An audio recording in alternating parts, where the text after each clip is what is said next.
Chapter 1: A Strange World, An Identity. The Huashired Crossmingda Hospital. A beam of radiance and light cascaded upon Mufeng's emaciated, paper-white visage. One semenophlist hanthertai ears, he now found dislife fetties twilight, for he was afflicted with terminal cancer. In Thismet, he sen tire ba delay paralyzed, the excruciating pain rendering hymen capable of articulating suffering. Mufeng gazed upon the final race off sunlight in this world, reflecting on his remarkable existence, ordinary family, unremarkable appearance he was, like the vast majority, a quintessential member of society. Though society appeared devoid of hierarchy, it was riddled with class distinctions. Children of impoverished familias often bore responsibility, surely recognized it al thado alteris destini, hakuden lyrally in his sonaforts, thus devote himself to his duties. Endowed with modicum of intelligence, coupled with diligent nights of study, hebeli evet the third were kudayilderwards. He submitted a satisfactory exam during the GAKO. Hegand admission to the University of Fis dreams and secured a position, within a system, thought would make his parents proud. However, upon entering this realm with dreams and aspirations, he soon realized the vast chasm between reality and ideals. In this environment, one has thought shelled little value understanding protocolando being superiors was the key to survival. Perhaps duetto his inherent lie stubborn disposition, he was reluctant to relinquish thick knowledge had painstakingly acquired, yet afterior, non-aveas ideas or opinions were ever embraced. What should have been a promotion for him was inexplicably prolonged by towards years. After 5 years of toil, he remained a mere grassroots employee. Theon lie salasane his art came from a confidant, a Gerald friend had been by his side for 7 years. Yet, since his collapsal to a hospital diagnosis of terminal illness, she had never insepared. Only his parents swept their face obscured by tears. In a familial ready market by mediocrity, his illness compounded here burdens no love could surpass Hatofon aspirants. As memories deepened, Mufeng's gaze fixate on the glaring sunlight, and at that moment, Hesimid ta transcend into a pristine, unblemished realm, as twostream soft tears inadvertent like cascaded down his cheeks. D.D. If the rise in X life, it truly wished Toby Somio nu hoken manipulate teth world. With Thaphanal, desperate gland sath aspirants, their hairgree and gone skin darkened by toil, he ultimately succumbed to eternal lumber. Thworldless such ordinary individual, one a demed dispensable line the face off these incurable element, departin jeer limita furum liberation, perhaps a respite for aspirants. Where am I? A minute dead? Mufeng gazed incredulous at the disheveled, unfamiliar surroundings, his mind reeling in disbelief. Ashbendered this perplexity, a cinematic sequencer in full deed his mind, a kinto-arapid slideshow, taking golf fool twan census sticks worth of to process. Bailey Kingdom, Moyang City, the solitary sword immortal, Luoqingyang. Is this airbirth? What manner of world is this? At this moment, Mufeng's expression was one of profound astonishment, for the film the Thagist Platon, his mind ways are a collection from his own past. From the memories he learned that this body had been abandoned by its parent in seculthood, nameless and without identity, raised among beggars, and duetto his to nature, he was known simply as Amu. Just yesterday, after pilfering buns from a vendor, he had been caught and beaten mercilessly, dragging his battered and famished body to the chitty Outerchengwang temple, where had succumbed town consciousness. Furious and sunk known, Mufeng had been granted each in Sito, inhabit this body anew. Thought his situation was bizarre, have found it wit him himself t'accepitit, wad astonished him as twast hat from a mus memories, he discerned the Thanauri side in Liang City off Bailey Kingdom. Moreover, apart from Bailey Kingdom, there existeth Great Yuan Empire, the Song Dynasty, Bailiang, Baimang, Java, Dashi, Tuwa Kingdom. It was rumored that million soft miles away, numerous formidable empire strived. Bailey, in the shadow woof Great Yuan Empire Song Dynasty, coal barely finned for itself. Watch rendered imben mordazed wast hat thenemy soft ruler soft Great Yuan Empire Song Dynasty were painfully familiar. The Kanath Great Yuan Temujin Thimperoroth Song Zhaoquangin. At this moment, Hebelieved had fallen preto temporal distortion how could thesatwominant figuresco existent this amira? Mufeng remained in astu porphyra considerable time until aginal breeze brushed against them, awakening him to the reality he now faced. From his recollections, he understood that thighs waits a world where a martial prowess reigned supreme, and the Lord of Myong City Luo Kinjiang ways are now mastered by the martial world, known as the solitary sword immortal. It was said that this wordsmanship was soon revealed throughout Bailey. The name Luo Kinjiang Gan Myong Sitai triggered flashes soft memories from his former life, fled with tales soft martial arts from the cinematic realm of Wuxia. Yet, he could not ascertain whether these Bailey Kingdom was indeed the same hat found in the martial novel of his past life. Given his current status as a beggar, much of the martial affair should reach him through hearsay, leaving him uncertain of their veracity. In this world, where a martial strength was revered and the wind soft martial arts surged, Heffel tat a multo emotion swirling the yim. Gurgle. Theg gnawing hunger within Yimpel led his focus back to Thepresentaloft. He's a thoughtful distant. For his immediate ego el wasmerly tozer vivine this chaotic world, where livesry is disposable as grass. Mu Feng surveyed his frail form and tatter regiments, a bitter feeling lingup wit hinyam. Having jinned a dizzard in nary life in the previous world, he had no been reborn, yet found himself as a bear. Nevertheless, Heber no resentment the heaven shadranted high maskin chance at life you what Marika complain about? Themist pressing matter was to navigate this world and ensure his survival. Clap, clap, clap. Mu Fingros, brushing off the dust from his clothing, and stepped to the dilapidated Qinhuang temple.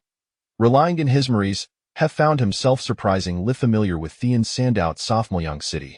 It was nearly noon, and even a third day off Timonth, a benevolent man named Zhang would provide for porridge at midday, and day happened to the third. Asa beggar, his singular path was to fill his tie belly and stave off starvation. The distance from the outskirts to the city was about 4 to 5 li, and Mu Feng hurriedly made his way toward the city, his famished body urging hymenward. Just then, whoa, whoa, whoa! Two magnificent steeds scourged forth from the distance, ridden by Amanda woman. What a stunning woman! Mu Feng stood Bitharoad's side, watching as the horses gulloped bethought fit wasmerl yaflate a glance, hekatak clear v wove Tepper's features. Theman denetta luxurious spurplirobe, his countenance strikingly handsome. Fuman warrior flowing guile loud-dressed haytax intuited her skin, which resembled finegeta here sparkled like water, and air naturally arched brows added to her ethereal beauty. What jo avin mari attention was share parafuni quisen thes of infut long spiritual dual mounted.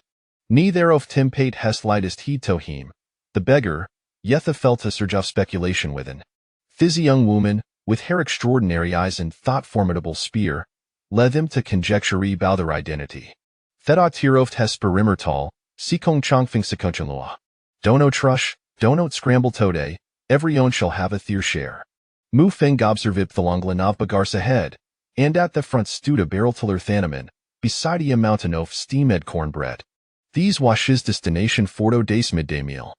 A stick o' fin since a passed swiftly. Finally, it was Mu Feng's turn. He gazed at Thebo loved to blaporgent, twackern bunsen hishend, a wavy of indescribable emotions surging within him. These world true larger de doom life fessen consequential ha just witnessed twabigars brutally beaten todiath over a scrap off wood. A profound senzofine justice well dupe inside him. Yet, he found himself powerless as Sabigar, he could no aspire to fame or fortune. Told her his current state, mastering martial arts amid themist via path. If he could become Iskandrit master, he might carve out a place for himself in Moyang City. Martial arts manuals were a coveted treasuries among various factions and families for a bigar like him. Acquiring such knowledge would be kin to scaling the heavens without extraordinary fortune. After finishing his germial, Mu Fingam bled through the bustling streets, alpaved with blue stone. Wherever went, that disdainful and contemptuous gazy soft hosey around him were palpable, all striving to distance Seth himself as from him. Approximately an her later, as she approached a grand, ancient edifice. At that moment, he sent tire body gonto trembline voluntarily. Chapter 2, A Miraculous Change. Ding! Detected Dakakin location. Woldiolakitakin? Just then, a mechanical, cold voice reverberated in Mu Feng's mind. This voice felt like an etherealico, plunging him into a stupor. Was the she's extraordinary Boonare supernatural artifact that granted him rebirth at this world? Check in. These was the sole thought occupying Mu Feng's mind, having been reborn as a beggar. Waddle seckled hennet accept? Check-in successful. You have obtained the following items. 1. A celestial grade rebirth pill. Transformander 40-hour foundation. 2. Earth grade technique blood moon art. 3. Earth grade martial skill concealment technique. 4. 15 earsoft pure internal energy. 5. Earth grade item golden thread transformative garment. Warm in winter, cool in summer impervious sto aderant fire immunitothi heaven's wrath. Upon selecting to kick in, the mechanical voice resonate dans marine his mind. Upon hearing this words, Mu Feng felt as if his very blood was boiling thighs, washes true for to encounter against the heavens. Although Tisbata had never practiced said martial arts, he was known as less familiar with the various disciplines and realms of martial arts prevalent in the world. The realms of martial arts are first classified as body refinement, vitality unleashing, meridian opening, secondary, primary, acquired, innate, and master. Hellerned Thathalor Doff Mulyang City, the solitary sword immortal Luoqingyang, weighs an exceedingly powerful master, capable of soaring through Heskies and cleaving grivers with his word. Toward an mortals, such a figure a sacanto a deity. Themig Tofa master and still saw, Yethai Grey Delixer San Technique Scandrive meant to forsake, their familiar with the new sex. Both martial technique Sand elixirs are stratified in ta grades, ranging from the lowest to the highest mundane, fine, yellow, mysterious, earthly, and heavenly. It is rumored that heavenly grade technique salonito breach all botanix reached master realm, while heavenly grade elixirs possessive in mar extraordinary property such elixir shad never appeared in the northernly kingdom. And now, he possessed a heavenly grade elixir and tworthly grada techniques, if thighs were eat a commando theek, knowledge of t martial artist soft jung hu, Hew'd undoubted lib hun ted down and drobid be theme tire northernly jung hu. A this moment, Mu Feng was overwhelmed with excitement that felt as if he might leap from the ground. Yet, he had ta suppress his declaration hani deto fin de safi haven to fully absorb these triasuries. Beggar, begone. This vicinity around Lord's manor is no place forable. At that moment, a regiment toff vigoris lie tarmareguards marchedforth, and thward scamma from the lips off to leading squad leader. My lord, please temper your wrath I am but an ignorant wanderer,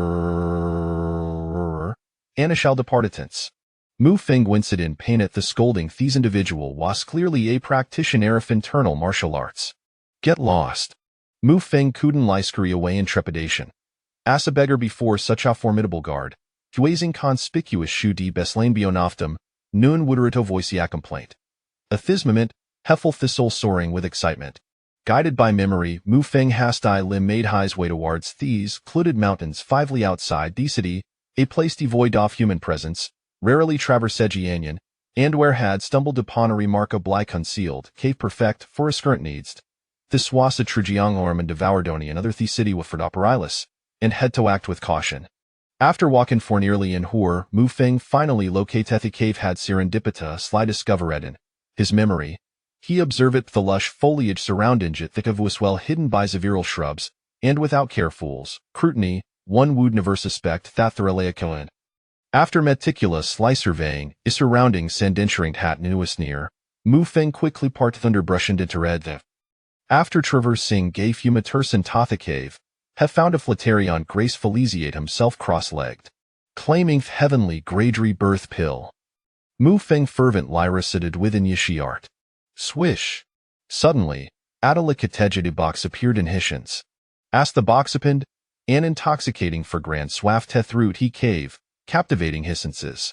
Mu Feng's datapill, which was milkai whitey anthesizo felongan, his eyes blaze with fervor and excitement. Gulp! Unconsciously, Heswallowed hard.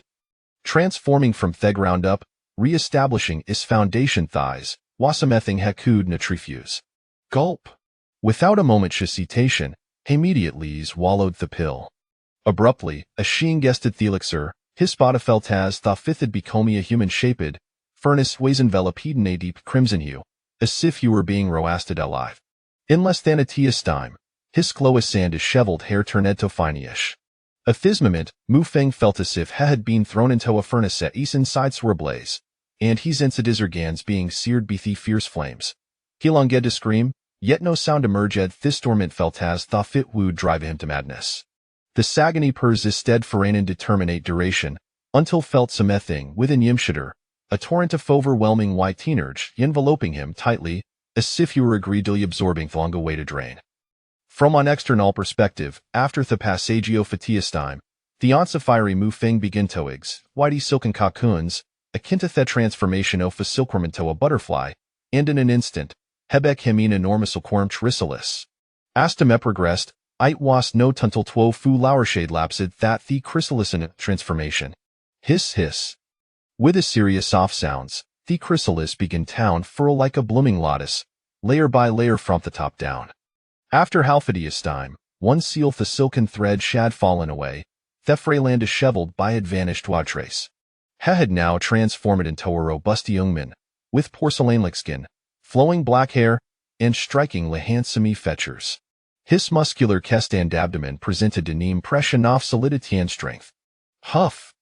Mu Feng exhaled the breath, his profound and spirit die slowly opening. An indescribable zen's of power coursed through his entire being Heffeltas thoth both his body and mind adreached an unprecedented state of well-being. Heffeltastron gasanox, his mind clear he realized de could no data glance and retain of everything. He's a thighs exhilarating sensation, from within wasn't like anything he had. Claiming earth-grady items golden thread metamorphosis robe. Mu Fink's face flashed with embarrassment Tasha Sudan, Libby Kimiwarifa's nakedness. With Amara thought, an entire recitofni la folda daytire. As darkasink, appeared in Hishans.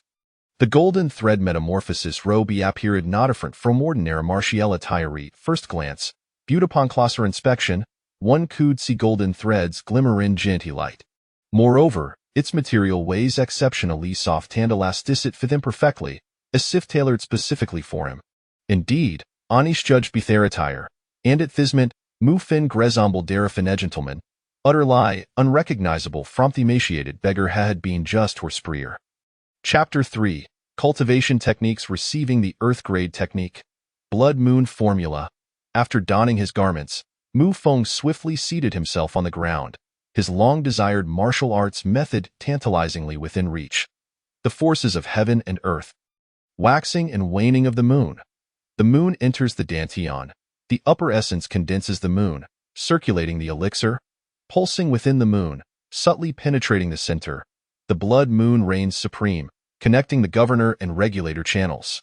Suddenly, the comprehensive essence of the blood moon formula materialized in Mu Feng's mind, and as he absorbed and operated the technique, a strand of internal energy emerged within his dantian, flowing throughout his body. Having undergone the transformation brought about by a heavenly great elixir, he had already transcended the stages of body refinement, muscle activation, and meridian unblocking. However, to become a second-tier master, he needed to amplify this strand of internal energy and solidify it within his dantian. Given his current martial arts talent, it would take at least a month to accomplish this feat, which was remarkably swift compared to the average person, who would typically require several months or even a year or two to complete such a process. Once the internal energy settled in the dantian, it would necessitate continuous circulation throughout the meridians to strengthen and master the internal energy, allowing it to be effortlessly unleashed, thereby elevating one to the ranks of first-tier masters in the martial world. In the postnatal and innate realms, profound internal energy is required to traverse the 12 extraordinary meridians and the 8 primary channels. Individuals who have reached these realms are already quite renowned in the martial world, far beyond the scope of mere first or second-tier masters. After a brief interval of 2 cups of tea, Mu Feng ceased his practice of the blood moon formula, having fully comprehended its essence. This technique truly lived up to its reputation as an earth-grade masterpiece, capable of absorbing the moon's essence and transmuting it into internal energy, thus enhancing one's martial prowess. Moreover, it possessed a unique characteristic. During a full moon, the rate of absorbing the moon's essence was tenfold that of ordinary times. Such a remarkable technique, if leaked, would undoubtedly be fervently sought after, for earth-grade techniques were exceedingly rare throughout the entire Bailey Kingdom. The reason Mu Feng halted his cultivation was that he had a more expeditious path to augment his strength. Receiving 15 years of pure internal energy, in an instant, an immensely pure and vast internal energy cascaded down upon him from above. With this influx of internal energy, Mu Feng's garments billowed as if caught in a gale. He promptly activated the blood moon formula, gradually absorbing this internal energy. As time passed, A distinctly dark red internal energy manifested around him, clearly indicative of externalized energy, a testament to his newfound status as a first-tier master. With a single strike powered by the blood moon internal energy, Mu Feng mused, "Is this the power of a perfected first-tier master?" He had not anticipated that such a casual blow would wield such formidable force. The 15 years' worth of pure internal energy had instantly transformed him into a first-tier master. Now, all that remained was the accumulation of practical combat experience. Initially, he had aimed to open the Han-Tien Lung Meridian and advance into the postnatal realm, yet he found the 12 meridians to be more resilient than he had imagined. The depth of his internal energy still required further accumulation before he could unlock them. Though he was already quite content with his progress, upon reaching the second-tier realm, further subdivisions emerged: early, mid, late, and perfected stages. Typically, an ordinary second-tier martial artist would require several years of diligent practice to ascend to the status of a first-tier master.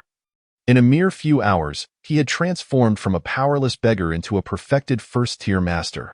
Such a tale, if circulated, would undoubtedly be astonishing. Receiving the Earth-grade technique. Concealment formula. All things are but dust. Mere illusions. Conceal oneself, and none shall break through. Power flows through the hidden gates, permeating my being. Dual paths converge, transforming into the mundane. A new segment of martial arts content entered Mu Feng's mind, and this time, he grasped it far more swiftly than the blood moon formula. Upon completely comprehending the concealment formula, he felt its efficacy far surpassed that of the golden thread metamorphosis garment. The essence of the concealment formula lay in its very name. Mastering this technique allowed one to obscure their entire presence at will. Those possessing internal energy and martial skills exhibited unique characteristics, with their breath flowing robustly and blood vitality surging. This technique, however, could shroud all such traits, rendering the practitioner indistinguishable from an ordinary person, even to the keenest of masters. Realizing he was situated in this tumultuous high martial world, Mu Feng resolved to exercise utmost caution. Now, armed with heavenly opportunities to cultivate martial arts, he became even more vigilant. If the esteemed figures from the several great empires and the extraordinary individuals in his mind truly existed, this world would undoubtedly be a splendid marvel. Yet it was fraught with peril. All powerful families, factions, and strong individuals would surely be entangled in the schemes of those great figures. He had no desire to stand out and become a mere pawn in their games. Instead, he aspired to be the unseen strategist behind the scenes. The concealment formula would allow him to blend into the ordinary, rendering him inconspicuous in this martial-dominated society, where an ordinary person would attract no attention from the powerful. After sorting through his thoughts, Mu Feng began to examine the mysterious object that had bestowed upon him such an extraordinary opportunity. However, once he had received all 5 items, the voice in his mind vanished. And no amount of calling could evoke a response, as if it had never existed. What must I do to activate the place of my arrival? Mu Feng meticulously recalled the first words of that enigmatic voice. Could it be related to the city lord's mansion, or was there something special about the places I passed? A conjecture began to form in his mind, one that would require gradual verification. Though he had transformed from a beggar into a refined gentleman, he was reluctant to reveal his martial prowess, and for now, he could only consider himself a mere white-clad figure. Though validate his hypothesis, he had to investigate the vicinity of the city lord's mansion and explore the mansion itself. However, given his current identity as a white-clad individual, it would be nearly impossible to enter the mansion of the solitary sword immortal, Luo Qingyang, without a special invitation. After pondering for a moment, Mu Feng activated the concealment formula, immediately dissipating his previously formidable aura and vibrant vitality. Clad in black attire, he now appeared as a handsome young gentleman of noble bearing. Seemingly a scion of a prominent family, devoid of any martial energy or distinguishing features, Mu Feng felt reasonably satisfied with his current appearance, lacking only in wealth. After all, a penny can thwart a hero. He picked up the jade box that had originally contained the heavenly grade reforging pill, which was entirely crafted from jade, exuding a warm red hue and possessing an exquisitely delicate texture. A box capable of holding heavenly-grade elixirs was certainly not an ordinary item and could fetch a substantial sum. For now, he intended to pawn this box and act accordingly. He had no desire to sleep on the streets. As dusk approached, Mu Feng tucked the box into his garments and swiftly exited the cave. The sun outside was now sinking low in the west. He had arrived at this location at noon, and now it was already the hour of the rooster. Yet, in just half a day's time, he had undergone a complete metamorphosis. The person he was now was entirely different from the beggar, a Mu, he had been at noon. Chapter 4. A single strike to kill. I did not expect to encounter a pauper. What a waste of my time. However, this one seems to be a plump sheep. Upon closer inspection, his robes appear somewhat exceptional, and he carries no aura of internal energy. He's the one. Not long after Mu Feng had departed from the cave, heading towards the city, a gaunt man with a sinister expression, lurking 300 zhang away, was covertly observing him. Someone is following me. After exiting the cave, Mu Feng showed no signs of hesitation, hastening towards the city. For the city gates would close at the hour of the dog. Should he fail to enter before then, he would be left to sleep in the wilderness. Yet, shortly after leaving the outskirts, he noticed a figure stealthily trailing him, and from the rhythm of their breathing, it was evident that this person was skilled in martial arts. When he was but 2 li away from the city, Mu Feng deliberately slowed his pace, for this area was entirely open, and he wished to discern who was pursuing him. What a clever lad, to have noticed my presence. It seems I must send you on your way. You can only blame your misfortune. A mere 100 meters away, an emaciated man dressed in green martial attire, with a pallid complexion and shadowy eyes, unleashed his internal energy and swiftly struck towards Mu Feng's back. Had this been a normal person, such a strike would undoubtedly have been fatal. Impossible. A postnatal master.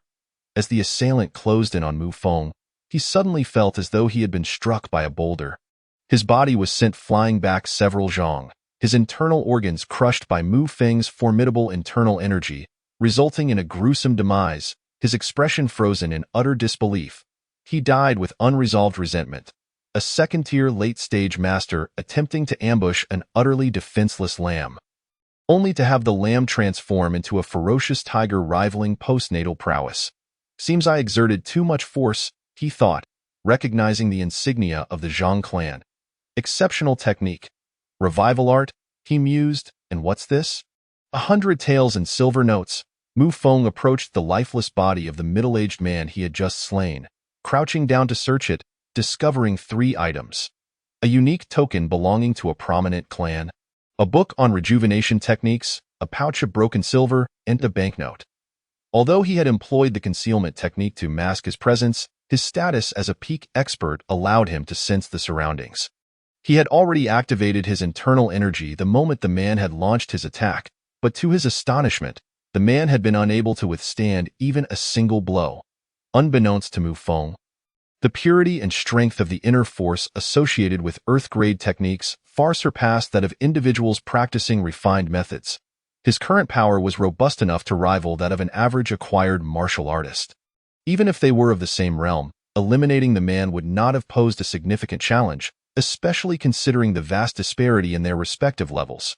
Indeed, it was true that killing and plundering often led to swift riches.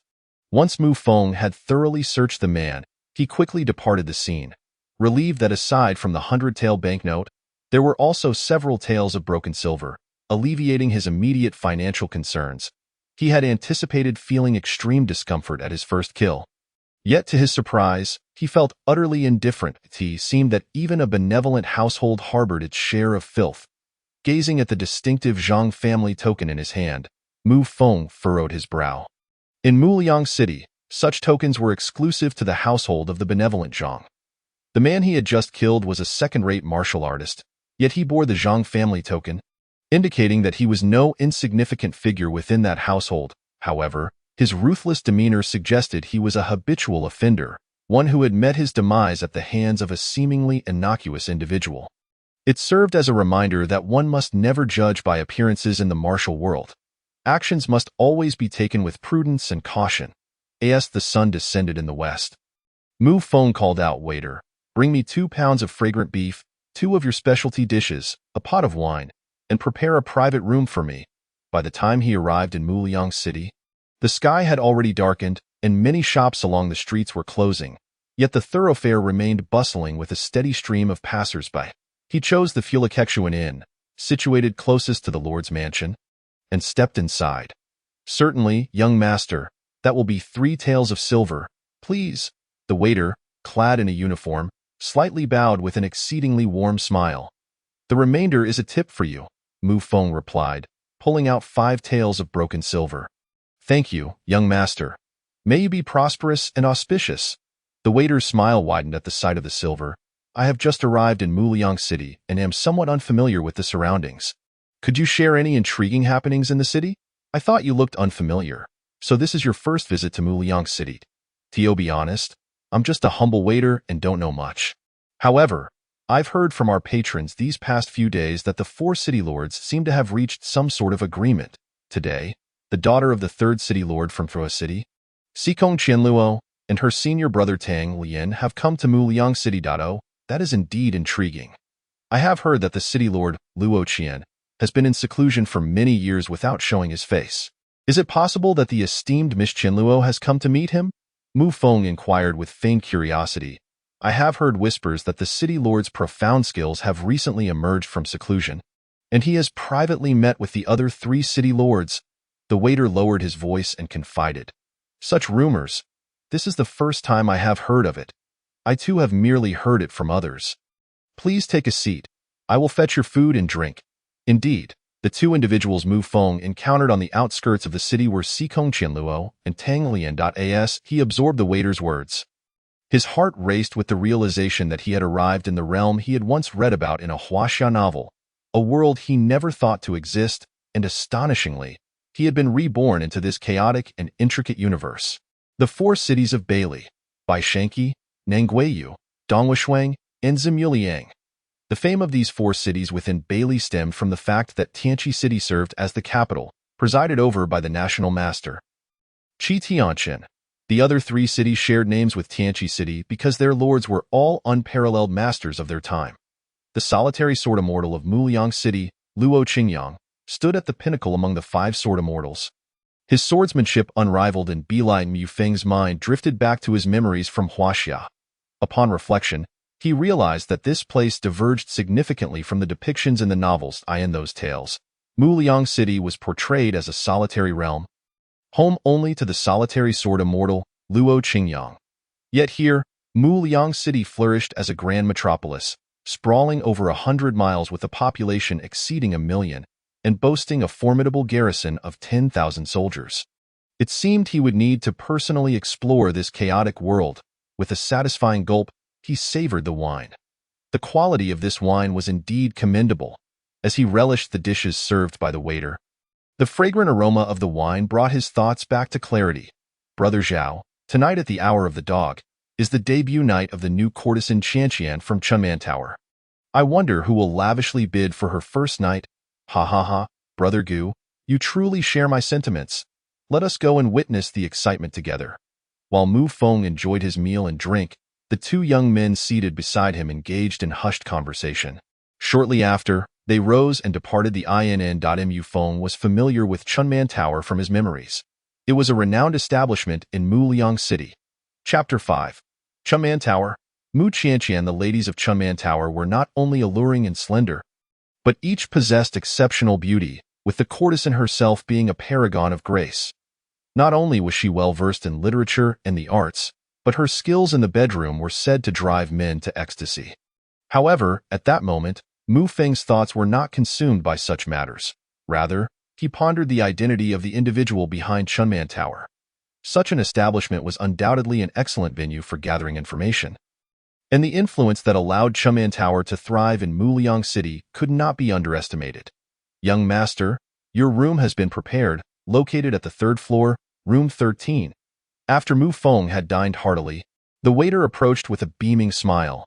"Thank you for your hard work. I just heard that the new courtesan, Qianqian, is breathtakingly beautiful. Have you seen her?" Mu Feng casually teased the waiter. "Young master, you jest? I lack the fortune to behold the courtesan.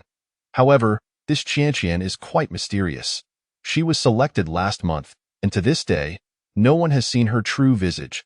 If she surpassed Chun Sanyang to claim the title, she must be a beauty of unparalleled charm. With your handsome appearance, you might just catch the eye of Qianqian tonight. The waiter's face lit up with admiration. Ha ha, such flattery. Since I have ventured here, I must see this spectacle tonight, Mu Feng replied, displaying an appreciative expression as he rose with a hearty laugh. Unbeknownst to him, another attendant in the inn, after hearing Mu Feng's words, had noticeably shifted his gaze. No longer as intent. At that moment, in the bustling streets of Muliang City, vibrant and fragrant, lay the gambling dens, brothels, and taverns. Here, aside from Chunman Tower, there was also Huaxiang Pavilion. While both establishments were brothels, Chunman Tower's business was evidently more prosperous. The street was alive with a myriad of men, most of whom were well-dressed and refined, while a few donned martial attire, appearing as martial artists, at the entrance of a brightly lit, raucous building. Several elegantly adorned young women cast flirtatious glances at passers-by. This was the place many men sought for a night of indulgence. Chunman Tower, Mu Feng, clad in a black and gold robe, strolled casually down the street, his demeanor seeming indifferent, yet his eyes discreetly observed everyone and everything around him. He had not come here for mere frivolity. His previous life had been spent growing up in Muliang City, and though he was familiar with it, his past as a beggar and his naturally reticent disposition left him with little knowledge of the wider Bailey martial world and court affairs. Tonight, he intended to blend in and glean valuable information. Coming from Huaxia, he understood the significance of intelligence. Junior sister, is it really appropriate for us to be here? We should return. We still need to head back to US City tomorrow. Senior brother, you are far too conventional. We seldom have the chance to venture out. How could we not enjoy such a lively place? Once we return to Shuiua City, it will be nothing but tedious martial training and studying. On the opposite side of the street from Mu Feng, Tang Lian, adorned in a purple robe and wearing a rather awkward expression, walked alongside Sikong Qianluo, who was clad in yellow martial attire and brimmed with enthusiasm. Heading towards Chunman Tower, junior sister, this place is notorious in Muliang City for its indulgent atmosphere. If our master uncle finds out that you, a young lady, have come here, we will surely face punishment, Tang Lian said with evident hesitation. Despite his special fondness for this junior sister, the teachings he received since childhood warned him against visiting such places. You don't say anything, and I won't either. How would my father find out? Let us go quickly. We are not doing anything else but having a glimpse of whether Mu Qianqian truly possesses the legendary beauty. Sikong Qianluo gazed expectantly ahead, seemingly indifferent to Tang Lian's concerns. Young master, please do come inside and enjoy the elegance. You appear unfamiliar. Is this your first visit to our Chunman Tower? Would you allow me the honor of accompanying you? Just as Mu Feng arrived at the entrance of Chunman Tower, a strikingly beautiful woman, voluptuous and alluring, approached him, deliberately leaning her ample bosom against his arm as she spoke in a soft, seductive tone. Then might I trouble you to find me a seat? Mu Feng glanced at the woman, placing the remaining 10 taels of silver into her hand, and replied gently, Please, do lead the way. The woman's smile widened, and she linked her arm with Mu Feng's as they ventured inside. Crossing over a small bridge with flowing water, fragrant breezes wafting through the air, red candles flickering, and silk carpets laid out, the ambience within Chunman Tower was a stark contrast to the outside world. What appeared to be a mere structure from the exterior unveiled a completely different realm once one stepped inside. The interior was exceedingly spacious, with pavilions lining either side, adorned with various green plants. Looking up, one could see that the establishment was divided into 3 levels. The first floor was filled with scattered tables, where numerous men were already seated, engaging in lively conversations with the women beside them. The second floor featured elegant private booths, while the third was comprised solely of secluded rooms. At the very center of the first floor stood a raised platform draped in red fabric, where tonight's new courtesan would reveal her true beauty. Young master, this is our renowned Chunfeng Zue. I toast to you. After entering, the woman swiftly arranged a seat for Mu Feng on the first floor, sitting beside him and pouring 2 cups of wine with a smile. Indeed, This wine is quite exceptional. Mu Feng lifted the cup of white liquor and drank it down, finding it smooth, delicate, with a hint of sweetness. Brother Zhao, I heard you recently visited the Southern Song. Do share your thoughts on how it compares to our Northernly? No doubt, Brother Liang. My journey to the Southern Song was profoundly enlightening. Its vast territories and bustling cities far exceed anything we have in Northernly. The Southern Song's martial arts experts are countless, and the power of the court is immense. I have heard whispers of an upcoming martial arts gathering. It seems that Emperor Zhao is preparing to take military action against Northernly. As Mu Feng engaged in conversation with the woman beside him, he overheard the exchange between two rugged-looking men seated a couple of tables away, causing him to perk up with interest. Brother Zhao, fret not. The rumors of the Southern Song's military intentions against Northernly are likely exaggerated. We in Northernly have already formed an alliance with Northern Mang and Northern Liang. And with the Yuan dynasty eyeing the Southern Song, Emperor Zhao would think twice before launching an attack on us. Brother Liang speaks wisely. Perhaps I have overthought it. Come, let us drink to that. Indeed, let us share this cup. It seems the courtesan Qianqian is about to make her entrance. Although the two spoke in lowered voices, Mu Feng could hear every word clearly, realizing the intricate relationships among Northern Mang and Northern Liang. From their dialogue, he discerned that the Southern Song's territory and influence were likely far superior to that of Northernly, yet he was uncertain if this was the same Southern Song from his past life's memories. Suddenly, from above the red-draped platform, 8 crimson ribbons cascaded downwards, and as they fell, an abundance of red flower petals followed suit. In the midst of the petals, a figure clad in azure gracefully descended. Twirling through the AIRDAS, the figure's features became clearer. The crowd collectively held their breath upon witnessing her beauty. Her skin was exceptionally fair, akin to the finest jade, her complexion smooth as cream, and her lips like freshly painted vermilion. The woman radiated a vibrant allure that captivated all, as if a delicate spirit had emerged from a sea of blossoms, effortlessly parting the flowers and willow branches as she approached. She was none other than the star of the evening at Chunman Tower, the courtesan Mu Qianqian. Esteemed gentlemen, I am Mu Qianqian, honored to meet you all. Her voice, as melodious as a flowing spring, resonated in the ears of those present. With her entrance, the expressions of the crowd flickered with awe, desire, and an undercurrent of lasciviousness. The lady resembles the moon, her delicate wrists glistening like frost and snow. Truly, our courtesan possesses a beauty that could captivate any heart. Mu Feng regarded the newly unveiled courtesan with calm eyes, savoring his drink as he spoke softly. He felt that Mu Qianqian's beauty and figure rivaled that of the international stars from his previous life. However, what truly captured his attention was the subtle ripple of pure internal energy he sensed when she first appeared. She was indeed a master in her own right. Your words are delightful, young master, yet my lady is no ordinary beauty. If you wish to enjoy her company, it may not be as simple as it seems. The woman beside Mu Feng murmured softly, echoing his sentiments. One must possess self-awareness. I lack the worthiness to gain the favor of your esteemed courtesan. However, may I inquire about your name, fair maiden? Ah, young master, you are quite amusing. I am called Xiuhua. The young woman named Xiuhua regarded Mu Feng with a curious gaze.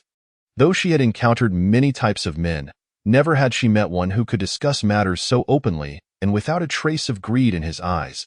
An exceptional name, Xiuhua. Your beauty is as rare as your name suggests. Mu Feng smiled, his gaze clear as he met hers. An exceptional beauty is but a fleeting moment. To find one who shares my sentiments is indeed rare, Xiuhua replied, her cheeks flushing suddenly. The allure she had exuded moments prior now gave way to a hint of bashfulness. Her eyes tinged with a subtle melancholy. Indeed, the tales of talented scholars and beautiful maidens are dreams cherished by many a woman. Though I dwell in this realm of pleasure, I too have fantasized of the day when a true love would come to whisk me away from this mire. I believe there is no distinction of high or low in life. We all strive merely for survival. There is no need for you to belittle yourself, Xiuhua. Upon hearing Mu Feng's words, Xiuhua's gaze shifted towards him, her expression softening as the previously superficial demeanor began to reveal deeper layers. Esteemed gentlemen, today marks the first night of our Qianqian. Her demands are simple. A poem and 100 gold taels will grant you the pleasure of conversing with her. At that moment, an older matron, still possessing her charm, announced loudly from the red-draped platform, causing several faces in the crowd to shift with concern. 100 taels of gold was a significant sum for many present. A fortune that could take an ordinary person a lifetime to amass. Yet for some, 100 taels was but a trifling amount compared to their wealth. Pray tell, what theme shall the poem revolve around today? A clear voice from the second floor rang out, capturing the attention of everyone below. Mu Feng's gaze instinctively turned towards the source of the voice, detecting the undercurrent of internal energy that accompanied it. Seems that young Master Lu wishes to partake. Today's theme is falling flowers. Gentlemen, prepare your pins, for those with talent may take their turn. The matron continued, her demeanor bright and cheerful. You possess such talent. Why not showcase it? Perhaps Qianqian will take a liking to your literary prowess. Qiuhua teased lightly, her tone imbued with a hint of hidden meaning. I am but a humble scholar, lacking the means to present my skills. Simply having your company is more than enough for me. However, it appears that the young Master Lu from the second floor is quite the talented youth. Do you know of him, Qiuhua? You are too modest. Young Master. However, the Lu family is indeed notable. Lu Yuanru, the second son of Lu Xianglin from the Lu family, wields considerable influence in Muoyang City. Beyond the city lord's residence, the Lu family stands as the second most powerful entity. As Lu Xianglin is the Minister of Personnel for Northernly, young Master Lu Yuanru is a second-tier expert and is rumored to be the heir apparent to the family, though he is known for being ruthless and exceedingly arrogant. After listening to Mu Feng's words, Qiuhua's eyes brightened involuntarily. She deliberately lowered her voice to introduce the young gentleman Lu, who had just posed a question. I did not expect that Miss Qiuhua possesses such extensive knowledge. It seems that this young Lu is determined to win over your courtesan tonight. Mu Feng cast a knowing glance towards the partition on the second floor. That may not be the case. As long as Qian does not harbor feelings for him, this young Lu cannot compel her. Qiuhua spoke again with a tone of confidence. Oh, it appears that your courtesan's identity is rather remarkable. Might I indulge my curiosity, dear Miss Qiuhua? Mu Feng returned his gaze to the table, smiling as he looked at her. From her tone, he discerned that Mu Qian's status was indeed extraordinary. Suggesting that there was a significant figure behind Chunman Lu, you mentioned that you are not interested in my Qian. I am still unaware of your esteemed name. Qiuhua's eyes, like autumn waters, gazed at Mu Feng as she spoke sweetly. I am surnamed Mu, with the single character Feng, as in fragrant flowers and grasses, he replied. Such a talented gentleman as yourself, Mu Gongzi, surely has many admirers? Qiuhua said, her cheeks tinged with a faint blush. A kindred spirit is hard to find. Might you share the origins of this courtesan? She continued, It seems you are quite invested in Qian, but the conflicts surrounding her involve the pinnacle of power in Bailey. I advise you to tread carefully. Qiuhua said in a whisper, her gaze fixed intently on Mu Feng. I see. Rest assured. Miss Qiuhua, I am but a wandering traveler, uninterested in such matters. I am here merely to observe the spectacle. Just as Mu Feng and Qiuhua were engaged in conversation, the brothel's matron announced Mu Qian's fate for the night. All the poems you composed have been received by Miss Qian, and among them, Falling Petals has captured her heart. The author of this poem is none other than young Master Lu. Congratulations, young Master Lu, for winning the beauty tonight. The matron's words elicited expressions of disappointment from many and skepticism from others, yet fear of the Lu family's power silenced any objections. This courtesan is indeed charming. I anticipated a grand display of poetic talent, yet it ended so simply in a private chamber on the second floor. Xikong Qinluo gazed at Mu Qian on the high platform below. Disappointment evident in her voice. This woman is exceptional. She has deliberately concealed her abilities. I suspect she may be a top-tier martial artist. Such strength residing in Chunman Lu suggests that this place is not as simple as it seems. Tang Lian's expression remained tranquil, his tone undisturbed, while he keenly observed his surroundings. To others, a top-tier martial artist may be considered formidable, but to me, they are nothing remarkable. Why martial arts talent is unparalleled among my peers. And more importantly, I am a direct disciple of the Grand Lord of Shuiyue City. Brother, let us leave. There is little excitement left here. Chapter 7. Departing together. Thank you, Miss Chiu Hua, for your company tonight. The night has grown late, and I must take my leave. Just as Mu Qian descended from the red canopy platform towards the third-floor private room, many patrons in the first floor's scattered seating began to rise and depart from Chunman Lu. Young master, I have prepared some refreshments in my room. Would you care to sample them? Just as Mu Feng stood to leave, Chiu Hua's gentle voice followed. Thank you for your kind offer, but I have other matters to attend to and cannot stay. Farewell, he replied, turning directly towards the exit. As Chiu Hua watched his retreating figure, her eyes expressed a hint of disappointment. Coincidentally, as Mu Feng stepped out of Chunman Lu, he encountered Xikong Qianluo and Tang Lian. This time, the aura emanating from the two was markedly different from their brief encounter earlier on the official road. He distinctly sensed a feeling of danger. These two had likely surpassed the innate realm in their martial abilities. Observing their silhouettes, Mu Feng pondered briefly before taking action. Mu Feng, have the honor of meeting young Master Tang and Miss Qianluo. I did not expect individuals of your stature to visit this place of indulgence. Mu Feng approached the two with a smile. You know us? Xikong Qianluo exclaimed in astonishment, her voice melodious. Although their names were not widely recognized in the martial world, they held a modest reputation. However, due to their continuous training in Shuiyue City, few had encountered them, prompting her to scrutinize Mu Feng. Indeed, you both are the most outstanding young talents from Shuiyue City. Our previous fleeting meeting left a deep impression on me. Have you come to this place to investigate something? Mu Feng feigned familiarity, smiling at the two, almost leading on anyone else to believe he truly knew them. I am Tang Lian. Pleased to meet you. Young Master My junior sister and I are in pursuit of a notorious bandit, whom we suspect is hiding in Chunman Lu. We came in plain clothes today to investigate, Tang Lian stated calmly. Though a flicker of embarrassment crossed his eyes, if word spread that a disciple of the wine immortal was visiting a brothel with his junior sister, it would not only tarnish his reputation but also that of his master. I hold great admiration for the three lords of Shuiyue City. You two are truly righteous and noble young heroes. I shall ensure to spread word of your deeds throughout the martial world. Mu Feng gazed at the two with utmost reverence. Ahem, young Master Mu overstates our actions.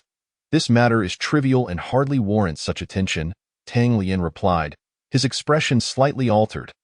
You two are so young yet so untainted by the desire for fame, which truly impresses me. I have a humble request. I have always yearned to traverse the renowned landscapes, and Shuiyue City is said to be the foremost city in Bailey.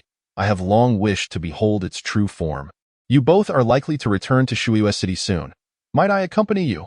Mu Feng spoke with admiration and longing, gazing at them earnestly. I did not expect young Master Mu to hold such admiration for Shuiyue City. I shall depart with my brother tomorrow at the hour of the snake. You may wait for us outside the city then. Xikong Qianluo regarded the amiable and handsome Mu Feng, and his flattering words only heightened her fondness for him. Thank you, Miss Qianluo. I did not foresee that you possess not only great martial prowess, but also such beauty and kindness. I shall await you both outside the city at the hour of the snake. I will not disturb your pursuit of the villain any longer. Farewell. With a slight bow, Mu Feng turned to leave. He had not anticipated encountering Xikong Qianluo and Tang Lian at Chunman Lu. His intention for visiting tonight was to gather information and seek validation for the extraordinary voice echoing in his mind. Through his conversation with Chiu Hua, he surmised that a significant figure likely supported Chunman Lu, and that the courtesan was perhaps a pawn of the Lu family. However, meeting Xikong Qianluo and Tang Lian unexpectedly sparked new thoughts. The power of Shuiyue City was unrivaled in Bailey, complemented by the presence of 3 grandmasters. He speculated that within such a renowned city, he might once again hear the mysterious voice in his mind. Furthermore, Shuiyue City represented a crucial link in his past life, and now that he had reincarnated into this world, how could he not pay it a visit, brother? What are your thoughts on this young Master Mu? Xikong Qianluo inquired of Tang Lian after watching Mu Feng's departing figure. I cannot discern his true nature. From what I observed in his words, they did not seem deceitful, nor did he exhibit any signs of martial skill. Yet, I cannot shake this inexplicable sense of wariness towards him. Sister, your agreement to let him accompany us to Shuiyue City must harbor some ulterior motive. Tang Lian regarded his sister, who, despite being merely 17, appeared carefree yet possessed an astute mind. I share your sentiments. I have a unique gift of sight, which allows me to perceive the hearts of others. This person appears sincere, yet I sense an underlying facade, and why memory is infallible. I remember everyone I have encountered, yet I have no recollection of him. Today, he approached us with a desire to visit Shuiyue City, indicating he must have an agenda. Once he arrives in Shuiyue City, his every action will fall within our purview. I am eager to discover his true intentions. Sikong Qianluo continued to watch until Mu Feng's figure vanished completely. Before turning to leave with Tang Lian, report today's events to our master in full detail, including the visit of Sikong Qianluo and Tang Lian to Chunmanlu, and further investigate that young man's background. Understood, my lord. A robust male voice rang out from a dimly lit secret chamber beneath Chunmanlu. Following his words, a shadow clad in black swiftly vanished into the darkness. The following day, the air was fresh. The breeze gentle, and the soft sunlight had already graced the mountainside. As the hour of the snake approached, two magnificent steeds came to a halt before Mu Feng. Young Master Mu, I have kept you waiting. Shall we set off? Tang Lian, glancing at Mu Feng who was poised upon his horse, spoke in a clear voice. I have only just arrived as well. Please, Tang Gongzi and Miss Qianluo, allow me to follow in your wake. Mu Feng, observing Tang Lian clad in martial attire and Sikong Qianluo, replied with a demeanor as refreshing as a spring breeze. Very well. Then please keep close, young Master Mu. Giddy up, giddy up, giddy up. The trio of steeds galloped swiftly toward Shuiyue City. Shuiyue City lay over 600 li from Muliang City, and even on the backs of their swift steeds, it would take them at least half a day to arrive. The three journeyed in silence, focusing on the road ahead. To prepare for today's ride, Mu Feng had spent considerable time training on horseback the night before. Yet, despite the speed of the 1,000-mile steeds, he found the jarring motion somewhat disconcerting, as this was his first experience riding such a distance. However, after a long day of travel, they finally arrived at Shuiyue City as the hour of the monkey drew near. Chapter 8. Shuiyue City. Young Master Mu, just ahead lies Shuiyue City. As they approached the city, 3 li away, the pace of their horses slowed, and they ambled toward the city gates. Sikong Qianluo, gazing at Mu Feng, could not help but speak with a sense of serene pride. With feet upon the smoke of war, I sweep away 1,000 troops with a frown. The northern snow invades the cold plum. Frost seals Shuiyue City. Truly, it deserves the title of the foremost city of Bailey. Its grandeur is majestic. Mu Feng, captivated by the sight of the imposing ancient city, could not help but exclaim, I never imagined young Master Mu to be so well-versed in literature. Your talents are indeed remarkable. Sikong Qianluo regarded Mu Feng with admiration, and even Tang Lian cast a second glance in surprise. To compose poetry so effortlessly is a gift not possessed by the ordinary. Such flattery, Miss Qianluo, I am merely echoing the words of the ancients. Let us proceed into the city. As Mu Feng caught his first glimpse of Shuiyue City, a spark of realization flashed in his eyes. The city bore no resemblance to the memories of his past life. He recalled vividly from a novel of Huaxia that long ago, Shuiyue City was originally named Dechengi, a mere ordinary city in the southern part of Bailey. It was only after a night when an extraordinary figure extolled its beauty, saying, outside the pavilion of ascending heaven, it is still a mundane city. Only by crossing the pavilion can one behold Shuiyue. This utterance spread far and wide, leading to the city being renamed Shuiyue City by the people of the martial world. Yet now, as he beheld the actual Shuiyue City, it stood as a grand and ancient fortress. Its walls marred by scars of battle, a testament to its status as a coveted stronghold. To the right of Shuiyue City, a snow-white mountain echoed its majesty, and even in March, the chill lingered outside the city. The towering walls still adorned with frost. Clop, clop, clop. Upon reaching the city gate, the three dismounted and led their horses into the city. From the outside, Shuiyue City's walls appeared as if cloaked in a layer of icy frost. Inside, towering edifices rose high, casting shadows as trees swayed gently. The streets were paved with blue stones, and shops lined the thoroughfares, bustling with merchants from distant lands such as Java, Dashi, and Tuhua. The air was filled with the lively calls of vendors, painting a scene of thriving prosperity in Shuyu City. A palpable sense of pride radiated from each face. Spanning 300 li, the streets within the city were remarkably wide. As Mu Feng traversed the vibrant scenery of Shuyu City, he could not help but compare it to Muliang City, finding it vastly superior. Indeed, it was rightly hailed as the foremost city of Bailey. Young Master Mu, my companion and I must return to report. Should you encounter any issues within the city, feel free to seek us out at the Lord's Manor. Just as Mu Feng was surveying his surroundings, Tang Lian spoke up. Very well, do not mind me. I am already quite delighted that you both brought me to Shuyu City. We shall part ways here. There is no need for such formality. Young Master Mu, we bid you farewell. After exchanging farewells, the two made their way toward the Lord's Manor as he watched their departing figures. A contemplative look crossed Mu Feng's face. The last time he had triggered the voice in his mind was near the Lord's Manor of Muliang City. The Lord's Manor in Shuyu City was now his target for experimentation. However, to approach the manor now would surely attract the attention of Tang Lian and Sikong Qianluo. Since his rebirth and the transformative experience he underwent with the rebirth pill, he had undergone a qualitative change in character. The meek disposition of his past life was no longer present. He had become adept at contemplation, shrouding his true self, and it would not be an exaggeration to liken him to a cunning fox. Yet, he harbored no disdain for his current self, for he yearned to seize control of his own destiny. With the extraordinary opportunities he had acquired, an immense ambition began to take root within him. It seems I must ponder this matter deeply. I wonder if the golden coffin has made its appearance. Mu Feng mused as he walked, his figure fading into the bustling street. Within the Lord's Manor, Third Master, Qianluo and I have safely delivered the items and have come to report. In a quaint and elegant study, Tang Lian bowed respectfully before a tall, distinguished middle-aged man with a stubbly beard seated at a desk. This man was none other than the renowned gun immortal, Sikong Changfeng. Excellent, well done. You may retire and rest now. In a few days, your master will have an important task for you. A voice, both imposing and serene, resonated within the room. Yes, Third Master. In the blink of an eye, 3 days had passed. Senior brother, it seems that Mu Feng is indeed just a visitor to Shuyu City. Over the past 3 days, he has wandered through every street and alley without exhibiting any suspicious behavior. Have we perhaps misjudged him? In a beautifully landscaped courtyard within the Lord's Manor, Sikong Qianluo, her brow glistening with perspiration, stood beside a stone bench, pouring herself a cup of water from a jug on the stone table.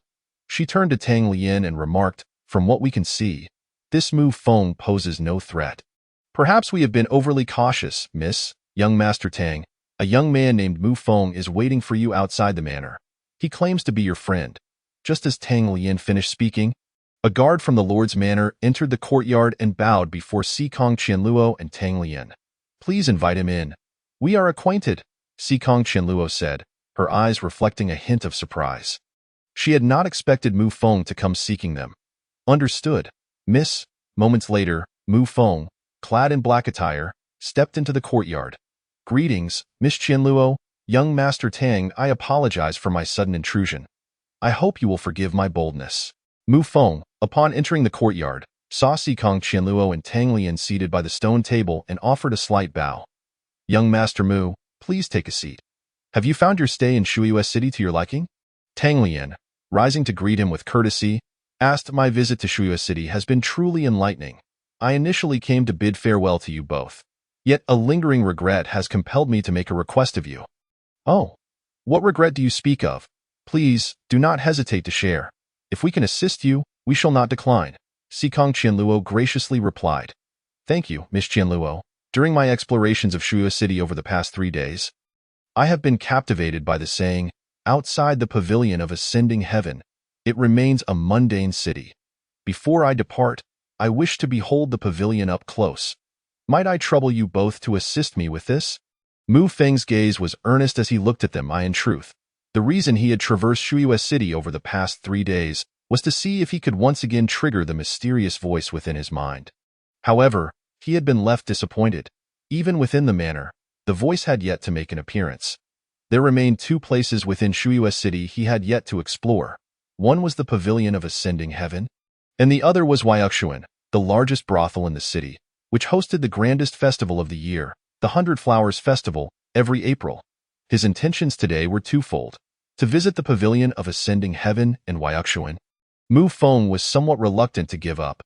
The enigma of the voice in his mind was too profound, and he was determined to uncover its significance. I admire your talents, young master. I shall assist you in this endeavor. Sikong Qianluo, gazing at Mu Feng with sincerity, smiled.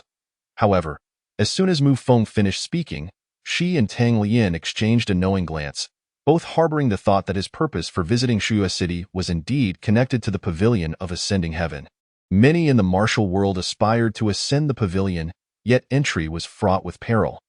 The pavilion was the strongest faction in Shuya City, teeming with experts, including the famed sword immortal of Shuya, who resided there year-round. They held no concern that Mu Feng could stir any trouble within the pavilion. Thank you, Miss Qianluo. Mu Feng's emotions were palpable, his excitement unmistakable. Chapter 9. Pavilion of Ascending Heaven. Young Master Mu. This way, please. As the incense burned for a brief moment, Mu Feng followed closely behind Sikong Qianluo and Tang Lian as they traversed through several gardens. Finally, after passing a pair of staircases, he beheld a magnificent tower, nearly 100 feet high, shrouded in mist and exuding an extraordinary aura, entirely constructed from redwood. Gazing upwards, he noticed that half of the tower was enveloped by clouds, as if the pinnacle housed a celestial being in slumber. Truly deserving of the name Ascension Tower, with a single step, the lofty tower seemed to ascend to the heavens, riding upon crimson mists and azure clouds, inviting him to be a companion among the immortals. Is this truly the fabled Ascension Tower? Mu Feng was overwhelmed with astonishment, excitement, and admiration as he approached the tower. Meanwhile, Tang Lian and Sikong Qianluo exchanged no words, yet a flicker of wariness passed through their eyes. As Mu Feng drew within 10 paces of the tower, he suddenly halted. Anyone standing before him would have noticed the slight tremor in his facial muscles. At that moment, Mu Feng's heart was filled with indescribable joy as he fought to suppress the surging excitement within him. The cause of his elation stemmed from the mysterious voice that echoed once more in his mind. Ding! Detected a location for check-in. Would you like to check in? Check-in successful. You have obtained the following items. 1. 15 years of pure inner strength. 2. Earth-grade martial technique. Wind chasing steps. 3. Special character. Long Bushy, realm. Master of profound intent, full circle. 4. Earth-grade elixir. 5. Spirit restoring pills, capable of regenerating flesh and bones. Curing all ailments. As long as there is a breath of life, one can be revived from even the gravest injuries. 5. 100-foot mustard seed space ring, automatically bound, but cannot store living creatures. Taking a deep breath, Mu Feng turned his back to Sikong Qianluo and Tang Lian, striving to calm his exuberant emotions, allowing himself to once again embody the shock and excitement he felt upon first seeing the Ascension Tower. He stood still, gazing upward at the tower for several breaths, as if resonating with its presence. Thank you, Miss Qianluo, for fulfilling this wish of mine. To see the Ascension Tower during my visit to Shuya City is indeed a stroke of fortune. After a few breaths, Mu Feng gently retreated to join Sikong Qianluo and Tang Lian. Why did you stop 10 paces away, young Master Mu?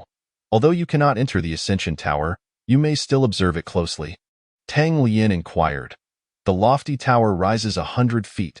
One could pluck the stars with a hand. I dare not draw near, lest I disturb the celestial beings above. I am but a simple man, content to admire from afar. This Ascension Tower is indeed the premier sight of Shuya, Mu Feng exclaimed, his tone filled with awe as he gazed upon the scene before him. Your talents truly inspire admiration. Mu brother, I wonder where you plan to go next? The 100 Flower Festival in Shuya City is on the 15th of April. With your remarkable abilities, you shall surely gain recognition that day. Would you care to join us? Tang Lian spoke earnestly. At this moment, she felt a sense of guilt, realizing she had misjudged Mu Feng. How could such a gifted young man be dismissed as someone with ulterior motives?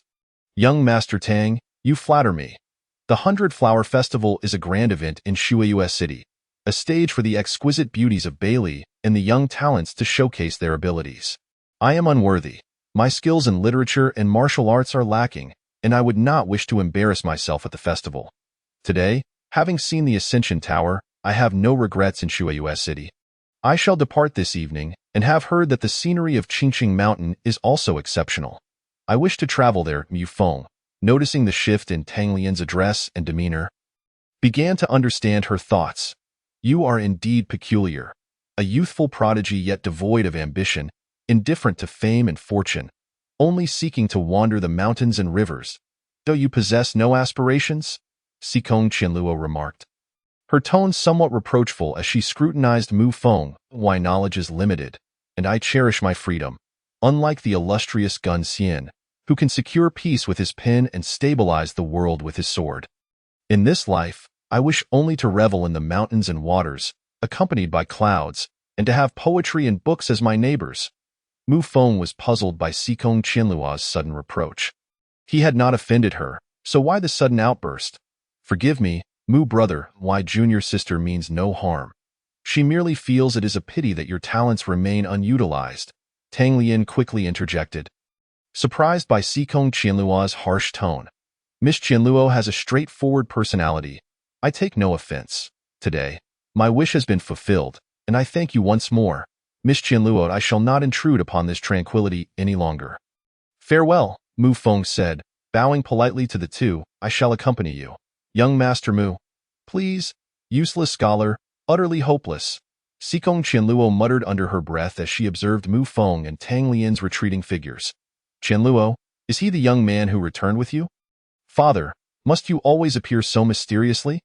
Indeed, that is him. I expected he had ulterior motives for coming to Shuai City, but it seems he merely seeks leisure. Sikong Qianluo reproached her father, who had suddenly materialized. This young man is not simple, Sikong Changfeng remarked, gazing at Mu Feng's departing figure with a sigh. Father, truly? Have you sensed something amiss with him? Sikong Qianluo asked eagerly, though a sense of unease crept into her heart. Though I do not know him, I am surprised by how well he understands me. With the pen, one secures peace.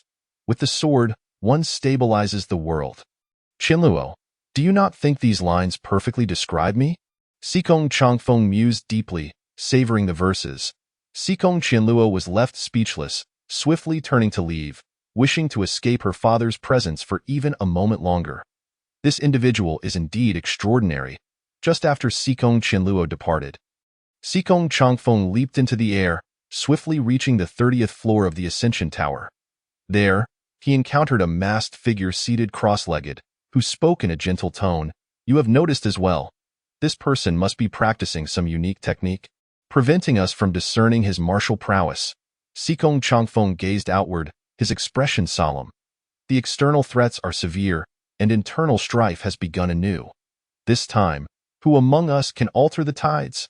The Guardian plan has commenced. The fate of Bailey is indeed uncertain. The masked figure, who had been seated moments ago, rose and approached Sikong Changfeng, speaking in a voice as calm as water. I have heard that young man intends to travel to Qingqing Mountain. Do you not have any thoughts on the matter? Sikong Changfeng's tone shifted playfully as he regarded the figure beside him. The sword heart technique. Suddenly, a sharp sword energy surged towards Sikong Changfeng. Indeed, she is a fierce woman, one to be wary of. In a flash, Sikong Changfeng evaded, disappearing from Li Hani's sight. Chapter 10. Long Bushy, Breakthrough Young Master Tang. Take care in the future. The mountains are high. The waters are long. May we meet again, Mu Feng earnestly expressed to Tang Lian outside the city lord's manor. He admired Tang Lian for her steady demeanor and her unwavering loyalty to friends and loved ones. Mu brother, Qingqing Mountain is 1,000 miles away. You may encounter bandits along the way. Please travel carefully, Tang Lian cautioned sincerely, clasping her hands. Thank you. Farewell. With that, Mu Feng mounted his steed and galloped away from Shuai City without hesitation. On horseback, he was filled with exuberant joy. His decision to visit the Ascension Tower had proven fortuitous, and the voice in his mind had returned. The rewards from this check-in exceeded his expectations. The value of a master of profound intent at full circle was immeasurable, as such a powerful figure could dictate the lives and deaths of those in a city. Upon reaching a post station beside the official road, Mu Feng pulled the reins and dismounted. The setting sun cast a crimson hue, and after several hours of swift travel, he had distanced himself from Shuyue City by over 100 miles. Less than 100 miles ahead lay Wushuang City. "Young man, prepare me a room and some fine food and drink, and ensure my horse is fed with the best feed," Mu Feng instructed as he led his horse into the post station. Handing the attendant 2 taels of silver. "Certainly. Thank you for your generosity, esteemed guest. Please proceed to the 3rd floor," the attendant, noting Mu Feng's handsome and immaculate appearance, greeted him with a smile. "Come, let us have another drink." "Attendant, where are my food and drink?" As Mu Feng stepped into the inn, he was immediately enveloped by the raucous chatter of numerous martial artists occupying the 1st floor, discussing a variety of topics. Among their conversations, a few snippets of information caught his attention. "Come in, esteemed guest. Here is your food and drink. Enjoy, and feel free to call upon me for anything." Not long after Mu Feng entered his room, the attendant brought in the food and drink. "Thank you. You're too kind." After a satisfying meal, as the night deepened swiftly into the hour of the high, the clamor of the inn gradually subsided into silence. Mu Feng, who had been cultivating on his bed, promptly opened his eyes, a flicker of enigmatic brilliance passing through them. Special character acquired. Long bushy. Suddenly, the space before Mu Feng began to distort, accompanied by faint sounds. In an instant, a middle-aged man, over 7 feet tall and clad in azure and green brocade, emerged from the warped space. This man exuded an aura that instilled a deep-seated fear, compelling one to instinctively shrink away in terror. Long Bushy pays homage to the master. Upon his appearance, the man immediately bowed respectfully to Mu Feng. "Answer me this. How did you arrive here?" Mu Feng was taken aback by Long Bushy's sudden manifestation. He had not anticipated that the mysterious voice within his mind could summon a living person into existence. Moreover, Long Bushy's presence imparted an unprecedented sensation, suggesting that he had concealed his true prowess. Just standing there, he caused Mu Feng's spirit to waver, instilling a sense of dread as if a fearsome beast were lurking beside him. "Why does the master inquire so?" "I hastily made my way here after receiving your message," Long Bushy replied, his expression one of confusion. "Then who remained at the estate when you departed?" "Reporting to the master, before I left, I followed your orders and eliminated all the servants guarding the estate. No one will disclose my whereabouts." Observing Long Bushy's demeanor, Mu Feng discerned that his original memories had likely been entirely erased and replaced with new ones. However, he found this quite satisfactory. Having a master-level expert at his beck and call was something others could scarcely imagine. The hierarchy of martial prowess is divided into 9 tiers: second-rate, first-rate, acquired, and innate, with masters further classified into 4 realms. Yet, the disparities between these realms are as vast as chasms. The 4 master realms, breaking the mundane, rending the earth, reaching the heavens, and profound intent, are heights that all martial practitioners aspire to achieve. Mu Feng regarded Long Bushy, realizing that the famed grandmaster of Shuyue City, Josian, by Li Dongjun, would undoubtedly face humiliation in the presence of this individual. "Henceforth, you may address me as young master. Follow me discreetly from now on, and do not reveal yourself unless I encounter danger," Mu Feng declared to Long Bushy, who nodded in extreme satisfaction. "Yes, young master. I shall commence my cultivation now. Provide me with covert protection. Your command is my duty." In a flash, Long Bushy's figure vanished from the room. Mastery of profound intent allows one to stand upon the air and perceive across great distances. Acquired pure inner strength for 15 years. Upon Mu Feng's consciousness expanding, he felt a surge of exceptionally pure inner strength cascading down from above, reminiscent of the last time. The blood moon technique activated at full throttle, resonating through his bones as this inner force seamlessly merged with his being. Pop, pop. With a couple of subtle sounds emanating from within him, Mu Feng felt his inner strength double yet again. To his astonishment, this surge enabled him to open the Ren and Du meridians in one fell swoop, achieving the 2nd layer of innate mastery. It seemed that during his previous attempt, the inefficiency of the 12 meridians had squandered much of his inner strength. Suddenly, Mu Feng's eyes snapped open with electric intensity. With the 12 meridians now connected to his dantian, His inner strength entered a continuous cycle, flowing effortlessly throughout his body, reaching his organs and extending to his skin. His control over the inner strength became as instinctive as his own limbs. Once the 8 meridians are fully opened, his inner strength would harmonize perfectly with his physique, resulting in a transformative leap in power, a crucial breakthrough towards mastering the realm of the Grandmaster. Chapter 11. Wind-Chasing Steps Acquired Earth-Grade Martial Technique. Wind-chasing steps. With the spirit of the wind, swift as a shadow, envisioning the form of the wind, guarding the essence, channeling the Taiyin, connecting the meridians. After absorbing the profound incantations of wind-chasing steps, Mu Feng found his legs enveloped in a swirling white energy. As time passed, his legs became entirely encased in this ethereal flow, as if being assimilated by it. In a flash, he dashed around the room, moving like a flickering shadow, silent as a whisper, akin to a gentle breeze gliding past. Is this the earth-grade footwork? At this speed, I could outpace even a master of the reaching the heavens realm. Mu Feng halted, astonished by his newfound velocity. The cultivation of all martial techniques and inner methods is divided into stages: entry, minor achievement, major achievement, and perfection. Initially, he had only grasped the basics of the blood moon technique, with aspirations of advancing to minor and major achievements intricately tied to his depth of cultivation and personal realm. Now, having attained the second layer of innate mastery with his 12 meridians, Ren and Du channels fully connected to his Dantian, he was on the cusp of achieving minor success in the blood moon technique. Once the 8 meridians are fully opened, it would herald the day of his major achievement. However, what surprised him was that the earth-grade martial technique, wind-chasing steps, had been instilled into him at perfection. With this speed, he could traverse the martial world with unparalleled freedom. Acquired 100-jong mustard seed space ring. This particular item piqued Mu Feng's interest the most. When a quaint, elegant black-gray ring appeared on his left index finger, an intricate scene unfolded in his mind, overwhelming him with exhilaration and astonishment. As he focused on the ring, a vivid image of a vast, bright space of 100-jong materialized in his consciousness. When he envisioned the teacup on the table, he was astounded to find it mysteriously and silently transported into that ethereal realm within his mind. This left him momentarily bewildered. Such an artifact transcended the mundane, akin to a celestial treasure. The first instance occurred at the Lord's Manor of Muliang City, while the second was triggered by the Ascending Pavilion in Shuiwa City. What had activated this mysterious item during his initial encounter near the Lord's Manor?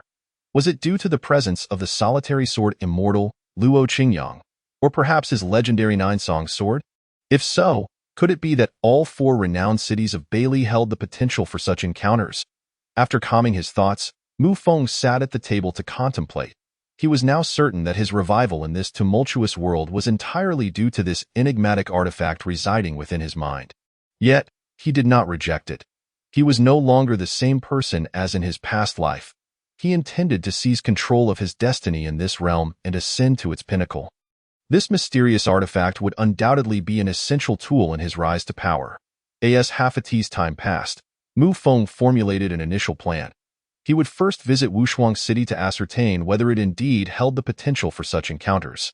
Wushuang City, renowned for amassing the wealth of Bailey, boasted treasures from enemy lands, and its lord, Song Yin, was famed for severing waters with a sword, leaving 1,000 rivers in his wake.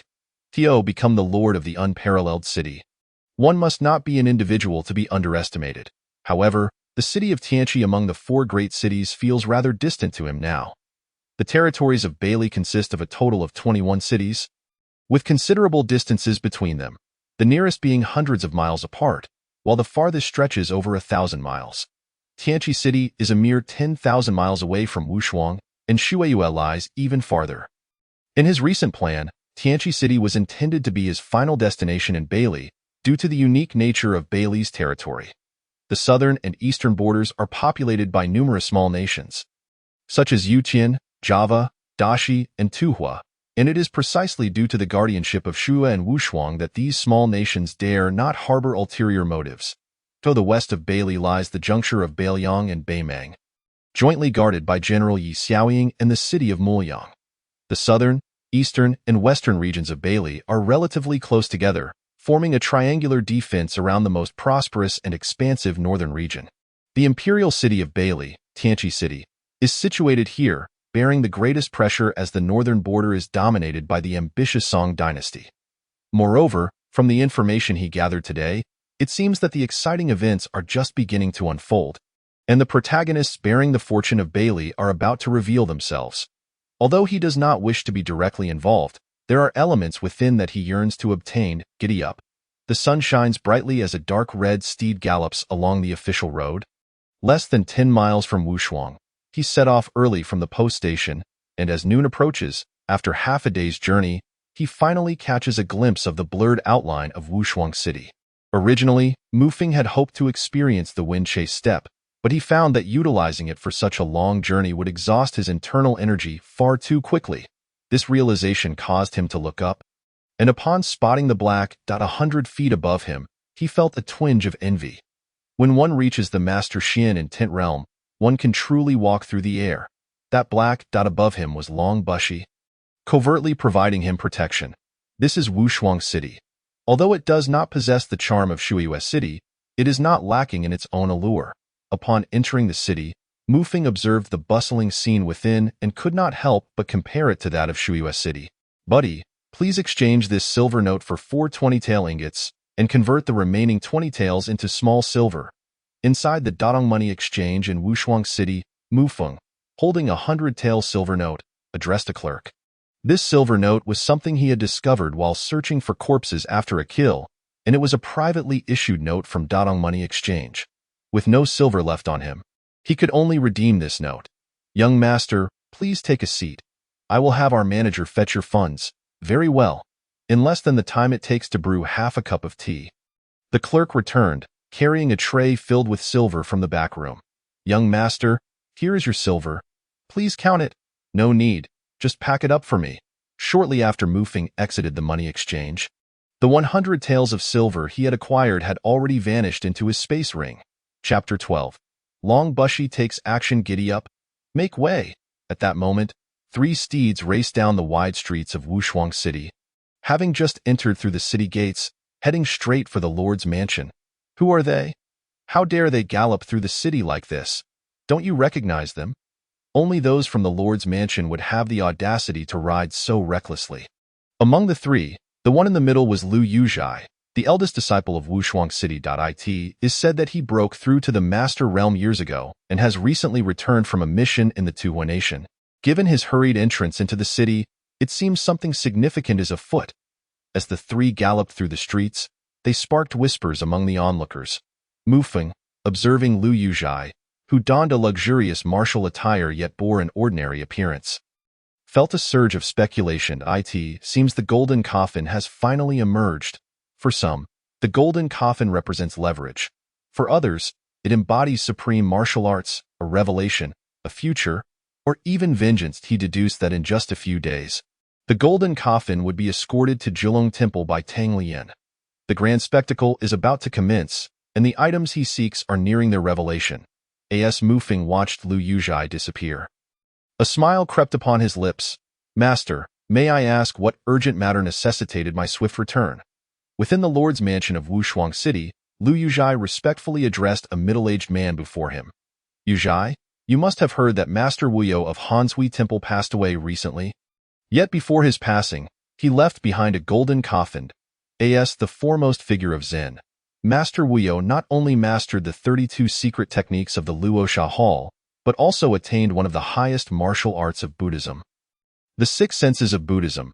He was even adept at the heart perception, rendering secrets irrelevant, even to those of the Xian in Tent Realm. It is highly likely that the golden coffin contains records of the Luosha Hall's 32 secret techniques and the 6 senses of Buddhism.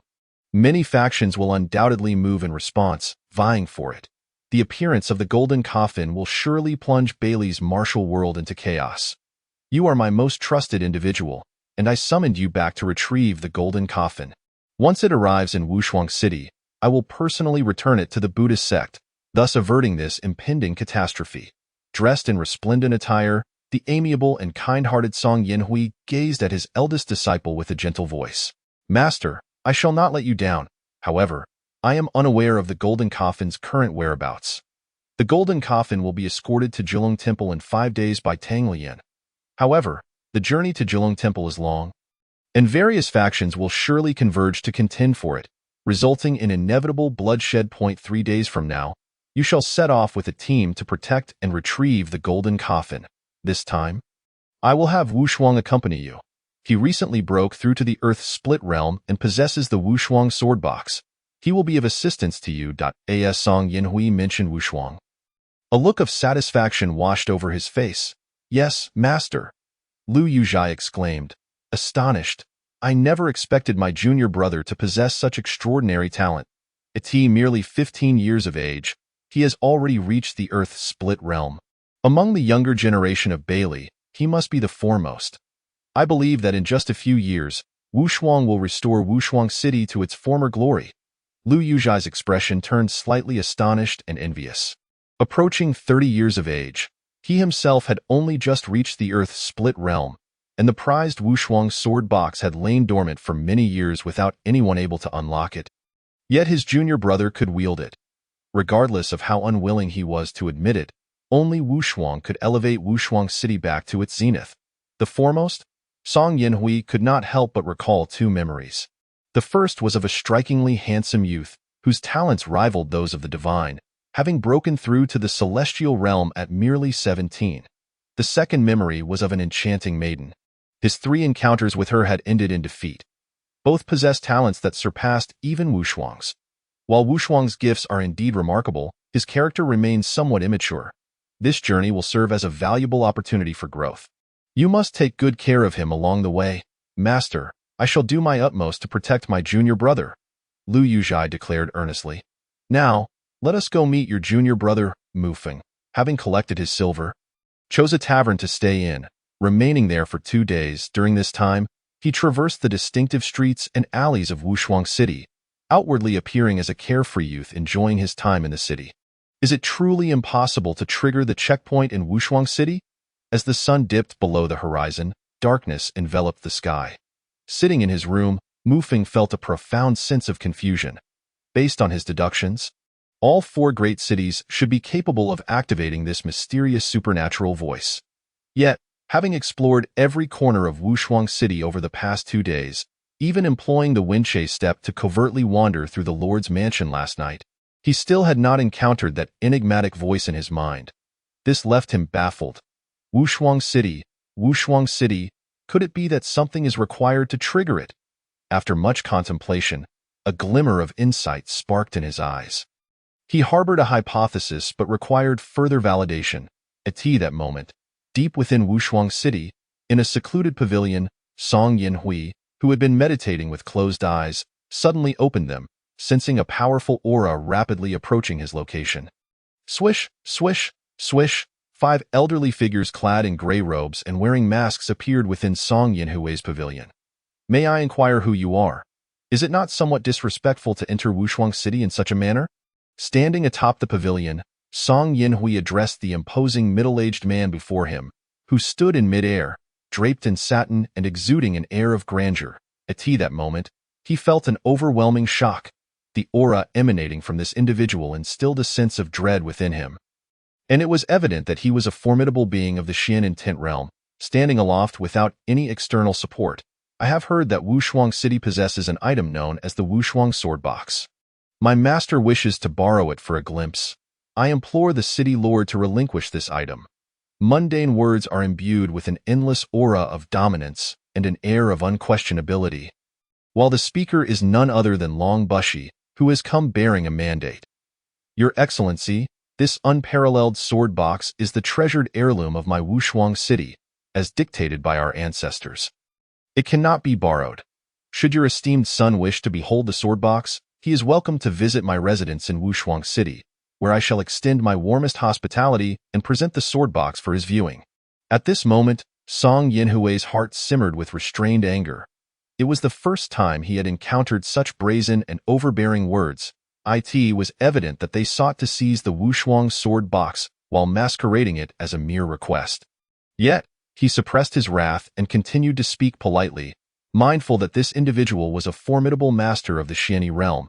and he did not wish to provoke a conflict behind him. The five elders glared with fury, their eyes brimming with indignation and a hint of dissatisfaction directed at Song Yinhui. Chapter 13. The Wushuang sword box. My young master's command is for me to borrow the sword box. I hope the city lord will not make this difficult for me.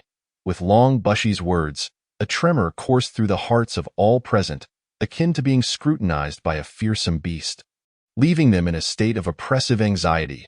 The towering pavilion, several dozen feet high, emitted a mournful creak under the weight of this overwhelming aura.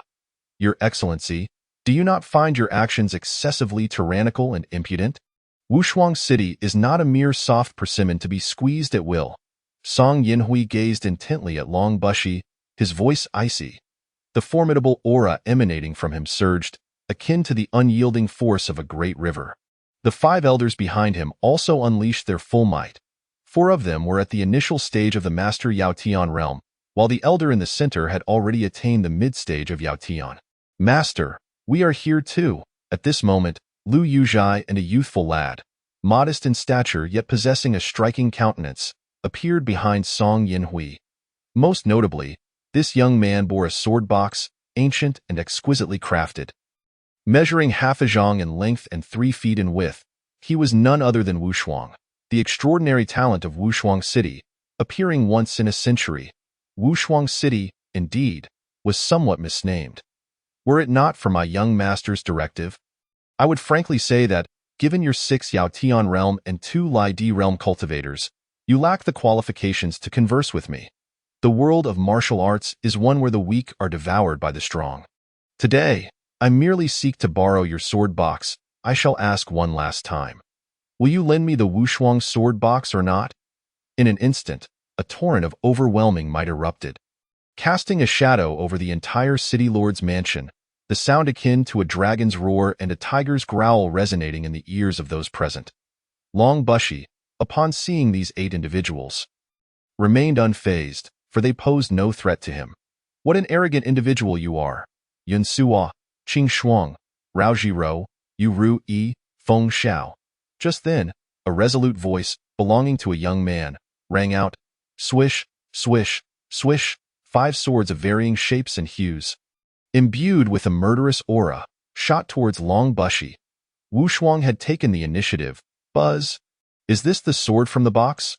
Quite intriguing indeed. 5 swords unleashed together, rivaling the Yaotian realm. But do you not realize that even Yaotian must prostrate before me? Long Bushy gazed at the 5 swords hurtling toward him, his expression utterly placid. The 5 swords, manipulated by Wushuang, approached with remarkable speed, yet there was no violent clash as anticipated. Instead, they vanished as if cast into the abyss. Just 3 feet from Long Bushy, the 5 swords seemingly lost all power and hung motionless in the air. Atop the pavilion, Wushuang's countenance shifted dramatically. He had lost control of the 5 swords. Though he could sense their presence, he could not retrieve them. It was akin to an infant's spoon being grasped tightly by a giant, leaving the infant utterly helpless. Vast waters and mountains. Elders, let us strike together. Upon witnessing Wushuang's actions, Song Yinhui's heart jolted. Though he had just exhibited overwhelming strength, he did not genuinely wish to engage in battle with this Xianyi master, who was not to be trifled with. This individual's background was undoubtedly formidable, able to command a master of the Xianyi realm to act upon his orders. Such power was rare even throughout the entirety of Bailey. Yet, the situation had unfolded. Thus, he could only choose to stand with Wushuang. Unbeknownst to him, a sword of deep ink, measuring 3 feet and 7 inches, had materialized in Song Yinhui's grasp. He decisively unleashed his most formidable strike. A white sword aura nearly 10 feet wide, imbued with the might to cleave rivers and mountains, directed toward Long Bushy. The 5 elders and Lu Yuzhai also launched their attack simultaneously, their combined might appearing as though it could obliterate any obstruction in their path. Dragon battles in the wild. Long Bushy observed the impressive assault of the 7 with an unperturbed gaze. It appeared as though he wielded the strength of 1,000 June, his fist coiling with latent power. The air around him was instantly drained, and the space within a 10-foot radius quivered with palpable tension. Roar! One stood suspended in the void, as the sound resonated like a dragon's roar. A terrifying fist shadow, 10 feet in size, erupted from his right hand. With a punch, the mountains and rivers trembled. Boom! The unparalleled fist shadow, carrying an overwhelming force capable of shaking the very earth, collided with the 7 attacks. Yet what struck terror into Song Yinhui was that upon contact, their combined assault seemed as fragile as an egg striking a stone. Long Bushy's fist shadow obliterated their attacks effortlessly, its power unyielding. Surging directly toward them, puff, puff, puff, Song Yinhui, Wu Shuang, Lu Yuzhai, and the 5 elders were all sent reeling, blood spurting from their mouths under the force of a single punch. Rumble. The once intact pavilion crumbled beneath the might of the punch.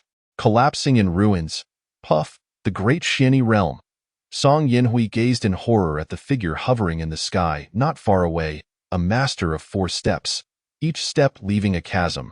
Just now, it was their combined attack, and even the esteemed master of Shuiyue City, Bailey Dongjun, could not have so effortlessly dispatched them.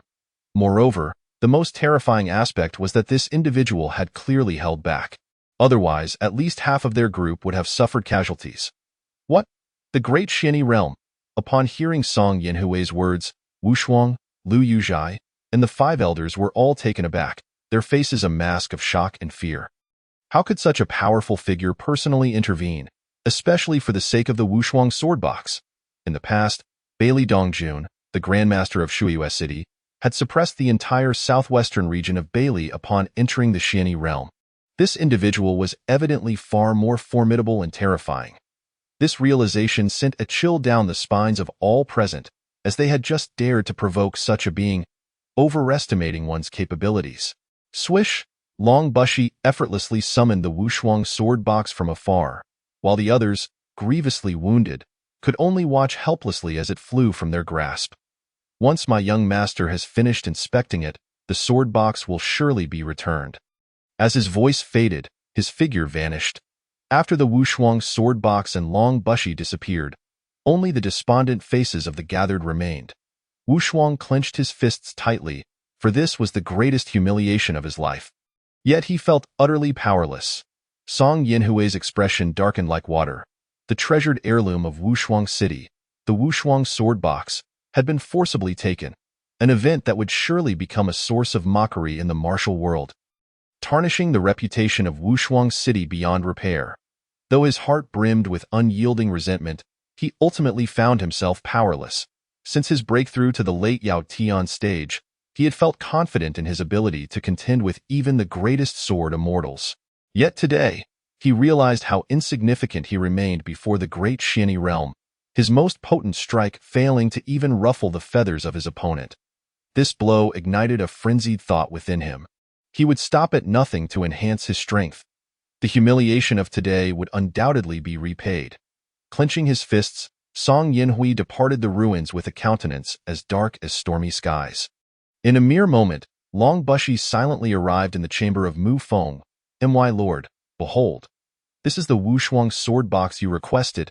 Click, click, click. Swish, swish, swish. In an instant, the flying swords came to life as the sword box slowly opened, revealing 13 renowned swords: Yun Suo, Qing Shuang, Rao Jiro, Yu Ru Yi, Feng Xiao, Hong Yi, Dai Dai, Zhu Ying, Sha Sheng, Pujie, Song, Meng, Zhu Ke, all of which surged forth in a dazzling display. Under Long Bushy's immense inner strength, the 13 renowned swords spiraled gracefully around Mu Feng. Ding, detection of triggered items. Would you like to check in? Chapter 14. The flowing trace sword technique check-in successful. Acquired the following items. 1. Half-step heavenly grade martial technique. Flowing trace point 2. Earth grade artifact. Heavenly dragon sword point 3. Special character. Mei Inshue, realm. Master of the Xianyi realm. Perfected. Point 4. Earth grade artifact. Thousand illusion demon point 5. Special spiritual being. White sculpture dragon eagle. Travels 90,000 miles. Commands 100 birds. Can battle in the Xianyi realm. Mu Feng gazed at the 13 renowned swords beside him, a smile involuntarily gracing his lips. "My lord, this Wu Shuang sword box is exquisitely crafted. And the quality of these 13 swords is truly remarkable, especially this Zhu Ke. Its grade has already reached Earth grade. Shall I reserve it for you? Long Bushi, sensing Mu Feng's expression of satisfaction, spoke with a tone of reverence, testing the waters. This Wushuang sword box is indeed a masterpiece. There is none other like it in the world. Zhu Ke is the core of the sword box. If removed, the item will undoubtedly be left incomplete and devoid of spirit. The earth sword possesses a spirit. I am not fond of items with an owner. Let us return it to him on the morrow. Mu Feng gazed at the resplendent array of 13 renowned swords before him, his expression as tranquil as still water, devoid of any hint of covetousness. Indeed, young master, with a clanging sound, the 13 swords returned to their sheaths. You have executed this task admirably. I recall your proficiency with the sword. Your mastery of the Heavenly Dragon 17 techniques and 7 Supreme Divine Dragon arts should be nearing completion. This Heavenly Dragon sword, being unclaimed, resonates with you. Hence, it is now yours. With it, your strength shall increase by 1/3. A sword measuring 3 feet 6 inches in length and 2 inches 6/10 in width, emanating an aura of ink-like gold, materialized in Mu Feng's grasp. Upon closer inspection, one could observe golden clouds swirling across the sword scabbard, exuding an ancient and mysterious charm. Thank you for bestowing this sword upon me, young master. Long Bushe regarded the suddenly manifested heavenly dragon sword in Mu Feng's hand with no surprise. His gaze remained fixated upon the sword, a feeling of delight swelling within him. Rare are the prestigious swords, and one that harmonizes with his martial arts is even more elusive. Upon the appearance of the heavenly dragon sword, he sensed a stirring within his 7 supreme divine dragon arts. He received the half-step celestial grade martial technique, Flowing Trace, after Long Bushe accepted the heavenly dragon sword, leaving the room with the unparalleled sword case. Mu Feng promptly sat cross-legged upon his bed. The echoes of man linger, the traces of the sword remain. First technique. Sword Flowing Clouds, where the sword chi moves with the heart, like flowing water and drifting clouds. Second technique. Sword Like Thunder, dazzling as a meteor, swift as thunder. Third technique. Sword Leaves Traces, leaving traces in space, silent and desolate. At this moment, Mu Feng felt as though he had entered another realm, transforming into a child who had nurtured, savored, and comprehended the sword since his youth, always accompanied by it. Time flitted by like a fleeting horse. He had contemplated the sword for 32 years, until this fateful night when thunder roared and dark clouds gathered. What began as a clear night with shooting stars was suddenly engulfed by a torrential downpour. On this extraordinary night, marked by thunder and meteors, he attained enlightenment. With a single step, the sword moved in accordance with his will. The thunderstorm danced with his swordplay, as the rain poured down. The dark clouds coalesced around his sword techniques, abruptly forming a river of clouds in the sky. With sword chi as its spine and the heart of the sword as its core, this cloud river changed whimsically around him, breathtakingly beautiful. Yet the sword chi emanating from it instilled a chilling fear from several paces away. He named this technique Sword Flowing Clouds. But the marvel did not end there. As the cloud river dissipated, his sword techniques grew more fervent.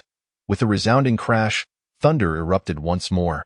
After the thunderclap, Mu Feng's figure, entwined with arcs of lightning, became a dazzling spectacle. The dance of the sword arose from his heart as the lightning infused his very being. A radiant sword chi, 3 zhang long and imbued with fierce thunder, suddenly materialized, shining like a meteor and striking with the speed of thunder. This technique could shatter mountains and valleys. He named it Sword Like Thunder.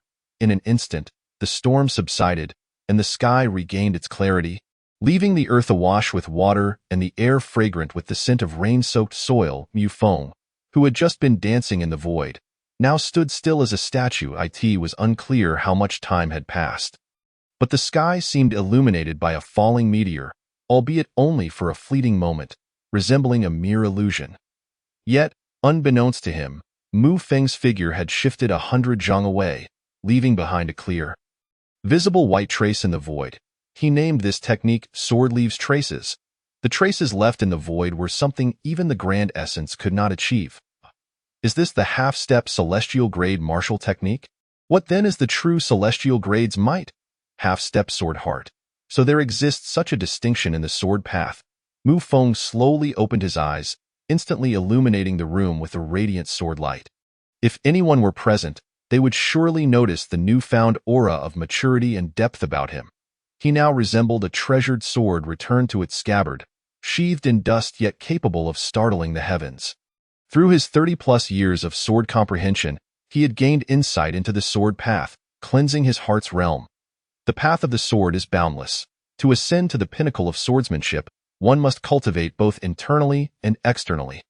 Sword chi represents the external, while the sword heart symbolizes the internal. Within man lies the sword, and within the sword lies man. The sword and body must become one, akin to an arm in motion. This is the first realm of the sword path, the unity of man and sword. When the heart holds a realm, and the realm knows no heart, when the realm does not create the heart, but exists because of it, this is the second realm of the sword path, the sword heart realm. Upon reaching the sword heart realm, the sword techniques move with the heart, flowing freely. Even without a sword in hand, one can unleash sword chi capable of piercing through myriad defenses. Such a state is unattainable for many sword practitioners even after a lifetime of endeavor. After regaining his composure, he received the earthly grade artifact, Thousand Phantom Mask, transforming one's form, elusive as a shadow. Mu Feng examined the exquisitely textured, snow-white mask in his hand, the phrase strange mask automatically surfacing in his mind. Once he donned the mask, his figure appeared shrouded in a mist, imparting an uncanny sensation. Although he was right before one's eyes, his precise form remained indistinct, his realm and cultivation imperceptible, akin to a mirage. A cloud that could not be touched. Indeed, with the Thousand Phantom Mask, I can occasionally venture out to test my sword techniques. Mu Feng surveyed his mist-like reflection in the mirror, feeling a profound satisfaction. Despite his desire to remain inconspicuous and play the role of a behind-the-scenes figure, the urge to showcase his martial prowess was undeniable. With the Thousand Phantom Mask, he could fulfill this wish entirely. Now, with two powerful allies of the Grand Essence Realm by my side, I can begin to implement my plans in Bailey. Having discerned some patterns regarding this mysterious item, it is time to proceed to the next location. Mu Feng stowed the mask within his spatial ring, his mind beginning to formulate his plans. The capabilities of an individual are ultimately limited. To stand at the pinnacle of this world, one must possess their own power. This notion had germinated within him upon acquiring martial prowess. Initially, it was merely a thought, yet now, with two formidable allies of the Grand Essence Realm, he could feasibly attempt to realize this aspiration and establish his own faction. Signifying his entry into the intricate game of Bailey. The chaos of Bailey shall be determined by Tianqi. Tianqi City has always been the heart of Bailey. Although Shuiyue City currently holds significant sway in Bailey, its overall strength and number of talents pale in comparison to Tianqi City. In the past, a mere handful of young masters from the Jixia Academy in Tianqi City reshuffled the power dynamics of numerous factions in Bailey's southwestern region. Emerging from the blue and surpassing the blue, Bailey has now reached a pivotal moment of royal succession. For the factions in the martial world to ascend to prominence, securing the support of the imperial court is undoubtedly the fastest route. At this juncture, backing the new emperor is the wisest choice. Even the formidable Shuiyue City must choose a side during the royal transition. As he establishes his faction, he will inevitably become a pawn in the eyes of certain individuals, thus necessitating careful consideration. Furthermore, the world is rife with turmoil. He cannot become overconfident simply because he possesses two Grand Essence Realm experts. In Bailey alone, he suspects several hidden powerhouses, not to mention those from the Song Dynasty and the Yuan Dynasty, who are even more formidable. Chapter 15. Wine's rise. It is essential to proceed step by step. After a cup of tea had passed, a glimmer of determination flashed in Mu Feng's eyes as he murmured to himself. The following day at dawn, within the Lord's Manor of Wushuang City, swish. Return the sword case to you. Our young master is indeed looking forward to witnessing the spectacle of you wielding all 13 flying swords simultaneously. A flash of brilliance swept across as an elusive voice resonated in the air above the Lord's Manor. The Wushuang sword case soared through the air, landing steadily in his hand. Wushuang beheld the retrieved Wushuang sword case with uncontainable joy in his eyes. Master, who exactly is this esteemed individual? Who is the young master he speaks of, to show no desire for the Wushuang sword case? Lu Yuzhai, observing the return of the Wushuang sword case, inquired with astonishment. In these times of upheaval, one who is not swayed by petty desires must harbor grand ambitions. This person's strength ranks among the top 3 in Bailey. To command such an individual, they must either belong to the court or be a figure from a rival nation. You and Wushuang must take care on your journey. This martial world ultimately belongs to the youth. The older generation is unlikely to act against the golden coffin. You and Wushuang have a significant opportunity. Song Yinhui, upon seeing the return of the Wushuang sword case, displayed a flicker of confusion in his eyes. Although he skillfully concealed it, "Yes, master. My junior brother and I shall depart immediately," Lu Yuzhai responded respectfully to Song Yinhui. "Indeed, should you encounter someone named Xiao Se along your journey, if he is willing, please invite him to be our guest in Wushuang City. Master, who exactly is this Xiao Se?" Noticing the solemn expression on his master's face, Lu Yuzhai felt an inexplicable curiosity about this individual. A genius and an old acquaintance, he may very well be a decisive figure in the fate of Bailey in the future. Song Yinhui gazed toward the north, his words tinged with nostalgia and something deeper. "You need not inquire further. I merely mentioned him in passing. It suffices for us to cultivate a favorable relationship with him in Wushuang City. You may go now." "Yes, master. Junior brother, let us set forth." As soon as Lu Yuzhai and the group from Wushuang departed from Wushuang City, Tang Lian received the golden coffin and journeyed towards their destination. Meanwhile, at Shuelua Mountain Manor, whether by the shackles of fate or mere coincidence, a strikingly handsome young man clad in a fox fur robe and a vibrant, somewhat impetuous youth dressed in phoenix red found themselves walking together. Concurrently, within Tianqi City, Your Highness, the golden coffin has emerged. Shuiyue City, Wushuang City, the Tang clan, the Lei family, the Dark River, the Su family, the Yin family, the Gu family, and Tianweishan have all dispatched personnel or hired assassins to vie for it. Moreover, the Red King has already departed Tianqi, heading towards Muliang City. Within a splendid and spacious palace, an unremarkable-looking man bowed and spoke softly to the high seat in the grand hall. "This chess piece has finally moved. Let my poor 6th brother and his companions contend with each other. I have orchestrated this splendidly. I hope they do not disappoint me." A somewhat somber, youthful voice suddenly resonated throughout the palace, enveloping it in an eerie atmosphere. "Your Majesty, multiple covert investigations reveal that the Song Kingdom has mobilized 180,000 troops. Although there are no apparent movements, in recent days several merchant caravans have settled at the border town of Lilei in the Song Kingdom, and upon verification, they are all transporting grain in the Zhengyuan Hall of the royal palace." A tall eunuch clad in a crimson dragon robe, with a cold visage, bowed and reported. This man was none other than the chief eunuch Jin Yin, one of the 5 great eunuchs of Bailey. "Ahem! It seems this battle is unavoidable. Have our envoys to the Great Yuan sent any word back?" In the Zhengyuan Hall, a man garbed in a dragon robe, with an elderly countenance and graying hair, yet possessing an aura that commanded respect without anger, startled all present. Though the tiger may be old, its residual might still lingers. He was none other than the ruler of Bailey, Emperor Mingda. "I report to your Majesty. Our envoys to the Great Yuan have yet to deliver any information. Let the 30,000 Breaking Wind Army of the Northern Defense King secretly enter Lilei City and inform the One family. I want them to gather 10,000 medicinal personnel within 3 months to deliver to the Northern Defense King." The authoritative voice of Emperor Mingda echoed once more in the hall. "Yes, Your Majesty. Your Majesty, there is one more matter. Recently, it has been heard that a golden coffin has appeared in the Jianghu, and Tianweishan seems to attach great importance to it, having dispatched 2 masters into Bailey. It is said that the golden coffin contains the supreme martial arts legacy of the Buddhist sect, which has caused unrest throughout the southwestern region of Bailey." Jian Yin bowed respectfully before the figure on the dragon couch. "Issue an order to Wushuang City and Shuiyue City to quell this matter. I do not wish to see external threats while internal strife arises. Also, send a message to Yi Xiaoying, instructing him to bring back that wayward son of mine." As a royal descendant, He ought to be concerned for the nation rather than running off to a remote place to become an innkeeper. What sort of propriety is that? Yes, your majesty.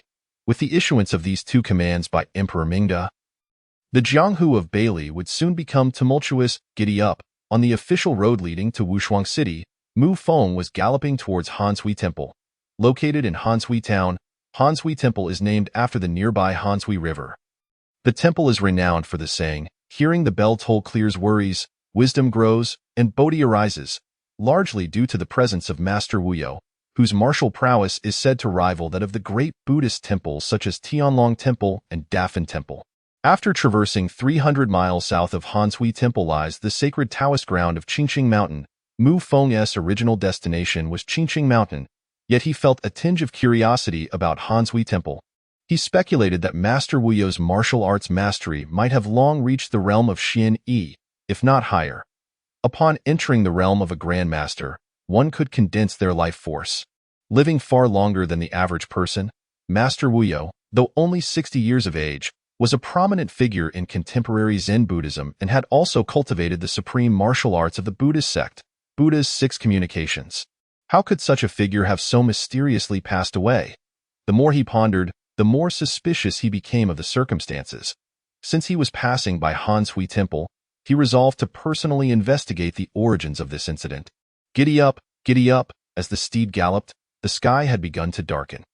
After a day's journey, Mu Feng finally arrived at Hanshui Town at dusk, with only a little over 30 households in the town. Every home had lit their fires. At the entrance of Hanshui Town stood an olden named Shanglai and, "Guest, will you be dining or lodging?" As Mu Feng led his horse through the inn's outer gates. A plainly dressed young attendant hurried forward. "Lodging? Please prepare a room for me, and send some food and drinks to my room. Young man, may I ask if it's possible to go to Hanshui Temple tonight to pay my respects?" Mu Feng handed the attendant 2 taels of silver, feigning curiosity as a newcomer. "Seeing as you are from afar, I must inform you that after the hour, entry to Hanshui Temple is prohibited. Moreover, it is the anniversary of Master Wuyo's passing. Due to a new regulation at Hanshui Temple, to commemorate Master Wuyo, one can only pay respects during midday for the entire year." The young attendant, seeing the silver in his hand, beamed with joy. "Thank you very much." Chapter 16.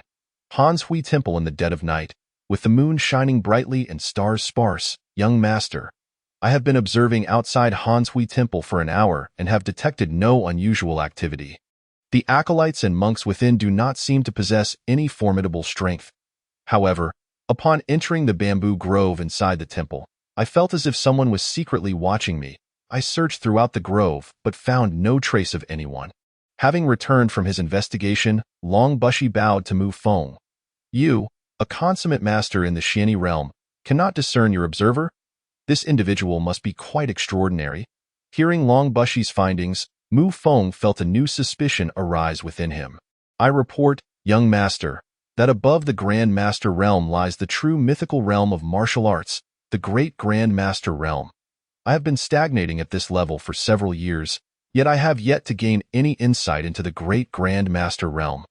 I once read in an ancient text that upon reaching the Great Grand Master realm, one undergoes a qualitative transformation, capable of destroying cities and filling rivers with a mere wave of their hand, which is incredibly terrifying. However, there was no record on how to break through. To this day, I remain utterly clueless." Long Bushy's face glimmered with yearning as he spoke of his lifelong aspiration. The mythical realm of martial arts, the Great Grand Master realm. Could it be that the one who is observing you in Hanshui Temple is a Great Grandmaster? Upon hearing about the Great Grand Master realm, Mu Feng showed no signs of shock. After being reborn into this chaotic world, where martial prowess was revered, he understood that the Grand Master was by no means the pinnacle of martial strength in this realm. "I suspect this individual is not a Great Grand Master. Such a person would not bother to spy on me in the shadows. I would either be directly killed or driven away. Yet this person merely lurks in secret. I surmise their cultivation level is likely not above mine. At best equal to my own." Long Bushy, upon hearing Mu Feng's doubts, expressed his thoughts.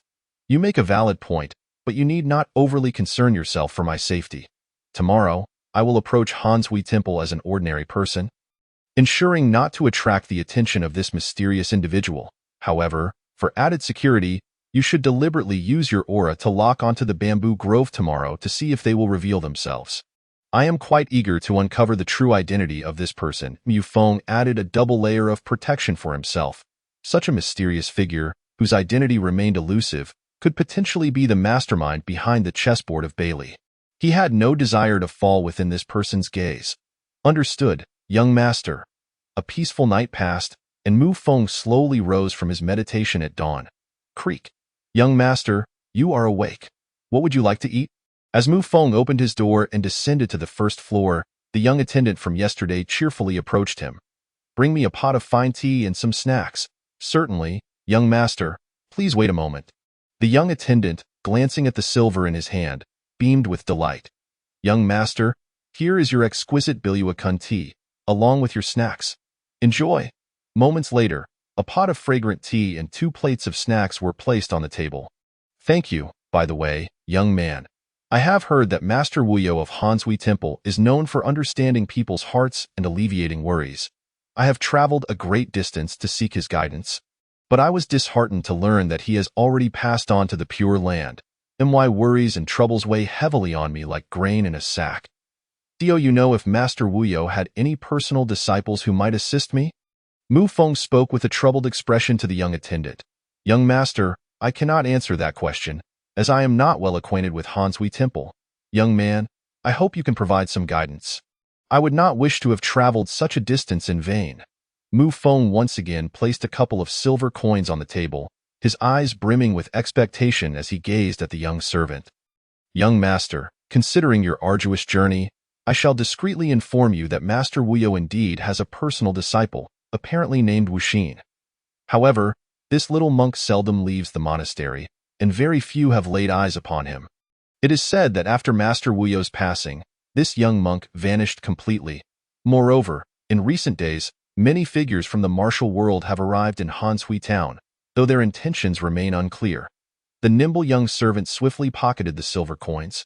Leaning closer to Mu Feng and whispering, "Thank you for the information. I am immensely grateful. Young master, you are too kind. Please take your time. The information I provided is merely hearsay. I hope it proves somewhat useful. I must attend to my duties now." After the young servant departed, Mu Feng began to ponder. Based on the information from Wushuang City and the servant's words, it seemed that the golden coffin containing Wuxin had already been escorted away by Tang Lian. This indicated that the protagonist, Xiao Se, would also be heading to Shuiyue City, preparing to return to Tianqi. As March approached its end, a light snow began to fall in Hansui town. Donning the fur coat purchased from Wushuang City, Mu Feng stepped out and made his way toward Hansui Temple. Situated in the southern corner of Hansui town, the temple was only a short tea brew away from the inn. From a distance, Hansui Temple appeared modest in size, covering no more than 1,000 zhang. Its roof was adorned with colorful glazed tiles, intricately carved with vivid dragons and Buddhas. By midday, a long queue had already formed outside the temple. Clang, thank you, benefactor, for your incense offerings. May the Buddha bless you. Mu Feng placed 10 taels of silver into the incense box and entered the main hall of Hansui Temple in due order. Upon stepping into the hall, a magnificent dark golden Buddha, towering 3 zhang, greeted his eyes, exuding an aura of solemnity. The hall resembled a pure land, with red candles scattered across the floor, golden tiles beneath his feet, and an ambience of tranquility that showcased the essence of Zen. Like the other worshippers, Mu Feng lit incense and bowed in reverence, yet a knowing smile graced his lips as he exited the grand hall. Meanwhile, in the depths of the bamboo grove behind the temple, a figure resembling a withered tree, devoid of life, murmured softly to himself. Who is this person, possessing such power? Why has this old monk never heard of him in Bailey? Could he be someone sent by the Kingdom of Song? Is war on the horizon? But why would he pay attention to Hansui Temple, especially with someone of remarkable status arriving today? Yet, none of this concerns me now. I am but a step away from success. This is your destiny. Do not let me down. A voice devoid of emotion echoed in the depths of the earth. Prior to this, Long Bushi had noticed Mu Feng exiting Hansui Temple and had withdrawn his presence from the bamboo grove. Had he lingered a moment longer, he would have surely uncovered the peculiarities beneath the bamboo grove. Chapter 17. The dusk sends couriers, a night of wind and snow slays souls. Young master, my subordinate has been monitoring the bamboo grove behind the temple. Yet no discoveries have been made. Shortly after Mu Feng returned to the inn, Long Bushy respectfully reported, observing him writing at the table. For now, there is no need to concern yourself with this place. As long as he exists, he will inevitably reveal himself one day. The timing is ripe. I have 2 tasks for you. Here is a secret technique, the soul capture seal, a half-step to the celestial grade. Anyone marked by this seal shall be bound to you with unwavering loyalty. I need you to master its use in the shortest time possible. Your destination is the kingdom of Yutian, where you must establish an assassin intelligence organization. Utilize the soul capture seal to quickly build a significant force, and then infiltrate Bailey. After I visit Qingqing Mountain, I will return to Shuiyue City. When the time comes, I will arrange for someone to collect the information you gather. This should not pose a challenge for you, I trust? After a brief moment, Mu Feng set down his brush and ink, handing the newly inscribed soul capture seal to Long Bushy. Rest assured, young master, I will exert every effort to fulfill your directives. The establishment of a force requires a name. I humbly request you to bestow one upon it. Long Bushy, having received the soul capture seal, bowed once more, recognizing that such matters were not difficult for them. The dusk sends couriers, a night of wind and snow slays souls. Let us name it Fengshui Pavilion. I find it quite fitting, Mu Feng remarked with a calm demeanor, gazing out the window toward the distance. Young master has spoken. Thus it shall be so. 2 individuals should make for excellent subordinates. Off you go. I await your good news. Yes, young master. With a rustle, Long Bushy's figure vanished from the room, leaving a gentle breeze in his wake. Yuliang City, Shuiyue City, Wushuang City, Hanshui Temple. I find myself increasingly eager for the journey ahead. Mu Feng gazed at the distant Hanshui River, murmuring softly to himself. Successfully checked in, acquiring the following items. 1.15 years of pure internal strength tuned. Special half-step, celestial grade secret technique. Soul capture seal 3. Special individual, Mei Shue, realm. Half-step grandmaster, 4. Earth grade heart method.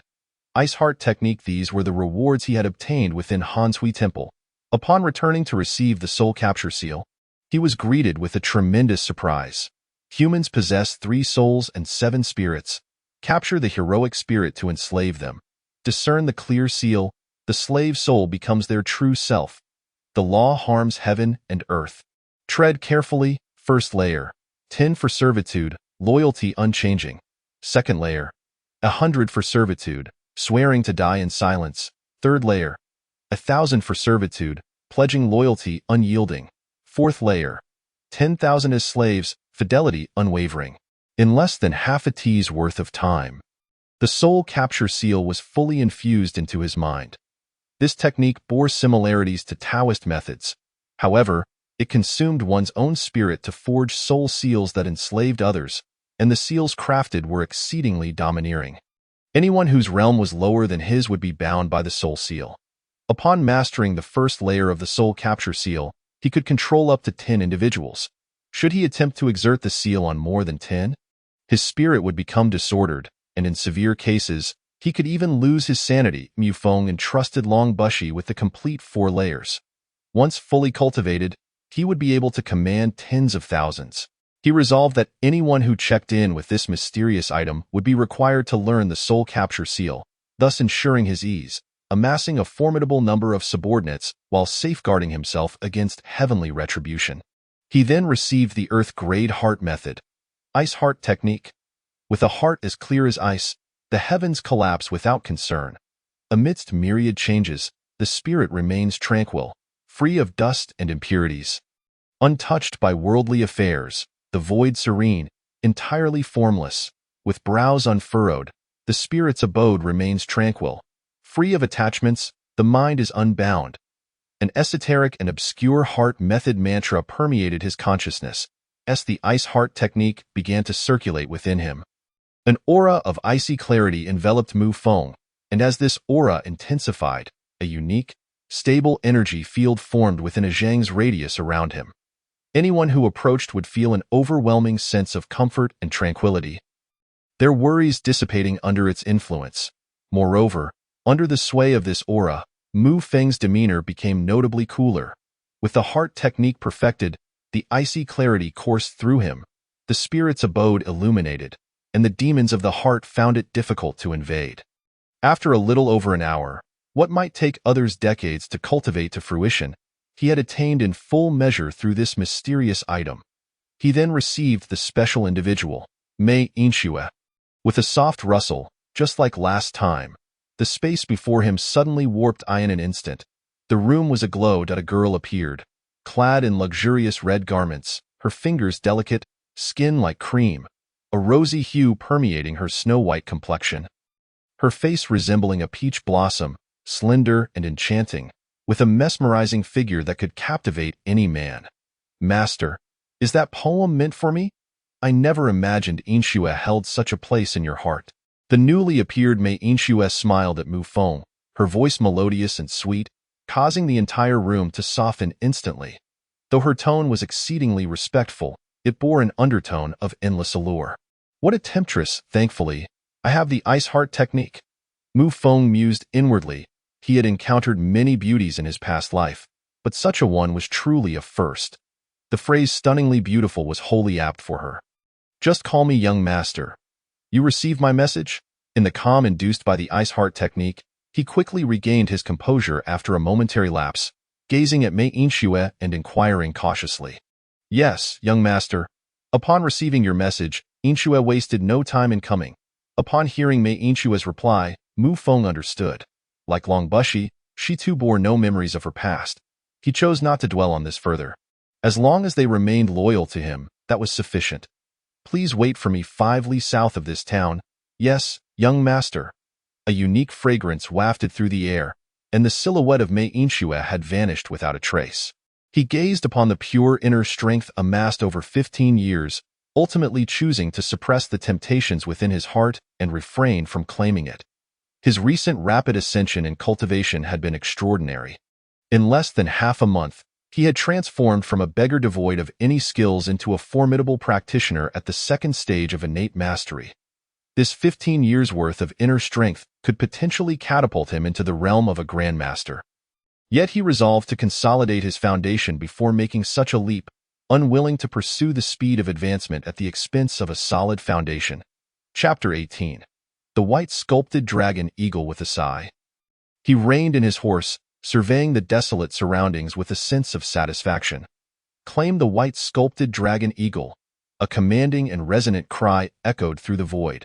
Before him materialized a magnificent eagle, towering over 6 zhang, with a wingspan that must have exceeded 15 zhang, exuding noble grace and a valiant demeanor. This majestic eagle was entirely snow-white, save for its eyes and talons, which bore a hint of dark gold. Standing there, it resembled a monarch among avian creatures. A surge of pulsating vitality and a fierce aura enveloped him. Its razor-sharp claws glimmered with a deadly sheen, as if they could effortlessly shatter mountains and peaks. In the presence of such a creature, an ordinary person would undoubtedly tremble, their legs turning to jelly. Greetings, master. Suddenly, a crisp voice resonated in Mu Feng's mind. You can speak. Mu Feng gazed in astonishment at the giant eagle before him. Master, I merely communicate with you on a spiritual level. To truly converse, I must reach the Imperial Realm. What is this Imperial Realm, and why have I never heard of it? Listening to this new terminology regarding realms piqued his curiosity. Master, the Imperial Realm is a unique classification exclusive to our avian and beast kin.it, is akin to what you refer to as the Grandmaster level. The white sculpted dragon eagle regarded Mu Feng with its lively eyes and continued their mental exchange. Do you have a name? Mu Feng's gaze grew increasingly fond as he beheld the majestic creature. I do not. If my master has a fitting name in mind, please bestow it upon me. You are entirely snow-white, and your form radiates valor, akin to a sovereign among beasts. As dragons are revered. How about naming you by Long? Thank you, master. I am quite fond of this name.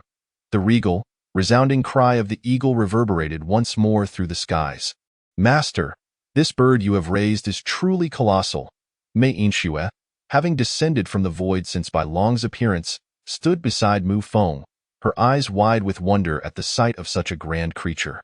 This is Bai Long, the noble white sculpted dragon eagle. Mu Feng cast a glance at Mei Inxue, feeling an oddity in his previously stated words.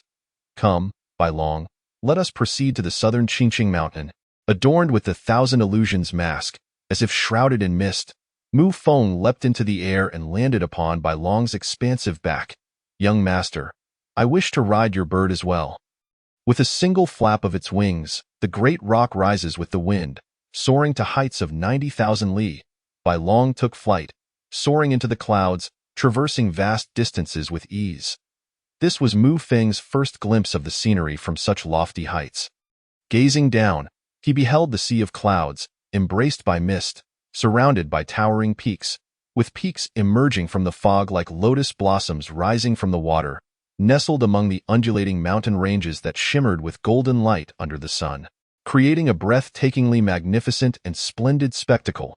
He had grown fond of this perspective of overlooking the world, and it ignited the seeds of ambition within him. One day, he yearned for the lands beneath his feet to acknowledge his supremacy. Young master, the view from this height is truly enchanting. Mei Inxue, nestled close to Mu Feng, gazed dreamily at the scenery below and remarked, Shuiyue City, senior brother, our scouts have reported a significant event in Wushuang City last night. A mysterious powerhouse descended from the skies at the hour of Su, effortlessly defeating Song Yinhui and the 5 elders with a single punch, forcefully seizing the Wushuang sword box. However, today at the hour of Qin, the sword box was returned intact. In the back mountain tavern of Shuiyue City, Xikong Changfeng spoke with grave concern. Tio traversed the skies and defeat Yinhui and the 5 elders of Wushuang City with a single blow indicates that this individual is undoubtedly a master of the Xianyi realm. The emergence of such a formidable figure in the southwest compels caution. The Xianyi realm has not seen such powerhouses for many years. Song Yinhui's strength rivals that of a sword immortal. If even he could not withstand this individual's punch, it appears this person's prowess is at least in the later stages of the Xianyi realm. A middle-aged man clad in deep blue attire, standing 7 feet tall, with graying temples and a hint of melancholy in his eyes, spoke in a magnetic tone. Senior brother, could this person be from the celestial realm? Xikong Changfeng's gaze reflected concern as he regarded Bailey Dongjun. You overestimate the celestial realm. If they had such a powerhouse, they would have long since broken the 12-year pact to bring back their young master. Then could it be the one from the palace? Gulp, no, it cannot be. Currently, the imperial power is in transition, and the one upon the dragon throne has not yet appointed a crown prince. If that individual were to leave the palace, chaos would surely ensue in Tianqi City. This person is unlikely to be one of our Bailey kin. Recently, the situation between the Song dynasty and Bailey has become increasingly tense. That Zhao Huang harbors ambitious designs, seeking to consume Bailey, and after subjugating Bei Mang and Bei Liang to secure his rear, I fear this individual may be a master sent by the Song dynasty to disrupt the Jianghu of Bailey. Bailey Dongjun raised the wine jug in his hand, taking a hearty swig before thoughtfully articulating his analysis. Senior brother, how should we address this person? Should we report to the court? Or should we seek out the Tang sect, the Peely Hall, the Lei family, the Wan family, and the Gu family to convene in Shuiyue City for discussion? Xikong Changfeng's tone grew heavy. If this truly is someone from the Song dynasty, it indicates that Bei Li is on the brink of peril. Matters of the Jianghu must remain within the Jianghu. Relying on our suspicions to report will only exacerbate the instability in Bei Li. Although Shuiyue City once stood as an alliance, it has now become a scattered entity, each acting in their own interest. Summoning them would be futile. This person possesses formidable strength. It is best to observe and see what they intend to do next. Amidst the tumult, how can one expect to have unblemished eggs? For Bailey to seek salvation now, unity is paramount. Yet that is no easy task. The struggle for imperial power among the three will inevitably exacerbate Bailey's plight. You and I alone cannot alter the grand tide. Bailey Dongjun spoke with a hint of despair. Xikong Changfeng fell into silence as the truth of their conversation weighed heavily upon them. This was a national struggle, and a handful of individuals could not possibly turn the tide. Their discussion ultimately ended on a somber note. Young master, Is that not Qingqing Mountain? Mei Yinxue stood upon Bai Long's back, her jade finger pointing towards a verdant mountain shrouded in mist and blooming with the essence of spring. Sprawling over 100 li Bai Long, let us descend. We have arrived at our destination. Mu Feng's gaze flickered with excitement as he beheld Qingqing Mountain below. He was eager to meet the renowned Taoist immortal, Zhao Yuzhen, curious to see what the most handsome man of Baili was like. With a resounding cry, Bai Long gracefully descended, landing steadily in the forest 3 li away from Qingqing Mountain. You need not accompany me up the mountain, Mu Feng gently said to the stunning Mei Yinxue beside him. Why, young master? I too wish to see Qingqing Mountain. I require discretion. It would be inconvenient to bring you along. Mu Feng's words elicited a hint of surprise in Mei Yinxue's eyes. She glanced at the imposing giant bird behind her, and indeed, it was quite the low-profile companion. Young master, I will conceal my cultivation. Please take me with you. Is that not agreeable? Her alluring tone, accompanied by a pleading expression, nearly overwhelmed the youthful blood coursing through him. Stop swaying, or I might fall apart. Very well, we shall go together. However, if anyone inquires, you must say we are merely acquaintances who met along the way. Not particularly familiar. Mu Feng felt a mix of delight and concern. A beauty like Mei Yinxue was indeed captivating, but it would also draw attention. How could he maintain a low profile while accompanying her? Young master, how can you disdain me so? Chapter 19. Qingqing Mountain. As Mu Feng removed his mask, under the influence of the concealment technique, he appeared as an ordinary young master from a noble family. After 2 cups of tea, he and Mei Yinxue arrived at the foot of Qingqing Mountain. Looking up from the foot of the mountain, one could see the midsection of Qingqing Mountain enveloped in clouds and mist. The small pavilions nestled among the clouds appeared ethereal, as if the mountain were a beautiful maiden adorned with a delicate veil, enticing onlookers to glimpse her true visage. As they traversed the mountain, though the foliage was dense, the silence was profound. No sounds of birds or beasts disturbed the tranquility, only a serene stillness that brought peace to the heart. The summit is a secluded haven worth exploring. Worthy of the beauty of Qingqing, Mu Feng mused contentedly as he sat in a pavilion on the mountainside, gazing at the lush scenery below. Young master, someone approaches. Seated beside him, Mei Yinxue observed the approaching figure. A Taoist priest making his way towards them. Poor monk Mu Qingyun, the elder guardian of Qingqing Mountain, pays his respects to the 2 esteemed guests. Moments later, a middle-aged man clad in a green Taoist robe, holding a whisk and exuding a gentle aura, entered the pavilion and bowed respectfully to the 2. Greetings, Taoist Mu. I am Mu Feng, and this young lady is my friend, Miss Mei. Have we disturbed your spiritual retreat here? I am but a humble hermit of the mountains, unversed in the ways of disturbance. I wonder from whence you 2 hail, and what brings you to my Qingqing Mountain. Mu Qingyun gazed upon the figure clad in black, exuding an air of tranquility, and the enchanting Mei Yinxue, draped in crimson. Though they appeared devoid of any cultivation, akin to ordinary mortals, an inherent aura around them stirred a sense of caution within him. I hail from Shuiyue City, having heard tales of Qingqing Mountain's captivating scenery. I have cherished the joys of travel since my youth, which is why I have come here to witness its beauty. This young lady, Mei, became my companion upon our chance meeting along the way. She harbors admiration for the illustrious Tao Sword Immortal of Qingqing Mountain, hence her desire to ascend the mountain together with me. Mu Feng, composed and smiling, spoke earnestly. Meanwhile, Mei Yinxue's eyes darted about, pondering, who is this Tao Sword Immortal? When did I ever express such admiration for this person? Ah, so you are a distinguished guest from Shuiyue City.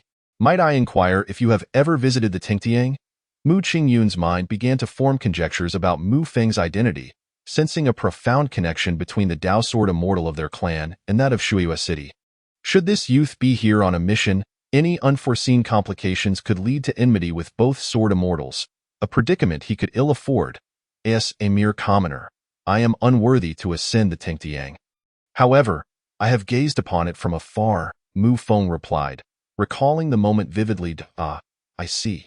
Since you have journeyed from afar, allow me, a humble Taoist, to guide you. Mu Qingyun, having found his answer, spoke with an unspoken understanding.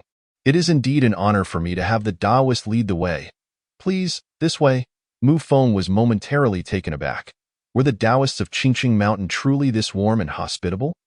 He had anticipated navigating the mountain with some difficulty, yet unexpectedly, someone had offered to guide him. After the passage of half a tea's time, "Esteemed guests, we have arrived at our Qingqing Taoist temple. I can lead you no further. You may explore at your leisure. Thank you, Taoist." Mu Qingyun bowed respectfully before turning to depart. The ancient brick and tile structure exuded an air of antiquity, with two imposing stone lions standing sentinel at the entrance. With each step taken upon the stone steps, one could feel the profound essence of the Tao and its formidable laws.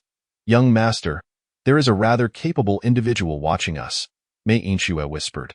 "I am Fei Xuan," bowing to both esteemed guests.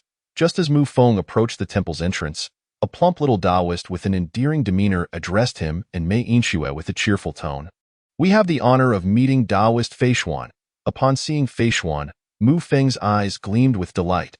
"Esteemed guests, only those of our Taoist temple may enter. I must kindly ask you to return," though Fei Xuan spoke with a charming demeanor. His gaze was resolute. "Little fatty, after our arduous journey up the mountain, could we not at least have a glimpse inside?" Mei Yinxue's soft, plaintive words caused Fei Xuan's face to flush crimson. Seeing such a captivating maiden, how could Fei Xuan remain oblivious? "Young lady, entry to the temple requires a karmic connection. Perhaps I could take your pulse to ascertain whether such a connection exists." Just then, a tall young Taoist, standing 6 feet tall, stepped in front of Fei Xuan, smiling as he looked at Mei Yinxue. "Master, did you not claim to be unversed in the Tao?" The two exchanged bewildered glances.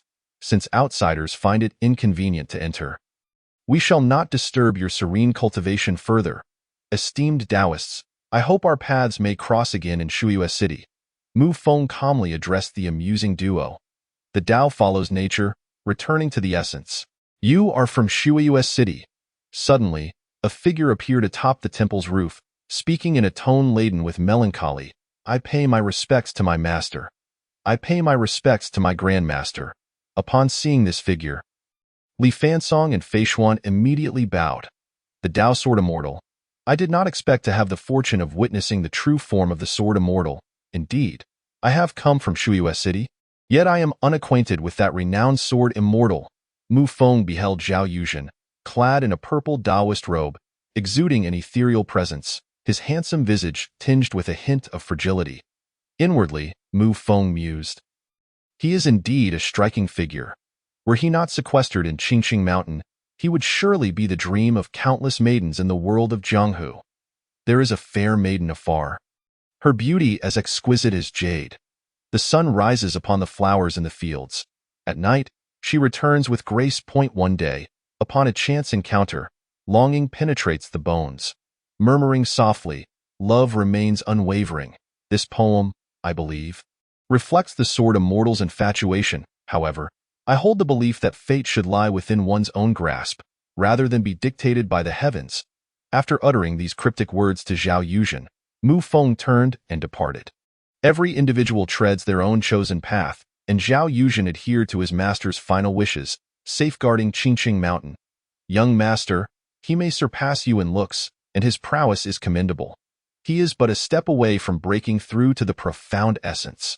Just now, was the maiden in your poem the renowned Sword Immortal? I am eager to meet her." As they descended the mountain, Mei Yinxue chattered animatedly to Mu Feng. Yet at that moment, his thoughts lingered elsewhere. Just as he approached the temple entrance, a familiar voice echoed in his mind once more. Ding! Triggered a check-in location. "Would you like to check in? Check-in successful. You have received the following items. 1. Pure Chi for 10 years. 2. Heavenly Grade Body Technique. Celestial Dragon Body Refinement Technique. 3. Earth Grade Elixir. 10 Body Refining Pills. 4. Special Character. Ghost Blade Shiheng, Half-Step Grandmaster. Young Master, did you not hear what I said?" Upon regaining focus, Mu Feng found Mei Yinxue incessantly chattering at his ear. "I was listening. Then why did you not respond?" "I was deep in thought. Could you compose a poem for me?" "I cannot." "Caw!" An eagle shrieked, soaring into the heavens as a white figure darted toward Shuyue City. Chapter 20. Celestial Dragon Body Refinement Technique Master. I cannot fathom the strength of those two. After Mu Feng departed, Li Fansong solemnly regarded the descending path. Your qi-gazing technique is merely at the first level. How could you discern their depths? This person is of extraordinary origin, and that young woman beside him may even surpass me in strength. Zhao Yuzhen stated with utmost gravity. Your qi-gazing technique has reached great mastery, yet you cannot perceive the young man. He is like a cloud of mist, while the woman possesses a celestial cultivation. Were it not for the unique nature of the qi-gazing technique, he would have never realized that she is an unparalleled powerhouse in due time. You and Feishuan should descend the mountain for some worldly experience. Henceforth, exercise caution when encountering these two. Understood. White Dragon, you have two tasks. Swiftly familiarize yourself with Bailey and the surrounding terrain, then capture some swift birds for me. I require them for information delivery. 5 days hence, take them to the kingdom of Yutian. What would typically take half a day by horse was accomplished in under an hour with White Dragon's swiftness, transporting them from Qingqing Mountain to Shuyue City. At a distance of 5 miles from Shuyue City, Mu Feng instructed White Dragon. Yes, master. Caw. White Dragon complied, vanishing into the sky in an instant. Young master, is that Shuyue City? Quite impressive. The city will be even more vibrant. Though there are several formidable experts within, please maintain a low profile once we enter, Mu Feng softly advised Mei Yinxue as they approached. Young master, I am already quite low-key. Let us enter. It has been ages since I last strolled through the bustling market. Yet your appearance hardly suggests low-key, Mu Feng internally chastised as he observed Mei Yinxue's eagerness to enter the city. Strolling is permissible, yet I must clarify that I possess merely over 80 taels of silver, which may not suffice for much. Young master, you truly are impoverished. Shuyue City. Young master. Here, boss, how much for this? 3 taels of silver. Young master, come here quickly. Boss, what is this? This is a wind flute from the Southern Dynasty. 5 taels of silver. Young master, I want this. Mu Feng's eyes twitched as he surveyed the numerous items in his arms. He had presumed that women's love for shopping was a modern phenomenon. Yet he was astonished to find it prevalent in this ancient era, and in the case of a formidable practitioner no less. He observed Mei Yinxue, who was eagerly inquiring about various trinkets, as though she had not ventured into the world for many years. Moreover, was their identity not reversed? She was supposed to be his subordinate. How had the role shifted so dramatically? Please exercise restraint. You have already amassed quite the collection, and we have limited silver left. We still require accommodation for the night. Mu Feng quietly urged as he walked beside the exuberant Mei Yinxue. Fear not. Young master, I possess funds. Here. What is this called, boss? Mei Yinxue retrieved a purse from her sleeve and handed it to Mu Feng before dashing off to inspect another stall filled with peculiar items. Inquiring with the vendor, I never realized that Longbu Shi would cease asking for my silver. It seems they are wealthier than I, and I am the most destitute. Mu Feng gazed at the heavy pouch filled with golden leaves. Internally lamenting, there must be at least several dozen golden leaves in here, and each one is worth 10 taels of silver. Young master, I want this. Purchase it. The two meandered through the bustling market for a full hour before concluding their excursion. As Mu Feng surveyed the largely useless items in his hands, he could only shake his head in disbelief. Bai Hua Yuan, young master, let us stay here. The name sounds delightful. Upon exiting the marketplace, Mei Yinxue remarked, eyeing a particularly elegant inn ahead. Esteemed guests, will you be dining or lodging? A youthful attendant, with a charming smile, greeted them as Mu Feng and Mei Yinxue entered. Kind sir, please prepare a premium room for us. Mei Yinxue spoke first, her voice sweet and inviting. However, her words rendered the attendant momentarily speechless. He had never encountered such an ethereal beauty. Young master, disregard her. Please prepare 2 superior rooms for us, with a stay of 3 days, and have some food and wine sent to our quarters, Mu Feng declared, producing 3 golden leaves and addressing the still-dazed attendant. Certainly. Esteemed guests, please proceed to the 3rd floor. Young master, do you truly not wish for me to serve you at night? Mu Feng felt a twitch at the corner of his eye upon seeing Mei Yinxue's alluring expression, internally exclaiming, what a temptress! The attendant regarded him with a strange, envious look. It was astonishing that such a celestial maiden would willingly offer herself. Yet here was someone who remained unperturbed, Creek. Inside Mei Inshua's room, she inquired, "Young master, what are you writing? It appears rather profound." She leaned closer to observe Mu Feng, who was diligently scribbling. "This is a secret technique. I have a task for you. Learn to utilize it swiftly and copy it 10 times, no, 20 times for me." After half a cup of tea's time, Mu Feng paused his writing.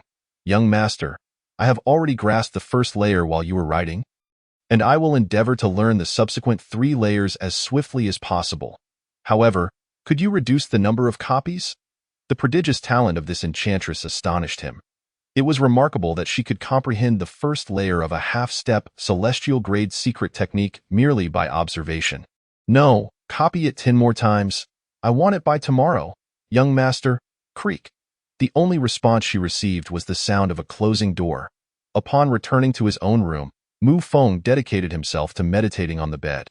This celestial-grade body refinement technique was his greatest acquisition from Qingqing Mountain Point. 500 years for the Jiao, 1,000 years to transform into a dragon. Blood exchange refines tendons, forging bones and marrow. Clearing meridians, achieving the Jiao's full form. The Dantian connects, forming the Jiao's manifestation. Severed limbs can be reborn, achieving the perfect Jiao. The power of a dragon can shatter rivers and mountains. Though this was a celestial-grade technique, he absorbed its content in a remarkably short time. Within an hour, it had all settled in his mind. After fully comprehending the technique, an inexplicable joy surged within him. The celestial-grade Tianjiao body refinement technique was extraordinarily powerful. When fully cultivated, it would not only enable him to regenerate severed limbs, but also grant him the might of a dragon. At that point, a single punch could likely shatter mountains. Moreover, and most importantly, achieving perfection in the Tianjiao body refinement technique would extend his lifespan by 500 years, an almost unimaginable prospect. No one could resist the allure of longevity. Although this was not true immortality, 500 years of life was akin to that of a deity. He had come to understand the terrifying nature of celestial-grade techniques. It was no wonder that not a single one could be found throughout the entirety of Bailey. While the Tianjiao body refinement technique was indeed fearsome, its cultivation required enduring pain that ordinary individuals could scarcely bear. The first layer necessitated blood exchange and tendon refinement, and it was best paired with body refinement elixirs for rapid progress. Body refinement inherently demanded an extensive period of arduous practice, and the Tianjiao body refinement technique had strict requirements for the quality of elixirs. The minimum requirement was a yellow-grade elixir, in Bailey. A yellow-grade elixir was a rare commodity, let alone the most elusive body refinement elixirs. If it were not for the mysterious and extraordinary substance providing him with elixirs for cultivation, he could not fathom how long it would take to achieve mastery in the Tianjiao body refinement technique. As he ingested a yellow-grade body refinement elixir, Mu Feng felt as though his entire being had been ignited. His blood surged with vigor as the Tianjiao body refinement technique operated. The elixir's energy flooded into his bloodstream, causing his blood to boil in an instant, accompanied by excruciating pain. Chapter 21. A Chance Encounter. Creek. Young master, I have completed the handwritten copies you requested and have bound each one. The following day, at dawn, Mei Inshua pushed open Mu Feng's door, her voice melodious and cheerful. Splendid. As a reward for your efforts, I shall take you to see the beautiful sights of Shuiyue City today. Mu Feng, his complexion rosy and spirits high, surveyed the 30 copies of the soul-seizing seal in his hands. After enduring nearly a night of torment, he had finally completed the blood exchange of the Tianjiao body refinement technique. Now, his blood coursed with an abundance of strength and vitality. Moreover, he discovered that the body refinement had made his inner strength significantly more substantial, solidifying his foundation. Young master, what technique did you practice last night? You appear much more gallant and striking than before.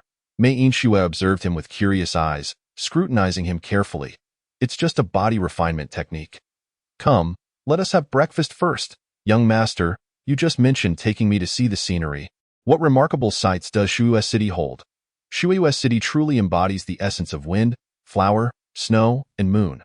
We have the lower pass wind, upper pass flowers, Songshan snow, and Irai moon, for unique marvels. The lower pass wind refers to the mountain pass of Shuiyue City. which experiences strong winds during spring and winter. Walking along the streets of Lower Pass, the wind tugs at one's garments, creating a refreshingly exhilarating sensation. The Upper Pass flowers lie in the southern part of Shui City, where an expansive meadow blooms with vibrant flowers, a breathtaking sight, especially now when they are on the verge of blossoming. As for the Tsongshan Snow, it is located to the west of Shui City, where a majestic mountain is perpetually cloaked in ice and snow. During the harsh winters, the scenery stretches for miles, blanketed in white, while in the spring months, the snow line still sparkles with silver and jade. In the summer, the mountainsides are lush and verdant, yet the peaks remain shrouded in clouds and snow. Lastly, Irai Moon is situated 10 miles east of Shui City, where a lake named Irai resembles an ear in shape. Viewed from above, it appears like a crescent moon, particularly during the full moon when the water glistens brilliantly, creating an expansive and ethereal vista. As Mu Feng walked alongside Mei Yinxue, he meticulously introduced the 4 remarkable sights of Shui City. You speak truly, young master. These 4 wonders are unique to our Shui City, especially the Upper Pass flowers, which are beloved by women. Each year on the 15th of April, our city holds the 100 Flowers Festival, attracting numerous talented youths and beautiful maidens. Half of the flowers showcased at the festival originate from the Upper Pass. The attendant from yesterday, who had been listening to Mu Feng's detailed narration about the 4 wonders of Shui City, could not help but interject, pride evident in his demeanor. Young master, let us visit the Upper Pass flowers today and see if there are any extraordinary beauties. Mei Yinxue expressed her eagerness. Mu Feng cast a helpless glance at her. Sensing that her thought process was rather peculiar, at Upper Pass, nearly at the hour of C, a myriad of wildflowers had awakened. They stretched and swayed, blooming in a riot of colors, reds, yellows, blues, whites, and purples, creating a vibrant tapestry of nature. Young master, look, is that a camellia? Mei Yinxue flitted about like a sprite amidst the flowers, inhaling their fragrance and observing them with delight, though she seemed rather oblivious to their names, eagerly asking questions. That is a rhododendron, and this one, is it an orchid? No, that is a rose, and this? Hyacinth? No, that's a forsythia. All right, enough questions. Just focus on enjoying the view, Mu Feng sighed. How could someone be so unfamiliar with flowers? You are disdainful of me, young master. Just then, a gentle, graceful maiden, exuding an elegant aura, dressed in a gown adorned with autumn chrysanthemum petals and a light blue pleated skirt, approached. Her lustrous black hair cascaded over her shoulders, and a single white hibiscus adorned her hair, embellished with delicate silver beads and tassels. She stood about 10 feet behind Mu Feng, smiling with her face partially veiled. Upon turning to see this lovely maiden, whose delicate figure resembled a willow swaying in the breeze and whose complexion was as pale as paper, a flicker of surprise crossed Mu Feng's eyes. What is she doing here? Has she not always been at the Lord's residence? My apologies, young master. I was quite rude just now. As Mu Feng pondered in silence, the lady's complexion turned slightly pale as she stepped forward, apologetically stating, a subtle and refreshing fragrance wafted through the air. No need for concern. My friend is simply like that, and I hope I have not caused you any embarrassment, she continued. You appear to be burdened by illness. Have you come to Shangguanyuan to seek solace? Having suffered from a long-standing ailment, I find this place particularly enchanting with its new blossoms in full bloom. If your intention is to select some fresh flowers for medicinal purposes, I must say, you seem quite knowledgeable about them. However, I do not recall seeing you at the Baohua festival before, Yi Ruai remarked, seemingly both casual and deliberate. Indeed, a lovely name for a lovely lady. However, I am not from Shui City. I have only recently arrived here, and am but a simple individual acquainted with just a few flowers, hardly a scholar, Mu Feng replied with a smile, his gaze fixed on Yi Ruai. Though Yi Ruai was inherently frail due to her congenital heart condition, her thoughts and perceptions were remarkably astute, and her connections were anything but ordinary. Your verse is particularly refined, and Shangguanyuan boasts merely 100 types of flowers. I wonder if any of them might catch your fancy? Yi Ruai's complexion deepened slightly as she glanced at Mu Feng and continued. Although this place is a riot of colors, the flowers I favor are not found here. Mu Feng surveyed the vibrant floral expanse with a hint of disinterest. Oh, pray tell, What exquisite flower does the gentleman hold in such high regard? His inquiry piqued Ruai's curiosity. The cold plum blossoms without striving for spring, allowing the myriad blooms to envy. They wither into dust underfoot, yet their fragrance remains unchanged. I tend to favor something rather unique, and I find you reminiscent of this cold plum, Mu Feng asserted. His gaze unwavering upon Ruai. Unbeknownst to him, his forthright words and intense gaze quickened Ruai's heartbeat, as she had seldom encountered such overt attention from the opposite sex within her sheltered life. Ruai, my friend, and I must take our leave. I shan't intrude upon your flower gathering any longer. Farewell, he called out to Mei Inxue, who was nearby, sensing he might have overstayed his welcome. Coming, my lord. Mei Inxue, clutching a bouquet of colorful blooms, dashed over. He must be the Mu Feng that Qian Luo spoke of. Indeed, he possesses some talent, though he seems rather frivolous. After Mu Feng and Mei Inxue departed, Yi Ruai regained her composure and, standing alone amidst the sea of flowers, murmured, My lord, do you harbor feelings for the lady we just encountered? Would you like me to bring her to you tonight? Mei Inxue leaned closer to Mu Feng, her eyes glinting mischievously as she whispered, Is that not rather improper? But can you ensure it will be without flaw? The first statement seemed innocuous, yet the latter caused Mei Inxue to wear an expression of astonishment. My lord, all right, merely jesting. She has an extraordinary background, yet ultimately, she is but a pawn in someone else's game. How fares your training of the soul-sealing seal? Mu Feng inquired, his gaze sharp, realizing it was time to establish his strategy in Shuiyue City. My lord, I have already reached the second layer. I can easily dominate even beneath the celestial realm. Mei Inxue proclaimed confidently. Excellent, in the coming days. You shall covertly control a group of individuals in Shuiyue City to gather and relay intelligence for us. I believe the Baihua Tower is an excellent venue for such endeavors, as it is less likely to attract suspicion. Rest assured, within 5 days, I will have eyes and ears throughout Shuiyue City. And you shall not be disappointed. Mu Feng observed the transformation in Mei Inxue. He had not anticipated that assigning her a task would reveal such a professional and serious side to her. My lord, what flower was that poem you recited about? How could you not discern? It was intended for you, though it was not composed by me. He noted the fleeting vulnerability in Mei Inxue's demeanor, realizing he might have overthought the situation. Today, his unexpected visit to the 4 wonders of Shuiyue City was filled with hope, as he sought to uncover the secrets of this mystical place. For the 4 wonders of Shuiyue City were indeed unique to Bailey. Yet, hope was merely hope, and it appeared that in Bailey, only Tianqi City remained. Unbeknownst to him, as he turned, Mei Inxue's cheeks flushed a captivating crimson, exuding an alluring charm. Chapter 22. Dread times swiftly slipped away. The night descended like a looming shadow, thickening as darkness enveloped the surroundings, creeping in from all sides, even cascading downwards from above. Meanwhile, hundreds of miles away in Sanggu City, several extraordinary youths had arrived. Marinzhuang in Sanggu City, as a border city of Bailey, Sanggu City connected several small nations and provided a direct route to the western regions, attracting numerous merchants and traders. It was also the essential passage to Bailu City, Julongmen. Marinzhuang was the largest entertainment establishment in the city, serving not only as a brothel but also as the most prominent gambling house in Sanggu City. Here, lavish spenders were abundant, yet few knew it was also a covert stronghold of the intelligence organization from Shuiyue City. The spiderweb. At this moment, Marinzhuang was awash in crimson lanterns and vibrant drapery. The air filled with the sounds of revelry and excitement. 3, 5, 3, 11. The house wins. Tian knew. This individual has been on a winning streak for 27 rounds, accumulating nearly 1 million taels from us. We must devise a plan. Otherwise, we shall suffer grievously, a distressed manager from Marinzhuang lamented. Ghost Han-Chi's gambling skills rank among the top 3 in the entire southwestern region, his prowess on par with those in the breaking ordinary realm. Yet this person manages to win against him repeatedly. He is no ordinary foe. I have important matters to attend to today.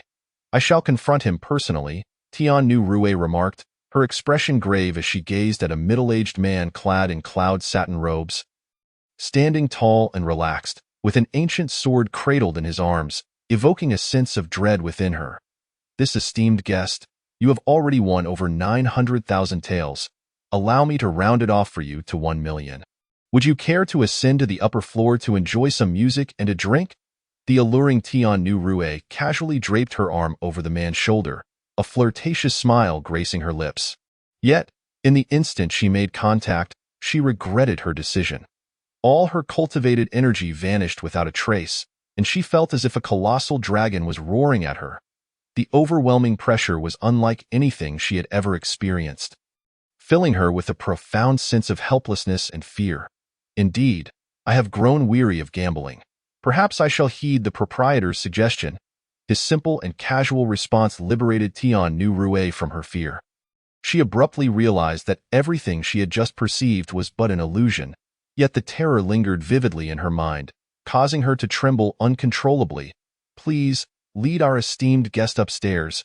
Xiao Chui, fetch 1 million taels in silver notes for this guest and attend to him well. Tian Nu Rue commanded, suppressing her trembling form and forcing a smile. Who on earth is he, and why is he so terrifying? It was only after the man's figure had completely vanished that she finally exhaled deeply. Tian Nu, they have arrived. Half an hour later, Tian Nu Rue regained her composure. The individual she had been waiting for had finally made their appearance. As Tang Lian and Xiao Se entered, the raucous atmosphere of Maranzhuang quieted significantly. Lian, your contact has yet to arrive. Today, many skilled martial artists from the Jianghu have gathered here. I cannot discern the depths of two particular individuals, especially one who is exceedingly formidable. You must exercise utmost caution. Tian Nu Rue whispered tenderly in Tang Lian's ear. Interesting. It seems the gentleman has sent his associates as well. Surely, he won't chastise me for merely observing a gambling match. Long Bushy mused, watching as Tian Nu Rue performed her three-blade dance. Then, a burly man wielding a large knife and a gracefully poised woman appeared, signaling that he too awaited his companion's point. 5, 5, 6, I win.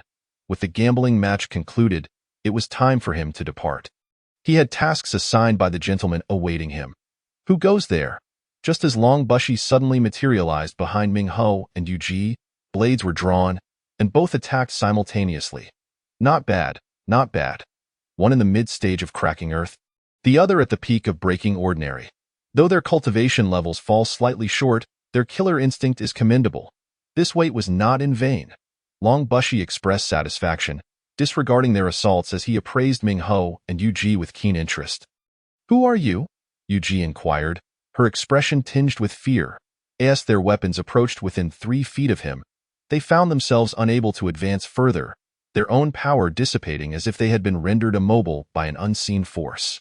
What sort of cultivation is this? I have come to escort you. This is your opportunity. Bang, bang.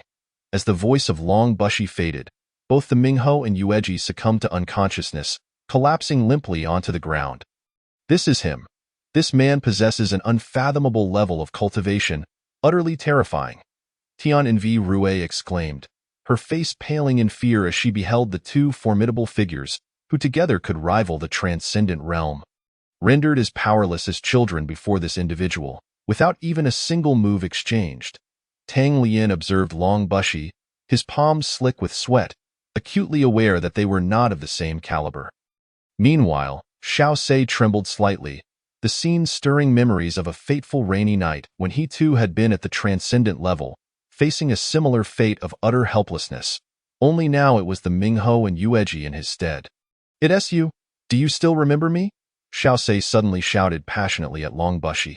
Xiao Se, what are you doing? Tang Lian hastily pulled him back, whispering urgently, It appears you were once a genius yourself, possessing mid-transcendent power, yet your hidden veins have been severed, rendering you unable to exert your strength. However, it is not an insurmountable issue. Should you wish to recover, you may come to the Fengshui Pavilion. Long Bushy, without anger, simply stated, I am here today merely to escort these individuals. You may continue your affairs, but how shall I take these two away? Suddenly, a sound akin to a dragon's roar resonated throughout the Marin Manor. With a whoosh, a resplendent golden coffin and a striking youth clad in red surged uncontrollably toward Long Bushy. With a thud, Lei Wujie exclaimed in bewilderment. Senior brother, how did I suddenly end up here? He had no inkling of what had just transpired, having been inexplicably drawn to this place by an unseen force. Such terrifying power. This is truly the ability to seize items from afar. Xiao Sei did not respond to Lei Wujie's naive query, but wore a grave expression. He too had regained his senses, realizing that this individual was not the person he once knew. For such a formidable being would not stoop to deceit. Chapter 23. A sword to break the formation put down the golden coffin. Just as Long Bushi summoned the golden coffin to hover before him, a white-haired immortal, resplendent and dignified, erupted into action. With a clang, the jade sword responded, its blade slicing through the air like a gale, aimed directly at Long Bushi's vital point. The white-haired immortal, recognizing the immediate incapacitation of the Mingho and Yueji, realized he was no match for this individual. Though reluctant to engage in battle, the safety of their young master compelled him to act desperately. Yet, the outcome was akin to an ant attempting to shake a tree. He, a mid-transcendent master, barely discerned how his opponent had struck before feeling an electric shock as the sword's hilt crashed against him, sending him flying like an infant hurled by a giant. Utterly defenseless, the onlookers were filled with dread at the sight. The white-haired immortal's strength was undoubtedly in the transcendent realm, yet the moment the attack was unleashed, they could scarcely comprehend what transpired. Only witnessing the immortal being struck with a devastating blow, his form hurtling backward. With a resounding crash, he pierced through several pavilions of the Marin Manor before coming to a halt. Xiao Sei. That man cannot be dead, can he? Lei Wujie exclaimed, his expression exaggerated as this was his first encounter with such power. He should still be alive, but barely, Xiao Sei replied solemnly, astonished that even the white-haired immortal from the celestial realm could not withstand a single strike. Form the array. The solitary void array is activated. Just as the fate of the white-haired immortal hung in the balance, a middle-aged man clad in purple robes bellowed in fury. With his command, a peculiar formation enveloped the entire Marin Manor. Instantly, within the manor, a chilling wind swept through, and dozens of ghostly apparitions appeared as though summoned from the depths of a malevolent realm. What is this? It looks quite eerie, Xiao Sei remarked, his complexion paling as he observed the wailing spirits. This is the unique solitary void array of the celestial realm. The one controlling it must be the purple-clad Marquis Zug. Though it may not rival the formations laid by Yi Dingtian in the past, it should not be underestimated, Tang Lian explained. You fool, this is aimed at that man. What are you afraid of? Xiao Sei said, his expression grave, realizing that this array would likely prove ineffective against Long Bushi. Such a tedious spectacle. I merely wish to escort two individuals and am met with such complications. With a fluid motion, Long Bushi unleashed a dragon's roar that reverberated for miles. A sword beam, brighter than moonlight, soared into the sky, illuminating the expanse. With a splatter of blood, one individual collapsed, while dozens were reduced to ash. The purple-clad Marquis fell to the ground, unconscious, having sustained grave injuries to his heart, rendering him little better than a corpse. Moreover, this was with Long Bushi holding back. Otherwise, the Marin Manor would have been obliterated. What a terrifying sword! Is this person also after the golden coffin? Muzu, observing from a corner of the manor, regarded Long Bushi with a grave expression, astonished to encounter him once more. If this esteemed senior truly seeks to seize the golden coffin, we are powerless to intervene. Let us observe for now, Lu Yuzhai replied, fear etched across his face.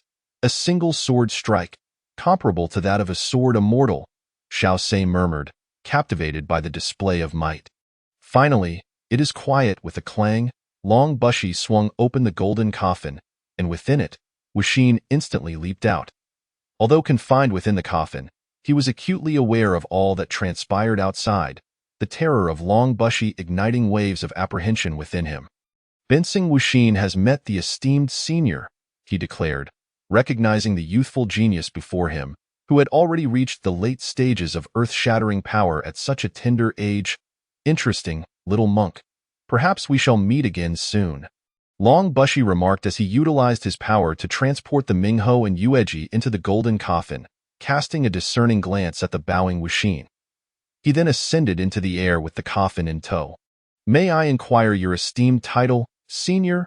Wuxin, gazing at Long Bushi as he soared skyward with the golden coffin, could not suppress his astonishment. "At dusk, I send the courtyard post.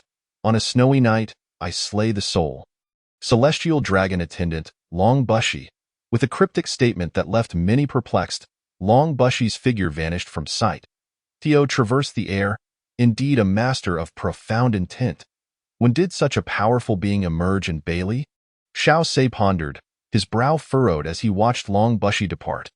Meanwhile, Tang Lian and Tian and V. Rue were equally stunned, while Lei Wujie gaped, having never encountered a sword immortal, yet now witnessing the legendary master of profound intent.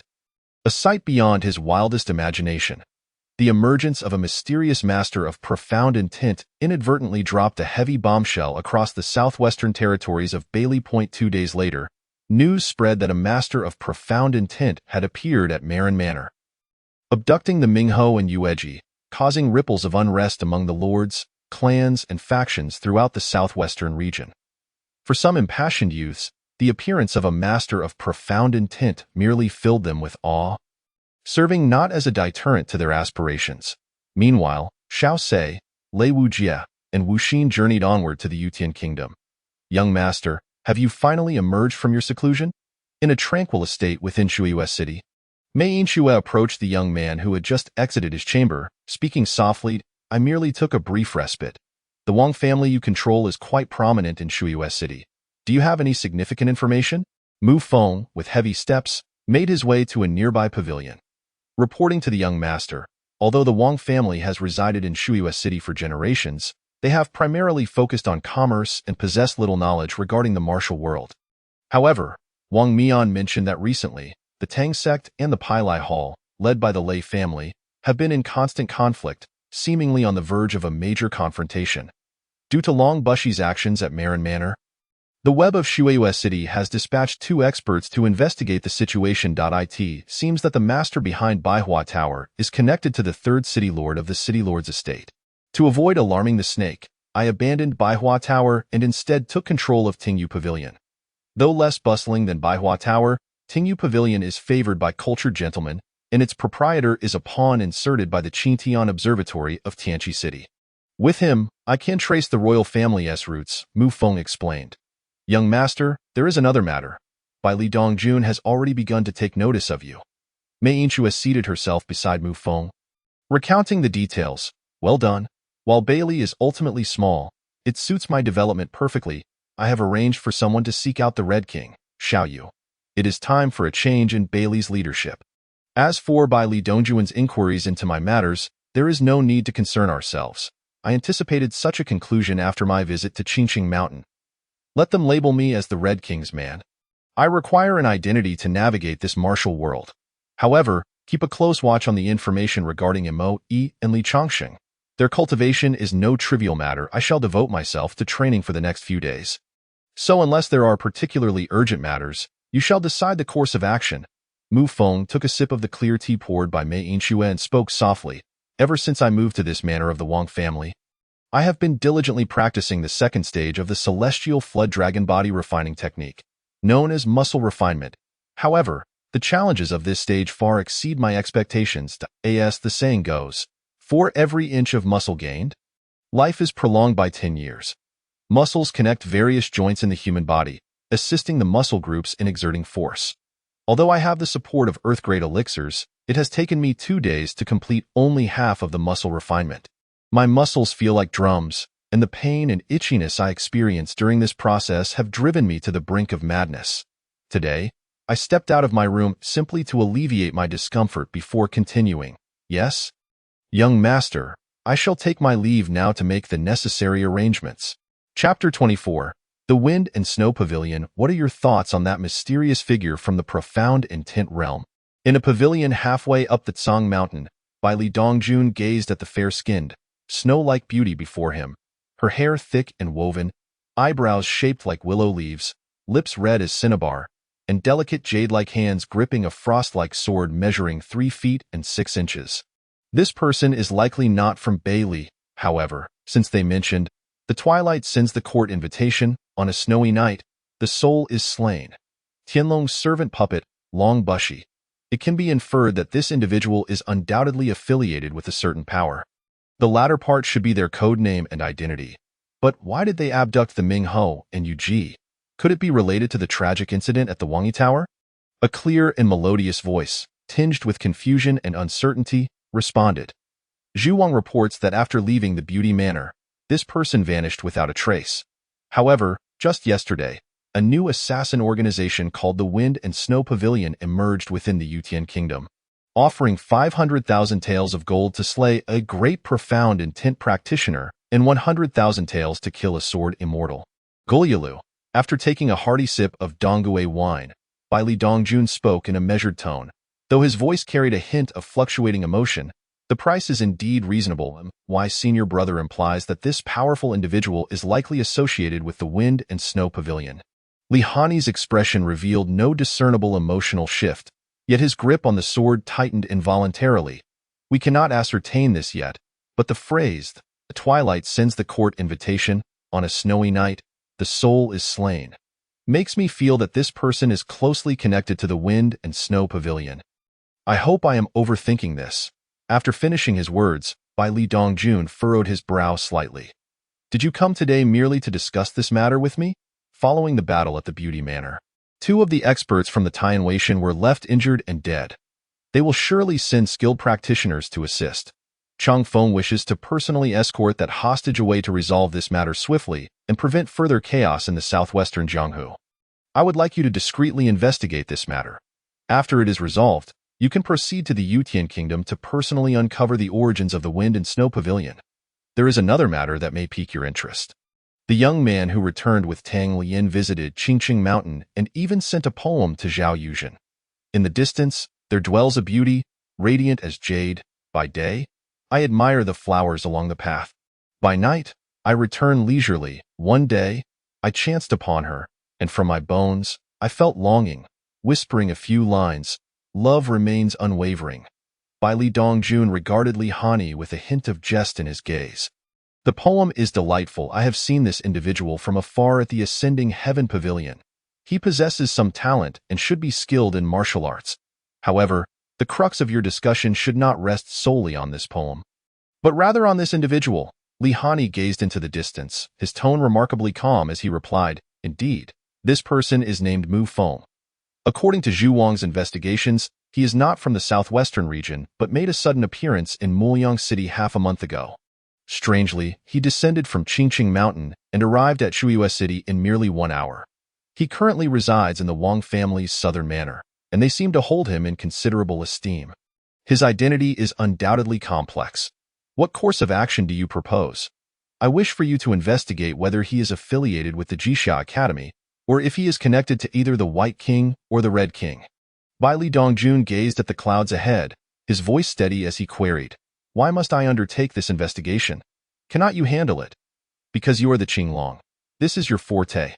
Furthermore, news has already reached us that the Emperor has sent Yi Xiaoying to escort Xiao Sei back to Tianqi. Do you genuinely believe his actions are intended to restore Xiao Sei's position as the sovereign? He will not relinquish his throne until the final moment. I suspect he is merely focused on the 600,000 Langya royal troops." Clang! Li Hani's eyes, cold as ice, fixed on the distant sea of clouds.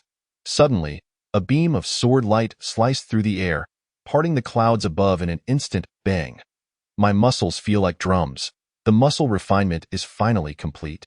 3 days later, a series of deep, muffled sounds emanated from within Mu Feng's body. He felt as though he were a mighty bull, brimming with boundless strength. The phrase "as strong as an ox" aptly described his current state. Now, without drawing upon internal energy, he could effortlessly shatter a wooden beam as thick as 3 men with a single punch. However, this muscle refinement has consumed 2 of my earth-grade elixirs. The celestial flood dragon body refining technique is not something the average person can cultivate. Once I complete the bone-quenching stage, I will have accomplished half of the celestial flood dragon body refining technique, allowing me to confidently elevate my cultivation realm. After experiencing the muscle refinement, Mu Feng discovered that body refining is intricately linked with one's internal energy. The stronger his body became, the more powerful his internal energy would be upon release, and the internal energy itself would also grow more robust. He believed that upon fully completing the celestial flood dragon body refining technique, it would undoubtedly usher in a transformative change for him. Creak. Congratulations, young master, for emerging from seclusion. As Mu Feng stepped out of his room, Mei Yinxue had already been waiting patiently at the door. How have the past few days been? Has your progress been smooth? Reporting to you, young master, everything is proceeding according to my plans. Currently, 80% of the noble families and small factions in Shueyue City have already aligned with us. I have established a network of informants throughout the entire city, but the elder experts within the City Lord's Manor are currently at the Ascending Heaven Pavilion, and my soul sealing mark still requires a few days to break through to the 3rd level, at which point I will be able to control those in the remote sky realm. Standing beside Mu Feng, Mei Yinxue spoke in a gentle tone. Not bad that you've worked hard recently. Please sit and discuss. Do not overuse the soul sealing mark. Quality over quantity is paramount. Have you managed to establish contact with Longbushi? Mu Feng observed the industrious Mei Yinxue and spoke softly. Though he had been in seclusion, he remained attuned to the happenings outside. Mei Yinxue, after completing her daily tasks, would vigilantly guard near his door for 2 hours before departing. Such a subordinate pleased him greatly. He understood the nature of the soul-sealing mark. That Mei Yinxue had already managed to control 80% of the noble families in Shueyue City after cultivating to the 2nd level implied that she had utilized most of the 100 slots available at that level. The frequent implantation of soul marks imposes significant mental strain. For the sake of the young master, I do not speak of hardship. Bai Long had already arrived in the Yutian Kingdom with dozens of Sangyu eagles the day before, and he had established communication through letters. Longbushi had only recently cultivated the soul-sealing mark to the 2nd level, and both the Ming Ho and Yu Ji had already been brought under control. The Wind and Snow Pavilion has been tentatively established, currently boasting 17 assassins, 10 at the Broken Ordinary Realm, 4 at the Earth Rift Realm, and 3 at the innate 9th level. Fu Lao also sent word that he has secured the Red King, and from the Red King, he learned that the tokens held by the 4 guardians of Tianqi can merge into a military symbol, enabling the mobilization of the 600,000 Langya royal troops stationed at the northern Mang border. Young master, should we eliminate them and reclaim the protective tokens they possess? Mei Yinxue reported the recent significant developments to Mu Feng. Although the Yutian Kingdom may be smaller, our pace has been somewhat slow. Yinxue, remember, killing is not the objective. It is merely a means to an end. Every person's existence has its purpose. While these individuals are among the top experts in Bailey, it would be wasteful to simply slay them. We need to have them engage with the 600,000 Langya royal troops. Mu Feng's gaze shifted towards the distant snow-capped mountains, his tone contemplative. Chapter 25. The court invitation outside the Great Brahma Temple in the Yutian Kingdom. Form the formation, the fundamental Arhat formation. As Wuxin concluded the rites for his master, Master Wuyo, and departed the Great Brahma Temple, the Great Awakening Zen Master of the 9 Dragons sect, along with his 7 disciples, formed the fundamental Arhat formation, awaiting their adversary. The Great Awakening's purpose for this journey was revenge. 12 years had passed since Yi Dingtian had slain his master with a single sword strike, and this grievance had festered in his heart all this time. Wuxin, it has been many years since we last met. The robust Great Awakening sat cross-legged with closed eyes within the formation, speaking in a booming voice. Since it has been years, why not open your eyes and look? Prajna Zen realm, impervious to all evils. I did not expect your mental cultivation to reach such heights. Upon the Great Awakening opening his eyes, Wuxin immediately activated his heart demon induction, but his technique proved ineffective against the Great Awakening's Prajna Zen realm. Indeed, a minor evil spirit, relying solely on such dark arts. As the Great Awakening's words fell, he moved with swiftness, resembling an enraged golden guardian. His right hand solidified into a golden arm, delivering a powerful punch towards Wuxin. Boom! Puff! With a single punch, Wuxin was already wounded. For the Great Awakening's prowess in the formation rivaled that of a late-stage remote sky expert. How could a mere Earth Rift practitioner contend with him? Great Awakening, receive my blade, shattering void slash. Just as the Great Awakening sought to pursue his advantage, a fierce blade aura suddenly sliced through the air, forcing him to retreat. Shattering Void Blade, Wang Ren's son, you too have arrived, you vile spirit. Great Luo Exorcism Fist. The emergence of Wang Ren's son ignited a surge of murderous intent within Daju. A punch, embodying unparalleled strength, was unleashed, accompanied by a fierce declaration. Fear not, the sky-shattering slash. This strike had the power to cleave the earth, to vanquish both Buddha and demon alike. The broken in Wang Ren's grasp shimmered with a chilling radiance, its presence palpable even from several paces away, evoking a visceral sensation of tearing flesh. Wang Ren's son had seemingly returned to the formidable state he possessed 12 years prior. Had it not been for his years of decline, he would undoubtedly now be a master of the blade. Xiao Sei gazed in admiration at Wang Ren's lethal blow from a distance. Xiao Sei, who do you think will emerge victorious? Lei Wujie inquired, intrigued by the unfolding clash. Daju's strength is fundamentally bolstered by formations. That previous blade aura alone was sufficient to repel him. Now, confronted with Wang Ren's full-force strike, Daju will likely struggle to withstand it. Indeed, as Xiao Sei's words faded, Daju was directly struck back by the ferocity of the blow, causing his disciples, who had formed the array, to spew blood in unison. The fundamental Luohan formation is shattered, Daju. Retreat at once. I shall not trouble you further, Wang Ren's son declared coldly, noting the blood trickling from Daju's lips. Dream on. Today, I, Daju, shall not rest until I eradicate your vile lot, Daju retorted, his form surging forth, fists raised like the fury of a titan, launching towards Wang Ren's son. Overestimating oneself, shattering blade slash, a blade aura, a full yard in length, descended from the heavens. With a resounding impact, a terrifying fissure marred the earth beneath them, and Daju was sent reeling backward, gravely injured. Cough, you wicked fiends! Even in death, I shall drag you down with me. Daju's eyes blazed with a crimson fury, prompting Xiao Sei to exclaim anxiously, this is dire. Daju has succumbed to his murderous rage. If this continues, he will surely fall into madness and perish. Yet, it is the old monk's own folly. To fall into madness is of his own making, Xiao Sei retorted sharply. You fool. Daju is a venerable master of the Buddhist sect. His standing in the martial world is formidable. Should he perish here, Wuxin will be left with no place to stand, and we too shall find ourselves entangled in the aftermath, perhaps even hunted down by the martial community. With a swift strike, Xiao Sei admonished Lei Wujie for his ignorance. Venerable sound of the Dharma, Wuxin, witnessing Daju's plight, stepped forward, chanting an intricate and profound mantra, I require no assistance from you, demon.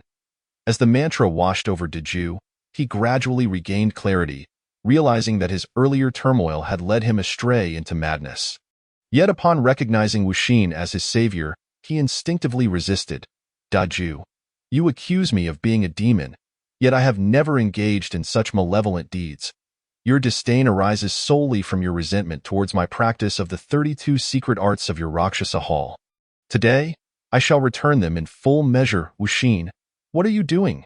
Daju exclaimed in alarm.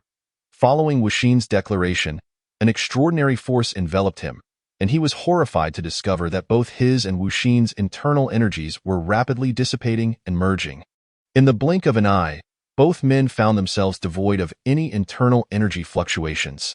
Daju, I have returned all 32 secret arts of the Rakshasa Hall to you.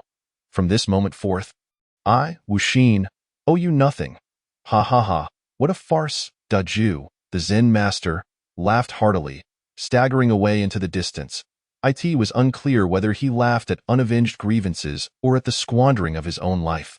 Young master, this matter is settled. Take care henceforth. As Wang Ren's son watched Daju depart, he sheathed his and offered a respectful bow to Wuxin before vanishing from sight. Brother, you too have arrived.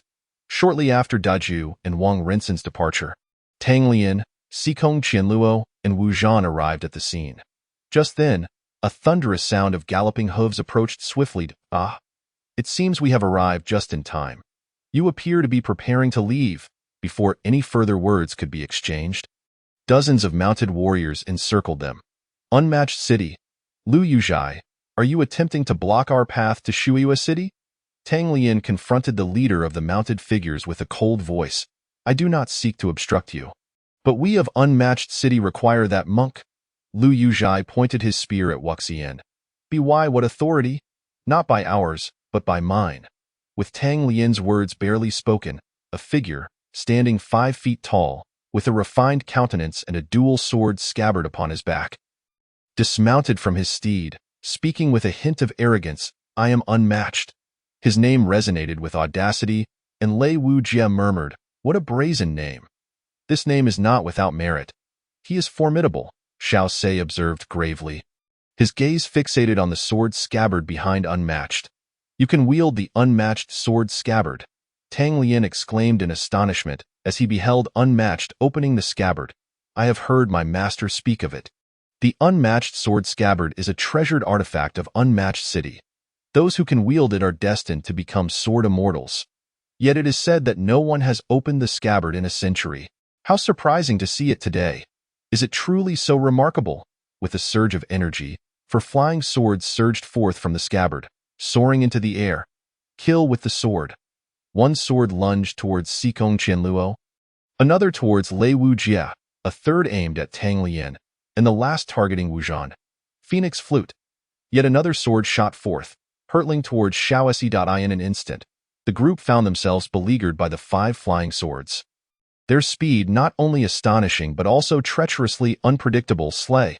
A sword, measuring 2 feet 6 inches in length and 2 inches 3 in width, exuding a fierce killing intent, burst forth from the scabbard. The group was taken aback, realizing that Unmatched could command yet another sword, the emergence of which fundamentally shifted the battlefield's dynamics. With the addition of the killing sword, the 5 were systematically overwhelmed. Injure but do not kill was Lu Yuzhai's directive regarding Unmatched. For the factions behind these individuals were no trifles. The death of one could ignite a great conflict. You have lost. This individual is coming with us to Unmatched City. Unmatched declared with an air of ease and satisfaction. Unbelievably, in such a short time, you have all been thoroughly bested by a single person. At that moment, Wuxin, who had been meditating on the ground, suddenly rose, his complexion flushed. Wuxin, your strength has been restored. Then you should take the lead. Lei Wujie gazed at Wuxin, who had abruptly stood, his expression a mixture of astonishment and admiration. I have long heard of the unmatched sword scabbard. Yet I never expected to see it today. 6 swords in unison can battle even the heavens. Such a spectacle cannot lack the presence of a little monk like me. Wuxin's figure darted forward like a shadow, charging towards Unmatched. Just as this new confrontation was poised to begin, suddenly, a brilliant light shot through the air. The day's end invitation, the wind and snow night soul, Wuxin.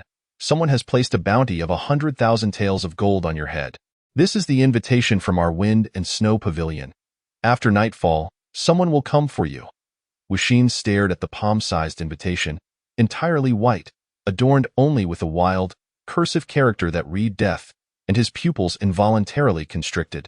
Ming Ho, Yu Ji. As the crowd recognized the figures approaching from a distance, a collective tremor coursed through them, including Unmatched, as they understood the implications of Ming Ho and Yu Ji's presence. Visions of the terrifying figure that had appeared 5 days prior at the beautiful Lady Manor flooded their minds. It seems the ones who seek my demise are you too, Wuxin smiled wryly. He had thought he could return to Hanshui Temple in peace, yet now he found himself targeted by such formidable forces. Receiving a death warrant in the process, we are merely tasked with delivering the invitation. The ones who will kill you are not us, for we lack the strength to do so. However, the rule of the Wind and Snow Pavilion dictates that those who receive the invitation must die. Yu Ji spoke with a bewitching charm. Farewell, everyone. Chapter 26. The Northern Underworld Servant, the Burden of the Universe. What a day's end invitation, the Wind and Snow Night Soul. Why must you two rush to depart? A resonant voice echoed, reverberating over a 10-mile radius. With a thunderous noise, the earth trembled, and a silver spear, 9 feet in length, was thrust into the ground before Ming Ho and Yu Ji, blocking their path. Master of the spear, Xikong Changfeng. Ming Ho and Yu Ji stumbled back several paces, their brows furrowed as they regarded the figure standing atop the spear. This is the master of the spear. Lei Wujie exclaimed, his face flushed with excitement. "T last. I have met the master of the spear." "Calm yourself. What are you so excited about? You have encountered those stronger than him before. Pay close attention. A monumental battle may soon unfold." Xiaosei gazed solemnly at Lei Wujia and spoke, "Third City Lord, this is an attempt to obstruct us." Ming Ho regarded Si Kong Chang Feng with an impassive demeanor and stated, "I merely wish for both of you to visit my Shuya city for a gathering." Si Kong Chang Feng's words appeared amiable, yet they were laced with an undeniable authority. "We appreciate the Third City Lord's kind intentions, but I must advise you not to invite troubles that you cannot resolve." Yu Ji looked at Si Kong Chang Feng, unafraid, her visage adorned with a playful smile. Arrogant. Suddenly, an invisible spear, forged from inner strength, shot towards the two, promising at least some injury. Boom, boom, boom. Abruptly, a sound akin to a staff striking the ground resonated, reminiscent of a drum's thrum, or the roar of heavenly thunder. Under this rhythmically profound sound, a tempest brewed, the sky darkening noticeably, and everyone felt an unprecedented suffocating sensation, as if a cataclysm were imminent. In the wake of this sound, the previously unseen invisible spear vanished without a trace. Si Kong Chang Feng's expression turned grave as he gazed upward, sensing an overwhelmingly terrifying aura approaching. Boom, boom, boom. As the sounds drew nearer, the onlookers finally discerned the source. High above, at a height of 1,000 feet, stood a figure, 6 feet tall, with a cold countenance, slightly hunched, appearing to have entered middle age. In his right hand, he leaned upon a 5-foot-long dark staff, from which the resonant sounds emanated. The crowd stared in horror at this individual, an inexplicable fear blossoming within them, as though he were an embodiment of doom. "You are the subordinates newly recruited by Long Boucher. How pitifully weak you are, despite having just been 1,000 feet in the air." He appeared before Ming Ho and Yu Ji in an instant. "We pay our respects, my lord." Hearing this raspy voice, both Ming Ho and Yu Ji trembled as if stricken by a sudden chill. Unable to suppress their quaking, Chang Feng bows to the esteemed elder. "May I inquire your name?" Si Kong Chang Feng descended from his spear and bowed slightly to the figure before him. Feeling an insurmountable sense of dread, "I am Fu Qian Kuan of the North Underworld, master of the Wind and Snow Pavilion. Your name seems somewhat grand for your true power. Obstructing those from my Wind and Snow Pavilion today is a grave offense. However, considering you have not acted with malice and this is your first transgression, I shall spare your life, but you must learn a lesson." With a wave of Fu Qian Kuan's hand, he lightly pointed at Si Kong Chang Feng from a distance, causing a ripple in the fabric of space. PFF. Blood spewed forth. "Father, Master." Si Kong Qian Luo and Tang Lian exclaimed in unison, witnessing Si Kong Chang Feng collapse, grievously injured. "Thank you, esteemed elder, for your leniency." Si Kong Chang Feng gritted his teeth against the pain, raising a hand to halt Si Kong Qian Luo and Tang Lian, respectfully bowing to Fu Qian Kuan. "Fortune and misfortune are intertwined. When your injuries heal, you may break through to the realm of mystery within 3 years. The one above should descend. I dislike having someone looming over me." As Fu Qian Kuan spoke, a figure clad in white robes and a gray mask descended from the sky. "Esteemed elder, your power is boundless. I offer you a sword, may you test it." The sword was named Moonset, Flowers Dawn. Instantly, the sky was filled with a cascade of peach blossoms, enchanting and ethereal. The sword's aura surged forth, slicing through the dark clouds. A breathtaking yet perilous strike. The sword immortal's blow could astonish the world. However, the ensuing scene left all present in shock. Clang. "This sword is commendable, yet your heart is burdened with too many concerns. Its essence is impure and lacks the spirit of the sword. Thus you are fated to remain outside the realm of legend." In response to Li Han Yi's strike, Fu Qian Kuan merely extended his left index finger, lightly tapping, rendering the myriad sword energies coalescing into one powerless to advance an inch. PFF. Once more, Fu Qian Kuan's finger flicked, causing space to tremble again, while Li Han was sent flying like a willow fluff in the wind. "Thank you, esteemed elder, for your restraint. I implore you to teach me." After staggering back several paces and wiping the blood from his mouth, Li Hani bowed to Fu Qian. Young lady, you are mistaken. My purpose today is not to kill you. My task is to retrieve an item from you, and I hope you can relinquish it. May I inquire what you seek from me, esteemed elder? The 6 channels of Buddhism. Fu Qian's voice halted Wu Xian's heart. He had indeed surmised correctly. Such a figure would only be drawn by the 6 channels of Buddhism. Esteemed elder, I can comply. But I have one condition. Wu Xian spoke, his nerves frayed. Speak. If you can ensure my life is spared, I shall present the 6 channels of Buddhism to you. Upon finishing, Wu Xian discreetly observed Fu Qian's expression, gambling on the notion that even such mighty beings had their own dignity and would not simply resort to oppression. 3 breaths later. Very well, I accept your condition. I shall ensure your survival. Thank you, esteemed elder, but it is your wind and snow pavilion that seeks my life. Are you certain? Fu Qian's words allowed Wu Xian to exhale deeply.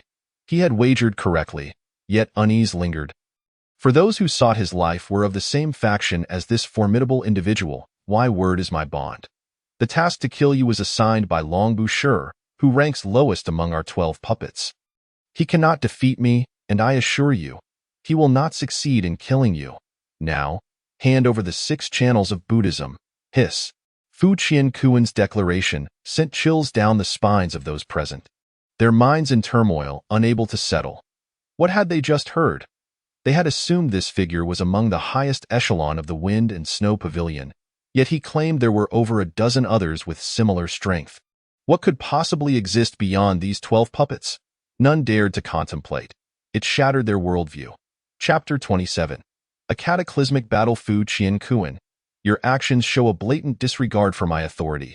Just as Wu Xian prepared to use a secretive method to transfer the 6 channels of Buddhism to Fu Qian, a voice resonated through the heavens, akin to a dragon's roar. With the sound came the figure of Long Boucher, dressed in cloud-patterned robes, commanding and majestic, wielding the heavenly dragon sword at his side. Ah, so the heavenly dragon puppet has arrived. I see no issue with a fair trade between this young monk and myself. Fu Qian remained unfazed upon the arrival of Long Boucher. Are you unaware that I have already issued him a summons? Those who receive the summons must die. This is the rule of the wind and snow pavilion. Do you wish to break it?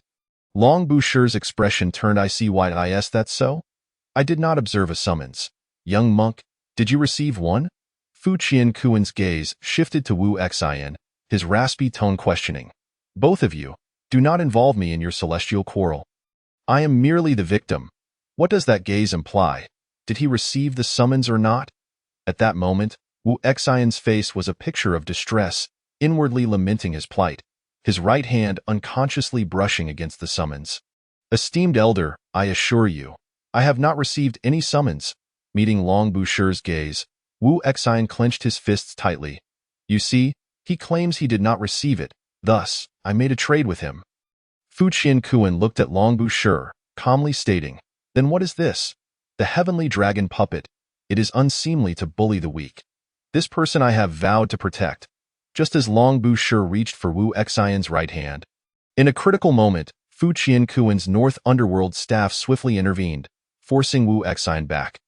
How dare you? Do you truly think I fear you? Whoosh, whoosh, in an instant, both figures vanished from sight, appearing once more 100 feet above. Clang, heavenly dragon style. Wind sweeps the remnants. The world fell silent, dust swirling, winds rising. 100-foot sword aura cleaved through the air, its chilling brilliance causing the very fabric of space to tremble. The sky filled with clouds intermingled with this sword aura. A majestic spectacle, the oppressive aura emanating from the sword left all below gasping for breath. This strike was as swift as lightning, aimed directly at Fu Qian. Then let us engage in this play. Xian Ming Wolf King. Suddenly, the North mysterious staff, burdened with the weight of the universe, shimmered with dark light. A vast aura of profound darkness surged forth from the staff, instantly transforming into a colossal ghostly wolf. 100 feet in size, lunging directly at the sword energy. Boom! A thunderous roar echoed, as both combatants' techniques dissipated entirely. Under this strike, everyone felt the very sky tremble ever so slightly. Clang, clang, clang. The two figures closed in on each other, leaving only the sounds of the heavenly dragon's sword and the north mysterious staff clashing, alongside the palpable tremors in the space around them. Below, the onlookers could scarcely discern the shapes of the two warriors, only catching glimpses of their blurred silhouettes as they continuously shifted, transformed, and collided. Among the crowd, only Sikong Changfeng and Li Hani managed to catch a glimpse of the fierce battle, both utterly engrossed in the spectacle. Unconscious, how does it feel to witness a duel between two unparalleled powerhouses? All present wore grave expressions as they gazed at the tumultuous clash above, save for the obliviously carefree Lei Wujia, who inappropriately remarked, "Slap, you fool, how can you joke at a time like this? Pay attention. If you can grasp even a fraction of their moves, the benefits will be immeasurable." Xiao Sei swiftly delivered a slap to Lei Wujia in response. Meanwhile, as the two conversed, the warriors in the sky had already exchanged blows dozens of times. Heavenly Dragon's sixth style. The dragon returns to the sea, roar. A deafening dragon's roar resounded, revealing a sword energy in the form of a dragon, 100 feet long, surging forth with boundless moisture, heading straight for the north mysterious staff. Profound crane's morning caw. Several crisp crane calls echoed, as at some point, 9 gigantic cranes, each 100 feet tall, took to the skies above the north mysterious staff. Flapping their wings mightily, dragon roar, crane cry, boom, boom. The ferocious attacks of the two warriors continued to collide, transforming a radius of 1,000 feet into a vacuum. Waves of pressure and fierce winds sent the onlookers tumbling. Are these two still human? Lei Wujia exerted all his internal energy to shield himself from the storm of sand and wind. We must distance ourselves. They are about to unleash their full power. Unconscious exclaimed, observing the awe-inspiring battle overhead. What? This is either full strength. Lei Wujia, despite his words, swiftly propelled himself forward, moving quickly to in response. He received nothing but a roll of the eyes and a look of exasperation from Unconscious. He too wished to flee, but doing so would mean inviting the wrath of the two combatants above, rendering him a target for their pursuit. After the crowd managed to escape 1,000 feet from the center of the battle, the suffocating pressure dissipated by 90%, boom. Yet the clash between the north mysterious staff and Long Bushi intensified, casting a shadow over the skies for miles, while the ground beneath them appeared as if it had been plowed multiple times. Utterly devastated, Heavenly Dragon's 13th style. The Heavenly Dragon steps on air, roar. Yet again, 100-foot-long dragon-shaped sword energy surged forth, but this time, it differed from the previous moves. The earlier dragon-shaped sword energies merely bore the dragon-S form but lacked its essence. In this strike, the dragon scales were vividly apparent, and a unique pressure, characteristic of dragons, suffused the entire sky. Profound Turtle's burial. Observing Long Bushi's move, the north mysterious staff gleamed with intensity as a massive, over 100 feet long, Profound Turtle emerged behind him, its 4 limbs seeming capable of crushing mountains. Though the turtle appeared to move slowly with each step, it instantaneously appeared before Long Bushi's dragon sword energy. Boom! The overwhelming sound of collision caused ringing in the ears, as the shockwaves from their unleashed powers ravaged the entire sky. Any so-called sword immortal caught in their presence would be gravely injured by the aftermath, perhaps even meeting their demise. North Mysterious, you still aren't using your full strength? After the two unleashed their devastating clash, their forms remained as steady as mountains, their energies showing no signs of waning. Long Bushi gazed intently at the North Mysterious staff and spoke in a deep voice, "Since the Heavenly Dragon puppet has requested it, I shall hold nothing back. This is a move I conceived from my understanding of the world." Named, Void of Silence. As the words left the North Mysterious staff's lips, he gently pointed the tip of the staff into the air. Pop. Suddenly, the entire realm seemed to fall silent, the only sound akin to a droplet falling from a height onto a placid surface. Though the sound was faint, it was remarkably clear, resonating with an enigmatic profundity. The assembled crowd failed to comprehend the profundity of this move, which appeared too ordinary. Only Sikong Changfeng and Li Hani furrowed their brows in concern. Yet in the sky, Long Bushi sensed a formidable force approaching. one he could not resist. He unleashed all his internal energy, executing his most powerful strike. Heavenly Dragon's 17th style, Sword Slash of the Heavenly Dragon.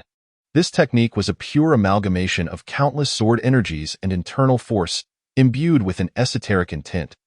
Those 1,000 feet away felt their skin tear, understanding that this was the true essence of swordsmanship. This time, the clash did not produce a booming sound. Rather, above 100 feet, only a devastating shriek echoed. Long Bushy's most formidable sword strike effortlessly dissolved the myriad sword energies that came from the seemingly simple move of the North mysterious staff. Bang! Long Bushy involuntarily staggered back several dozen feet, a trace of blood visible at the corner of his mouth. Following this exchange, both warriors paused in their combat. The entire world fell into a profound silence, marked only by the sound of the wind whistling past their faces. Thus, 10 breaths of time passed. An aura of unfathomable profundity emanated from Long Bushy, causing the sword bodies within 100 miles to tremble faintly. North Mysterious, today I concede defeat. Next time, I shall return the favor with the sword. As Long Bushy's words echoed, the profound aura around him faded, and he spoke to the North Mysterious staff in a tone devoid of emotion. I await your return, but allow me to remind you, your speed has left the young master somewhat dissatisfied. Don't let him replace you. The North Mysterious staff replied in a hoarse voice, leisurely, I shall take my leave and seek forgiveness from the young master myself. You need not remind me. Let us depart. Long Bushy's expression shifted slightly as he cast a glance at the Moon Princess, then vanished into the air.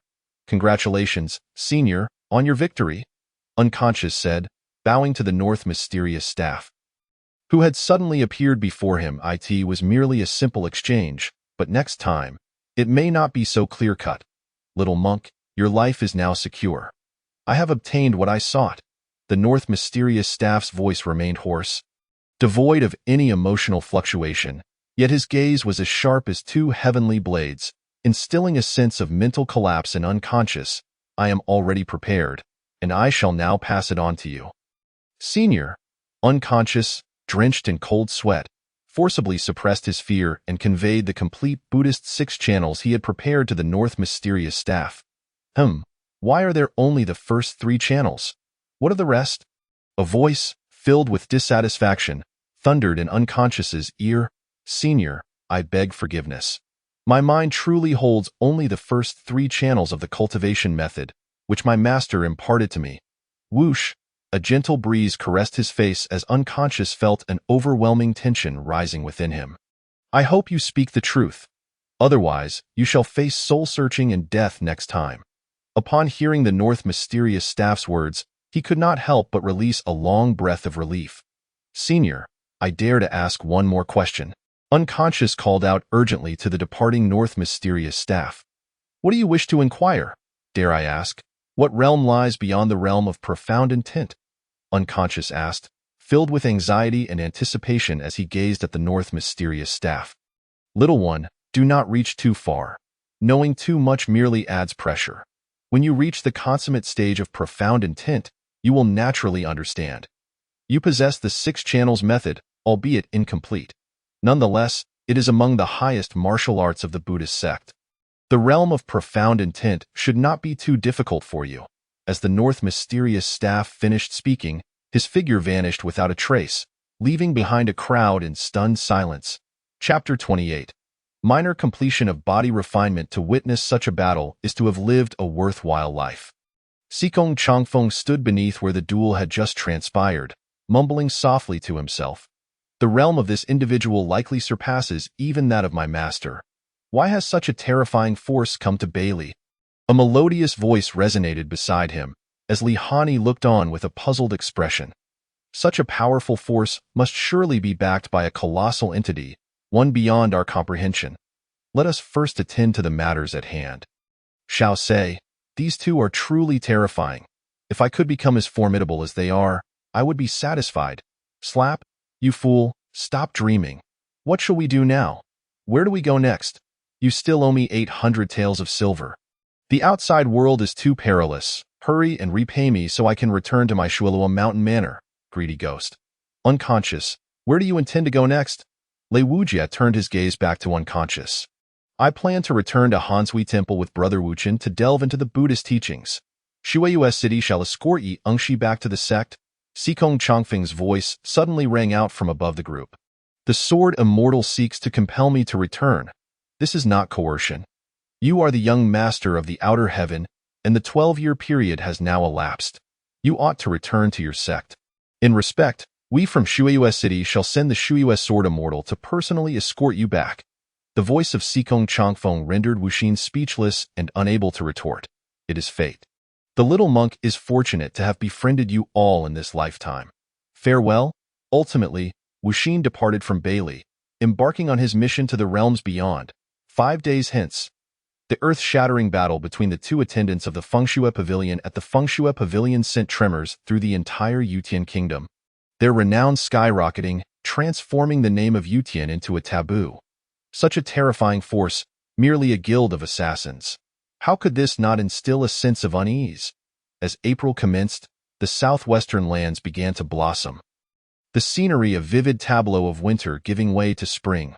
Within the Tang family fortress, a place replete with lofty stone structures and hidden sentinels, a man clad in resplendent garments, his gaze shrouded in shadows, spoke respectfully to an elderly gentleman seated upon a high throne.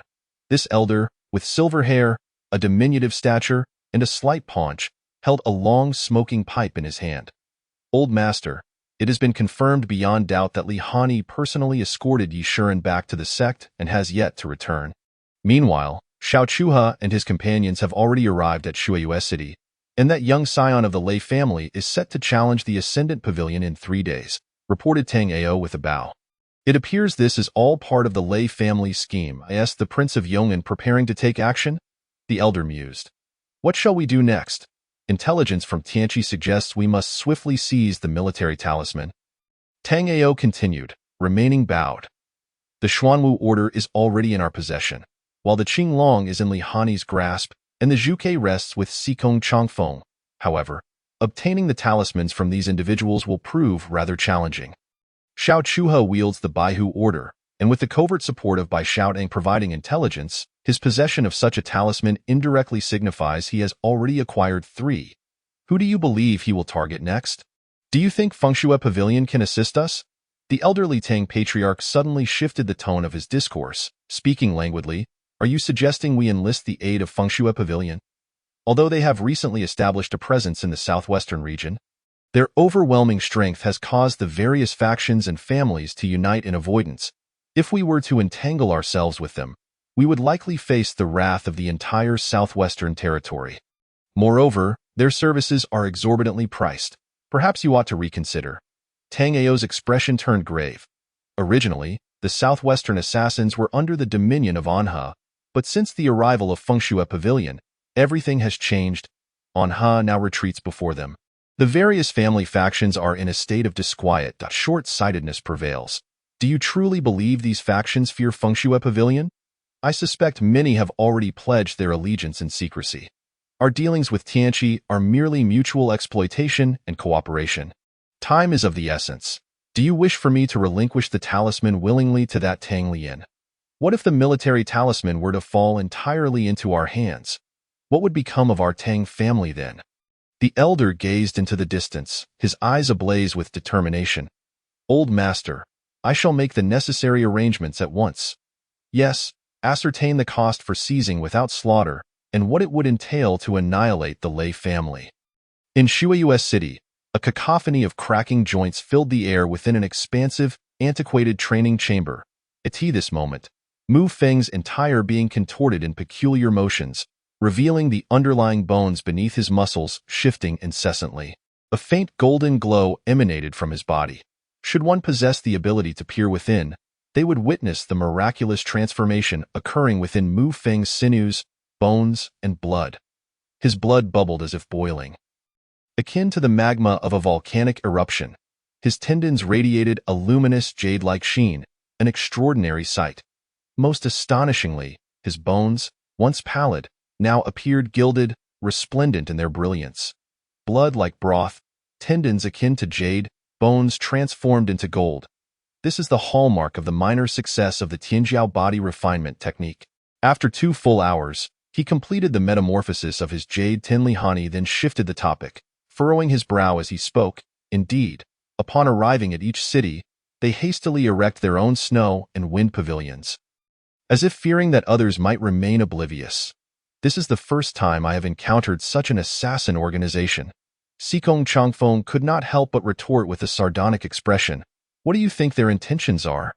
Their ambitions are quite grand, I have investigated, and in just a few days, the martial world of Yutian has become essentially a one-man show under this snow and wind pavilion. It appears to be an assassin organization. Yet it acts as the undisputed monarch of the martial realm. Now that they have reached Bailey, every family faction in each city is inclined to pledge allegiance. I suspect this snow and wind pavilion aims to subjugate the entire martial world, bringing it under their control. Sikong Changfeng's words caused a flicker of concern on Li Hani's face. Has the spiderweb uncovered any information regarding that mysterious young master they mentioned? There are no leads at all. I deduce that this young master is likely not in Bailey and certainly possesses an extraordinary identity. The moment when Sikong Changfeng and Li Hani were discussing the snow and wind pavilion, Mu Feng was approached by a familiar face. The sun had already risen high when Mu Feng leisurely got out of bed, feeling quite comfortable after indulging in a long slumber. In recent days, due to practicing the celestial serpent body refining technique and enduring various pains, he had not had a proper rest. After tidying up in his room, he leisurely stretched and sauntered out the door. However, upon stepping outside, he spotted the striking 7-foot silver spear in the nearby pavilion. How did they come to be here? Mu Feng gazed at Tang Lian, who sat alone in the pavilion, alongside Mei Yinxue and Sikong Qianluo, who were exchanging glances. Young master, you are awake. These two claim to be your friends and arrived not long ago. Mei Yinxue exclaimed sweetly upon seeing Mu Feng approach. Tang brother, Miss Qianluo, when did you return to Shuiyue City? You should have informed me. I would have come to find you directly instead of letting you come personally. Mu Feng's expression radiated joy. We cannot trouble young master. It has been a few days since we last met. And now you reside in such a splendid manner, accompanied by beautiful companions. You must have long forgotten your former life. At this moment, Sikong Qianluo suddenly interjected with a scoffing tone. Qianluo? No worries, Miss Qianluo. You are indeed a child of the martial world, straightforward and candid. The Wang family has deep ties with me. I am merely staying here temporarily. In a few days, I shall return to Tianqi City. It turns out Brother Mu hails from Tianqi City. No wonder he is so talented. I must apologize for intruding upon you today. Tang Lian remarked with a smile. No. I wish to invite Brother Mu to visit the Ascending Pavilion tomorrow. A friend of mine intends to challenge the Ascending Pavilion, and I would like you to join us for the spectacle. Tang Lian's face beamed with enthusiasm as he addressed Mu Feng. Thank you, Brother Tang, and thank you, Miss Qianluo. I am truly honored by your invitation. I have heard that there is a legendary swordsman at the Ascending Pavilion, the Shuiyue Sword Immortal. Would that not be an opportunity to witness his prowess tomorrow? Mu Feng spoke with a sense of yearning. If he can defeat an elder guarding the pavilion, he will have the chance to seek guidance from the Shuiyue Sword Immortal. We shall see how formidable that friend of mine truly is. Tang Lian concluded with a smile, as if recalling something. Since that is the case, in appreciation for the warm invitation from Brother Tang and Miss Qianluo, allow me to treat you both to Fenghua today. Rogue, the last time I saw you, you had just emerged from such a place, and now you wish to take us there. Sikong Qianluo shot a glare at Mu Feng, her face slightly flushed. Miss Qianluo, you misunderstand. Fenghua Shuiyue is not that kind of establishment. It is a recently opened restaurant in Shuiyue City, known for its elegance and grandeur. I have heard it offers a variety of exquisite dishes and fine wines, along with many beautiful maidens. Now that you are here, shall we indulge ourselves a little? Mu Feng exchanged a knowing glance with Tang Lian, a smile gracing his face. I did not expect that in less than half a month since my departure, such a restaurant would open in Shuiyue City. Let us go and take a look. After Mu Feng's declaration, Tang Lian remained silent, while Sikong Qianluo eagerly suggested, seeing that Miss Qianluo is so interested. Brother Tang, let us be on our way. Young master, I too wish to join. Mei Yinxue chimed in with a mischievous glint in her eyes. It is not appropriate for a young lady to visit such a place. You should remain at home, Mu Feng. What did you mean by that? Are you implying that I am not a lady? After exiting the manor, Sikong Qianluo could not help but question Mu Feng about his earlier remark. What could it be? Miss Qianluo is as poised as can be. How could she be compared to ordinary girls? A woman does not yield to men. Most men fall short of even half of Miss Qianluo's capabilities. Chapter 30. Fenghua Shuya Brother Tang, Sister Qianluo. Just as Mu Feng and the others were nearing their destination, a voice suddenly called out to them. Tomorrow, you shall enter the sect, and in that case, you may call me as such. How did you and Xiao brother end up here? Tang Lian looked at the innocent, simple-minded Lei Wujia. We came looking for you, and upon discovering your absence, we thought to wander around. It was unexpected luck to encounter you here, Lei Wujia said with curiosity. Oh, you are Brother Tang's friend. I am inviting Brother Tang and Miss Qianluo to Fenghua Shuiwe. Since you are all acquainted, let us go together. The more, the merrier, Mu Feng said, noticing Tang Lian's slightly embarrassed expression. That sounds great. I adore lively gatherings, Xiao Sei. Why are you following so closely? Just a moment ago, you were reluctant to leave. Lei Wujia remarked quietly as he walked behind, glancing at the tightly following Xiao Sei. You fool, Fenghua Shuiwe is the best restaurant in Shuiwe City right now. The most expensive meal can cost tens of thousands of taels of silver. This person must be wealthy. Keep close. Here we are, Brother Tang. This is Fenghua Shuiwe. Mu Feng pointed to a towering establishment, constructed entirely of fine mahogany, that stood out amongst the surroundings. Wow, have restaurants become this grand and tall? Lei Wujia exclaimed in astonishment, gazing up at the seemingly endless structure. Let us proceed inside. Upon entering the restaurant, the remaining members of the group, except for Xiao Sei, were left in awe upon stepping inside. They were greeted by a lush greenery, with various precious plants adorning either side, including rosewood, lotus flowers, and southern pine, all contributing to a tranquil ambience. Crossing two bridges crafted from golden nanmu, they were met with a screen depicting a scene of mountains and rivers. Beyond that, they truly arrived at Fenghua Shuiwe. A dragon and phoenix-patterned carpet covered the floor, and the soft sound of bamboo flute music wafted through the air, inexplicably easing their minds. The fragrant aroma of precious sandalwood lingered, enveloping the entire area in a luxurious atmosphere. Looking around, they noticed that the first floor was filled with a variety of youthful maidens, all dressed in matching attire, displaying elegance, charm, and beauty. Everyone, we have arrived. This establishment consists of 6 floors. The first is the reception area, the second and third are private rooms, the fourth and fifth are exclusive suites, while the 6th is reserved for guest accommodations.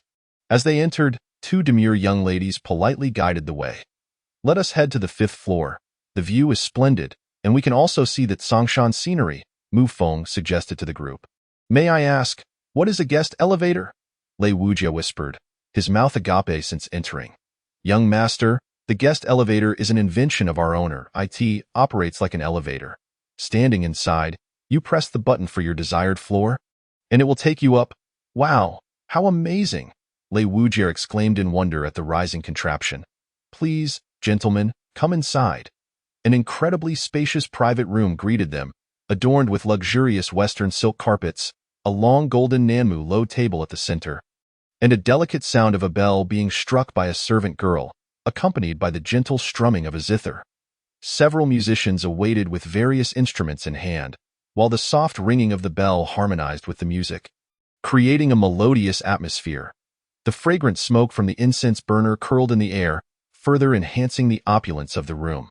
With a creak, the servant girl opened a large window, revealing the distant, misty Tsongshan Mountains. Brother Tang, Sister Qianluo, let us take our seats. What would you like to eat? There are plenty of dishes here, and the flavors are exquisite. Today, Brother Mu is treating us. Let us order what he usually enjoys. Tang Lian, dazzled by the luxurious surroundings, was momentarily at a loss for what to choose. All right, I shall not hold back then.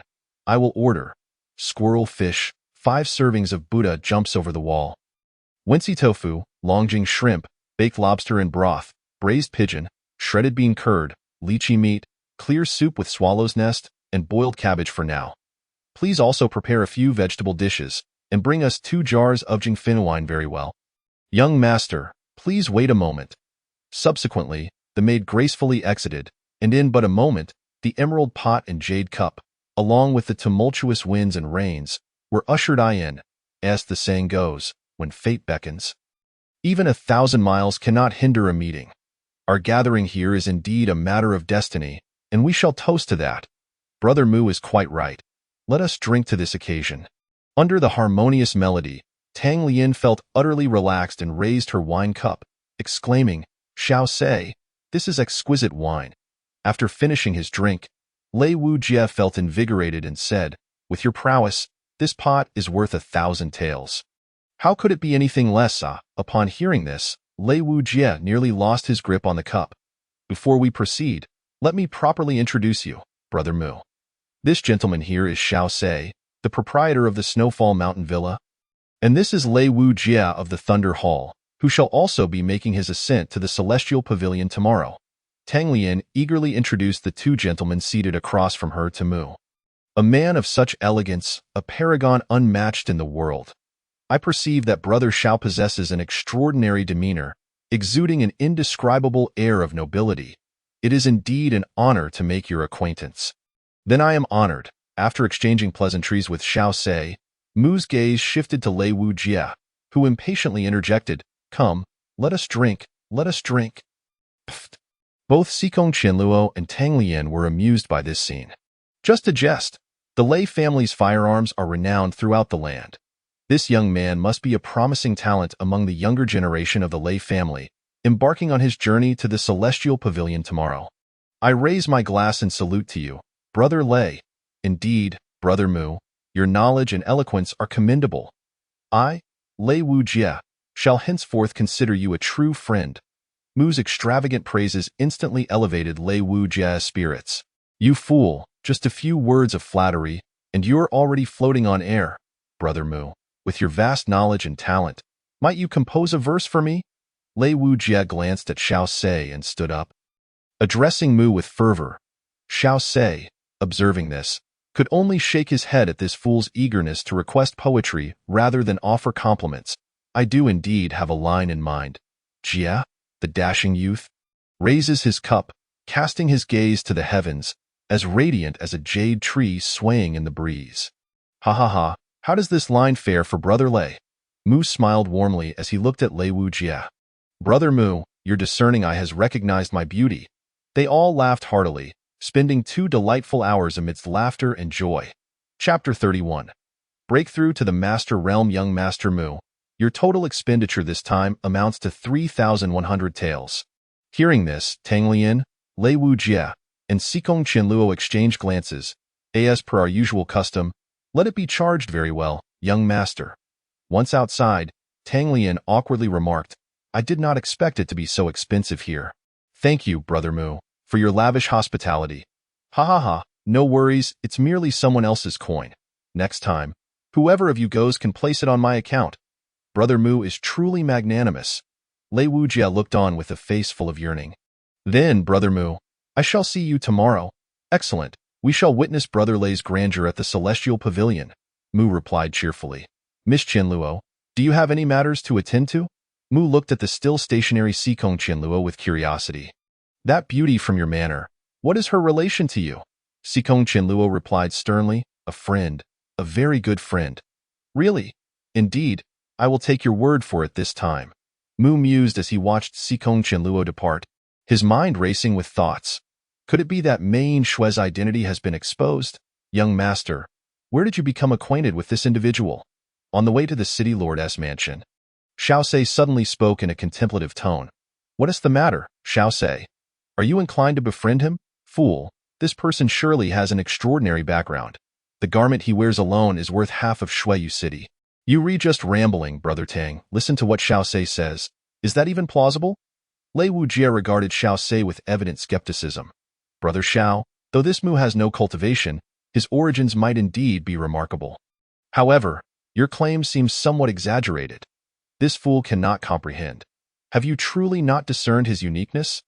The attire he dons is an invaluable earth-grade golden thread transformative garment, capable of providing warmth in winter and coolness in summer.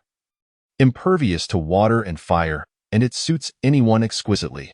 Most importantly, it is resistant to the Sword Immortal's attacks. Such treasures are rare in this world. Xiao Sei looked at Lei Wujie with a mixture of disbelief and exasperation. He, who oversees Baishao Hall and investigates worldly matters, had taken special care to observe Mu today, and the garment he wore matched the descriptions in the records perfectly. While Earth-grade weapons are indeed scarce, Earth-grade defensive items are even rarer due to the complexity of their crafting and the rarity of the required materials. Such jewels cannot simply be purchased with wealth. Heavens, if Brother Mu is adorned with such treasures, we must ensure that he treats us to more meals. Xiao Sei looked at Lei Wujie with a face full of incredulity, wondering if this simpleton could grasp the implications of his words. If what Brother Xiao claims is true, then Brother Mu's identity is indeed not simple. However, as for whether he truly hails from Tianqi, I cannot ascertain his real identity. He lacks martial skills. Possessing such a treasure for self-defense is not necessarily a bad thing. Why do you fret so? Lei Wujie gazed at the two in contemplation, his expression indifferent. Is he truly from Tianqi? Xiao Sei's eyes flashed with intrigue. Young master, you have returned. How have you fared in locating the Baishao Hall strongholds? Upon returning to the manor, Mu casually inquired of Mei Shui. During their meal together, he had sensed Xiao Sei's gaze, which seemed to linger on him with intent. Reporting to young master, I have already secured control over 2 of Baishao Hall's strongholds. But the location of their main hall remains elusive. I suspect it is likely within Tianqi City. Mei Shui spoke with a hint of tension in her voice. She had seized control of 2 strongholds in Shuiyu City, yet none of the individuals there knew the whereabouts of the main hall. Communication was limited to tangible goods without revealing personnel. Despite her stringent control, several days would still be needed before she could net her catch. Very well, let us proceed as such. Once the groundwork here is complete, we shall head to Tianqi to establish the Smoke and Rain Pavilion. Understood, young master.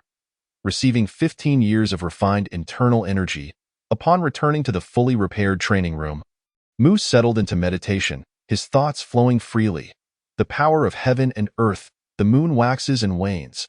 The moon enters the Dantian, the upper yuan condenses the moon, connecting the governor and conception vessels. Balancing yin and yang, blood moon within, yang and yin meridians, the 8 channels connected, the extraordinary 8 channels, the formation of the great Zhou, internal flow is as desired, true qi is self-generated. Under the operation of the blood moon technique, the internal energy above his head was voraciously absorbed, and Mu discovered that, due to his body refining, this time he absorbed the energy without the discomfort he had experienced in previous attempts.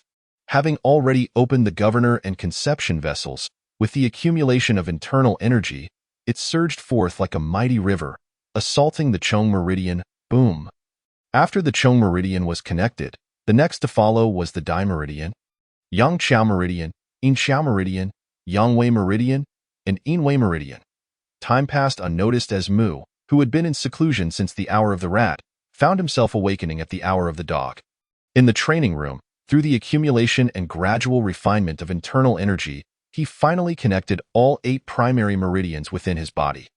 His Dantian resembled a vast ocean, with the 8 primary meridians acting as rivers flowing within this ocean, while the 12 extraordinary channels served as conduits connecting the entirety of his being. His current cultivation could truly be deemed as internal energy flowing freely, achieving the Great Zhou cycle. What he needed to do now was to accumulate and refine his internal energy, converting his robust internal strength into true qi, thereby breaking through from the 9th level of the innate realm to the Master's extraordinary realm. For a martial artist who has not entered the Master realm, all their internal energy remains in a mere illusory state. Once they enter the Master realm, their internal energy transforms into true qi, transitioning from the virtual to the tangible. The quality of their martial prowess undergoes a fundamental change, and every move imbued with true qi possesses tremendous might. Furthermore, upon reaching the remote heaven realm, true qi can protect the body, rendering ordinary weapons incapable of approaching them. As Mu's internal energy was continuously infused and refined, it finally transformed entirely into true qi, successfully breaking through to the extraordinary realm. He received 10 years of refined true qi. Meanwhile, the 15 years of internal energy had been nearly depleted. Only upon reaching the master realm did Mu truly comprehend the benefits of body refining. Martial cultivation is fundamentally about continually unlocking the potential of the body, facilitating its transformation. Under the formidable support of the Tianjiao body refinement technique, his physical strength was now entirely unaffected by the true qi, thus eliminating the challenge of stabilizing his realm. Stabilizing the realm essentially involves allowing the body to adapt to the overwhelming presence of this potent true qi after a breakthrough, preventing any undue burden or discomfort. However, under the influence of the Tianjiao body refinement technique, Mu Feng's physical strength far surpassed that of the true qi at the broken ordinary realm, prompting him to continue absorbing true qi for further breakthroughs into the 4 realms of mastery: breaking ordinary, shattering earth, reaching sky, and profound intent. Mei Yinxue had explained to him that within these 4 realms, the primary focus is on cultivating the most esoteric and profound aspects of the human body, known as the 3 palaces and 9 orifices. The 3 palaces are the Dan Palace, Xian Palace, and Shan Palace, while the 9 orifices include the Baihui, Tianmu, Yuzhen, Mingmen, Jiajing, Jiangong, Qihai, Huin, and Tailu. The complete opening of the 9 orifices is referred to in the northernly Jianghu as the Sword Immortal Realm, which, though appearing simple, is incredibly arduous. The depths of the orifices are as unfathomable as the sea. Each orifice that is opened requires an immense reservoir of internal energy to fill. The abundance of sword cultivators in northernly stems from a discovery made centuries ago by a predecessor, who found that practitioners of the sword could utilize their own sword aura to penetrate the 9 orifices and fill them with sword energy. While this method may not be orthodox and has its shortcuts, it allows for rapid advancement in realms. In northernly, the practice of masters is also referred to as the sword 9 orifices. Heaven possesses 3 treasures: the sun, moon, and stars. The earth possesses 3 treasures: water, fire, and wind. And humanity possesses 3 treasures: essence, qi, and spirit. To break through to the profound intent realm, one must unlock the 3 palaces, also known as passing through the 3 gates. Once the 3 gates are traversed, profound intent is fully realized. The first palace, the Dan Palace, also known as the Central Palace or Qi Mansion, connects to the 5 organs, managing the body's blood and meridians. It is the central Qi Mansion of the human body and represents the first major hurdle in achieving the mastery of profound intent. Opening the Dan Palace requires the thorough connection of the Jiajing, Jiangong, and the Ren and Du meridians, which is crucial yet perilously dangerous. Once this palace is opened, the body's qi can resonate with the heavens and the earth, allowing one to walk upon air. The second palace is the Xian Palace, which governs Yin and is the essence of the body, located 3 inches beneath the Dantian. Unlocking the Xian Palace clears the mind and expands essence infinitely. Representing the second major barrier, the final hurdle to the profound intent realm is the opening of the Shen Palace. While abundant in essence and qi, a lack of spirit renders the body devoid of luster and the individual devoid of fate. The Shen Palace is the third significant barrier in the mastery of profound intent, situated at the intersection of the Baihui, Tianmu, and Yuzhen orifices. To unlock the Shen Palace, one must simultaneously open these 3 orifices, connecting them to the Shen Palace, thus illuminating the spirit. A moment's carelessness can lead to dire consequences and perilous danger. Once the Shen Palace is opened, the individual's spirit undergoes a qualitative transformation, possessing the ability to traverse thousands of miles in perception, a phenomenon known as spiritual awareness, which allows for introspection and the ability to perceive all within a 1,000-mile radius. The most arduous aspect of the mastery of profound intent lies within this realm. The saying goes, reaching sky is a distant hope, but profound intent is a formidable ascent. Yet, attaining the profound intent realm is incomparably beyond the reach of reaching sky. Chapter 32. The Ascendancy. The first orifice to be opened is the Tailu orifice. This orifice connects to the network of the Du meridian. One must avoid the Ren meridian. Once opened, it allows for the swift circulation of the Great Zhou's heavenly mechanisms, linking the qi of the Dantian. A marvel of profound intricacy. This is the first barrier that Mu Feng faced after breaking through to the mastery. He did not choose to adopt the method employed by northernly practitioners to break through using sword aura. Mei Yinxue had mentioned that while this method allows for rapid advancement, its enduring combat efficacy pales in comparison to the true breakthroughs achieved through orthodox cultivation. Moreover, the most crucial point is that this cultivation method is inherently disconnected from the Great Mastery realm. As time ticked away, a sound reminiscent of receding tides resonated within Mu Feng's body, rhythmic and continuous, as though something within was being struck. His true qi became increasingly dense. Finally, after an hour of true qi impact, he successfully opened the first orifice, the Tailu orifice. Unbeknownst to him, the crimson sun had already risen from the eastern mountains, dispelling the last vestiges of dawn's darkness with its radiant brilliance. In the quaint alleys of Shuiyue City, the sounds of roosters crowing and dogs barking filled the air. For many ordinary people, each day was a cycle of sunset and sunrise, seemingly unchanging, yet somehow different from the day before. Breathing deeply, Mu Feng reflected, the depths of the orifices are indeed as unfathomable as the sea. Even a decade's worth of pure true qi could only open the Jiajing, Jiangong, Qihai, Huiyin, and Tailu orifices. As he opened his eyes, he murmured softly. After an entire night and half a day's cultivation, he had surged from the second layer of innate to the mid-stage of mastery-shattering earth, an unprecedented feat in Northern Li. Though he expressed some dissatisfaction verbally, his eyes shone with brilliance. The shattering earth realm. A single strike of true qi could cleave the earth asunder. Sword flowing cloud.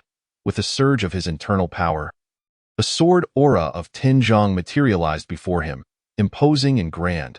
As the clouds in the sky began to converge around this sword aura, the entire training room seemed unable to contain such fierce "I thought you would not come.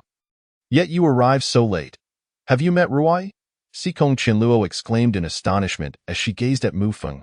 "I happened to encounter young Master Mu a few days ago while gathering flowers at Shangguan." Yi Ruai softly explained that it turns out this is the young Master Mu that Tang Lian and my family often mention, truly a remarkable figure. The two individuals accompanying young Master Mu seemed to be disciples of Qingqing Mountain. Sikong Changfeng remarked, a flicker of inexplicable brilliance flashing in his eyes. He recalled the first time he saw Mu Feng from a distance. Although the sensation was faint, he indeed sensed the presence of martial prowess within him. However, in this meeting, he felt not the slightest trace of cultivation from this individual, as if he were an ordinary person. Qingqing Mountain has always turned a blind eye to worldly affairs, and seeing the two disciples from Qingqing behind Mu Feng, he could not help but entertain a few conjectures. The city lord has a discerning eye. These two are disciples and grandchildren of the Dao Sword Immortal. We merely happened to pass by. Li Fansong, a disciple under the Dao Sword Immortal, greeted Sikong City Lord. Today, we have come to inquire about the Snow Moon Sword Immortal. Xiao Dao Feishuan also greeted Sikong City Lord. Li Fansong spoke with a resonant voice, while Feishuan beside him appeared somewhat awkward. "So, it is the esteemed disciples of the Dao Sword Immortal. Qingqing Mountain has sent representatives to challenge the tower, and we of Snow Moon City certainly welcome you."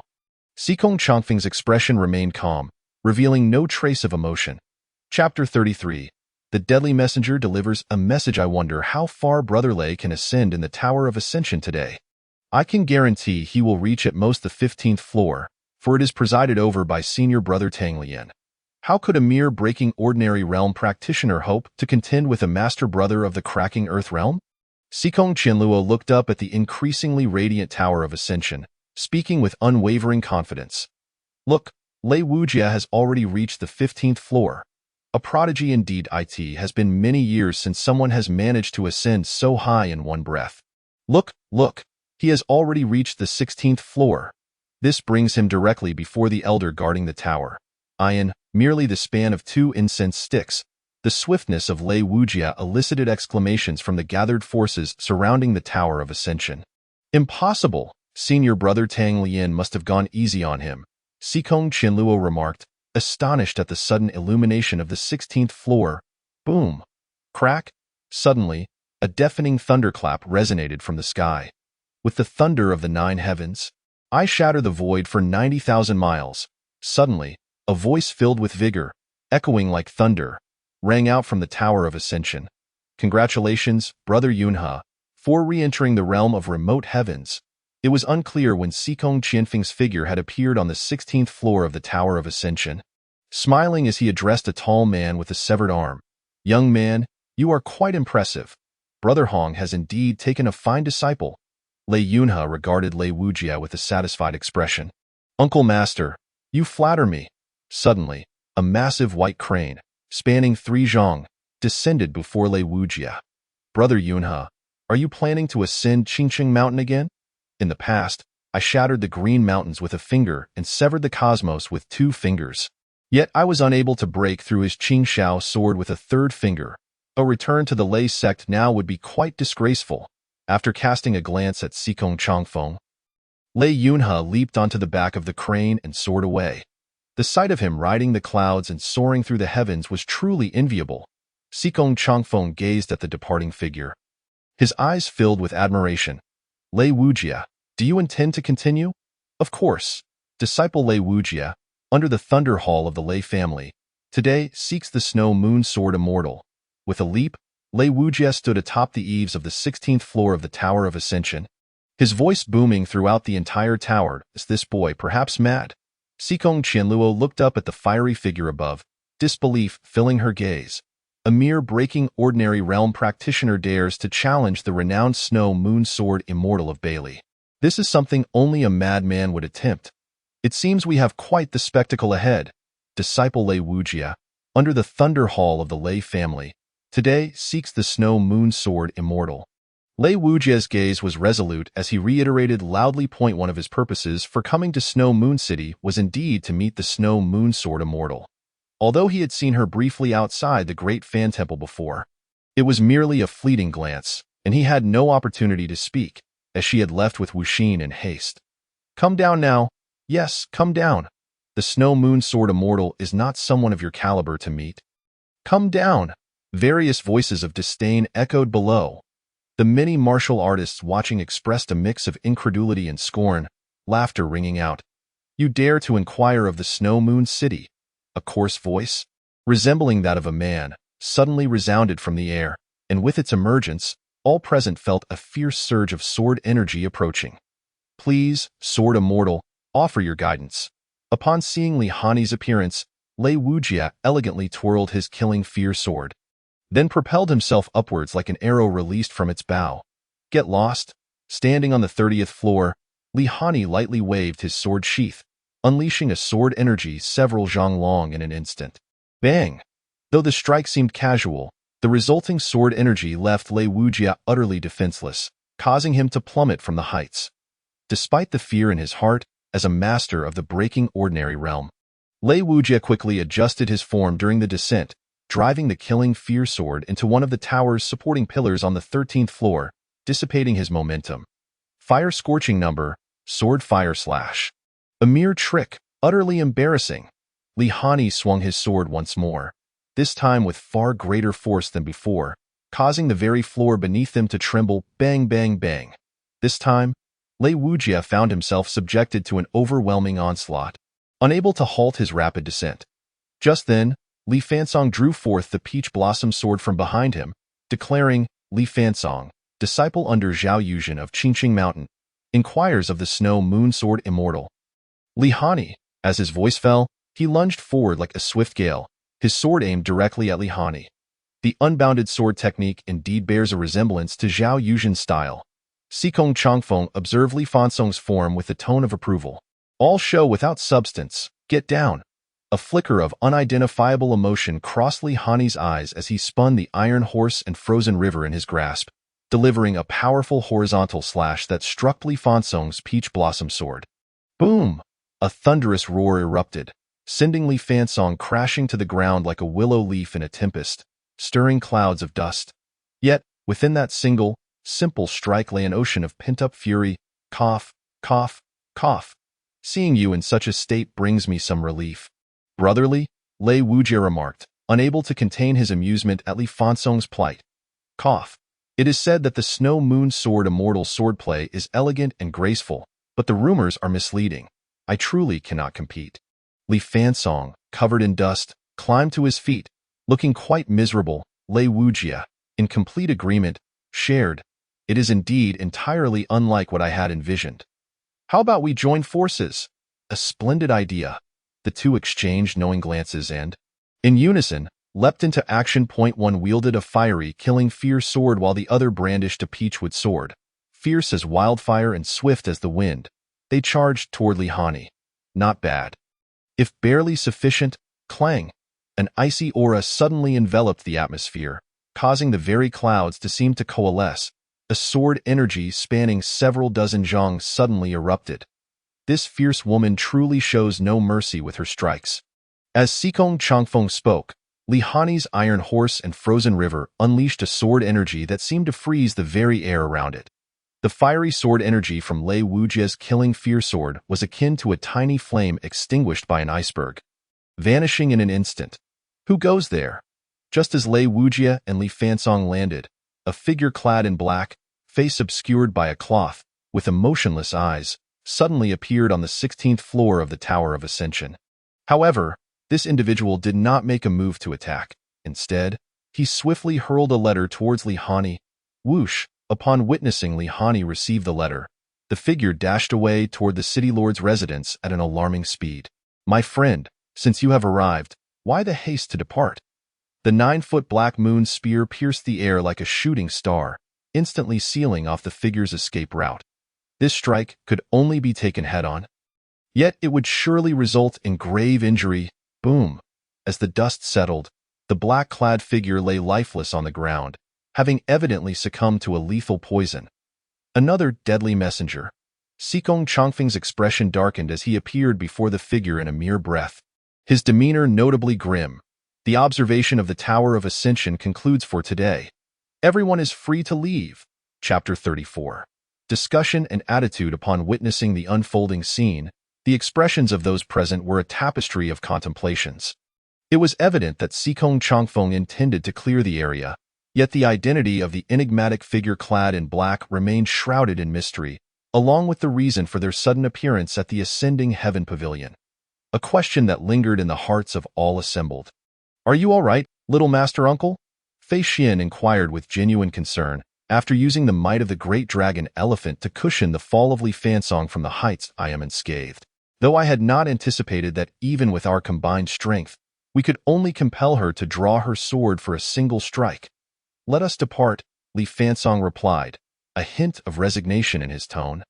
As a practitioner of the Earth Rift realm, teamed with Lei Wujia, who wielded the fire-scorching technique rivaling that same level of might, he had expected their united assault to reveal at least a fraction of Lihani's prowess. Yet, they found themselves akin to flickering candles in a tempest, fragile and pitiful. Would you be willing to take me as your disciple? As the crowd gradually dispersed, Lihani leapt down from the Ascending Heaven Pavilion and directed her gaze towards Lei Wujia, posing the question. Senior Sword Immortal, I seek your presence on behalf of my master, not to become your disciple. I implore you to meet with my master, Lei Wujia earnestly requested. Thud. Lei Wujia abruptly knelt, his eyes pleading as he looked at Lihani. Lei Hong's excessive training in the fire-scorching technique has pushed him to the brink of death. Lihani's countenance remained impassive as she replied. Indeed. Lei Wujia's expression darkened with sorrow. I can accompany you, but you must agree to one condition. Agreed. As long as the Senior Sword Immortal consents to meet my master, I would gladly traverse a mountain of blades or a cauldron of boiling oil. He declared, his resolve unwavering. Such extremes are unnecessary. Simply endure 3 of my sword strikes, and I shall accompany you to meet him.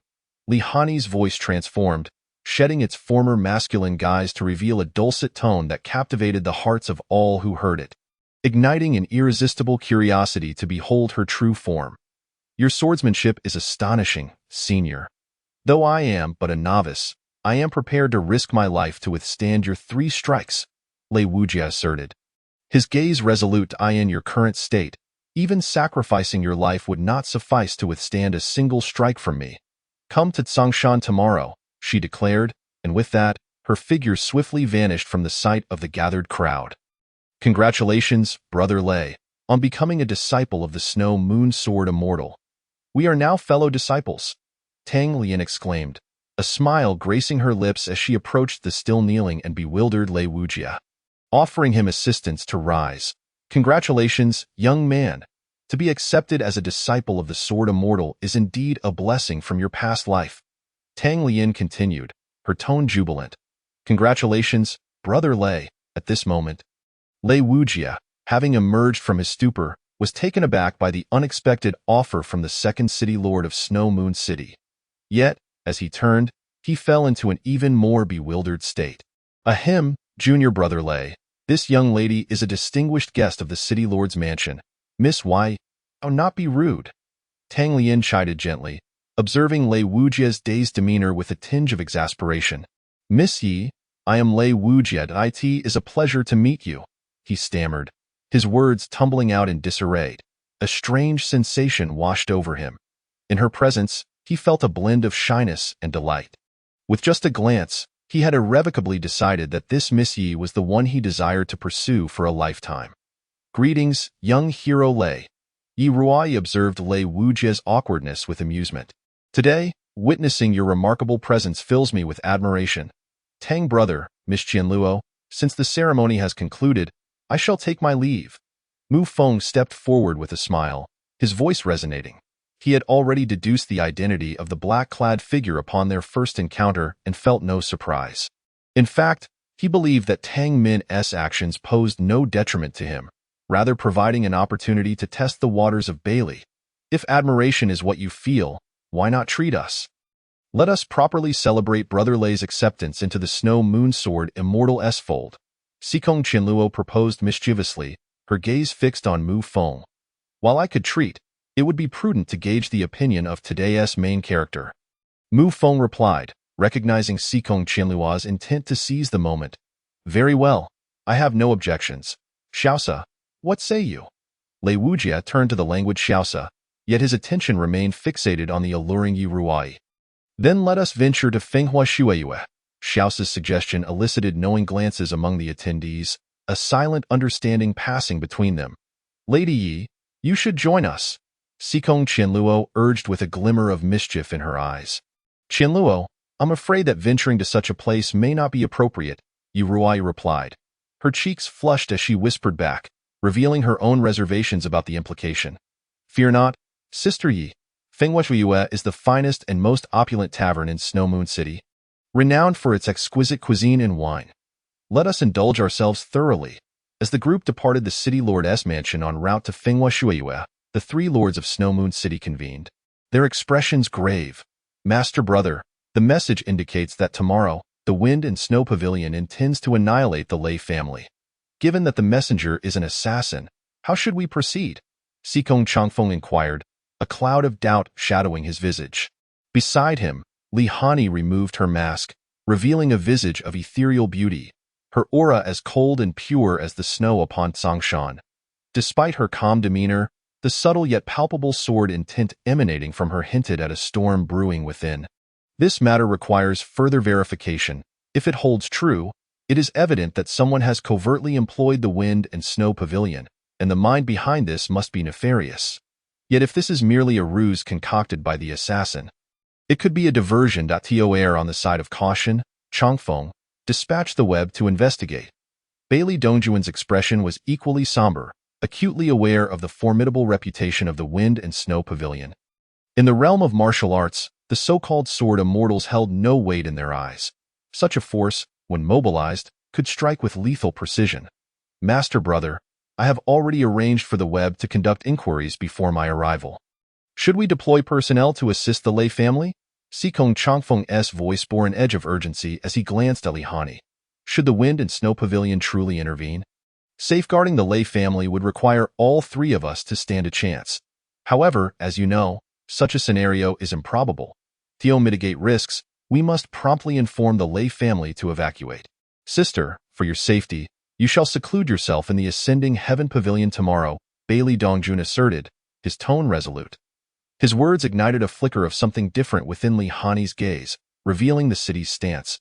Even if the Wind and Snow Pavilion sought to obliterate the Lei family, Snow Moon City would not extend its protection. Though her ties to the Lei family were tenuous, the blood bond could not be easily disregarded. The news of their impending doom stirred her conscience, rendering her incapable of remaining indifferent. Chapter 35. The Sixth Prince, Identity Master Brother, You are aware of the Lei family's ancestral teachings. With Lei Qianhu's character, he would never lead the Lei family in retreat, allowing his kin to perish before his eyes. Is this not excessively cruel? Sikong Changfeng remarked, observing Li Hani, who had remained silent throughout and had just departed. This is a measure taken with your safety in mind. Though the alliance has long since waned, the Lei family remains a part of Snow Moon City. Should the situation prove true, I will ensure that the one behind this does not escape retribution. And the Wind and Snow Pavilion shall pay for their blood debts. I shall personally compose a letter. If the Wind and Snow Pavilion indeed sends a decree to the Lei family tomorrow, ensure my letter reaches Tianqi without delay. Bailey Dongjuan's eyes glinted with a cold light, his demeanor grave as he gazed at Sikong Changfeng. 12 years prior, he had personally repelled the ambitions of Yi Dingji of Bailey at Tianqi, contributing significantly to Xiao Ruojin's ascension to the throne. Yet the North Li of today was a far cry from its former self. The reasons behind Xiao Ruojin being hailed as the Mingda emperor were not without merit. As the conversation between Sikong Changfeng and Bailey Dongjun reached its conclusion, an air of palpable tension enveloped the city lord's mansion, starkly contrasting the revelry and extravagance of Fenghua Shueyue, where fine food and drink flowed freely amidst laughter and camaraderie. In a private booth on the 5th floor, Lei Wujie and Tang Lian were engaged in a lively exchange of toasts, while Xiaosa's gaze remained fixed on Mu Feng. Meanwhile, Yi Ruai's eyes danced between Xiaosa and Mu Feng, an unspoken curiosity evident in her demeanor. Sikong Qianluo furrowed her brow, having sensed the peculiar atmosphere that lingered beneath the surface, yet she was at a loss for how to break the tension. With a resigned sigh, she raised her cup of Qingminggu, a fine wine worth 3,000 taels of silver, and took a sip. What a marvelous wine this Qingminggu is! I wonder which master brewer crafted it. Its exquisite flavor is simply unmatched, smooth and rich, capable of refining true qi. Such a delightful libation. I could relish a few cups of it every day. Lei Wujie, having indulged in an unknown number of cups, spoke with a rosy hue upon his cheeks and an unmistakable tone of exuberance. Observing the dazed look in his eyes, it was evident that the effects of the alcohol had taken hold. What a fool! Such fine wine cannot be consumed daily, and besides, can you truly afford it? Xiaosei remarked, feeling a twinge of embarrassment at Lei Wujie's antics. Isn't that Mu Xiong present? It was clear that Mu Feng had already become a figure of great repute in Lei Wujie's eyes, akin to a wealthy patron. Observing Mu Feng's demeanor and how he nonchalantly tossed around hundreds of gold pieces, it was only natural to surmise that Mu Xiong hailed from noble lineage. Xiaosei, glancing at Mu Feng, casually probed, the 100 Knowledge Hall has sought to uncover Mu Feng's identity, yet to no avail. However, it is rumored that he shares some murky ties with my brother, Xiao Yu, which has piqued my curiosity regarding Mu Feng's true status, and my greatest fear is that my brother may be colluding with the enemy nation, a perilous threat to our realm. The 6th prince, wielding the influence of Bai Xiaotang and aware of worldly affairs, ought to have already investigated my identity thoroughly, shouldn't he? Mu Feng, lifting a jade cup worth 100 taels of silver, spoke with an air of calm. And yet, my identity remains undisguised. I find myself somewhat uncomfortable here. I have already settled the expenses, so please enjoy your meal. I shall take my leave now. As he rose, the atmosphere in the private room shifted palpably. His presence had merely served to heighten the unease among the others. Thank you for your hospitality, Mu Xiong, Xiaosei politely expressed, while Tang Lian and Sikong Qianluo remained silent, each acutely aware of the significance of the two men before them. Yi Ruai, upon seeing Xiaosei, instantly recognized his identity, feeling no surprise. Yet upon hearing Mu Feng openly acknowledge his allegiance to the Red King, a hint of unease flickered in her gaze. Xiaosei, how should I address you from now on? Lei Wujie inquired, his tone now tinged with a newfound formality, no longer as carefree as before. I am simply Xiaosei. The 6th prince is but a former identity of mine. That is well, however, being in the company of such a legendary figure makes me feel somewhat out of place. Does this mean we cannot associate with Mu Xiong any longer? Lei Wujie whispered cautiously, glancing around the room, yet no one could answer him. The harsh reality of political strife loomed over them. In matters of succession, no prince could remain unperturbed. They all needed to choose their allegiances carefully. Though Shuiwa City held considerable influence in the entirety of the Southwest, it was still a part of Bailey and must adhere to the imperial commands. Chapter 36. Martial Aspect Realm. My lord, Fu Laozu has returned from Tianqi, albeit with some minor injuries. As soon as Mu Feng stepped back into the manor, Mei Yinxue approached him, her tone grave. She understood the formidable prowess of Fu Qianjun. To have injured him was no small feat. Where is he? Take me to him, in a tastefully appointed room. Thud. Fu Qianjun knelt before Mu Feng, his demeanor filled with utmost respect. I beg your pardon. My lord, I have failed to complete the task you assigned to me. Speak of your encounter in Tianqi, Mu Feng said, taking a seat, his expression tranquil as he regarded Fu Qianjun. Reporting to you? My lord, I concealed my cultivation as instructed and sought out Xiao Yu. However, upon nearing the imperial city, I was discovered by an exceptionally formidable individual. We exchanged a strike from a distance, and I was severely injured. It took me 2 days to recover before I could report back to you. Rise, Mu Feng commanded. It seems that the one who easily inflicted such harm upon you is no ordinary master. It appears I have underestimated Bila. Mu Feng expressed his surprise, but felt relieved that he had not recklessly ventured into Tianqi. The person capable of triggering the mysterious artifact within him was likely situated in either the Imperial Palace or the Jixia Academy. The individual who wounded you possesses the unique martial aspect of a grandmaster. This is a power only true grandmasters can wield, Fu Qianjun stated as he stood, his back bent in respect while recounting the incident.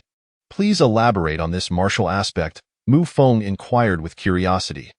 The realm of martial arts is boundless, and grandmasters are a mythical presence rarely known. Yet he had not anticipated the existence of such a master in Bailey. Reporting to you, my lord, the grandmaster is also known as the martial aspect realm. As the Buddhists say, all beings possess aspects. A grandmaster must comprehend the forces of heaven and earth, melding them with their own martial spirit to forge their martial aspect. There are many forms: blade, sword, fist, staff. Each can manifest as an aspect. Practitioners cultivating special techniques may embody clouds, wind, thunder, moon. Each can also become an aspect. Furthermore, the quality of the martial aspect varies. 3 zhang is inferior. 4 zhang is low, 5 zhang is medium, 6 zhang is upper, 7 zhang is exceptional, 8 zhang is supreme, 9 zhang is the utmost, and 10 zhang is the pinnacle. The opponent I faced had cultivated a sword-based martial aspect. He merely wounded me and forced me to retreat. Although I cannot ascertain his exact level, had he wished to kill me, I would have had no means of resistance. A true master of the martial aspect realm can take a life from 1,000 miles away as easily as reaching into a pocket. Fu Qianjun spoke gravely. Despite being a half-step grandmaster himself, he felt the chasm between him and a true grandmaster as vast as the heavens and the earth. With such a powerful figure stationed in Tianqi, it seems my plans will require a more gradual approach. You may take your leave and recuperate. I shall summon you should the need arise. After listening to Fu Qianjun's succinct briefing, Mu Feng found himself yearning for the martial aspect realm. Yet he understood that to realize his ambitions of control over Bailey, he would need to devise a new strategy. His original plan had been to position Fu Qianjun by Xiao Yu's side, subtly gaining influence over Bailey's officials, and await the opportune moment to seize military authority and facilitate Xiao Yu's ascension to the throne. However, with the confirmation that a grandmaster resided within the Tianqi imperial city, he could no longer dispatch individuals who were not from Bailey. Among those by his side, the one who had cultivated the soul-seizing seal to the highest level was Mei Yinxue, yet she had only reached the 3rd tier. The others were at the 2nd tier and incapable of controlling a significant number of masters. After all, he had only been in this realm for a month. To fully establish covert control over Bailey would require time. Yes, my lord. With such a formidable master in Tianqi, I wonder what kind of individuals guard the 33rd floor of the Ascending Heaven Pavilion. Mu Feng's thoughts drifted to the Ascending Heaven Pavilion in Shuiwa City, where the half-step Xianyi realm master Li Hani resided on the 30th floor, while the 3 floors above remained shrouded in mystery. Each time he visited, he sensed an unsettling feeling of being watched. My lord, shall we investigate the identity of this grandmaster? Mei Yinxue interjected, noticing Fu Qianjuan's departure and sensing Mu Feng's contemplation. Not for now. Such formidable figures are not easily discerned.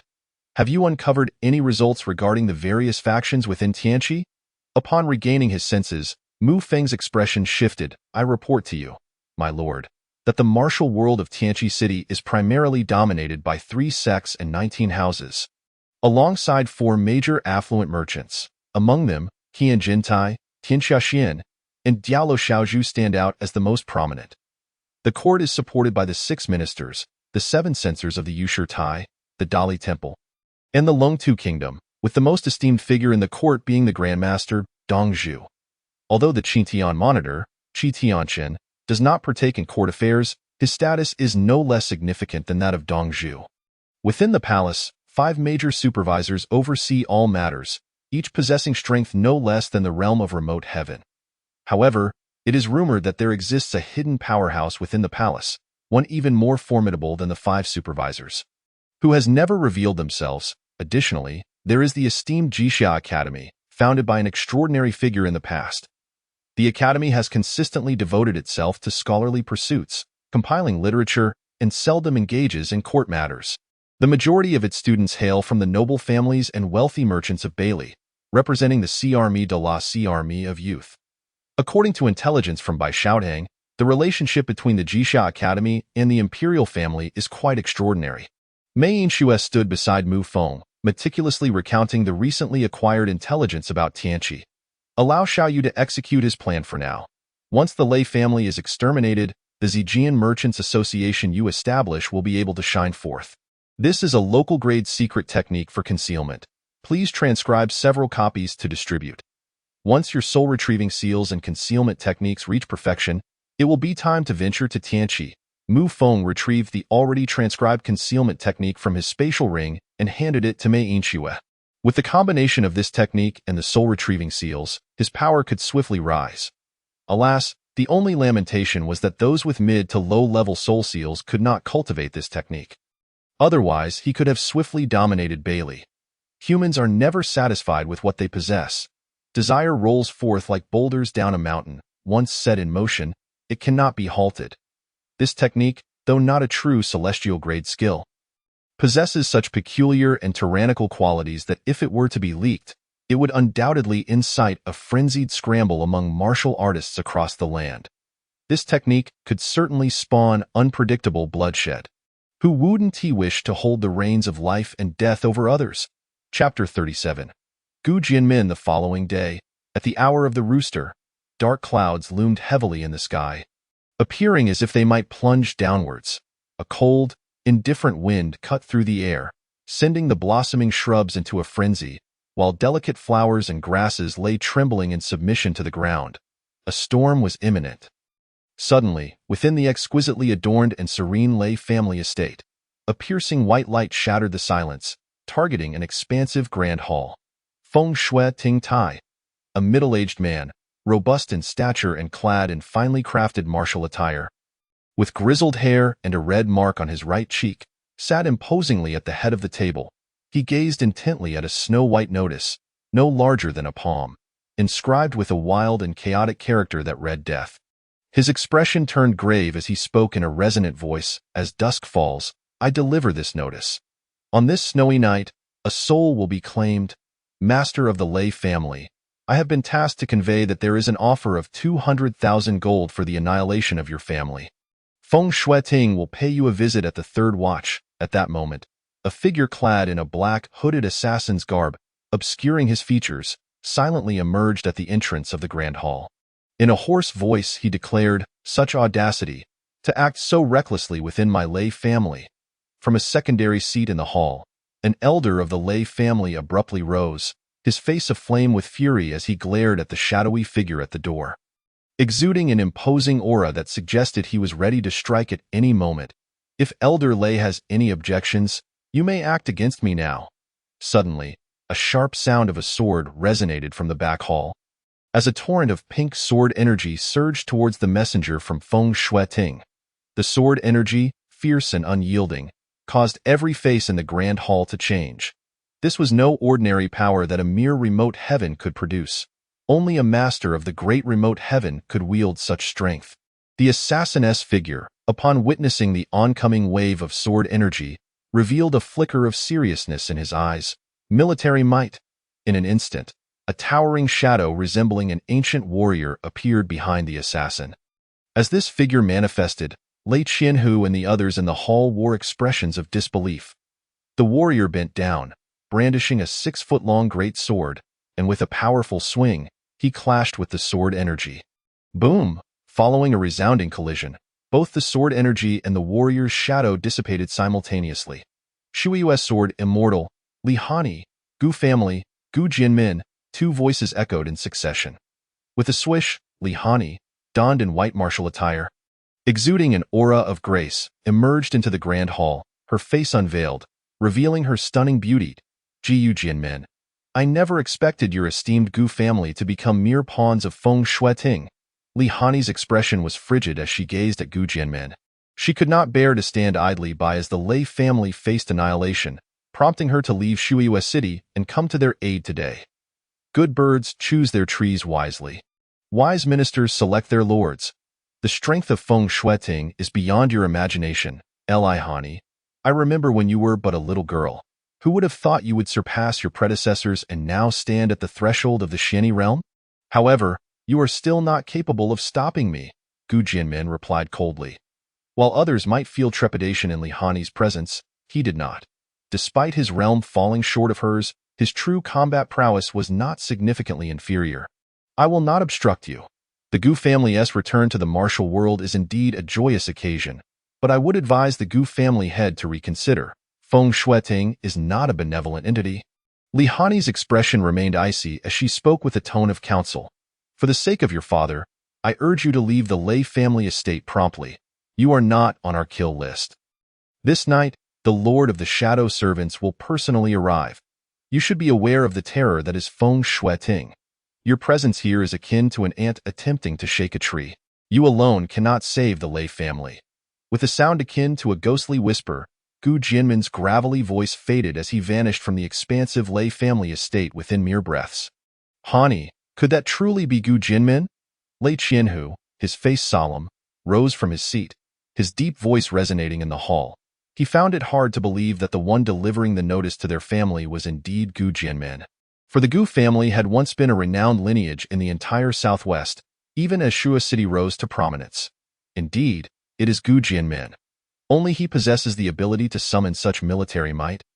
Having stepped into the realm of great remote heaven, Li Hani responded, her tone laden with gravity, a hint of unmasked concern flickering in her gaze. If what Gu Jianmin said is true, then tonight the Lei family is truly in peril. I have witnessed the clash between the two shadow servants of Feng Shuiting. I had no capacity to retaliate against such figures. Yet, I cannot comprehend why they would dispatch such individuals merely to exterminate the Lei family. Unbeknownst to me, Gu Jianmin's return to the martial world signifies his subservience to Feng Shuiting and their intentions to obliterate our Lei family. Hani, return to Shuiyue City. You alone cannot save the Lei family. As long as Wu Jie possesses wisdom and talent, my Lei family shall not perish. From childhood, the Lei family has owed you much, but my fourth uncle implores you once more. Please return to Shuiyue City and safeguard Wu Jie. Lei Qianhu's tone was imbued with utmost seriousness. The methodology of Feng Shuiting had become notorious throughout the southwest. Any who received their notice faced certain death. Just days prior, the Yun family of Jiuxiao City was annihilated by Feng Shuiting, with 273 souls extinguished overnight, including the young master, Yun Wutian, a disciple of the city lord, who met his demise within the lord's estate. Once the notice of extermination is issued, no matter how far one flees, Feng Shuiting will pursue and slay them. Such vivid examples of bloodshed are already evident. Chapter 38. Lei Family Council Chapter 39. Immortal Dispersal Chapter 40. Extermination War Chapter 41. Battle 2 Chapter 42. Extermination 3 Chapter 43. The Three Heroes Perish Chapter 44. The End of Extermination Chapter 45. Zhao Yuzhen Arrives to Rescue Chapter 46. The Transaction Chapter 47. The 12 Cities of Bailey Chapter 48. Discovery Chapter 49. Master Wu Revive Chapter 50. The Luohan Fumo. Array Chapter 51. Engraved heart and golden lung, Shuyu City.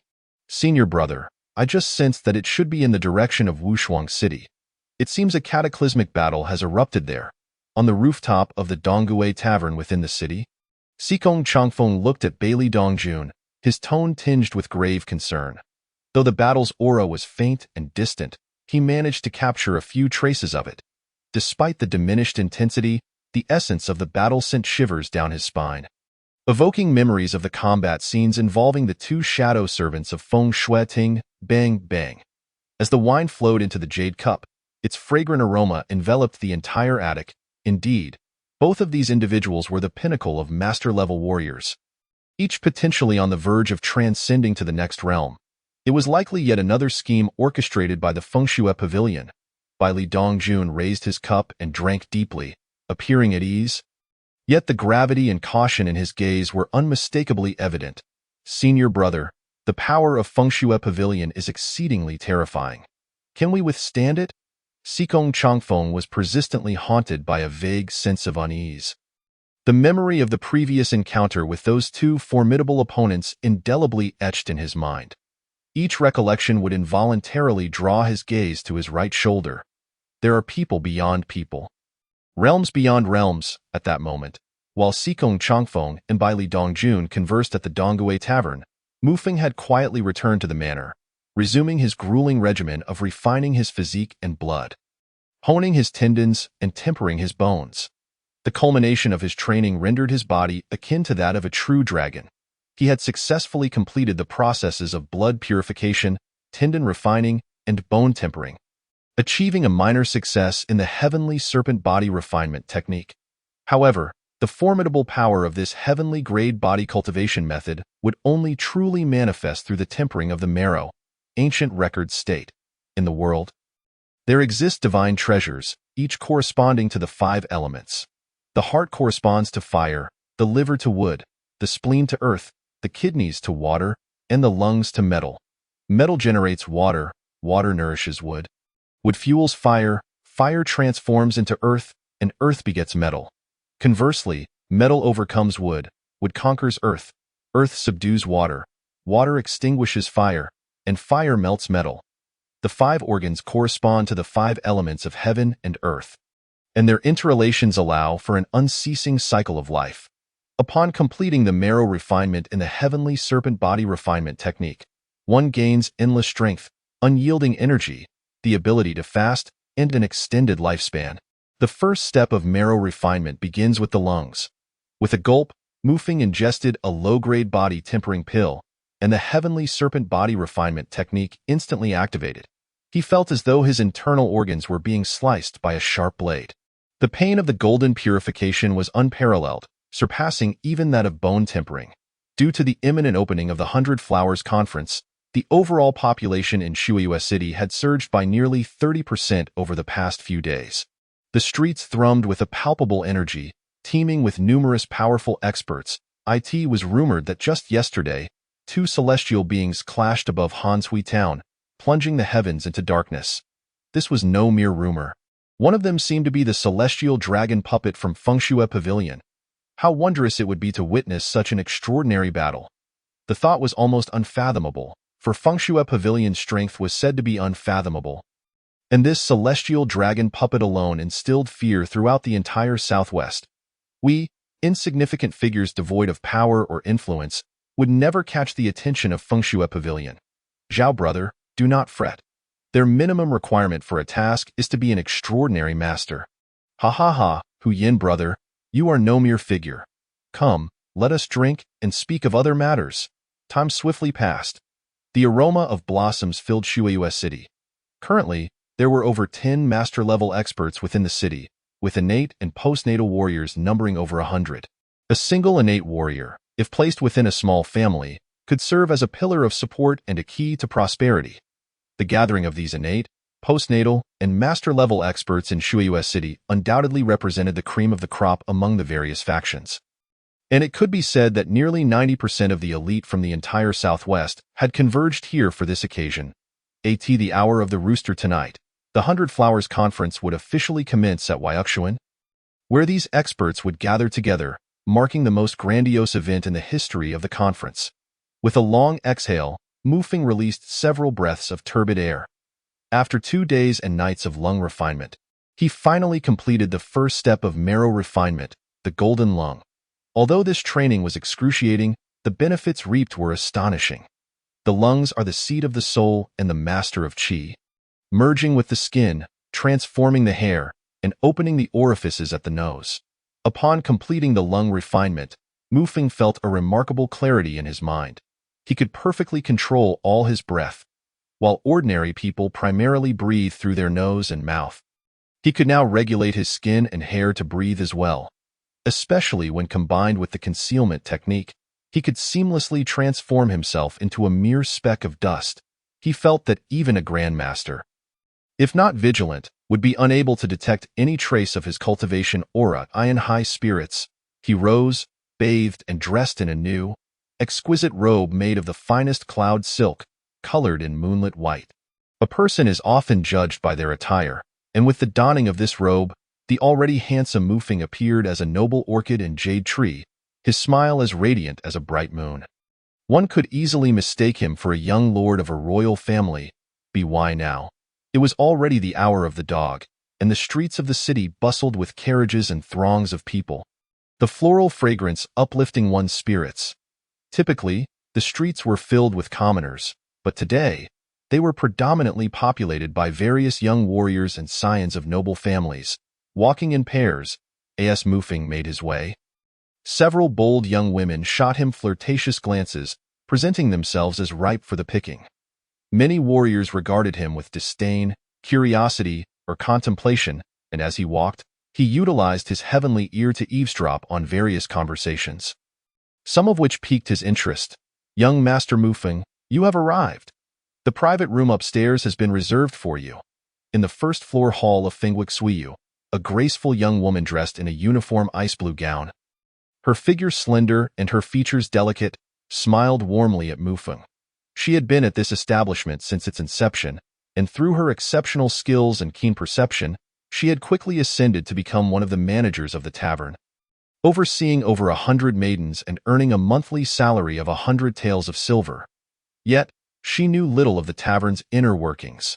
The amiable attendants always seemed to exude an air of mystery, and to this day, she remained unaware of the identity of the tavern's owner. Chapter 52. Innate Young Man Chapter 53. Wyukshuan Chapter 54. 5 Cities, 4 Families Chapter 55. Secret Talks Chapter 56. Crime Decrees and National Slaughter.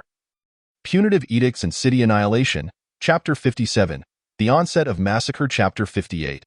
The Arrival of the Black Robe in the Snowstorm. On the Road to the Yellow Springs, People, Chapter 59. Li Changsheng Chapter 60. Formation Suppression Chapter 61. A Fight to the Death Chapter 62. Heavy Losses Chapter 63. The Tianqi Coup Chapter 64. Xiao Yu ascends the throne. Qi Tianqian conspired with the Song dynasty to assassinate Your Majesty, and has now been duly punished. Your Majesty's Imperial Edict. The Crimson King, Xiao Yu, is exceptionally wise, possesses noble character, and is favored by heaven. He closely resembles my person, and I hereby pass the throne to him, that he may become a benevolent ruler for the people, leading the North Li to prosperity. This decree is to be proclaimed throughout the realm. Thus, it is decreed. Jian Xuan's resonant voice echoed throughout the imperial palace. With the issuance of the imperial edict, in the majestic and resplendent palace, a figure towering 7 feet, handsome and regal in a purple dragon robe, made Xiao Yu appear even more imposing and dignified, instilling a sense of reverence that deterred others from approaching lightly. The sound of steady footsteps reverberated through the halls of Qian Palace, ceasing only when Xiao Yu took his seat upon the gilded throne adorned with cloud and dragon motifs, leaving the vast hall in an eerie silence where even a falling pin could be heard. Bow to the new emperor. Dressed in a red robe with dragon patterns, Jin Xian stood a step below Xiao Yu, raising her voice in proclamation. "Long live the emperor! Long live the emperor! Long live the emperor!" The Grand Tutor Dong Zhu, General Yi Xiaoying, and the ministers of the 6 departments, Wu Jingqing from the Ministry of War, Zhou De from the Ministry of Justice, Lu Xiangcai from the Ministry of Personnel, Zhu He from the Ministry of Works, Su Weiqing from the Ministry of Rights, and Xianzhong from the Ministry of Revenue, as well as officials from the supervision and judicial courts, all knelt in unison, chanting praises. None among them expressed any doubts regarding Xiao Yu's ascension to the throne. The court was eerily unified and harmonious. Yet within the entire Tianqi city, only the White King, Xiao Chong, harbored skepticism, though he found himself under house arrest, unable to move a step. Rise. The Tianqi coup d'état transpired within mere hours, and the imperial guards, Qitian army, and the 6 departments of the court were all transformed into Xiao Yu's loyal followers. It appeared to conclude seamlessly, without a ripple of upheaval, but behind this fade lay countless fallen heads and a web of deceit. A piercing eagle cry resonated through the skies above Tianqi city. Originally, a journey that would take at least 2 days on horseback, the White Dragon traversed the distance in less than half an hour. Arriving above Tianqi city, clad in black robes, with a mask of 1,000 illusions, Mu Feng stood upon the broad and sturdy back of the White Dragon, gazing down at the palm-sized Tianqi city. Lost in thought, with a swift breeze, a figure appeared before him. Young master, Xiao Yu has already seized control of Tianqi and has become the new emperor as per our plan. I have meticulously surveyed the city with my divine sense. Currently, there is only one elderly eunuch of Xianyi realm hiding within the imperial mausoleum, while the rest pose no threat. The shadow of Guijian Shiheng emerged 3 paces before Mu Feng, bowing respectfully as he spoke. Originally, a mere incense stick ago, they had arrived near Tianqi city, but Mu Feng, ever cautious, had dispatched Guijian Shiheng to scout the area. Very well, let us proceed to the palace to meet this new emperor. Jade palaces and celestial halls, fragrant chambers and orchid pavilions. Beyond the opulent pavilions of the Leeching Palace, encircled by the crystalline waters of the moonlit pool, with floating duckweed carpeting the surface in vibrant emerald hues. One can faintly discern the silhouettes of 4 figures standing in reverence. Your Majesty, exclaimed Xiao Yu, bowing respectfully in the presence of Fu Qiankuan. This is my master. Do not ask further. This gentleman is the Ghost Blade's leader, and this one is the Heavenly Dragon. Both are esteemed experts within the organization. In their presence, regard them as you would me. Fu Qiankuan felt a flutter of trepidation. Although Xiao Yu was under his control, he had come to pay his respects alongside his master, seemingly oblivious to Fu's subordinate position. It was evident that he was being placed upon a searing furnace. He could vaguely sense a menacing aura of sword intent and blade intent swirling behind him. I pay my respects to you, my master, and to the esteemed gentleman. Xiao Yu addressed Mu Feng with utmost deference, fully aware of the organization's formidable strength. Though he was the current ruler of Bailey, this was merely a facade. The organization could easily replace him with a mere gesture. Very well, lead the way. I wish to traverse the principal palaces within the imperial palace. Mu Feng's voice, gravelly and resonant, echoed through the Leeching Palace. Yes, my lord, please follow me. Despite his inner doubts, Xiao Yu dared not exhibit any sign of defiance. There is no need for such formality. You are the sovereign. You should walk ahead, and we shall follow in your wake. Mu Feng observed Xiao Yu's respectful demeanor and calmly gestured for him to proceed. The group departed from Leeching Palace, traversing through Yong'an Palace, Zhongsue Palace, Chonghua Palace, Tongli Palace, and Chuxiu Palace. The gardens, with their clear springs, gilded copper tiles, intricately carved beams, and exquisite architecture, offered Mu Feng a moment of appreciation for the palace's splendor. Yet he still awaited the familiar voice he longed to hear. Your son pays homage to the Empress. Upon reaching the next palace, Xiao Yu halted, bowing to a stunning lady clad in a dragon and phoenix embroidered cloak. Her enchanting phoenix eyes sparkled like precious gems. Her skin was as delicate as congealed fat, smooth as silk, radiating the brilliance of the sun at dawn, and the allure of a lotus blooming amidst gentle waves, adorned with an air of noble elegance.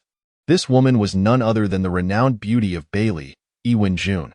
Having ascended the throne not long ago, yet neglecting state affairs, what brings you here?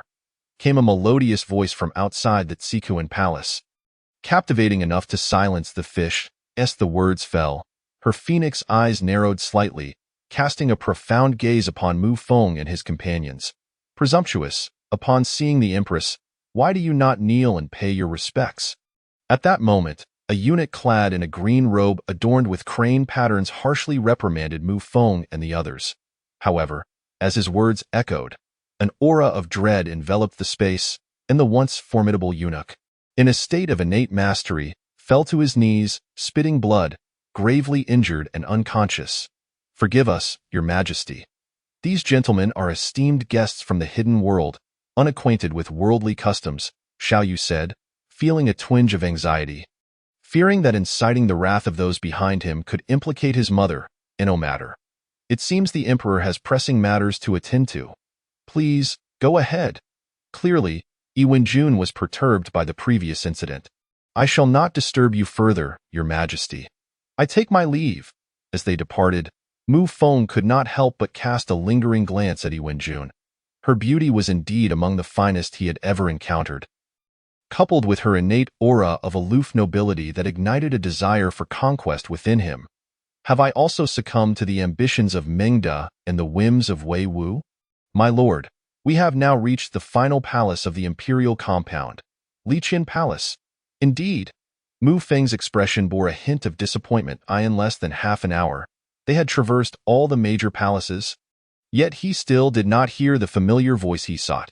"You need not accompany us any longer.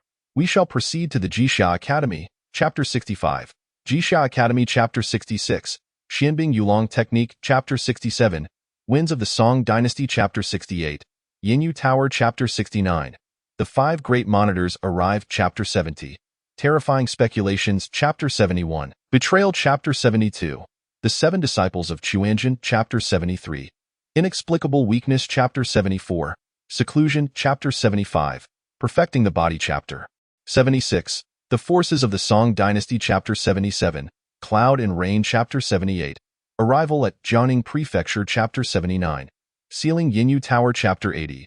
Huang Yaoshi Chapter 81. Instructions Chapter 82. A Severed Arm as Punishment Chapter 83. Murong Fu Chapter 84. Invitation Chapter 85. Tianglong Temple Chapter 86. Jimozi Chapter 87. Yashiming Chapter 88. Concealed Cultivation Chapter 89.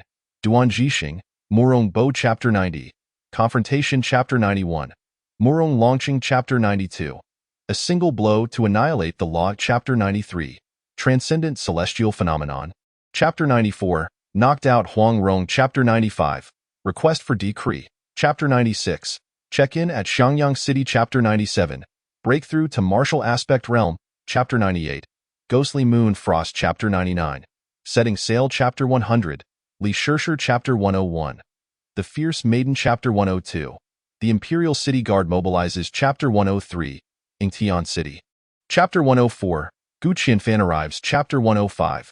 Gu Qianfan battles Ban Yuetian Chapter 106. A Shocking Strike Chapter 107. The Celestial Phenomenon of Zhao Kuangyin Boom.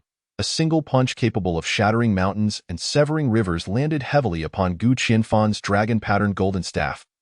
This blow was not merely a display of brute force, but also the terrifying essence of ghostly energy and the destructive power of the heavens. Bang! The earth trembled as spatial ripples radiated outward. And beneath the sheer might of this punch, rain within a vast expanse was utterly obliterated. What greeted the ground below was not the gentle patter of rain, but a fearsome gale and the residual energy of true qi. As one gazed upon the scene, after the punch was unleashed, all structures within 1,000 feet of the two combatants were reduced to mere ruins, save for the Yinyu Tower, which remained unscathed. Puff!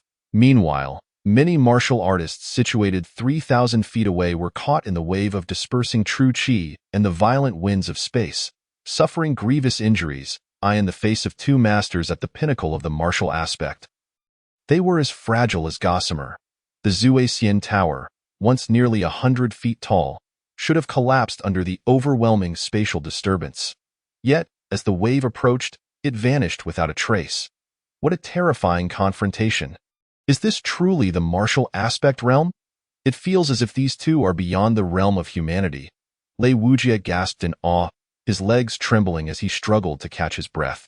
Although Xiao Sei did not express his astonishment as overtly as Lei Wujia, his eyes flickered with disbelief. Such formidable beings transcended his understanding, at that moment, amidst the void. A profound shattering sound resonated beneath the punch of Ban Yuetian. Crack, crack, crack.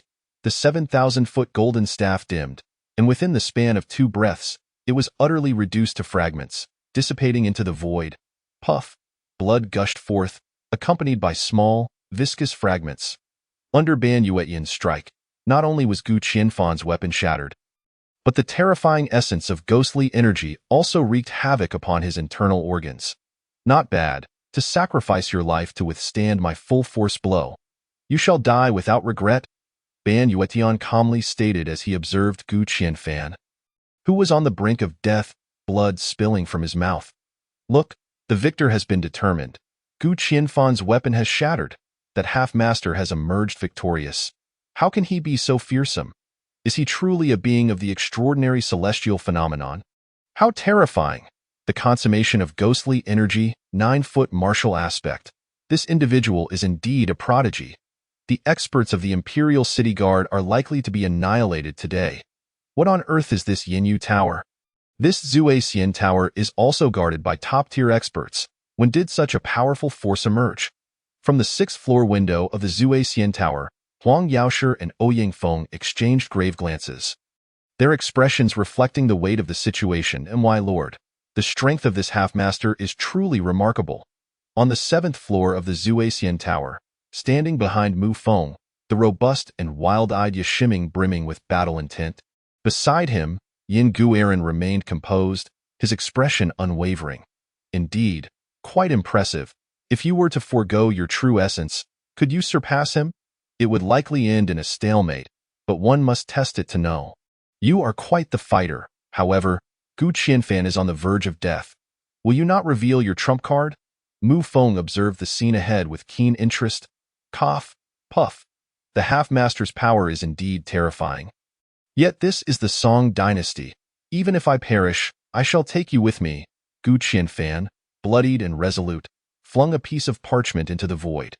Your servant, the commander of the Imperial City Guard. Gu Qianfan, respectfully requests your majesty to eliminate this individual. Your servant, the commander of the Imperial City Guard, Gu Qianfan, respectfully requests your majesty to eliminate this individual. Your servant, the commander of the Imperial City Guard. Gu Qianfan, respectfully requests your majesty to eliminate this individual. With a thud, Gu Qianfan knelt in the void, straining every fiber of his being to shout aloud. His voice resounded across the heavens and earth, leaving all in Ingtian City in disbelief. Buzz, buzz, golden light illuminated the skies. Roar, the dragon's might surged forth. As I gazed upon the ordinary rice paper, an overwhelming and terrifying aura of imperial dragon might surged forth. With a rustle, the paper unfurled itself, casting a pall over the heavens and earth. A golden radiance enveloped the entire expanse, and beneath this luminous glow, the towering martial figure of Han Yutian, standing at 9,000 zhong, began to show signs of dissolution. With a flourish, the rice paper completely spread out, causing the very fabric of space to ripple and tremble with an awe-inspiring force. The majestic presence that dominated the realm sent shivers throughout the entirety of Ingtian City. A formidable figure, his eyes gleaming with golden light and adorned in the regal garb of a 4-clawed golden dragon. Zhao Kuangyin stepped into the void. His appearance commanded an imperial dragon might that made the hearts of all within Ingtian City quiver with trepidation, compelling them to kneel in reverence. Rain, disperse. His commanding voice resonated throughout the cosmos. As the rain ceased, the clouds parted, and the sun ascended. With a mere utterance, he could alter the very climate of the world. Such was the essence of the celestial realm. What had once been a dreary downpour over Ingtian City transformed into a splendid vista under his decree. Thud, thud, thud, thud. We humbly bow before your majesty. May your majesty live for 10,000 years. The resounding echoes of reverence shook the heavens. In the aftermath of the rain's retreat and the clouds' dispersal, apart from a few grandmasters, millions knelt upon the ground, their faces alight with fervor, admiration, and respect as they chanted in unison. For this figure had become deeply ingrained in the hearts of the Song dynasty's common folk. He was their sovereign, the one deserving of their veneration and submission. As the chorus of millions resonated in homage. Zhao Kuangyin's imperial might intensified threefold.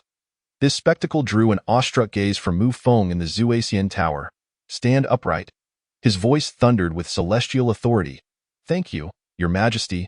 May Your Majesty live for 10,000 years. You are the master of the Misty Rain Tower. Han Yu Tiand. Do you comprehend the consequences of slaying my subjects? With a crack, the sky seemed to rumble with thunderous wrath. Zhao Kuangyin's imperious gaze bore down upon Han Yu Tian, the very essence of the heavens exerting a weighty pressure upon him. The formidable martial figure began to falter under this immense strain. After the autumn winds of Jiangnan, under the half-moon and half-cloud. I, Han Yu Tian, master of the Misty Rain Tower, have met the Emperor Zhao. Have you heard the saying, if one does not offend me, I shall not offend them. If one offends me, I shall yield threefold. If one offends me again, I shall eradicate them to the root? Han Yu Tian dismissed his martial figure, gazing unflinchingly at Zhao Kuangyin as he spoke. But this is my decree, with a rumble. The thunder roared as if the heavens were enraged. In our Misty Rain Tower, the Emperor and the commoner are indistinguishable. If Emperor Zhao strikes today, he shall meet his demise. Chapter 108. The Power of Celestial Phenomena. Chapter 109. The Golden Dragon Rises Amidst the Clouds. Chapter 110. Cease and Plot. Chapter 111. The Heavenly Rankings. Chapter 112. The Jade Person Rankings. Chapter 113. The Tomb of the Living Dead. Chapter 114. The Little Dragon Maiden appears. Chapter 115. The Ice Spirit Body. Chapter 116. The Tomb of the Living Dead. Harvest. Chapter 117. The Seven-Star Begonia. Chapter 118. The Power of Space. Chapter 119. The Revelation of the Chuanjin Sect. Chapter 120. Incident occurs 2. Chapter 121. Incident occurs 3. Chapter 122. Evidence. Chapter 123. The Appearance. Chapter 124. The Seizure. Chapter 125. Cold and Noble. Chapter 126. Zhao Guangyi. Chapter 127. The Transmission of Techniques. Chapter 128. Inquiries. Chapter 129. The Martial Texts. Chapter 130. Departure from the ancient tomb with bright eyes and pearly teeth. Her skin as pure as jade. The ethereal beauty of the little dragon maiden lay ensconced in a web woven of vines within the ancient tomb's treehouse. Resembling a tranquil sleeping fairy, a mere glance at her would evoke an infinite yearning for admiration. Her soft, elongated lashes fluttered gently. A soft sound escaped her lips, and her starry, enchanting eyes slowly opened. Was this his doing? She recalled that she had collapsed upon the table. Yet now she found herself resting on a vine bed, draped in two exquisite garments. Clearly, someone had carried her to this place. As she gazed at the garments covering her, an inexplicable emotion stirred within her. In all her years, no one had ever treated her thus. These garments appeared remarkably pristine, yet they exuded an alluring fragrance. Time flowed swiftly. Mu Feng had spent a month within the ancient tomb. He dedicated 3 full days to completely grasp the martial texts. Upon emerging from his seclusion, he occupied himself with but 2 tasks daily, tending to the little dragon maiden and honing his skills. Now, the ancient tomb had undergone a complete transformation. Dozens of luminous pearls adorned the sky, illuminating the entire tomb as brightly as day in the little dragon maiden's treehouse, a finely crafted jade-inlaid bed. Silken quilts and draping curtains had created an atmosphere of dreamy elegance. Surrounding walls were draped in satin, and even the ceiling was adorned with embroidered felt, providing warmth and comfort. The furnishings were all perfectly suited for a young maiden's chamber, exuding exquisite charm and serenity. Over the course of the month, the relationship between the little dragon maiden and Mu Feng had significantly evolved. She seemed to have fully accepted the presence of another in the ancient tomb. Shedding the air of restraint before Mu Feng, her gaze softening considerably. When Mu Feng often wrapped his arms around her waist, a rare hint of shyness would flicker across her brow. Dragon Maiden. After this meal, I shall take my leave from the ancient tomb. The connection between the tomb and the Zhongnan Mountains undercurrents will soon be severed by powerful forces. I shall arrange for the dragon's severing stone to be removed, allowing you the freedom to enter and exit the ancient tomb at will. Mu Feng regarded the pure and elegant little dragon maiden, his voice calm and steady. Her untainted heart brought him a sense of peace and comfort. He felt no need to worry about her scheming or plotting against him, nor did he require any defenses. Indeed, this ancient tomb felt like a world apart from reality. Mem. The little dragon maiden gazed at Mu Feng, softly acknowledging him. Her demeanor remained cool, her expression still aloof, yet within her heart, a flicker of reluctance to see him depart began to emerge. Over the month, she had seemingly grown accustomed to his companionship, relishing the delightful delicacies he provided. Dragon maiden, then we part ways here. Mu Feng observed the little dragon maiden's still cool demeanor, his expression unperturbed, and slowly rose. He understood that melting this icy facade would not happen overnight. Perhaps after years of companionship, he could truly win her heart. However, with his ambitions to rapidly ascend in strength and expand his influence across the realm, he could not remain here indefinitely. With a swish, he vanished from sight, as if unburdened by sentiment, dissolving into the depths of the ancient tomb. Seemed there was indeed a truth to the saying, to share mutual support is less desirable than to forget one another in the rivers and lakes. Once Mu Feng had vanished from the treehouse, the little dragon maiden's gaze became somewhat dazed, as if she had lost something dear, causing her heart to beat with an inexplicable urgency. Yet another voice reminded her that he would return the following day. With a rumble, the mountains quaked, and flocks of birds took flight. The 800-mile Zhongnan mountain erupted with tremors, stones rolling and dust billowing. What was amiss? Was it an earthquake? It seemed as though the entire mountain was trembling. Had the Zhongnan mountain ever experienced such tremors? This alarming commotion sent shockwaves among all the martial practitioners within Zhongnan mountain, stirring a cacophony of chatter. Young master, here is the information collected over the past month for your perusal. On the 7th floor of the Misty Rain Tower in Yingtian City, Han Yu Tian respectfully addressed Mu Feng. Particularly upon noticing the imposing figure beside Mu Feng, his eyes involuntarily twitched. This person stood there like a veritable force of nature, instilling a sense of dread within him. 1. A month from now, a martial arts conference will be held in Zhongnan Mountain, electing the leader of the martial world, who shall reign supreme and command the martial heroes. 2.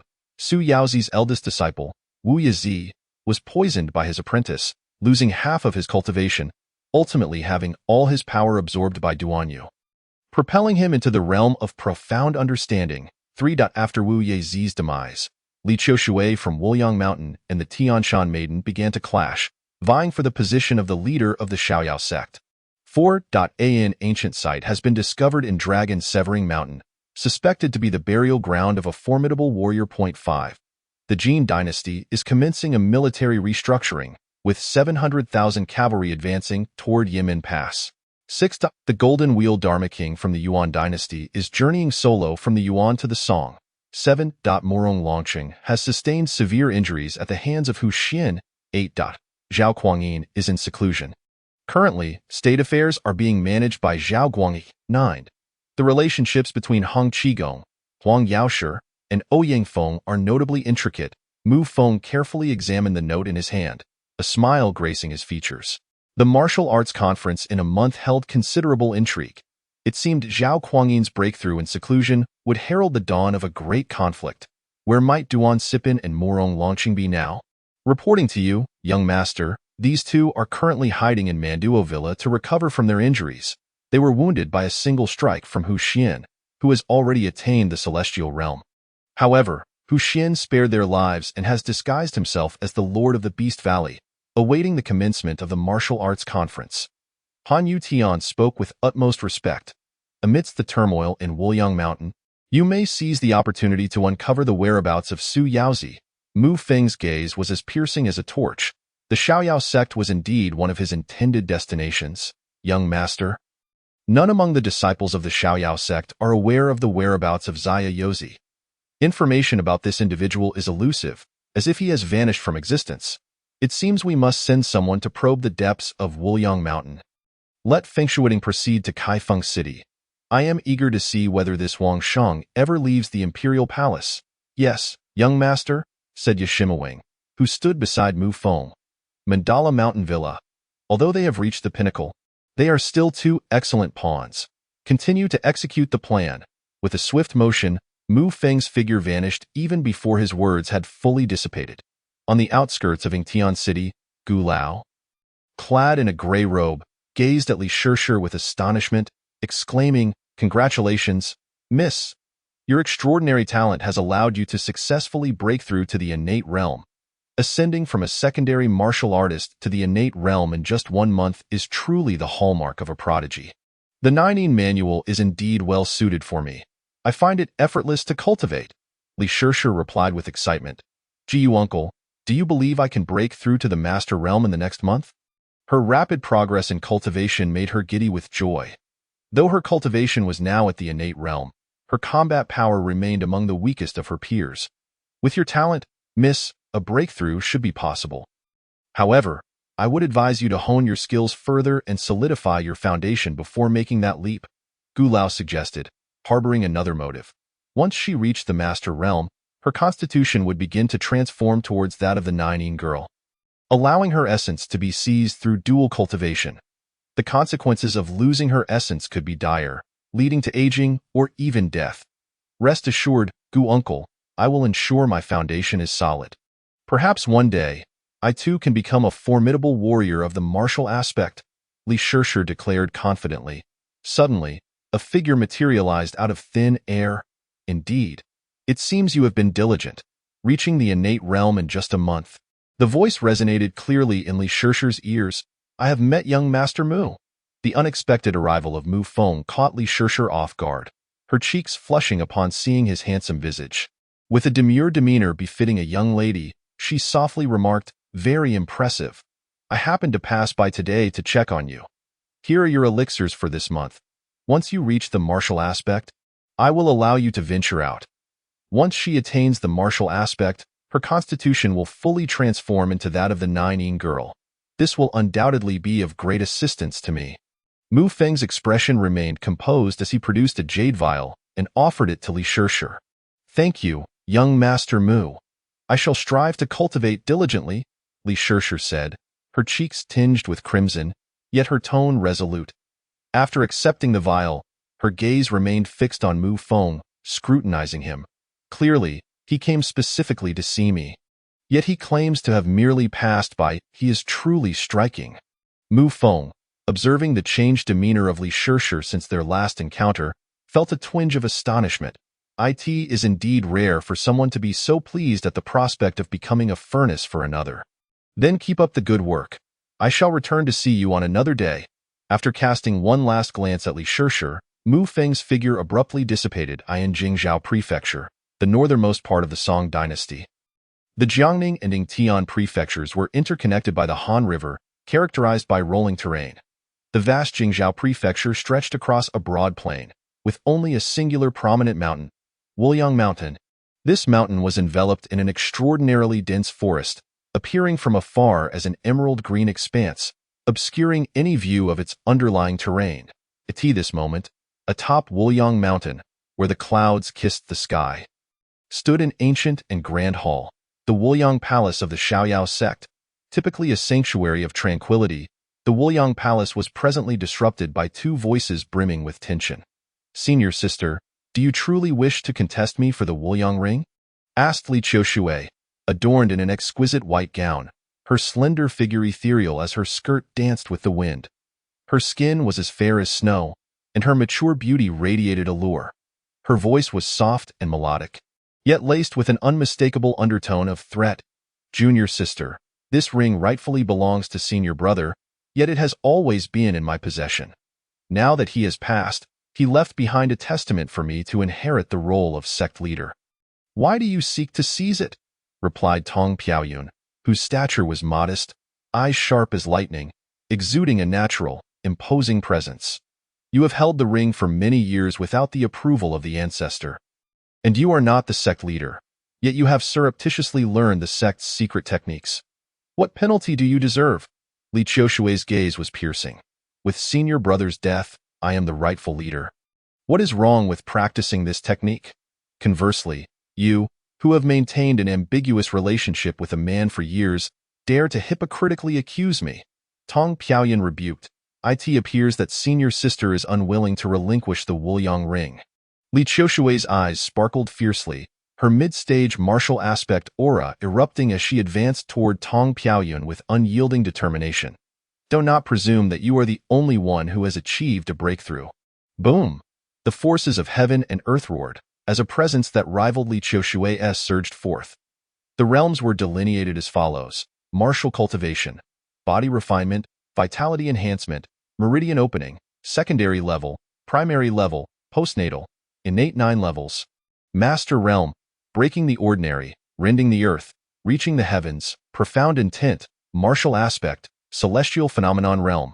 3 abysses, 7 mansions, confounding gung, supreme balance, Confucian cultivation, student, scholar, Jin Shi, Hanlin, grand scholar, 9 examinations, Confucian master realm, cultivating virtue, harmonizing family, governing state, uniting the world. Confucian teacher realm, literary sovereign realm, nurturing morality, enlightening nature, ruling with benevolence, establishing destiny, Buddhist cultivation, novice 3 precepts, meditation, pure roots, sound hearer, traveler 9 inquiries, Dharma master realm, law keeper, martial monk, Zen master, awakening master, diamond realm, Arhat realm, initial fruit Arhat, second fruit Arhat, third fruit Arhat king, fourth fruit ancient Arhat, Taoist cultivation, nurturing Qi 3 exhales, storing Qi, consuming Qi, refining Qi, foundation building 9 levels, illumination realm, rotating light, merging, heart movement, manifesting spirit, tranquil void realm, golden elixir, empty elixir, real elixir, destiny elixir, golden elixir, the protagonist, move phone comprehension, 50 sword intent, 10 spatial power, 30 destruction intent, realm, late martial aspect items, golden thread transformation garment, ghostly moon frost, spatial ring, elixirs, spirit elixir x1, earth grade, heavenly origin elixir x4, heaven grade, techniques, blood moon technique, returning ruins to nothing, ice heart technique, profound ice ghost dragon technique, martial arts, wind chasing steps, flowing trace sword technique, 10,000 swords return to origin, armored martial classics, secret techniques, soul seizing seal, physical techniques, celestial flood dragon body refinement technique, subordinate characters, long bushi, early martial aspect, mei yin shue, early martial aspect, fu qian kuan, early martial aspect, ghost blade shihung, early martial aspect, half moon sky, fulfilled martial aspect, yashimi, fulfilled martial aspect, yin gue run, fulfilled celestial phenomenon 7 mansions, ji wuxia, fulfilled celestial phenomenon, confounding gung, jun xianjia, fulfilled celestial phenomenon supreme balance, spiritual companion, white eagle dragon hawk. Welcome, esteemed guests, to leave comments, suggestions, and reviews. Chapter 131, The Valley of Eternal Youth. Chapter 132, Mandala Mountain Villa. Chapter 133, Manipulation. Chapter 134, The South River Icefield. Chapter 135, The Martial Aspect Ranking. Within sight lay hundreds of towering ice mountains that pierced the heavens. Several dozen miles from the icy peaks appeared an expansive, boundless, dark, misty sea, coming into view for Long Bushi. The heavens met the sea. This sea, shrouded in black mist, seemed to converge with the sky, and within it stood an almost 10,000-foot ice peak, stretching endlessly out of sight. Suddenly, an aura of terror and dread sent shivers down Long Bushi's spine. Emanating from the distant sea, a massive crimson shadow, hundreds of feet in size, roamed beneath the dark waters, as if it were ready to erupt forth at any moment. We must leave this place, Long Bushi declared gravely. The presence of that crimson shadow made him feel as insignificant as an ant. Even more terrifying was the fact that he was separated from the Black Sea by nearly 100 miles. Yet he felt an uncontrollable urge coursing through his veins, as if it were compelling him to rush toward that abyss of darkness. Terrifying, shocking. At that moment, the 10 or so individuals beside him had turned pale. Their skin torn open, blood seeping from the corners of their eyes. That place is undoubtedly a forbidden zone. Long Bushi and his companions hastily retreated from the ice peak, eager to report their findings to the young master. In the Song dynasty, time flew by. In the blink of an eye, 5 days had passed. Only 2 days remained until the opening of the Valley of Eternal Youth within Wuliang Mountain. At this moment, Beneath the vast Wuliang Mountain, a sprawling and spanning 1,000 zhang is bustling with several hundred martial experts from the world of Jianghu. Among them, nearly 100 are masters of the Grandmaster realm, while the remainder comprises innate and postnatal warriors, with a considerable number of both still arriving in droves. On the day of the opening of the everlasting Spring Valley, it is highly likely that this place will gather over 1,000 individuals. The allure of the primordial martial arts and the everlasting elixir, which promises eternal youth, transformation, and enhanced longevity, is simply irresistible to ordinary warriors. With these two divine treasures in their possession, transcending into the extraordinary realm above the masses becomes merely a matter of time. Yet, most of the gathered individuals beneath Wuliang Mountain understand that the ones most likely to seize this opportunity have yet to make their appearance. Many are here to broaden their horizons, while others harbor a glimmer of hope that fortune might smile upon them. A portion of the crowd seeks to forge connections with renowned heroes from various factions. Waiter, bring me another pot of ice heart brew. Waiter, I would like a pot of crimson sunset. At noon, under the blazing sun, the inn across 5 stories is filled to capacity with Jianghu warriors, their shouts, discussions, and clinking of cups creating an incessant buzz. Is that the renowned Xiao Feng from the master ranking on the 4th floor? Indeed, he exudes an extraordinary presence. At merely 30 years of age, he is on the verge of becoming a formidable figure in the martial arts realm. He is hailed as a once-in-a-century genius of our great song, having begun his martial training at the age of 7 and attained the prowess of a second-tier warrior by the age of 12. Such talent is truly enviable.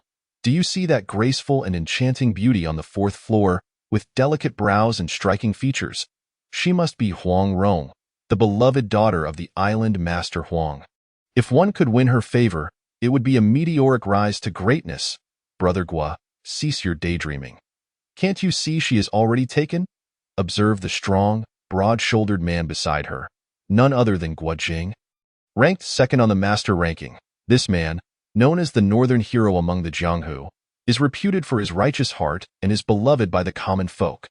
I just spotted members of the Duan family from Yingtian Prefecture arriving. Not only the Duan family, but also the Zhao, Shi, Gao, Pan families, as well as the 100 Beast Valley, the Heartless Valley, the Iron Palm Gang, the Golden Sand Gang, the Starry Lodge, the Cloud Sea Manor, and even the White Camel Villa have sent representatives. The only ones missing are the Chuanjin sect and the Heavenly Dragon Temple. It seems that in 2 days' time, this place will witness a grand assembly. Speaking of the Duan family, the master ranking was recently updated, and it appears that the former 9th-ranked Morong Fu has perished, replaced by Duan Yu of the Duan family. Duan Yu, you say? I don't believe I've heard of him. He is the young master of the Duan family, rumored to have achieved a breakthrough to the mid-stage of the Grand Master realm after being enlightened by a powerful figure. Alas! Truly, the same world, yet different fates. Each floor of the inn is abuzz with its own discussions, the cacophony contributing to an electrifying atmosphere. Just then, the appearance of a certain list sends waves of excitement through the patrons of the inn. Esteemed guests, may I have your attention, please? I am Qian Duo, the proprietor of this establishment, and I extend a warm welcome to all of you. Today, we are thrilled to unveil the long-awaited martial arts ranking, painstakingly compiled by the Rainy Mist Tower, and I happen to possess the latest version. Qian Duo's voice, resonant like the morning bell, reverberates through the minds of the hundreds present, stirring anticipation in their eyes. Xiao Feng, Xiao Sei, Gua Jing, and others display a flicker of excitement. The martial arts ranking. Its announcement promises to reveal the mightiest warriors of our great song. Who might be the illustrious first place? Master Qian, will you be selling this martial arts ranking? Booms a deep voice from the 5th floor. Ha ha ha, certainly not. To be honest, I possess only a single copy of the ranking today. I wish to entertain everyone by freely announcing the list. Afterward, I hope you will continue to support my humble inn. Rest assured, the Inn of the Unnamed shall be my second home. Now, please unveil the martial arts ranking. The crowd can hardly contain their excitement. Yes, indeed. Reveal it quickly. The clamor of the inn rises to a fever pitch. Very well, I shall not keep you in suspense any longer. Let me present the martial arts ranking. Channeling the essence of heaven and earth, I shall condense the martial spirits. The ranking consists of merely 10 names. Without distinction of age, solely based on combat prowess, 10th place. Pan Mei, Realm. Complete Confucian Mastery, 9th place. Zhao Guangyi, Realm. Complete Martial Spirit. He never anticipated that a formidable being of the Grand Sage realm could traverse the heavens and earth under the celestial seal. The Jade Departure Scripture is indeed a lethal weapon, albeit usable only once for a brief moment. While the Grand Sage can roam the cosmos, should they strike at another, they would immediately face the suppression of the heavens and earth. Much like Huang Shang did in the past, however, the prowess of the Jade Departure Scripture far surpasses that of Huang Shang by leaps and bounds. After summoning the Jade Departure Scripture, he declared that he would endure the consequences of being entirely suppressed by the heavens and earth, unleashing a single, full-force strike capable of erasing a significant portion of the Great Ming. This notion ignited a fervent excitement within him. Truly, such is the might of those esteemed as formidable beings. Even the likes of Jun Xianjia, with his unparalleled swordsmanship, could only obliterate 3 to 4 major cities at most with all his strength. In contrast, the Jade Departure Scripture can erase a vast expanse of the Great Ming with a single blow. There is simply no comparison. Currently, he possesses 4 individuals of such extraordinary capabilities. In recent days, he has been diligently searching for secrets regarding the Celestial Seal. After extensive collection and reporting, he has indeed uncovered some clues. The 4 realms sealed by the heavens and earth, the Northern Wilderness, Southern Celestial Net, Western Bitter Realm, and Eastern Divine Domain. The remnants of the Northern Realm are already so vast. He is eager to know what the other 3 intact realms behold. Yes, young master, Zhuoxia responded with a bow before exiting the pavilion. The following day, at the imperial capital's Qianlong Academy, the emperor decreed that 2 individuals would be selected from their group of 10 for the grand competition occurring in 5 days at Yunshui. The first-place winner would receive all the techniques, along with generous rewards from the emperor. Wei Zhongxian gazed at the 5 martial artists of the martial realm, 2 in the late stages and 3 in the mid-stages, and 5 young prodigies at the pinnacle of the Grandmaster realm, proclaiming with vigor. His words ignited excitement within the 10, for this was the perfect opportunity for fame, potentially propelling them to become celebrated figures within the Great Ming. In the Taifu Manor, a young man of impressive stature, clad in a blue brocade robe with fiery eyes, fervently declared, "Father, I shall not disappoint you in this Yunshui grand competition. I will prove myself to grandfather." Beside him stood another tall, strikingly handsome youth. These 2 were the grandsons of the esteemed Taifu Su De, Su Yingxiu and Su Zhengshou. In the days leading up to the event, among the hundreds of noble residences and thousands of families in Jinling City, the most outstanding talents were selected in preparation for the Yunshui Grand Competition. Before the arrival of Yunshui, the city's most prominent entertainment venues were the Jiafangxi in the south and the Zijian Tower in the east. At this moment, within the expansive, 6-story Jiafangxi, an elderly man with a dark presence spoke in a voice as chilling as a wraith to a captivating woman clad in alluring attire. "Mei Ji, you must participate in the Yunshui Grand Competition, and you must secure the first place." This woman, draped in a red attire that accentuated her graceful figure, possessed a long neck and a delicate waist. Captivating all who beheld her with her enchanting gaze, "Lord Ghost, the strength of this Yunshui is unfathomable, and I am concerned that my age exceeds their requirements," she replied hesitantly. "This is the rebirth technique prepared for you by the young master. Upon mastering it, you will retain the appearance of a 20-year-old for 3 days. Yunshui can procure 3 heavenly-grade pills. Perhaps the young master has the divine platform soul restoration pill." The dark-voiced man was a powerful figure of the fallen Inyu dynasty, one of the 4 sages of the Demon Palace, known as the Hungry Ghost. "What if the divine platform soul restoration pill is unavailable?" she inquired. "Then we shall see if there are any other soul-repairing pills. If not, you shall decide your course," he replied. Chapter 205, Soul Summoning Array. Chapter 206, Yunshui begins. Chapter 207, One Zen Temple, Qingyang View. Chapter 208, The Grand Competition Commences. Chapter 209, Advancement Matches. Chapter 210, Meiji. Chapter 211, The Inyu Demon Palace. Chapter 212, Zen Heart. Chapter 213, Dual Cultivation. Chapter 214, Second Level of Divine Awareness. Chapter 215, the master of the four martial cultivations, Chapter 216. The third round of competition, Chapter 217. Emo-chan vs. Zen Heart with a resounding impact. The attack was extinguished. In the second match of the Grandmaster realm, Yin Buki faced Guo Fan, with Guo Fan emerging victorious. Just as the lethal blow was about to strike Yin Buki, a figure clad in azure suddenly appeared, dissipating Guo Fan's deadly attack with a wave of his hand, thereby declaring the outcome of the battle. This unexpected intervention left both Guo Fan and Yin Buki momentarily stunned. Yet they said nothing, as the result was ultimately as anticipated. However, this action sparked whispers among the spectators. Wasn't it said that Yun Shui was indifferent to the life and death of its contestants? Could it be that the Yin family held some connection with Yun Shui? Guo Fan, a true prodigy of the Qianlong Academy, demonstrated a strength unmatched by others of the same realm, having comprehended a portion of sword intent even before entering the martial realm. The martial manifestation he cultivated might very well render him the strongest, with limitless potential for the future. As the crowd gazed upon the unfolding scene, they murmured among themselves, this moment, centered around Bayou Street. The number of onlookers surpassed 1 million, with throngs of people stretching as far as the eye could see. Even within the imperial palace, numerous scholars, nobles, and concubines watched from various halls, their attention fixated on the spectacle. After the elimination rounds and various advancements, only 2 individuals remained in the Grandmaster realm, Guo Fan and Su Xingxiu. Their impending battle was of utmost importance, as the victor would soar to prominence in Jinling. Though their final duel held immense intrigue, the subsequent match promised even greater anticipation, for the disparity between the Grandmaster realm and the martial realm was substantial.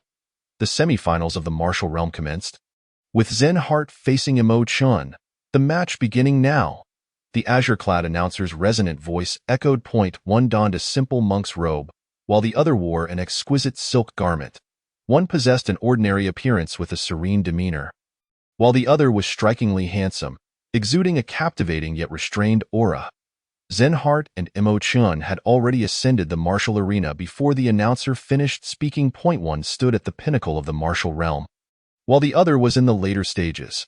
The spectators sensed that Zen Heart held a slight edge in this confrontation. Master, Emo-chan is in the later stages of the martial realm. He appears to be significantly weaker than Zen Heart, Chung Yaoyu remarked, his gaze fixed intently on the duel. Not underestimate him. He is currently the foremost talent of the Qianlong Academy and a direct disciple of that esteemed figure. His strength is formidable, though it remains to be seen what hidden cards he possesses. As I gazed upon the figure of Emo-chan on the arena, Zhuge Zhenghua spoke with an air of profundity.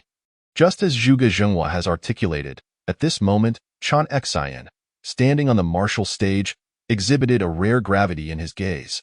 Dusty hearts warm, ink falls fragrant. Umitba, you possess a disposition that is in harmony with our Buddha's teachings. Might you be inclined to enter our Buddhist order and engage in the cultivation of the path? With palms joined in reverence, Chan Xian displayed no eagerness to strike, but instead addressed Emo-chan with a melodic tone. He has mastered a secret technique from a Zen temple, a method that allows one to observe fortune and misfortune, evade calamities, and perceive the flow of destiny. He perceives that Emo-chan is a person of great fortune, intimately connected to the imperial city of Jinling. It is certain that in the future, he will attain the ranks of nobility and high office. Should he join the One Zen temple, it would undoubtedly bring great benefits to the temple. Pray tell, what advantages would joining your Buddhist order confer? Emo-chan inquired, his eyes reflecting intrigue. It was the first time in his cultivation journey that someone had spoken to him in such a manner. Here, I have a Kanon Sutra that I wish to offer you, which may assist you in breaking through your current limitations and solidifying your divine platform. Should you choose to join our One Zen temple, you may attain the esteemed position of Bodhisattva. Chan Xian said earnestly. In the Orthodox Buddhist tradition, cultivation is categorized into the following: the 3 precepts of a novice, meditation, purification of roots, the hearing of sounds, the 9 inquiries of practitioners, and the realms of masters, the lawgiver, martial monk, Zen master, awakening master, the realm of Vajra, the realm of Arhat, first fruit Arhat, second fruit Arhat head, third fruit Arhat king, fourth fruit ancient Arhat, Bodhisattva realm. Meet Bodhisattva, shaman, It is essential to understand that the Bodhisattva's esteemed position he mentioned is a true realm of great power. A person who has perfected the realm of Vajra, the realm of martial appearance, dares to speak such words. It is either madness or a testament to profound foundation and confidence. Chan Xian, the master, is indeed a designated disciple of the One Zen Temple, and his ambition is truly grand. Bodhisattva, with lowered brow, recites, "In the mundane world, thousands aspire to nobility. I am somewhat enamored by the mortal realm and do not fancy the austere rules of your Buddhist order. However, I have heard that your order emphasizes that non-contention is compassion, non-argument is wisdom, non-hearing is purity, non-seeing is freedom, and non-greed is giving. Is it not customary for your monastics to harbor compassion? Perhaps today? Master Chan Xian could demonstrate that compassionate heart by departing from this arena. Mo Chen regarded this temptation with utmost calmness, and a single phrase from the Buddha's teachings caused Chan Xian to pause. His brow furrowed. The Buddhist doctrine emphasizes attachment to fate, and this phrase clearly sought to disrupt his Buddhist heart. I did not expect you to possess such insight into our Buddhist precepts. It seems your karmic connection to our order is profound. Have you heard? Non-contention is contention, non-argument is argument, non-action is action. I, a wandering monk of the Zen temple, have come not to contend for this heavenly treasure, but solely to propagate the Dharma. Should you seek the heavenly treasure, I am compassionate and willing to procure it for you." Chan Xian spoke in a benevolent tone, his demeanor amiable indeed. Master Chan Xian's discourse is remarkable. It appears that we must ultimately engage in a contest of prowess. Amitabha. I welcome the opportunity to learn from your esteemed skills. With a hum, the void trembled, and an imposing golden Buddha statue, 8 zhang in height, with bowed head and joined palms, instantly manifested behind Chan Xian. The radiance of the Buddha illuminated the space, and in its presence, Chan Xian appeared as a true Buddha, having traversed the mortal realm, evoking an inexplicable sense of reverence among onlookers. Amidst the cheers of the heavens and earth, an immense, majestic, and pure aura of righteousness radiated from Mo Chen. Behind him, a swirling mass of ink-blue energy, resembling both clouds and mist, exuded an air of elegance and boldness. The ink was untainted by the colors of the city, yet it carried a faint fragrance. This was Mo Chen's martial appearance. Water ink dancing. A harmonious blend of martial arts and scholarly pursuits. Your talent is truly astonishing. I am in awe, Chan Xian exclaimed, observing the untainted grandeur of Mo Chen's virtuous aura and the stirring intent of his water ink swordsmanship. Chapter 218. A talent that astounds. As the saying goes, one cannot serve two masters. The path of martial arts is as arduous as climbing to the heavens. Even the most exceptional genius, while treading the path of martial cultivation, if simultaneously engaging in scholarly pursuits, will undoubtedly expend far more time and effort than others. If both disciplines are cultivated together, it would undoubtedly lead to a sluggish growth in one's realm. Yet, here stands Mo Chen, effortlessly mastering both paths. Even more remarkable is that, at not yet 50 years of age, he has simultaneously cultivated both scholarly and martial paths to the later stages of martial appearance, late stage of scholar. Such talent is undoubtedly a rarity that may not appear once in 100 years. Furthermore, a practitioner who excels in both martial and scholarly arts possesses strength that surpasses their peers, allowing them to contend across realms. To engage in martial discourse with a prodigious talent like you is indeed a fortunate occurrence in my life. At that moment, Chan Xian's gaze grew more solemn. For Mo Chen's aura had undergone a profound transformation. If previously he was perceived as an introspective and refined scholar, now he emanated the demeanor of a valiant swordsman, gazing down upon the world. Moke suppressed the stage. Though Chan Xian expressed admiration verbally, he unleashed his full strength, palms together, right hand thrusting out with a forceful strike.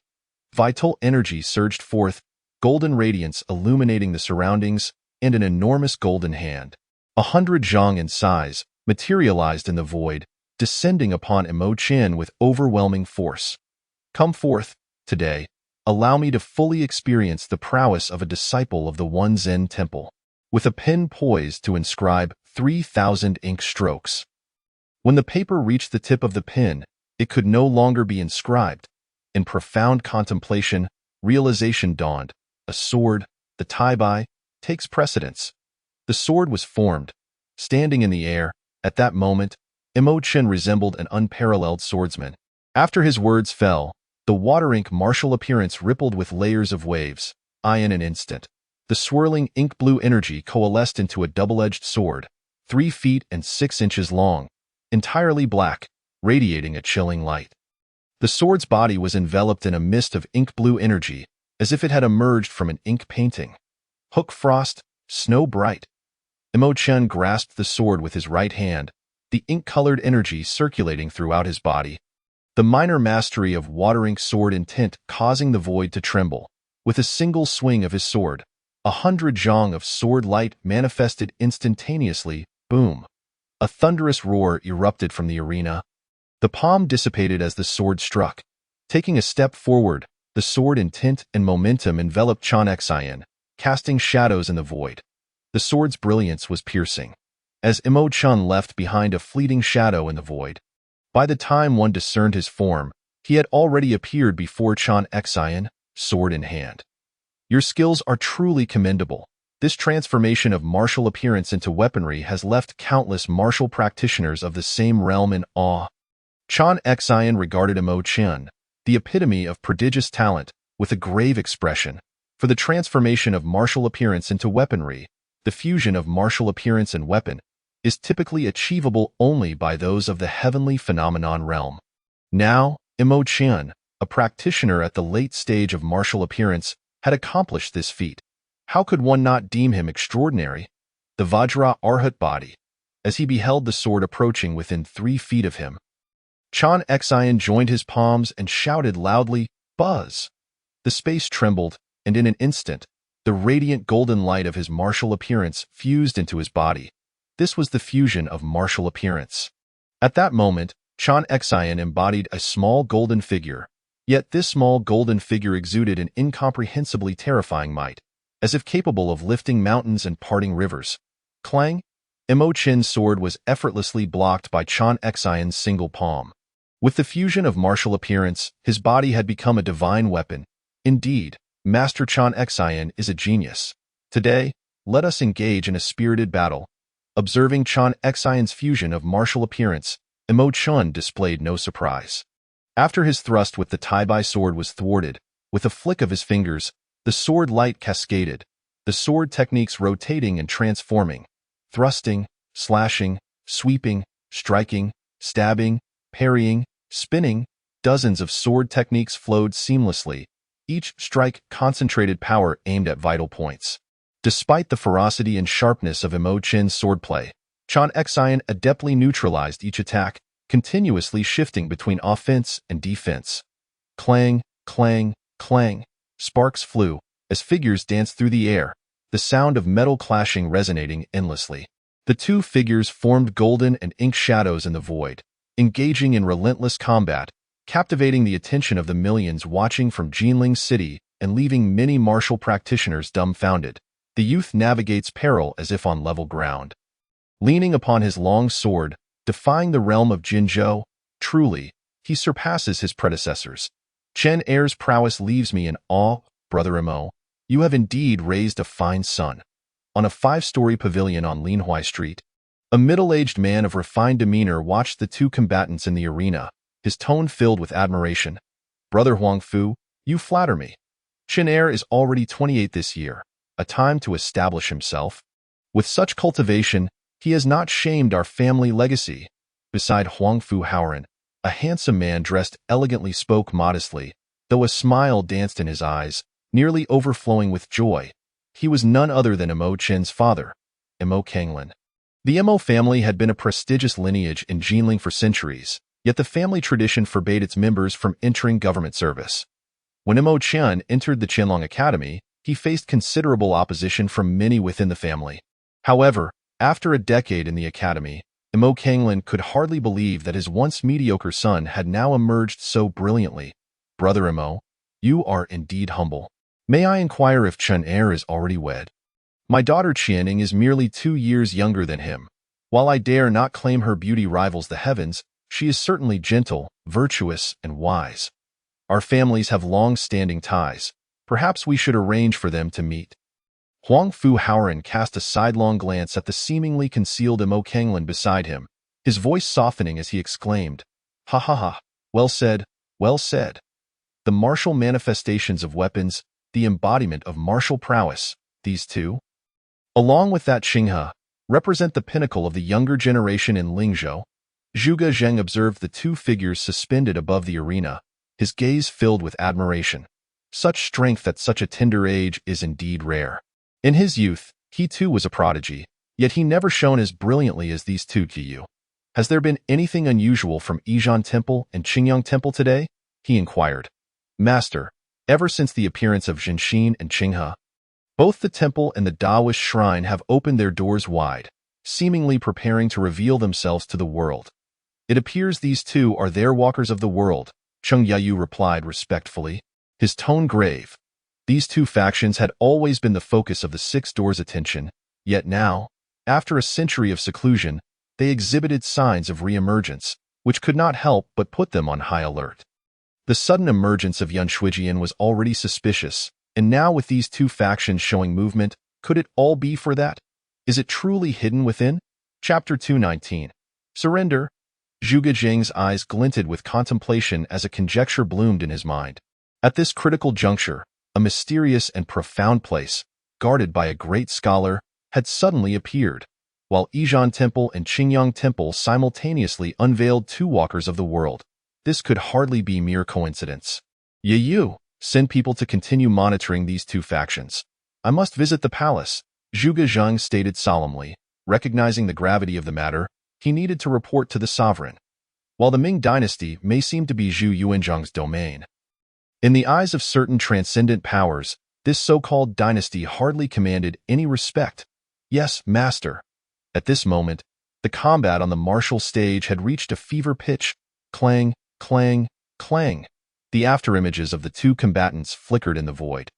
Imo Qin's fierce sword intent caused the air to tremble, yet under the weighty mastery of Zhenxin, this fierce sword aura could not harm him in the slightest. Indeed, Master Zhenxin's Buddhist cultivation is profound. I have heard that your Yizhan Temple possesses a unique technique known as the 3 Questions of Zen Buddhism. Today, I must humbly seek your guidance on this matter, Imo Qin declared, his spirit soaring as he faced Zhenxin, who had not revealed a single flaw even after dozens of exchanges. The space above the arena, arranged by Yu Lijing, could isolate the aftermath of their battle, yet it did not obstruct the influx of natural energies. Suddenly, Imo Qin's swordplay underwent a dramatic transformation, and a pure aura of righteousness enveloped him, infusing the Tai-Bai sword with a resonant power that shook the void. The sword energy sword, intertwining the essence of righteousness with the ink-like sword intent, creating a terrifying brilliance that rippled through the air. With this one strike, he was deemed invincible among his peers, and the surrounding natural energies surged forth in response to his sword move, descending upon Zhenxin like a tempest. Before the sword could reach, its brilliance had already arrived. At that moment, Zhenxin felt the imminent threat posed by Imo Qin's attack. Unmovable king body, he proclaimed, his hands clasped in prayer, golden radiance erupting into the sky. In an instant, a formidable golden figure emanating a radiant light materialized from Zhenxin, standing firm and unyielding, as if a mountain of gold suspended in the air. The unmovable king body, within the Buddhist realm, is one of the foremost defensive martial arts. It signifies impenetrability and immovability. Boom! The overwhelming sword intent combined with the suppressive aura of righteousness collided fiercely against the unmovable king body. Yet, astonishingly, this formidable attack merely left cracks upon the golden form, dissipating the residual sword force, while Zhenxin remained entirely unscathed. In that fleeting moment, as Imo Qin's attack subsided, Zhenxin swiftly formed a mudra with his hands, channeling a unique technique, Buddha's light in darkness. A soft orange glow emerged, akin to a flicker of light in the darkness. Though not overwhelmingly brilliant, it possessed an irresistible allure that ensnared the gaze and spirit of those who beheld it, as if it held some enchantment that led one to become lost and entranced. This was the true essence of Jinshin's power, manifesting as a special martial intent. Heart Zen Buddha intent. This technique attacks the heart without harming the body. And its most fearsome aspect is its ability to penetrate through one's protective energies, targeting the spirit directly, rendering defense futile. Once ensnared, one's spirit risks losing itself, akin to a soulless vessel. Righteousness of the world. Imo-chan observed the approaching orange glow, resonating with the sound of the Buddha, his eyes narrowing with gravity as he swiftly retreated. His master had warned him that Ijan Temple was treacherous, and its most potent weapon was this heart-penetrating martial intent. To counteract such a unique technique, one must either wield a will as sharp as a blade to cut through the clarity or summon the righteous energies of heaven and earth to resist it. In an instant, Imo-chan unleashed the full force of his righteous aura, solidly blocking the Buddha's light just a yard away. A commendable technique, good sir. I once knelt before the Buddha for 3,333 days, coming to understand the 3 questions of Buddhism. Today, I seek to learn from your esteemed skills. Jinshin addressed Imo-chan again, his hands clasped together, resembling a living Buddha before the world, posing a profound question. Upon utterance of what seemed to be a simple query, Imo-chan's pupils momentarily whitened. His spirit was instantaneously drawn into a radiant Buddha hall, where images of human indifference, the pain of parting, and the suffering of all beings flooded his mind, an involuntary thought of renunciation blossoming within him. The Buddha figures within the hall seemed to shine as guiding beacons, whispering to him that by bowing to the statues and entering the Buddha's realm, he could escape these worldly torments. Catastrophic palm. In that instant, Jinshin perceived that Imo-chan's spirit had ensnared in his heart Zen Buddha intent. A colossal golden handprint materialized above Imo-chan, descending with immense pressure. Mere inches from him. Righteousness of the world. At this critical juncture, an overwhelming aura of righteousness surged from Imo-chan, restoring clarity to his eyes. The convergence of righteousness, true energy, and natural forces formed a protective barrier of a dancing hue before him, countering the force of the handprint. However, the shield was conjured too hastily. Under Jinshin's full-on assault, it proved somewhat inadequate, the handprint's power forcing Imo-chan's energy to rebel, causing him to be sent crashing down several dozen feet. Blood spilling from his mouth. Although he sustained injuries from this blow, Jinshin's expression shifted to one of grave concern, for he understood the terrifying nature of his own technique. Without having witnessed the other shore's flowers or tasted the heartbreak grass, it was impossible for anyone to escape the depths of the 3 questions under the influence of his heart Zen Buddha intent. This technique was the cornerstone of Ijan Temple's martial arts, and after comprehending it along with the heart Zen Buddha intent, Jinshin's master had informed him that even experts of the 3rd realm would be ensnared for at least a quarter of an hour. Yet now, it had been disrupted by Imo-chan, a practitioner at the later stages of martial manifestation, leaving him utterly baffled. I concede. Imo-chan's declaration left all in attendance bewildered. Chapter 220. The soul-enticing art of heaven. Imo-chan's words bewildered Jinshin and darkened Wei Zhongxin's countenance from the observation tower. Having witnessed Imo-chan fall prey to Jinshin's 3 questions, he had been astounded and concerned. The court had recorded the horrors of this technique, which interrogated suffering, emotions, and the heart. It was said that a master of Ijan Temple once wielded this martial art with invincibility during his youth. Capable of even crossing realms in battle, however, the cultivation of this technique was notoriously arduous and fraught with hardship, and no one had succeeded in mastering it in the centuries following that master. Now, seeing Jinshin unleash it, he had presumed Imo-chan was destined to lose, as it was a foundational martial art, particularly one so uniquely deceptive. Yet, he was taken aback when Imo-chan, in an instant, unraveled the technique, albeit sustaining minor injuries. Just as he thought Imo-chan would consume the elixir he had provided to retaliate, he instead heard the words, I concede. This seemed to be an utter humiliation for the court, and Wei Zhongxian's expression darkened to its deepest hue. Were it not for Imo-chan being the disciple of that individual, he might have been driven to strike him down in a fit of rage. What does this mean? Imo-chan appears only slightly injured. Why would he suddenly concede? Perhaps he has suffered a more serious injury in secret, putting on a facade of strength, he mused. just moments ago. He was so spirited and combative. How could he have suddenly wilted? Why did Chun'er concede? Although the Zen mind is formidable, the current situation does not seem to suggest that Chun'er is at a disadvantage. Huang Fu Haoran gazed quizzically at the two figures on the stage. Facing Huang Fu Haoran's inquiry, Imo Kanglin's expression grew somewhat awkward. He too was perplexed as to why his son, who had just displayed such spirited valor in battle, would suddenly choose to yield. Although they were elders, their strength was merely at the late stage of the martial aspect realm, rendering them incapable of discerning what Imo Chan had just endured. They remained oblivious to the terrifying and bizarre nature of the Zen Buddha's three inquiries coupled with the essence of the Zen heart. Just moments ago, Imo Chan had found himself utterly defenseless against the move what is the utmost suffering in the world. His mental fortitude and will had yet to reach the realm of a heart as unyielding as a heavenly blade, capable of severing illusions.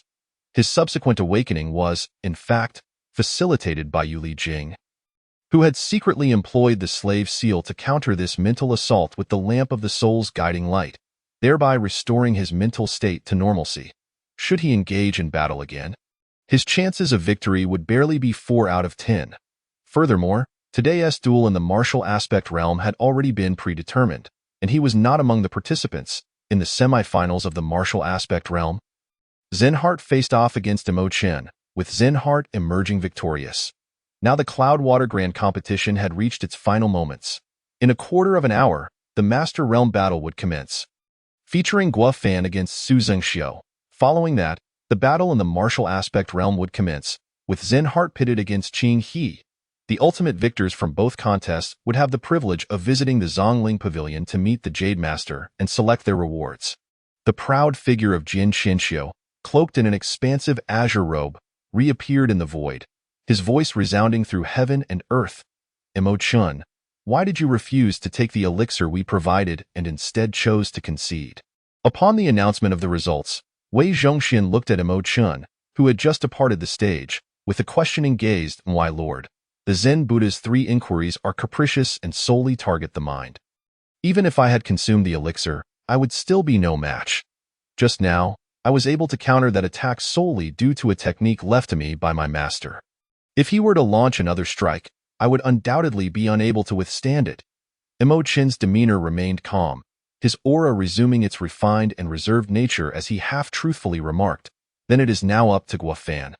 Upon witnessing that Imo Chin did not appear to be lying, Wei Zhongxian's expression softened somewhat. The semifinals on the martial stage had concluded, and now everyone held their breath in anticipation of the final showdown. Just as all were immersed in expectation of the decisive battle, within the depths of the Cloudwater, in the tranquil Heartstill Pavilion, an entirely different battle had also reached its conclusion. At this moment, the lithe and graceful Meiji was breathing somewhat heavily, her expression a mix of humiliation and deep-seated resentment. "You may leave now."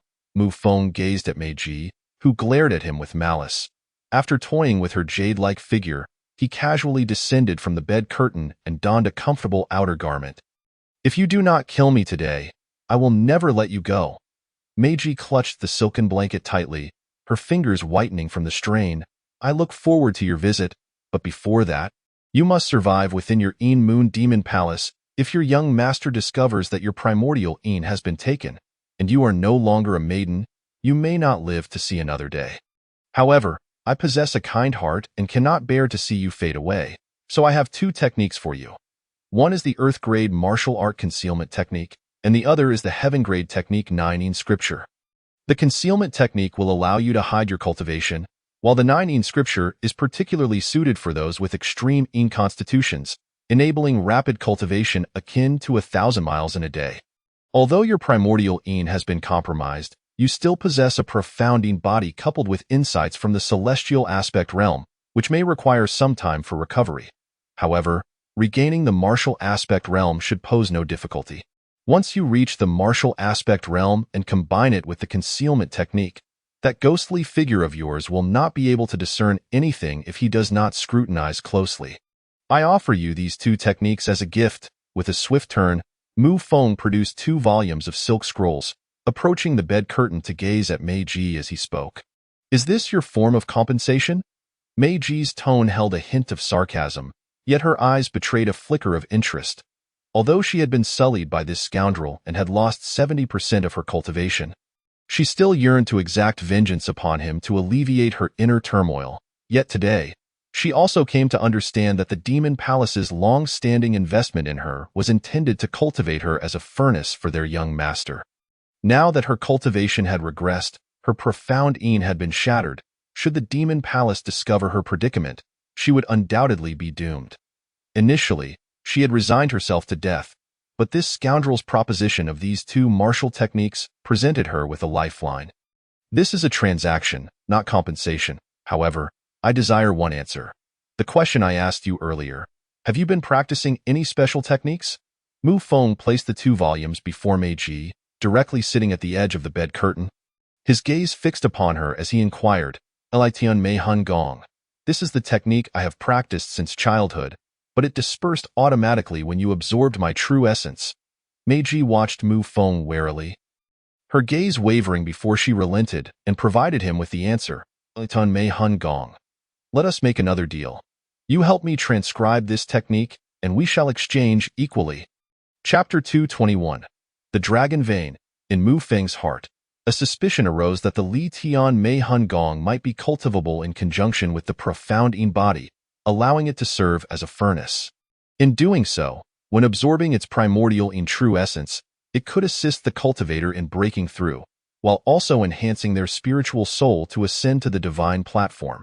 If this were indeed the case, then the profound Yin body could potentially work, and perhaps even Li Shishir's remarkable female body could too. I cannot transcribe it. This technique mysteriously vanished from my mind when I dispersed my cultivation.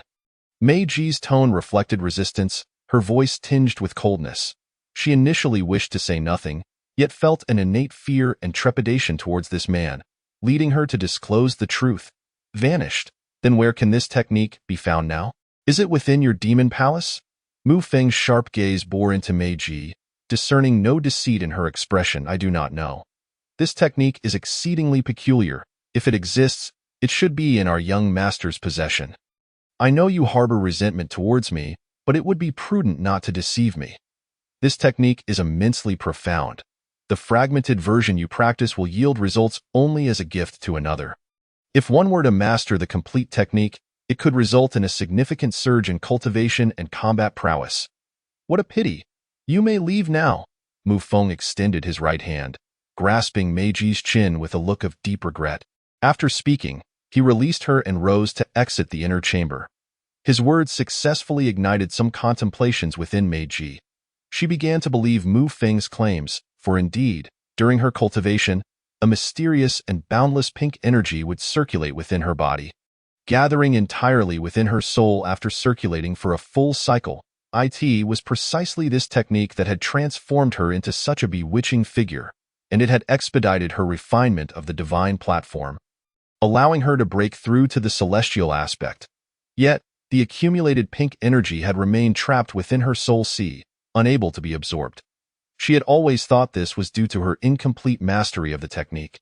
However, after hearing that scoundrel's words, she suddenly realized that this pink energy was meant to be stored for another. The Cloudwater realm is shrouded in mystery, with a great scholar overseeing it, which she had witnessed firsthand. This scoundrel, who had merely reached the third layer of the celestial aspect realm, could command 2 peak celestial aspect experts, indicating that his background must be extraordinary. Furthermore, he had casually produced a heaven-grade technique, clearly demonstrating profound roots.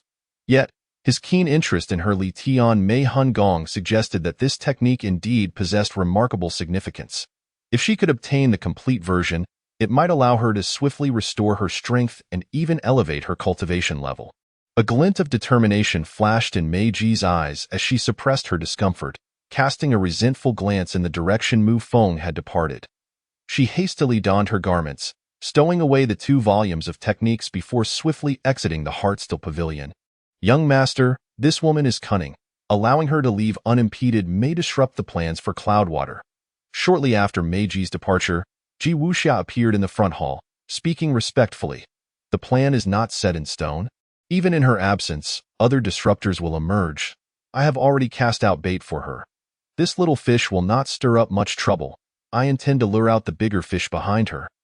Encouraging the peerless ones to keep a close watch on her, it should not be long before she takes the initiative to venture to Shanzhou to uncover the whereabouts of that wicked ghost. In hopes of making him an ally for us, Mu Feng's tone was calm as he cast a meaningful glance at Ji Wuxia, for he had distinctly sensed her presence below during his training with Meiji. Yes, young master, once the Nine Dragon Stone is absorbed and refined by Helion Ba, it will be rendered completely useless.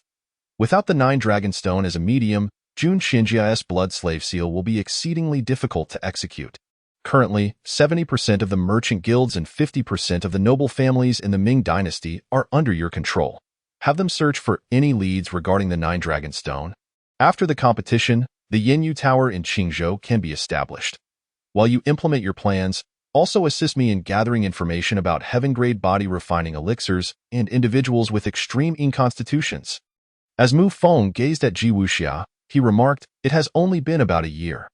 The forces under my command now dominate the entirety of Bailey, subtly controlling the entire Jianghu and a significant portion of the Song court.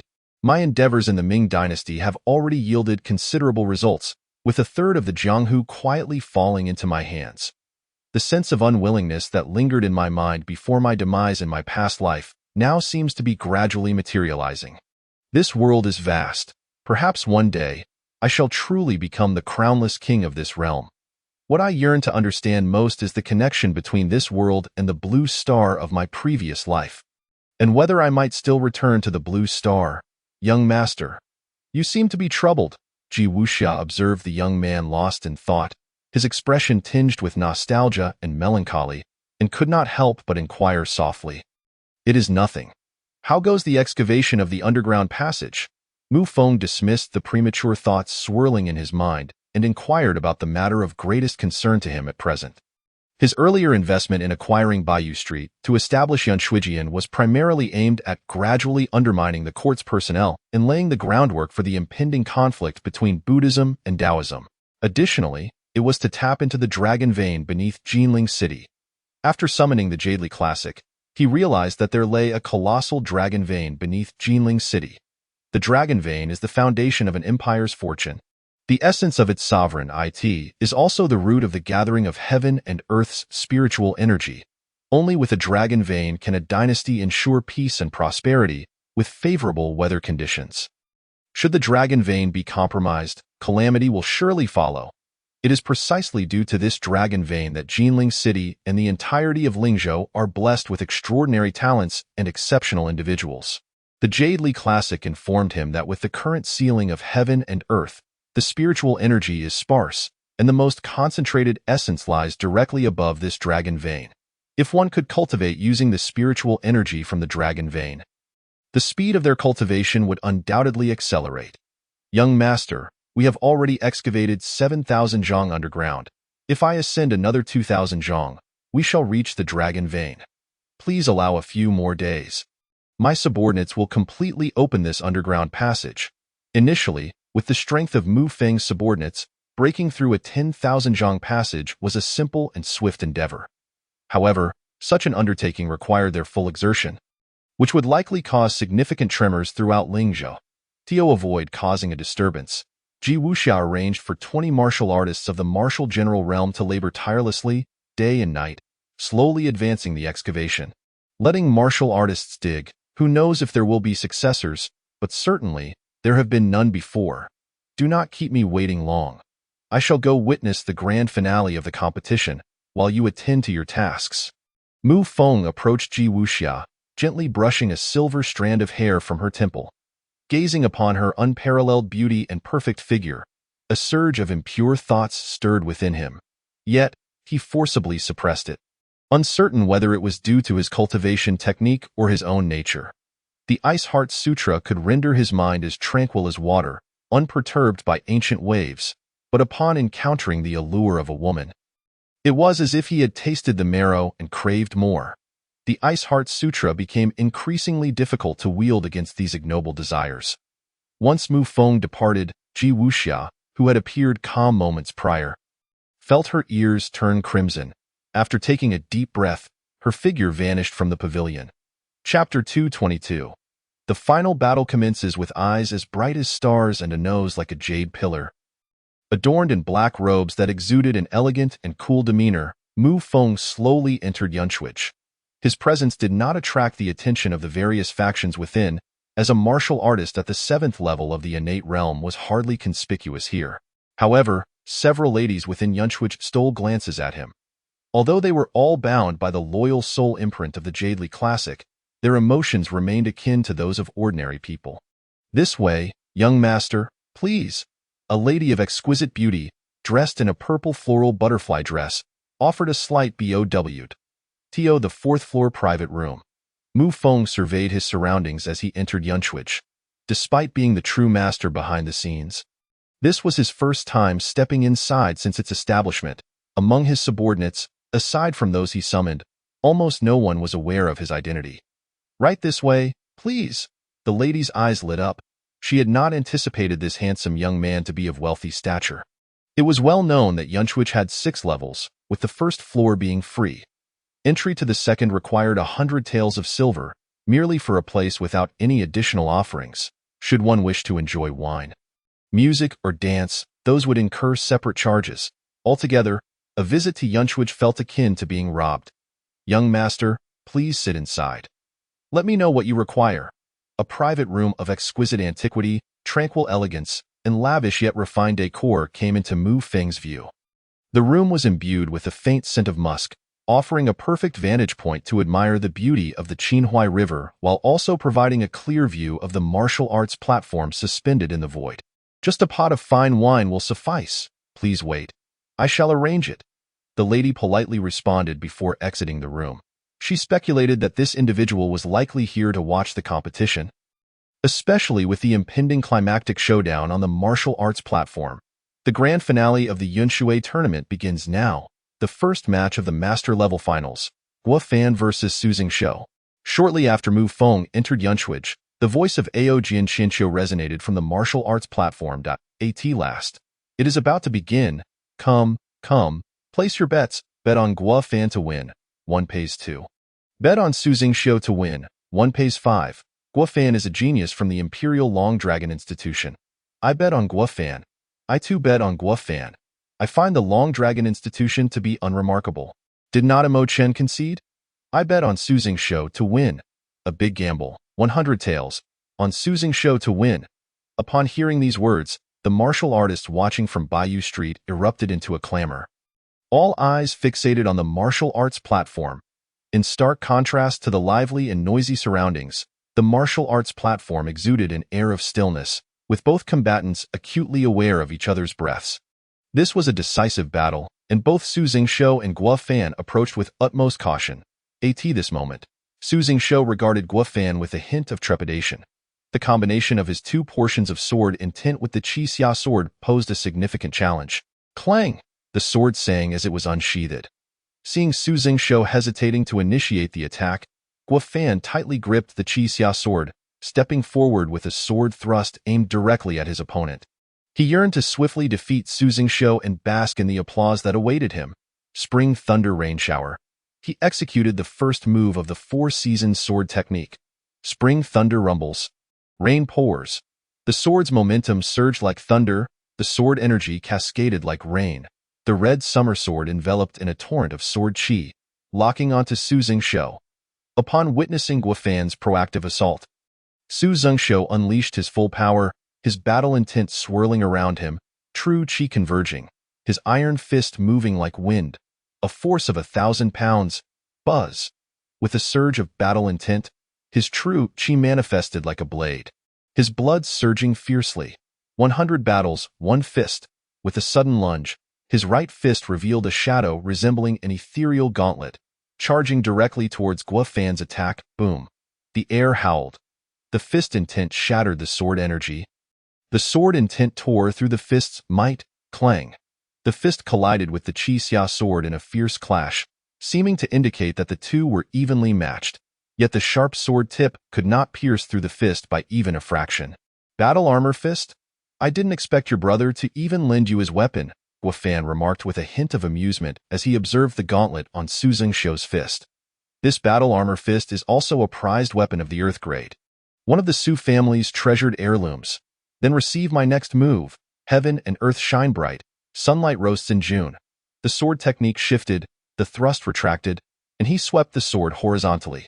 With two portions of sword intent enhancing the Qixia sword, it now resembled a searing branding iron, flames erupting from the blade, the fiery sword light raging like fire. Unmoving as a mountain, swift as fire. This was the essence of this strike, emphasizing swiftness and explosive power. Coiling Dragon Battle Fist. Su Zhengshou fully engaged his Coiling Dragon battle technique, his aura surging by threefold. He unleashed a punch, unimpeded by wind or rain. Bang!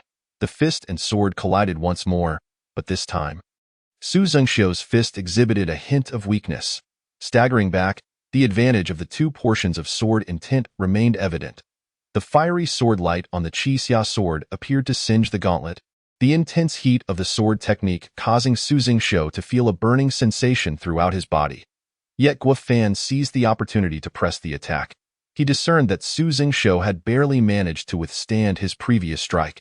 Were it not for the protection of the battle armor fist, Su Zhengshou would surely have been overwhelmed by his assault. With a retreat and advance, Guo Fan's swordplay evolved, and the Qixia sword seemed to be enveloped in a layer of ice. A chilling aura pierced the void. Snow falls in winter, jade hibiscus blooms across the mountains, winter snow falls. The air became filled with a flurry of exquisite snowflakes, appearing as if winter had truly arrived. Yet in Su Zhengshou's eyes, these were no beautiful snowflakes. They were the bone-chilling sword intent condensed into form. This was the most formidable technique of the four-season sword technique, winter snow falls. Though Guo Fan had yet to master this martial art, it was said that the creator described it as needing to unleash this move amidst frigid conditions, with snow drifting for miles as the ideal manifestation. The snowflakes blanketing 100 zhang radius now posed a significant challenge for Su Zhengshou to defend against. Coiling Dragon Battle Body. Su Zhengshou gazed at this move, his expression gravely serious. A fierce surge of true energy erupted from his body, forming an impenetrable shield around him. In the face of this attack, he opted for total defense. Chapter 223. The Conspiracy of the Imperial Palace, a Feudal Resistance. Guo Fan observed Su Zhengshou's actions with a glimmer of delight in his eyes. For within the winter snowstorm technique of the four-season swordplay, there lay unparalleled penetrative power. The true energy shield could not withstand it. Swish, swish, swish. The snowflakes, akin to iron forged into shape, rushed towards Su Zhengshou amidst the howling of the air. Poof! At that moment, Su Zhengshou's body was rendered rigid by the chilling aura of the sword technique, and the shield he had formed was utterly incapable of blocking the sword-intent snowflakes. The shield was pierced through, leaving his entire body severely injured, blood gushing from his mouth and wounds. Do not blame me for being ruthless. It is simply your fate today. With the flowers wilting, autumn has arrived, and the yellow leaves fall mournfully from the branches. Autumn frost covers all. The sword light filled the air with dread, the sword intent stirring the soul, as frost once again enveloped a radius of 100 feet. In Guo Fan's eyes, all he beheld was the scene of yellow leaves withering. Pooch, boom! Suddenly, darkness enveloped him, and a head was severed from the body, which fell heavily onto the marshal with a delicate appearance and an elegant demeanor. Clad in a simple gray robe, he stands at just under 7 feet tall. His frame slightly gaunt. One would never guess that this young crane is the most exceptional individual from the Qingyang Temple. There is nothing in his visage to indicate that he is a practitioner of Taoism. Instead, he appears at first glance to be a frail scholar. In stark contrast, the Zen-hearted monk, adorned in a modest monk's robe, presses his palms together in reverence. Since he stepped onto the arena, his gaze has remained solemnly fixed upon the young crane. His master had once mentioned that the only one capable of matching him in this realm is this very young crane, rumored to be a rare talent from Qingyang Temple, possessing a heavenly spiritual root that appears once in a millennium, and a solar spiritual body that emerges once in a century, a natural-born cultivator. Taoist practitioners prioritize the cultivation of the soul, seeking to comprehend the forces of the universe. The orthodox Taoists, also known as immortals, are classified into various realms, nurturing qi through 3 exhalations, storing qi, consuming qi, refining qi, establishing a foundation in 9 layers, and reaching the illumination stage. Rotation, fusion, heart movement, manifestation, and spiritual tranquility, leading to the golden elixir, void elixir, solid elixir, fate elixir, golden elixir, and the primordial infant, transformation of the infant change. However, Taoist practitioners place immense importance on innate talent, referred to as spiritual roots, which are categorized from low to high into 9 tiers. Waste spiritual root, pseudo-spiritual root, true spiritual root, super-spiritual root, earthly spiritual root, heavenly spiritual root, stellar spiritual root, Tao spiritual root, and immortal spiritual root. Those with heavenly spiritual roots are innately aligned with the laws of heaven and earth. An exceedingly rare phenomenon. Such prodigies are coveted even by great beings of the primordial infant realm, for the better the spiritual root, the faster the cultivation and comprehension of the Tao. Presently, due to the sealing of heaven and earth, the spiritual energy is thin. Had it been in the days of abundant spiritual energy, a practitioner with a heavenly spiritual root could ascend to the realm of great beings within a century. Although individuals with a solar spiritual body possess a naturally frail constitution and a brief lifespan, their soul strength is several times that of ordinary individuals. Furthermore, they inherently resonate with the forces of nature. Akin to scholars who have grasped the essence of righteousness, this is a point of contention between Taoism and Buddhism, the reasons for which remain unclear, even to his master, whether it stems from a lifetime of teachings or an innate rivalry. The Zen heart seems to harbor an instinctual aversion to Taoism. As the golden Buddha stabilizes the world, the two face each other on the arena, devoid of any verbal exchange. The Zen heart manifests an 8-zhang golden form, embodying martial prowess. With a thrust of his right hand, he sends forth a 100-zhang Buddha shadow, aiming to suppress the young crane. The young crane regards the Zen heart's full-on assault with an expressionless demeanor. His gaze now even brighter than before. There are no alarming phenomena surrounding him, only a half-step into true essence, causing the space to hum with resonance. An aura of harmony that embodies the unity of heaven and earth radiates from him. He has reached the threshold of half-step void elixir, and once he fully transforms his true energy into true essence, he shall ascend to the genuine void elixir realm, the celestial phenomena of the 3 divisions. Drawing from the laws of heaven and earth, the young crane observes the 100-zhang Buddha shadow in the void.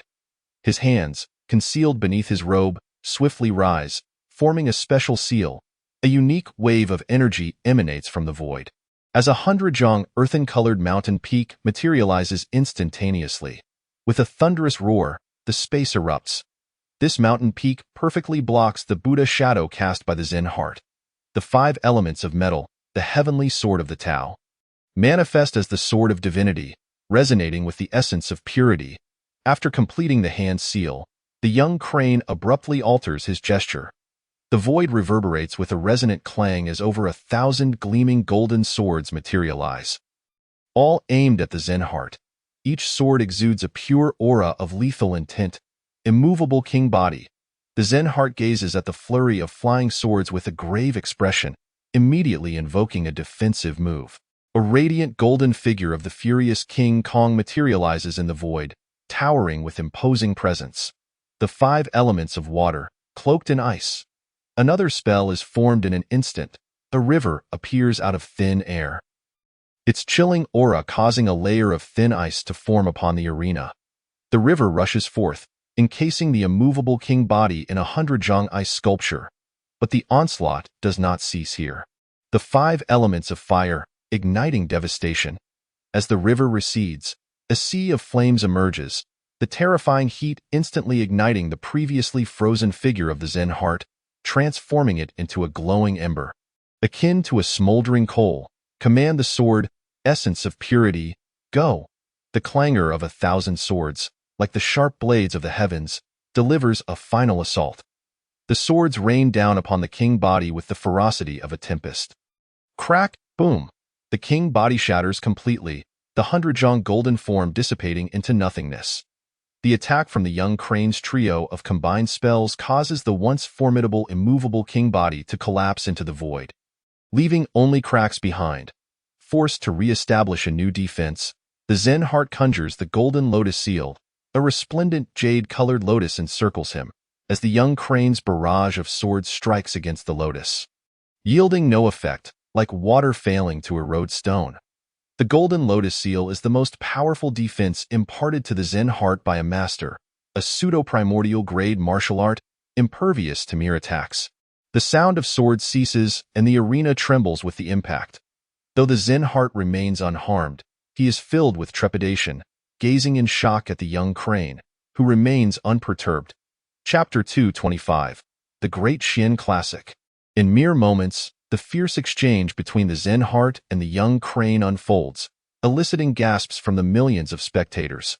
Such techniques they have never witnessed before, without any phenomena or movement. Merely manipulating hand seals to conjure rivers, flames, and golden swords from the void. They are utterly dazzled by the young crane's array of spells. Truly, he is an extraordinary prodigy, adept in the 5 elemental powers. With profound comprehension, in the Golden Lang Pavilion amidst the clouds and waters, Zhu Wushi watches in astonishment, murmuring softly. He has encountered Taoist practitioners before. They emphasize the weight of the soul and the comprehension of the forces of the universe.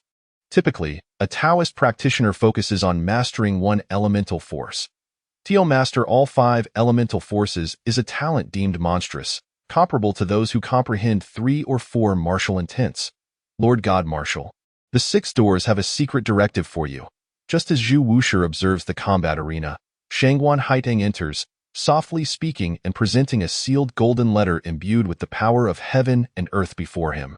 Lord God Martial, has something significant occurred? Shangguan Haiteng inquires, noticing Zhu Wushi's somber expression after reading the letter. Nothing to worry about. You and Tianya must depart immediately to guard Longshan Manor and await further instructions. Zhu Wushi responds, his demeanor returning to normal, his tone unperturbed. As you command, Lord God Martial.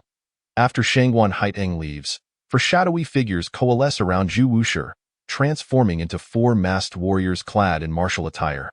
These 4 appear as phantoms, exuding no discernible presence. One could easily overlook their existence without keen perception, an eerie phenomenon indeed. This Taoist practice is rather intriguing. Mu Feng sits alone in the Cloud Water Pavilion, observing the young crane on the combat stage with keen interest. Such Taoist techniques are undoubtedly the most eye-catching and captivating in battle. Now at the mid-stage of the celestial phenomenon of the 7 stars, he discerns that the young crane's moves are all orchestrated through the manipulation of the surrounding elemental forces, combined with a unique spell. This spell is extraordinarily peculiar, as if it were part of the very fabric of heaven and earth, yet distinctly different on the combat stage. With a palm strike, heaven's calamity, the Zen heart gazes in astonishment at the young crane, who has comprehended the 5 elemental forces, his expression filled with hidden shock. The golden lotus seal dissipates, and a 1,000-zhong golden palm imprint materializes from the void, emanating a commanding presence. Heavenly Kuan, the second, water and fire convergence. As the Zen heart unleashes the authentic Shaolin Temple's 72 ultimate techniques, the young crane swiftly forms a hand seal, true essence surging forth. A convergence of golden and fiery elemental forces coalesces. Buzz. 2 pillars of water and fire erupt in the void, intertwining as they surge toward the golden palm above. Boom!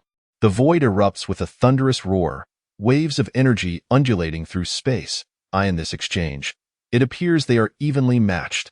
Yet, the Zen heart understands that this palm strike was his utmost effort, the most powerful attack from his 3 questions of Zen. However, the young crane's combination of elemental forces renders his strike utterly ineffective. Though martial intent may manifest in myriad forms, the elemental forces are limited to metal, wood, water, fire, earth, and the additional forces of wind, thunder, stars, moonlight, sun, space, and time. The recent display of water and fire has instilled a profound sense of trepidation within the Zen heart regarding the young crane. In the cycles of the 12 months. There are 12 celestial bodies. 12 signifies the cycles of the heavens, and so too does the universe possess 12 forces.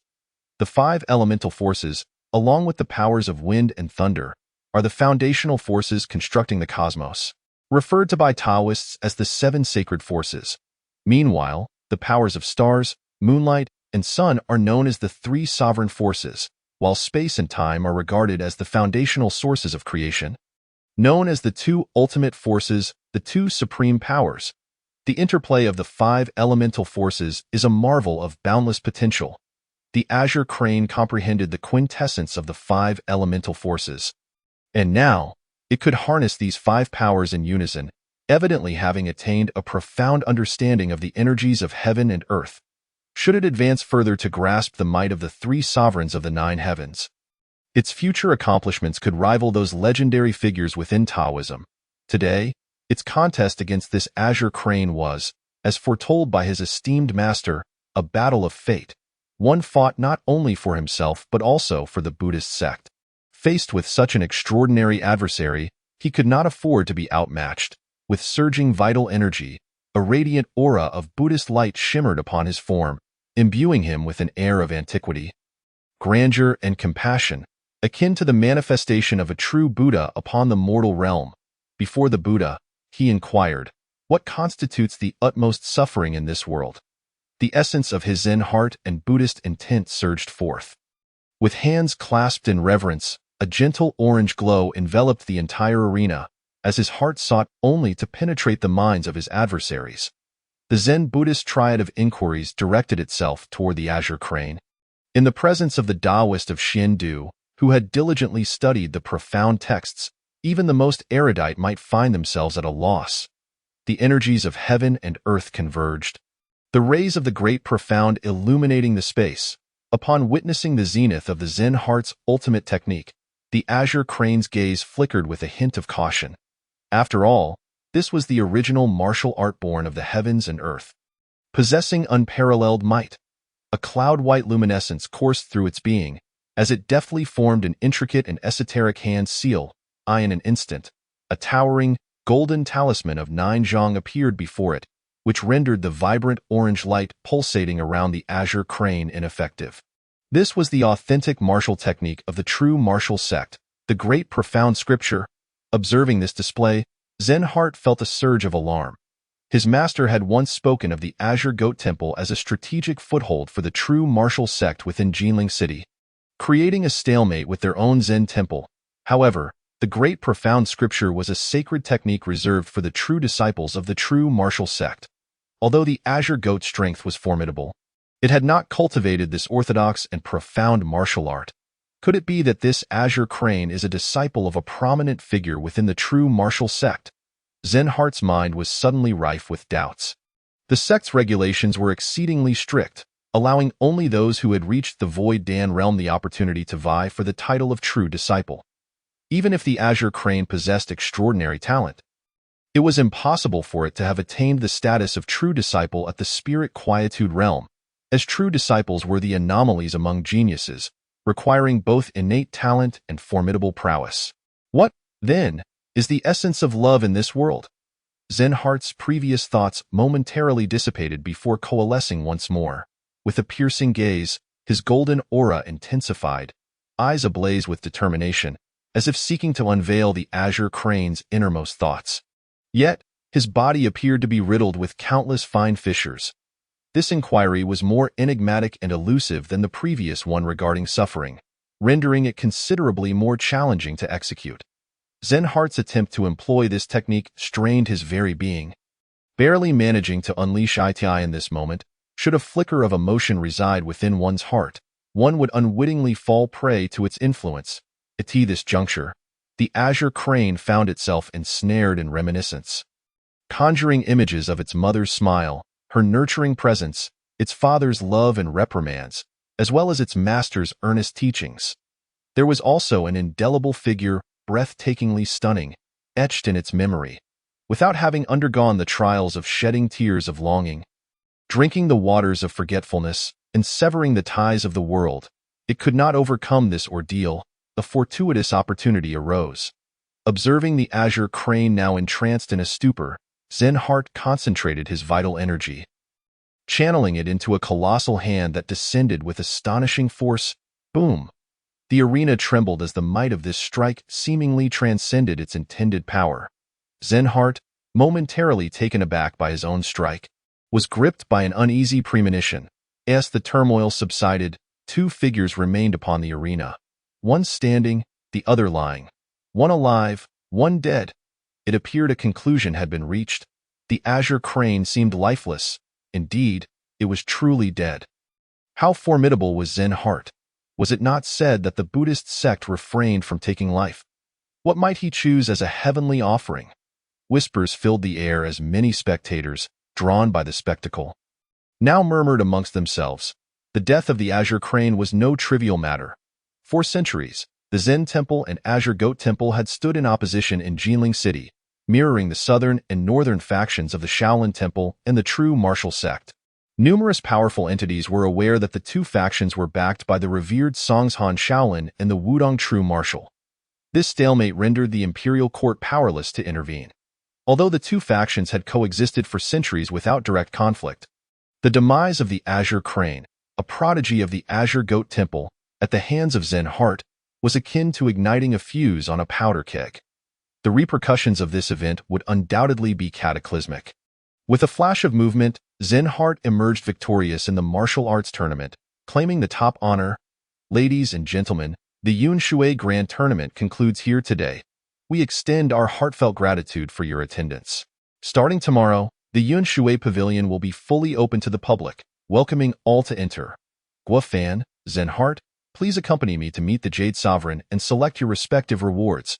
With this proclamation from the proud Jian Qianxiu, the outcome of the contest was firmly established. In the wake of the azure crane's lifeless form, Zen heart remained in a state of disbelief.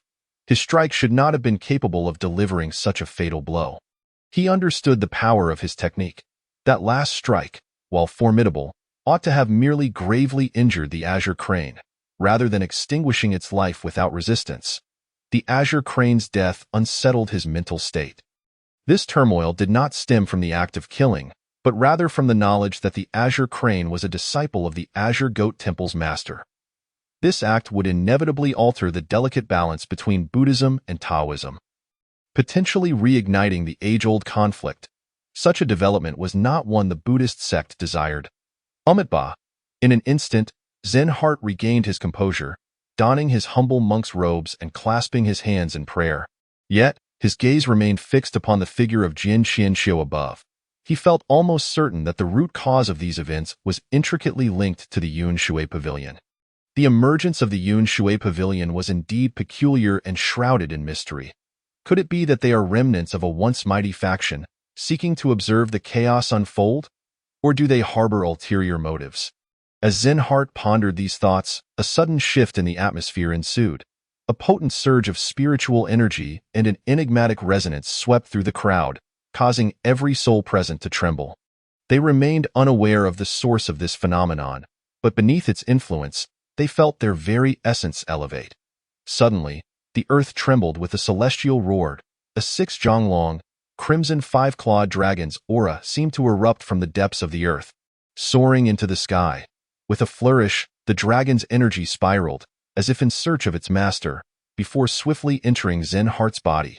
The onlookers were left astounded. What was this? Was this a special reward from the Yun Shui Pavilion? This was the power of fortune. Could it be that the dragon of fortune had chosen to enter Zen heart's being? What? This was the dragon of fortune, which meant Zen heart had become a child of destiny. Could the rumors be true? It was said that both the Zen temple and azure goat temple were places of fortune, birthing children of destiny. Should one slay a child of fortune, they would be bestowed with the blessings of heaven and earth. As the gathered crowd mulled over this revelation, an older man, appearing to be in his 50s or 60s, murmured in disbelief, drawing the attention of many to the tale he recounted. The power of fortune, also known as fate and creation. Those who possessed such fortune encountered opportunities that eluded others as if they were as common as drinking water. Furthermore, during moments of peril, they would invariably escape unscathed. Often aided by benefactors throughout their lives, such individuals were termed children of fortune. I asked this what my master spoke of regarding fortune. In that moment, Zen heart felt as though he had consumed a potent elixir. His complexion glowing with vitality, his aura enduring, radiant with divine light. His mind was clear, and he experienced an unprecedented sense of clarity, effortlessly assimilating previous esoteric insights into his Buddhist practice. Not only that, but he felt a greater alignment with the forces of nature, as the spiritual energies of the world seemed to flow toward him willingly. Yet, within his heart, a nagging instinct warned him that the treasures of the Yun Shui Pavilion were not to be trifled with. This place bore ominous portents, and he must vacate it swiftly. Your honor, I, the humble monk, willingly forfeit this reward. Zen Heart's declaration left Jin Qianqiu momentarily astonished, as well as catching the attention of Mu Feng, who had been spectating from the Yun Shui Pavilion. It was originally believed that the treasures of heavenly quality bore the blood seal of Jun Qianjie, and by willingly refining them, one would become his blood servant. Yet, to abandon such a treasure, was it not due to the Dragon of Fortune? Mu Feng regarded Zen Heart's figure with a contemplative gaze. What? Is he mad? To refuse a heavenly treasure so readily? Has this Zen temple truly grown so indifferent to such gifts? The choice made by Chanshin has elicited gasps from many onlookers in Yunshuijian. After all, this is a treasure of celestial caliber. Those present today are all individuals of considerable status and background in Lingzhou, possessing the heavenly balance technique. With the martial factions they belong to being exceedingly rare. Are you certain you wish to forego the reward? The voice of Ao Jin Qianqiu remained unperturbed, merely reiterating his inquiry. I am certain. Very well, if that is your decision, I shall refrain from further discourse. Chanshin voluntarily relinquishes the reward. You may proceed as you wish. Chapter 227, Assassination. The monk takes his leave. Upon hearing Ao Jin Qianqiu's words, Chanshin's form vanished from the arena, descending to the ground. After performing a Buddhist salutation towards the void, he turned to depart swiftly. Yet, just as he prepared to leave, an unexpected turn of events unfolded. Whoosh, whoosh, whoosh, whoosh. For shadowy figures suddenly emerged from his own shadow, transforming into 4 masked warriors. These 4 individuals wielded their hands as blades. One struck directly at Chanshin's Baihui, another targeted his Dantian, a third aimed for his soul gate, and the last sought his heart. This coordinated assault formed an instant lethal trap for Chanshin. Immovable king body. The sudden formation of this lethal scenario caused a flicker of panic in Chanshin's eyes. He swiftly summoned all his true energy to execute a defensive maneuver. Unfortunately, the Xiangxi 4 ghosts possessed a natural counter to true energy defenses. Being 4 identical quadruplets born of the same mother, their minds were unified. This pseudo-yuan grade shadow phantom technique perfectly suited them, crafted as if it were made for their unique capabilities. This technique not only allowed them to become shadows, silent and unseen, but also enabled them to absorb and disregard all true energy. Moreover, all 4 were top-tier experts at the half-step celestial phenomenon realm, capable of matching a late-stage celestial phenomenon realm powerhouse in combined strength. The defense of the immovable king body was disregarded by the 4, their hand blades slicing through the air as if they were sharp blades, intending to pierce Chanshin's body directly. In this perilous moment, where life hung in the balance, a thunderous voice echoed from the heavens, "Impertinence! Great Luo robe!" The air quaked. The sound reached the very essence of beings. A figure, towering at 7 feet, donned in a deep yellow robe, with a stern visage resembling that of a wrathful Buddha, appeared suddenly in the sky above Yunshuijian. Simultaneously, a golden robe manifested around Chanshin, perfectly shielding him from the imminent hand blades of the Xiangxi 4 ghosts. Kazan! How could he have left the temple? In the distance, Zhu Wushi, observing the figure that thwarted the Xiangxi 4 ghosts' attack, felt a wave of gravity wash over him. This individual was none other than Master Kazan, Chanshin's senior disciple, a top-tier powerhouse at the late stage of the celestial phenomenon realm. Thank you, Master Uncle, for your rescue. Chanshin sighed in relief upon seeing Kazan appear in such a critical moment. Who dares conspire to harm one from the One Zen temple? Kazan's gaze sharpened as he fixed his eyes on the Xiangxi 4 ghosts, who, having failed their strike, prepared to flee. With a mere thought, he suppressed them with his divine will. The sudden turn of events, with Chanshin on the verge of being pierced and Kazan restraining the 4, transpired in the blink of an eye, allowing the onlookers in Yunshuijian to finally react. Their attention drawn to the unfolding drama. Who are these assailants? Why attempt to assassinate Changxin? It appears they are the Xiangxi Four Ghosts, renowned for their association with Shan Wansan, the number one estate under heaven. But Changxin seems to have no grievances with the number one estate. However, I have heard that the current number one estate has already allied with the Hulong Mountain Manor. If that is the case, the Xiangxi Four Ghosts attempting to kill Changxin becomes quite intriguing. Those gathered in Yunshuijian were all individuals of status and influence, and most were familiar with the identities of the Xiangxi Four Ghosts. Is this the son of fortune? Even in such a deadly scenario, aid has arrived in time to save him.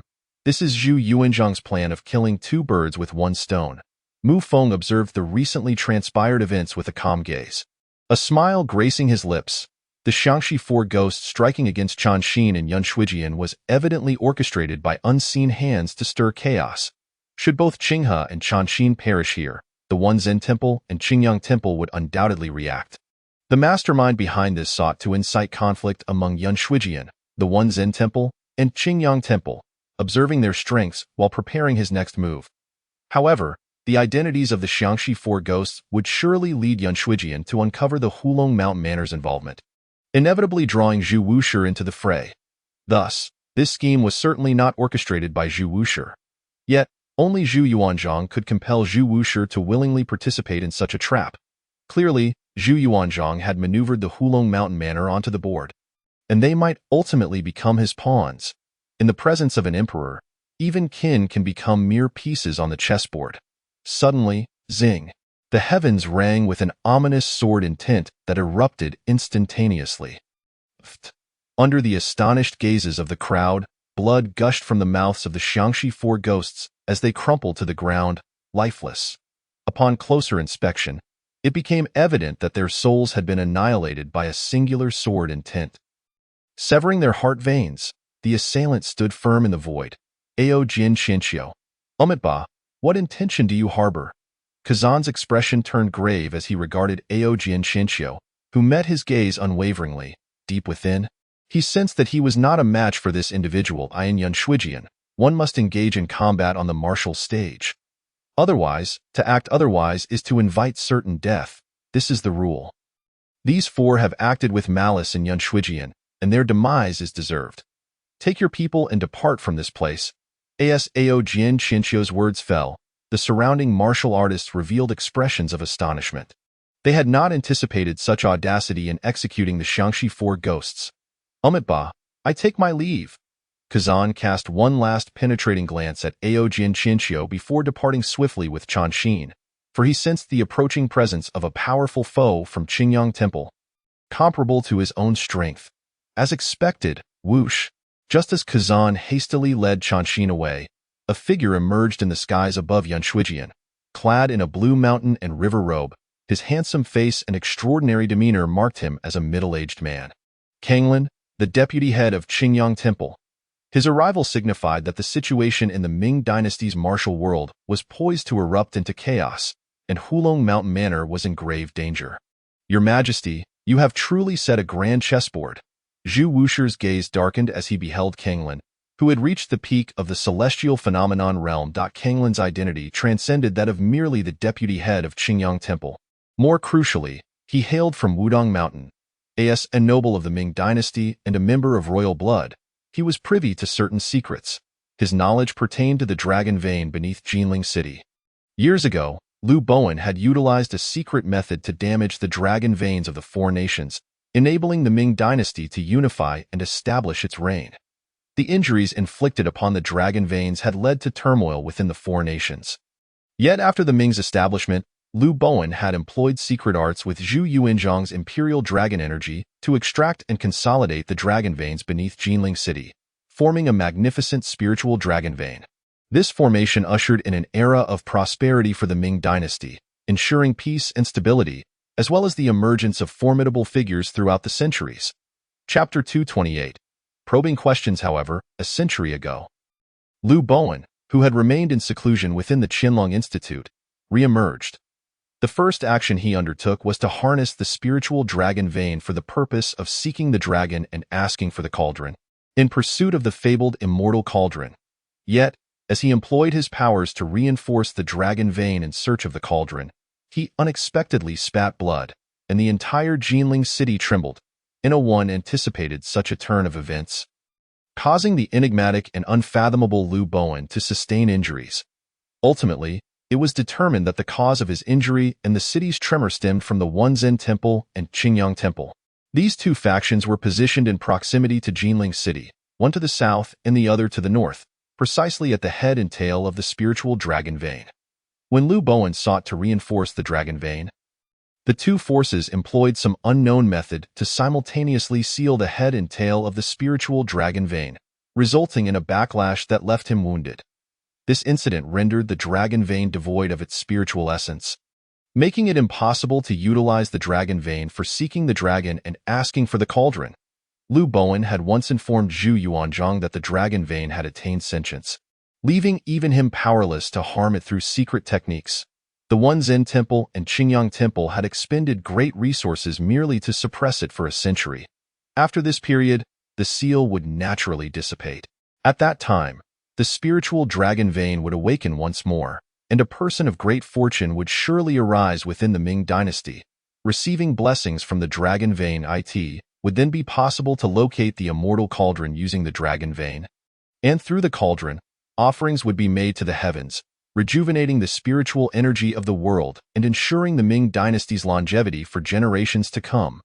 This matter has been meticulously planned by Zhu Yuanzhang for nearly a century, known only to a select few within the court, no more than a dozen individuals, of which he is one. However, it appears that only the Taoists and Buddhists in the martial world are aware of this situation. Yet, both the Taoist and Buddhist sects seem exceedingly reluctant to allow Lu Bowen to locate the immortal cauldron. Lu Bowen initially explained that the reluctance stems from their fear of an early resurgence of spiritual energy. Once this energy revives prematurely, the masters of the Ming dynasty will emerge like mushrooms after a rain, posing a significant threat to their status and legacy. With the unsealing of the spirit dragon's vein just 3 months away, it was anticipated that both Yichang Temple and Qingyang Temple would make significant moves. However, Zhu Yuanzhang did not foresee that the Yunshui Grand Tournament would bring forth both Ku Chan and the Vice Master of Qingyang Temple, Song Lan, to make their appearances in person.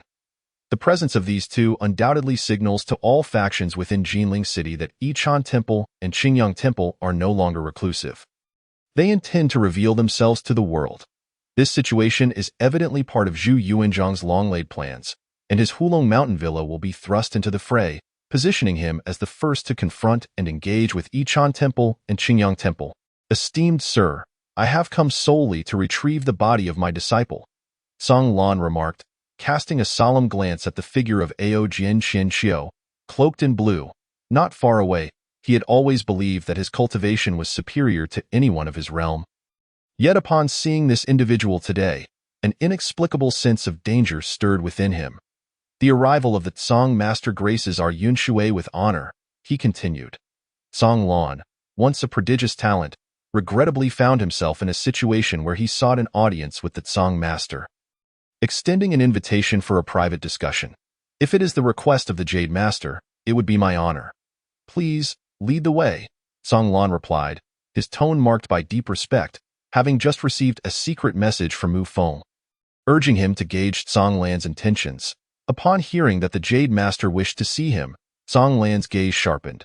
During the opening of the martial arts arena at Qingyang Temple, he sensed the presence of a figure of great scholarly repute among them. A scholar of the world coming to Jinling City to establish a Yunshui, they believed it was orchestrated by someone behind the scenes.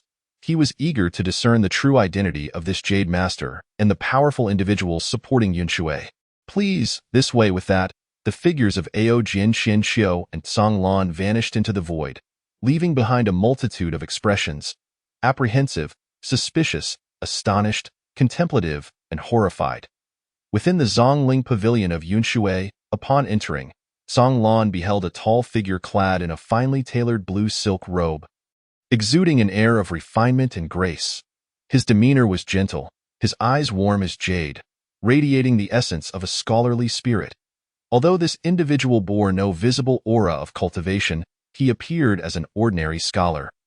Yet gazing upon him sent tremors through Song Lan's heart, evoking feelings of reverence and trepidation. It was as though this man was one with the heavens, and the invisible pressure he exuded rendered Tsang Lan breathless. Akin to standing before the true form of their master, I am Tsang Lan of Qingyang Temple. Honored to meet you, esteemed elder. Tsang Lan managed, his mind collected, while he performed a Taoist salutation. There's no need for formality. Please, take a seat. The Jade Master, Yuli Jing, emanated an innate warmth, akin to a gentle spring breeze, addressing Tsang Lan. Thank you, esteemed elder. I apologize for my abrupt invitation. No doubt you have many questions, Yuli Jing continued. Passing the conversational baton to Tsang Lan, I indeed have numerous inquiries, but what intrigues me most is why someone of your stature would be present in this Yunshui of Jinling City. Tsang Lan replied, cutting straight to the heart of his curiosity. That's an astute question. You are a clever individual, and I shall not conceal my intentions from you. I am here for the same purpose as your Qingyang Temple. Though I harbor an additional goal. It is for Lu Bowen, Yuli Jing stated calmly, fixing his gaze upon Tsang Lan. So you are not from the northern realms, Tsang Lan exclaimed, elated that they shared a common objective. With the Spirit Dragon's day approaching, he dared to inquire, why not take action to suppress him? Tsang Lan's heart swelled with hope at Yuli Jing's words. Perhaps with this elder's help, the Taoists could reap benefits from the situation.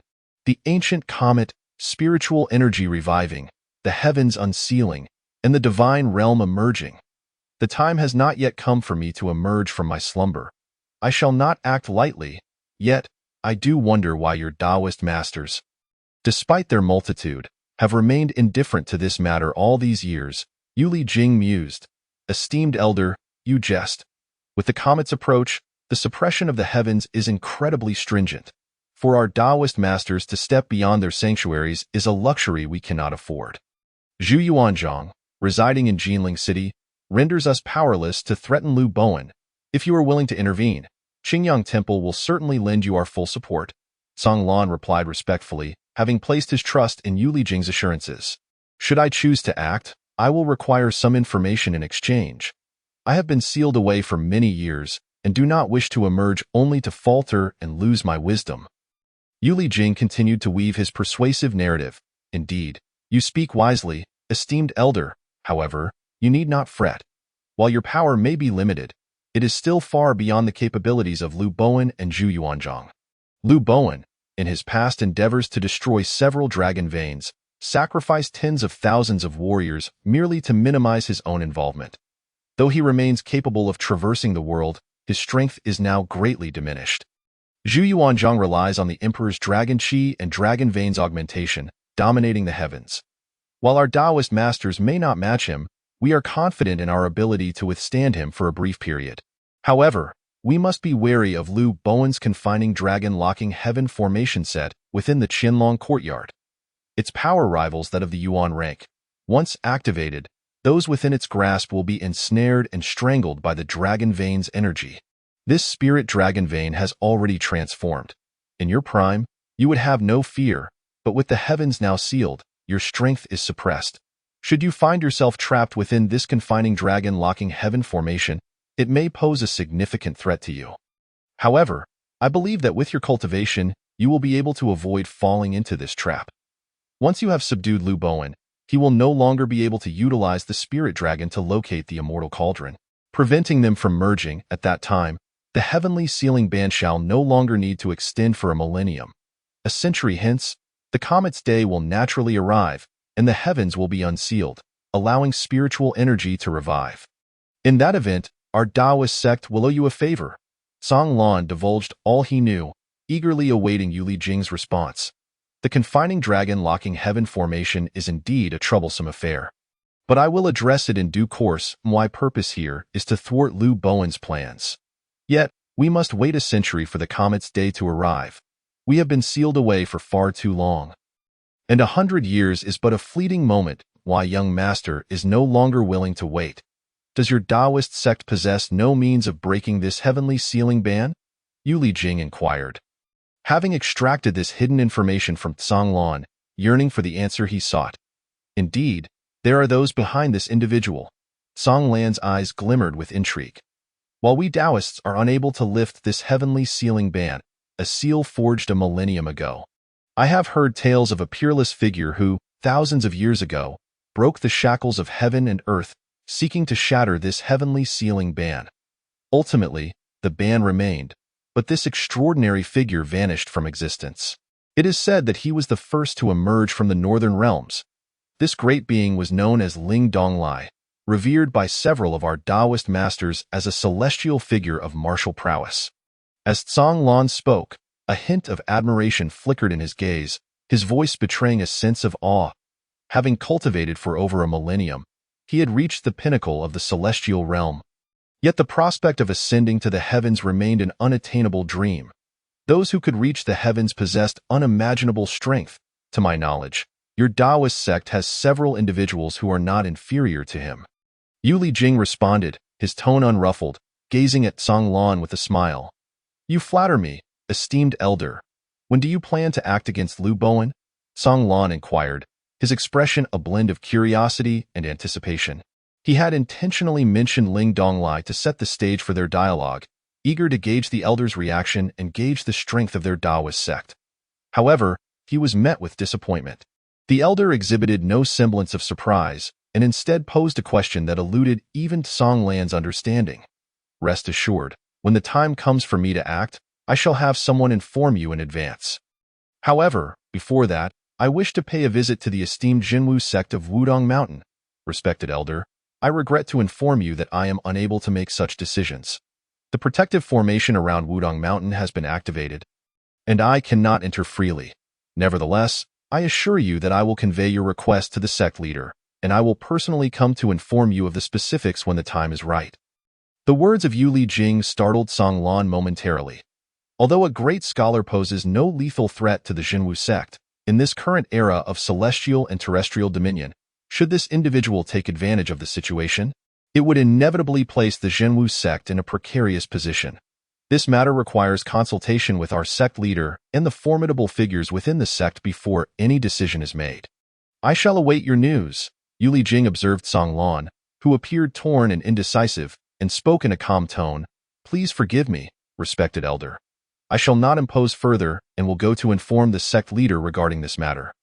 Tsang Lan, noticing the hint of aloofness in Yu Lijing's tone, rose promptly, stating that he needed to clarify this matter with Qin Yangzi as soon as possible. In that case, I shall not detain you any longer. Please proceed at your convenience. Farewell. The conversation between Tsang Lan and Yu Lijing lasted no more than a brief moment, yet during this time, the once crowded and lively Bayou Street had transformed into a bustling scene, with many having already departed. The most striking impression they took away from today was the victory of the two individuals, Guofan and Chan Xian. These two, without a doubt, are now recognized as the strongest among the younger generation of Lingzhou. Both in the master and martial realm. As the common martial artists of Jinling City engaged in fervent discussions about these two, various powerful factions began to quietly strategize in light of the appearances of Ku Chan and Tsang Lan. In the Ministry of Music, a tall man whose face was obscured by a black cloth spoke in a hoarse voice to the malevolent spirit, Lord Ghost. Meiji has just conveyed a message using our special code in the northern part of the city, stating that she was unmasked by that great scholar while in Yunshuijian. She engaged in a confrontation with a formidable figure of the heavenly phenomenon realm from Yunshuijian and sustained serious injuries. She is currently in seclusion to recover and will come to see you once her wounds heal. Send someone to Yunshuijian to thoroughly investigate the validity of Meiji's claims, the Ghost Lord commanded. Despite the lack of visible emotion in his eyes upon hearing this news, a flicker of doubt arose within him. Chapter 230. A Zen temple. He had watched Meiji grow up, and her approach this time seemed entirely out of character. Even if she were pursued by a powerful foe, her first instinct would have been to seek him out, rather than communicate through coded messages, which only the core disciples of their Inu Demon Palace could decipher. This strongly indicated that it was indeed Meiji herself who had sent the message. Yes, my lord. Also, dispatch men to guard the northern part of the city. Should Meiji appear, instruct them to bring her to me immediately. Relay the order. The infiltration plan of the Qianlong Academy is hereby cancelled. From now on, all attention shall focus on the Zen Temple, Qingyang Temple, and the Spirit Dragon Vein.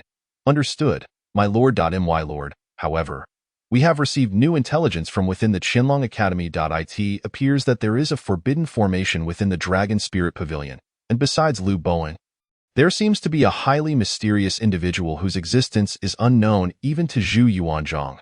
The man who had just reported spoke gravely. Is this information credible? The Ghost Lord's eyes narrowed sharply. My lord, this information comes from Feng Hao, who is a registered disciple of Liu Bowen. He has confirmed this after thorough investigation, so I believe it is highly unlikely to be false. Secretly send him a message, instructing him to thoroughly investigate this matter. The Ghost Lord's mind was suddenly flooded with ancient secrets he had heard a millennia ago, back when he was in the Yin dynasty. It was said that during the martial arts conflict of yore, terrifying powerhouses from the other three realms gathered in the northern territory. The realms of Buddhism, Taoism, Confucianism, and martial arts engaged in a chaotic battle that nearly shattered the heavens and the earth, leading to the emergence of the Heavenly Sealing Ban. This ban not only sealed the lands of the four realms, but also suppressed these formidable beings deep within the endless seas of the northernmost part of the current Ming dynasty. However, it was rumored that some powerful figures from other realms, upon arriving in the northern territory, did not participate in that cataclysmic battle, but instead dispersed among various dynasties. 10 miles of Qinhuai gives birth to spring dreams. While the six dynasties smoke and moon converge in Jinling, this line of poetry is not mere empty words. Jinling City has experienced the former Shu, Wu Kingdom, Great Jin, Qi Kingdom, Great Liang, among numerous dynasties. At that time, the Yin dynasty was preceded by the Great Liang dynasty, which recorded an ancient event in its chronicles. It spoke of an extraordinary individual who arrived alone and subdued an entire dynasty, only to mysteriously vanish, with suspicions lingering that this person still resides within the dynasty. This record was already obscure during the time of the Yin dynasty, and after the Ming dynasty conquered and obliterated it, the ancient texts and treasures of the Yin dynasty were buried in the Chess King city. Consequently, this record is now unknown to anyone within the current Ming court. Upon hearing this, the Ghost Lord could not help but draw connections to this situation. Though it was merely a bold conjecture, he thought, better safe than sorry. If this matter is indeed true, it would undoubtedly pose the greatest threat to us. Yes, my lord, the masked man in black quietly withdrew. In the southern part of Jinling City, backed by Qingyang Mountain, a serene and ancient temple stood majestically, exuding a sense of tranquility and Buddhist calm. This was the renowned Yichan Temple, which, to an uninitiated observer, appeared surprisingly incongruous with its esteemed reputation. For here, the grounds were sparsely populated, emanating an air of profound stillness, with hardly a soul passing by for nearly an hour. The atmosphere was solemn and desolate, a true reflection of its essence. A mere glance at the exterior would reveal that the Song dynasty's Tianlong temple far eclipsed it in grandeur. The entrance to the temple was partially hidden beneath several sturdy ginkgo trees, their leaves now golden in the autumn of October, blanketing the ground. Buddha once said, "One flower, one world. One leaf, one Bodhi." Though the temple was serene, the essence of Zen Buddhism permeated the air, complemented by the gently falling ginkgo leaves, creating an aura of profound Buddhist mystery.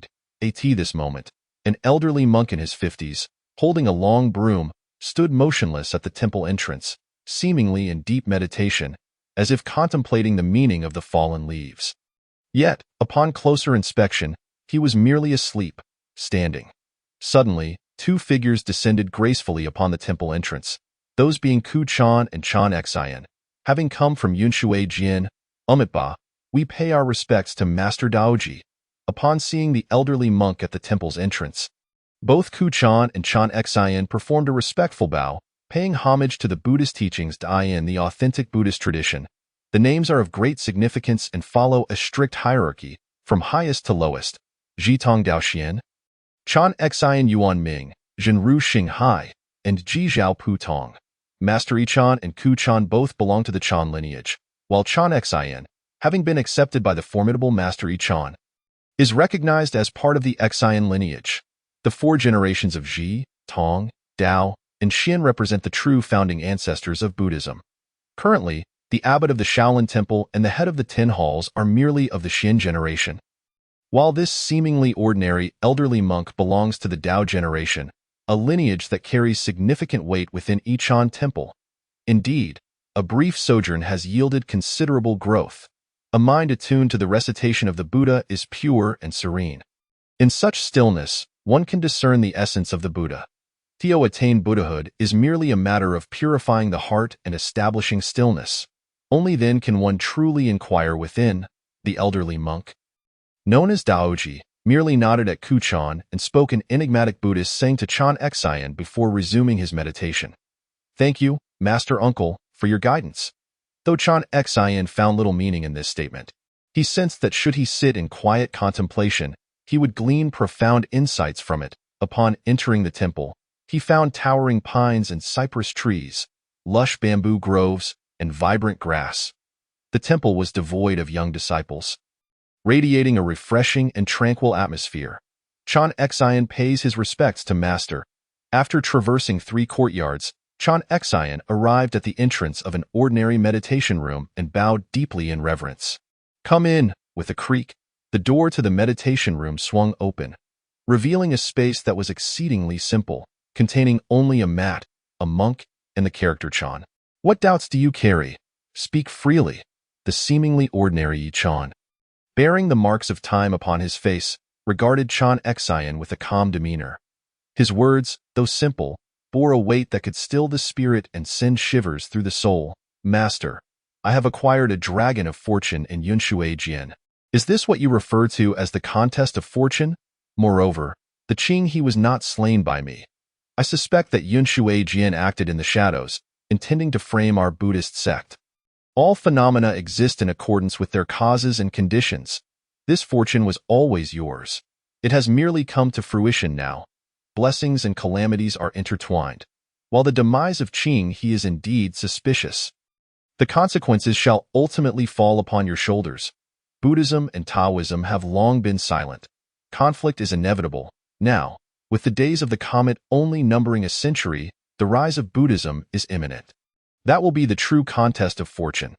You must strive to break through to the Arhat realm within these 2 months and attain the Bodhisattva fruit position within a century. When the time comes for you to traverse the world, only then will you secure your place and be able to propagate the teachings of our Buddha." A Zen master radiated a golden light in his gaze and gently addressed the Zen disciple.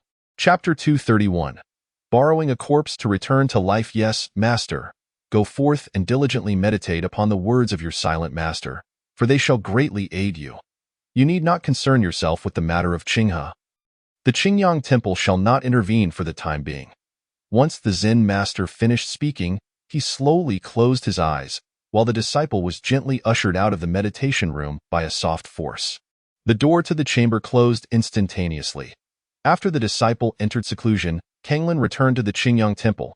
The Yizhen Temple lies to the south of the city, while the Qingyang Temple is situated at its northernmost point, at the end of the Qinhuai River. With its blue tiles and stone walls, occupying no more than 100 paces, the simple and elegant Qingyang Temple resides here. The area is also sparsely populated, with few commoners passing by, yet the air is particularly refreshing. A cool breeze swept through, bringing with it a few fallen yellow leaves. Inside the temple, tranquility reigned, occasionally interrupted by the chirping of birds and the calls of cicadas, imparting a sense of clarity and refined ethereality. "Master, I have brought the corpse of Qinghe." Kanglin entered the main hall of the temple and laid down Qinghe's body, his gaze fixed forward as he spoke. However, at that moment, the hall was devoid of the figure of Qinjiangzi. Instead, there lay a handsome scholar with a rosy complexion, sprawled in the center of the hall. His breathing was steady, clearly indicating that he was not deceased, but rather resembled a living corpse. Heaven possesses 3 souls, and the earth contains 7 spirits. The heavenly soul and earthly spirit, as the sun and moon intersect, return to the palace of the gods. And the essence reconstructs the body. Soul summoned, spirit returned, entering the life, reborn, command. Suddenly, it seemed as if a voice from beyond the heavens reverberated through the hall. Buzz. The void twisted, and a mysterious golden talisman array materialized within the main hall, its golden symbols illuminating the space with blinding brilliance. Under this golden talisman array, Both Qinghe and the scholar levitated, their bodies enveloped in golden radiance. At that moment, two soul shadows emerged from above their heads, both floating in the void with vacant eyes. Swish! Under the golden talisman, Qinghe's soul shadow entered the body of the scholar, while the scholar's own soul shadow dissipated into smoke. The golden light in the void flickered. After an indeterminate duration, the scholar's eyes suddenly flew open, emitting two beams of golden light, though his gaze still appeared somewhat vacant. Consciousness, solidify. Soul and spirit unite. The earlier godlike voice resonated once more, as if issuing a celestial decree. Whoosh! The scholar's body was suddenly engulfed in a surge of golden light, bathing him entirely in its glow. Under this golden radiance, it was evident that the scholar's cultivation level was rapidly ascending. Nurturing qi, expelling qi, consuming qi, refining qi. In the blink of an eye, his level soared, achieving the peak of the Lingji realm. The void trembled, and the powers of the five elements surged towards the scholar's body. Buzz! The void shook, and the realm rejoiced. The scholar's level transformed to the initial stage of the void dan, heavenly phenomena, an unprecedented speed of ascension. The reason for this extraordinary advancement lay in the fact that he was none other than the reborn Qinghe. Cultivators classify death into two types, one being the death of the body, where the seven spirits dissipate, and the other being the extinction of the soul, where the three souls depart. Only when the soul has fled and the body has perished do they perceive it as true annihilation. Qinghe, however, experienced the former. He had merely been struck down by the Zen disciple, causing his seven spirits to scatter, while his three souls remained intact within his body, as long as, within 3 instances, he could employ significant means to guide the three souls into a new body. He could be reborn. This was accomplished through the secret technique of soul summoning and spirit recasting wielded by Qinjiangzi, allowing Qinghe to occupy the scholar's body entirely. As the golden talisman faded and the golden light dissipated, Qinghe gently descended within the void, familiarizing himself with his new form. Although he had been slain by the Zen disciple, fortune and misfortune coexist. Not only was he reborn, but he also achieved a breakthrough to the void dan realm. Thank you for your rescue, master. Qinghe respectfully bowed to the void. You must cultivate into a nascent state within a century. A grand opportunity awaits you then. Yes, master, master. There indeed exists a great scholar within the Yunshui Pavilion. And he has connections behind him. His sudden arrival in Jinling is solely for the purpose of seeking Lu Bowen. I have already conversed with him, and we might consider collaborating. However, he wishes to visit Wudong Mountain to pay respects to my Zhenwu sect.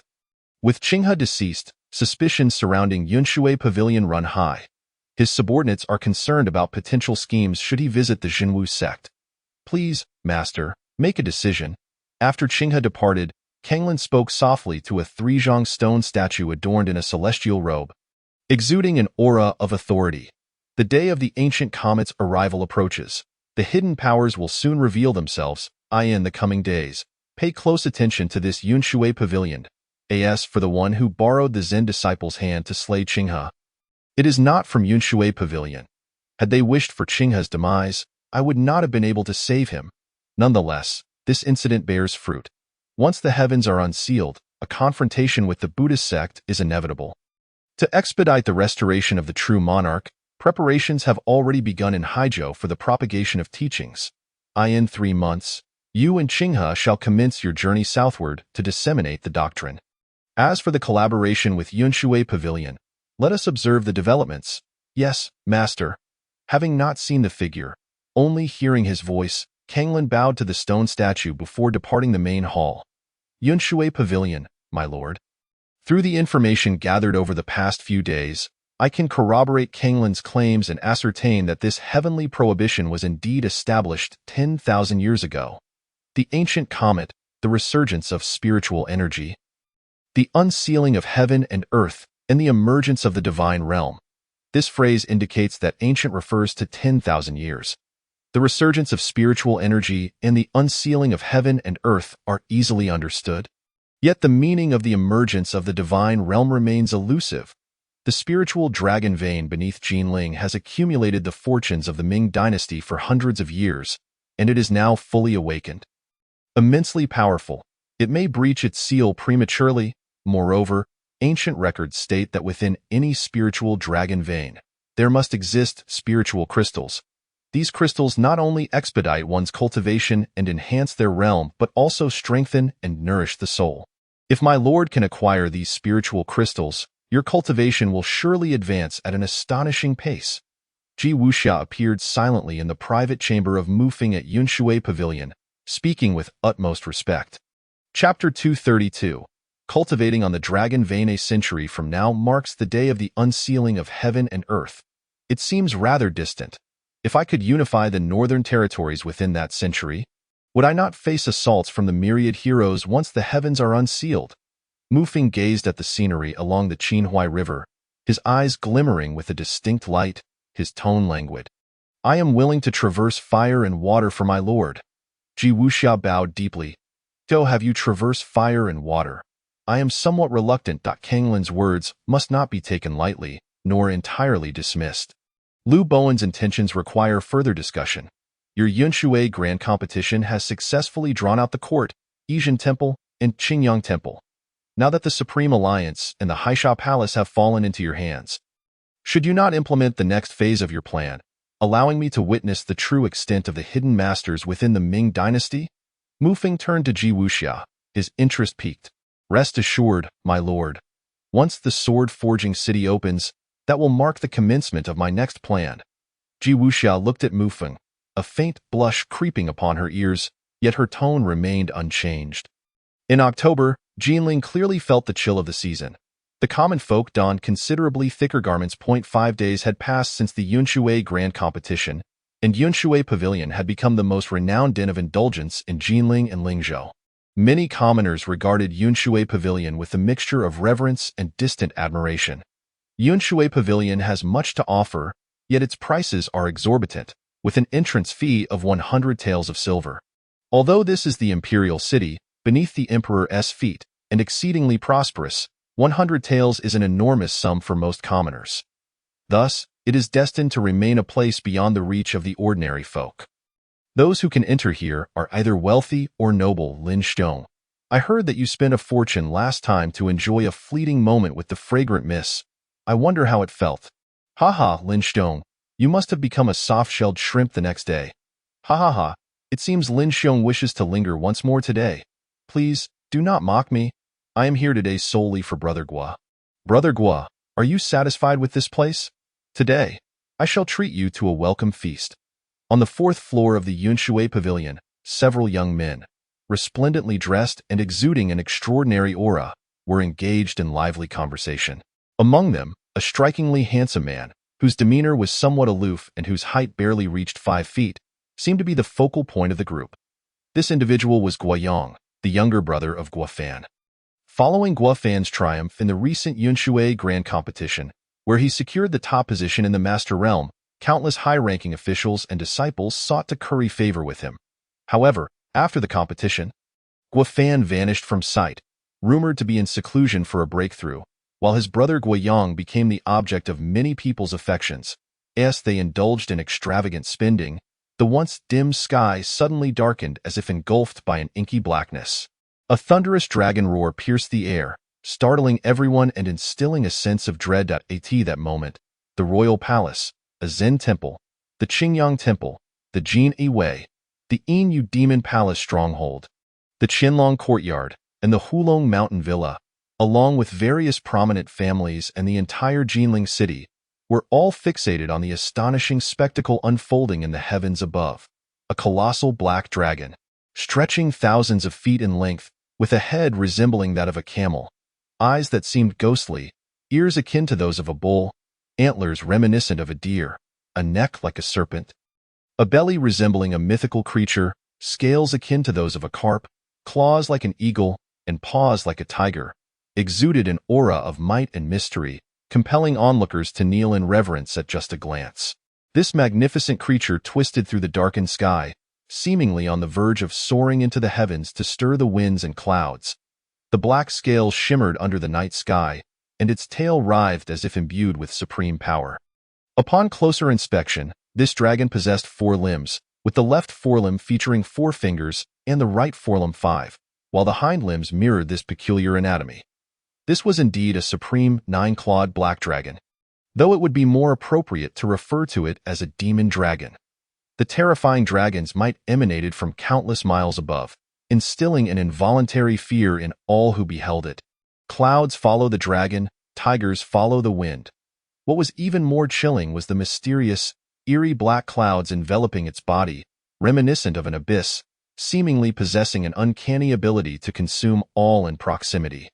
The once bright sky was completely obscured by the dragon and its dark clouds, casting the entire Jinling city into shadow. It was not merely that light was blocked by the clouds. Rather, any light nearing the black dragon was devoured by it. At the Hulong Mountain Villa, Zhu Wushi gazed in astonishment at the dragon in the sky, recognizing that the dragon's might surpassed even that of Zhu Yuanzhang. Why, Lord, is this black dragon in the sky alive or merely an illusion? Su Guantong asked, her eyes wide with shock as she stared into the void. It must be that someone is cultivating an unparalleled technique. But such a commotion, could it be from the Qingyang Temple, the Zen Temple, or perhaps the Yunshui Pavilion? Haitang, send someone to investigate today's bizarre occurrences in Jinling. Yes.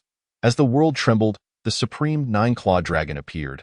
Could it be that someone was practicing an imperial-grade technique?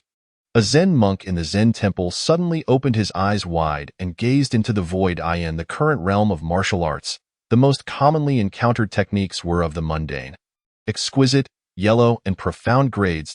Earth-grade techniques were already quite rare, while heaven-grade techniques were considered precious and scarce. Above the heaven-grade lay the elusive original-grade techniques, and surpassing that were the imperial-grade techniques capable of dominating the world.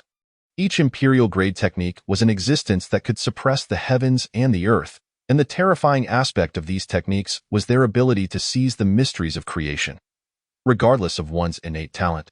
Even a fool could become a peerless genius. The pursuit of martial arts requires not only innate talent but also perseverance. Each aspect is indispensable. Talent itself is divided into 9 levels: fool, inferior, average, superior, genius, prodigy, peerless genius, celestial physique, and the rarest of all, the anomaly of heaven and earth. Imperial-grade techniques are indeed rare treasures in the world. Even the Shaolin Temple, famed for its collection of martial arts, likely does not house any imperial-grade techniques. Meanwhile, the venerable Dao Ji, with a high standing, gazed at the void with a rare glimmer of astonishment in his eyes. At this moment, the architect of this extraordinary event was meditating at a depth of 10,000 feet beneath the earth, atop a dragon vein. Just yesterday, Ji Wuxia had completely opened the passage to the dragon vein. At this depth, the spiritual energy had already begun to take on a misty quality, enveloping the entire dragon vein. The air was thick with the presence of dragon might, as if a young dragon was growing and slumbering within this moment. Mu Feng, clad in a black robe, his features chiseled as if sculpted, emanated an overwhelming dragon might akin to that of a divine abyss, compelling all beings to bow before him. The void of 100 feet surrounded him, as waves of spiritual energy rushed into the black hole he created. Being absorbed voraciously, the dragon vein beneath him trembled and resonated, seemingly reacting to the dragon might or the devouring force of the black hole. Several hours prior, Mu Feng, along with Yu Li and Ji Wuxia, had arrived above the dragon vein. Here, Mu Feng directly employed the technique he had obtained in Jinling to upgrade his cultivation method. With a chime, the technique successfully upgraded. The heaven-grade Tianjia body refinement technique transformed into the pseudo-imperial grade technique, the demon dragon devouring origin technique. This upgrade brought him immense joy. He had not anticipated that he could directly elevate the Tianjia body refinement technique to the entirely new pseudo-imperial grade technique, the demon dragon devouring origin technique. The 3 dragons of heaven and earth, Song, Ming, and Mo. Songlong commands the heavens, Minglong subdues the abyss, and the demon dragon devours the origin. The origin is the beginning, from one to the void. The supreme demon dragon consumes all. The demon dragon devouring origin technique refines the origin, transforming the body into a demon dragon, capable of reaching the stars and the moon. With each layer, the dragon manifests, renewing all phenomena, and with the strength of 10 dragons, it can shatter the heavens. a vast and complex incantation surged into Mu Feng's consciousness. This was the new Demon Dragon Devouring Origin technique. Following the completion of the technique's upgrade, he spent several hours absorbing and comprehending it, ultimately digesting it entirely. The Demon Dragon Devouring Origin technique comprises 10 layers, and with each layer perfected, his physique undergoes a transformation, increasing his strength by the power of a dragon. The power of one dragon here is not a mere 12,500 pounds. In the Demon Dragon Devouring Origin technique, one dragon's power refers to the might of a 9-clawed supreme demon dragon, amounting to an astonishing 12,500,000 pounds. Upon fully mastering the Demon Dragon Devouring Origin technique to the 10th layer, relying solely on his physical strength, he would possess a staggering 125 million pounds of might. This terrifying force is known as the power of creation, or divine power of all phenomena. Martial cultivators emphasize the importance of the body. The physical strength of martial cultivators, compared to that of Taoists and Confucians, is considered paramount. It is known that martial cultivators in the martial aspect realm can exert a maximum of 100,000 pounds of strength, equating to 300,000 pounds. In the celestial aspect realm, they can unleash 1,000,000 pounds, and in the celestial aspect Great Balance realm, up to 5 million pounds of power. Yet, with the Demon Dragon Devouring Origin technique, merely reaching the first layer would grant him a formidable 12,500,000 pounds of strength. An unfathomable terror. What it means to crush 10 realms with one force. This is precisely it. Once he trains to the first layer, with a pull, a fist, and a surge of strength, the combined force of 12,500,000 pounds, added to his previous 1,500,000 pounds, would enable him to obliterate a master of the celestial aspect realm in a single blow. However, at this moment, Mu Feng had merely comprehended and absorbed the technique. He would require some time before officially stepping into the first layer of cultivation. Although the Demon Dragon Devouring Origin technique is fearsome, its cultivation is incredibly arduous, surpassing the difficulty and terror of the previous Tianjiao body refinement technique by 100-fold. The core of the Tianjiao body refinement technique lies in the concept of refining. Achieving perfection in the technique allowed his blood to flow like a dragon, his muscles to feel warm like jade, his bones to be as durable as fine gold, and his marrow to condense like mercury, with broad meridians akin to rivers, organs like treasures, and strength manifesting as a dragon, forming true vitality. This process consumed a considerable amount of heaven-grade and earth-grade body refinement elixirs. In contrast, the Demon Dragon Devouring Origin technique aims to transform his physique into that of a true supreme demon dragon. While absorbing and digesting the technique over the past several hours, the vast spiritual energy of the dragon vein was being frantically drawn into his body. He could distinctly feel that this energy, upon entering the black hole formed by the Demon Dragon Devouring Origin technique, was being refined, extracted, and transformed into a unique black energy within him. Upon entering his body, this energy, guided and operated by the Demon Dragon Devouring Origin technique, was meticulously refining and elevating his flesh, organs, meridians, and every part of his being. He distinctly sensed that every cell within him was undergoing a delightful qualitative change, with an overwhelming sense of strength surging forth from every corner of his body. The cultivation of the Demon Dragon Devouring Origin technique lacked the agonizing sensation associated with the Tianjiao body refinement technique's refining of the organs. Instead, it was filled with a sense of joy and exhilaration. As time progressed, the black hole surrounding Mu Feng continued to expand, demanding an ever-increasing amount of spiritual energy. From a high vantage point, one could observe a peculiar black point resembling a swirling vortex on the back of the dragon vein, forming a tornado shape, greedily absorbing and plundering the surrounding spiritual energy from the dragon vein. Meanwhile, the external sky returned to normal, as true night had descended upon the world. What kind of technique is the young master cultivating? Will this attract the attention of Zhu Yuanzhang and Lu Bowen? Zhuoxia gazed in astonishment at Mu Feng, who had been cultivating for an entire day. The originally 100-zhang-sized black hole had now expanded to 500 zhang. Beneath this ominous void, not only spiritual energy was consumed, but even the air and light were devoured. As she watched the black hole slowly continue to grow, a sense of trepidation welled up within her. This black hole resembled a demonic abyss, voraciously consuming all that exists in the world, dark, terrifying, mysterious, oppressive, and unfathomable. Judging by its power, it seemed that the young master was cultivating an unparalleled technique, rivaling even the imperial great arts. Fortunately, this dragon vein stretches for 1,000 miles, and I have already set up a barrier to isolate this space. For now, they remain unaware. However, if the young master continues to cultivate in this manner, once the black hole expands to 10,000 zhong, my isolation will reach its limit, and a great upheaval in the dragon vein will surely ensue. Yuli Jing's gaze also grew serious. The magnitude of this cultivation was simply too alarming, as if it threatened to swallow the entire dragon vein. Elder Yu, how long do you think it will take for the young master to expand this black hole to 10,000 zhong at this rate? A glimmer of dark light flickered in Zhuoxia's eyes. They would never dare to awaken or interrupt Mufeng's cultivation. Yet this kind of cultivation would undoubtedly affect her subsequent plans, so she could only take this opportunity to readjust her strategy. At this pace, within a month and a half, the dragon vein would undoubtedly experience a significant upheaval, and at that time, the city of Jinling would surely be shaken to its core. If the young master were still cultivating then, various factions in Jinling would undoubtedly come to investigate the dragon vein.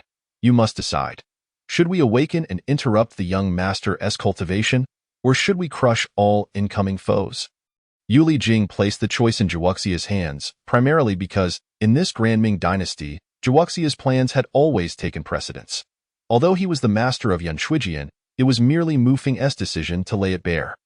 Secretly, Zhuoxia could mobilize everything within Yunshuijian, a fact that Mufeng tacitly accepted. What do you believe should be done, Elder Yu? Zhuoxia inquired, observing Mufeng, who sat cross-legged on the dragon vein, a figure both divine and demonic. Her tone seemed to seek Yuli Jing's counsel. However, in response to her question, Yuli Jing remained silent, his gaze fixed unwaveringly on Mufeng's cultivation. Then I asked the elder to protect the young master. If he is still cultivating after a month, I shall make a decision then. Chapter 234. Shanlian, movements of the Great Yuan as the sun rises and sets. Time slips through the cracks of our fingers. 10 days prior, the appearance of a black dragon above Jinling City had astonished millions. The mysterious emergence of this black dragon was matched only by its silent disappearance. In recent days, a baseless rumor had spread through the streets and alleys of Jinling. The black dragon appears. Chaos ensues. Yet, nearly 99% of the populace dismissed it as mere gossip, a topic for idle chatter, paying it no heed.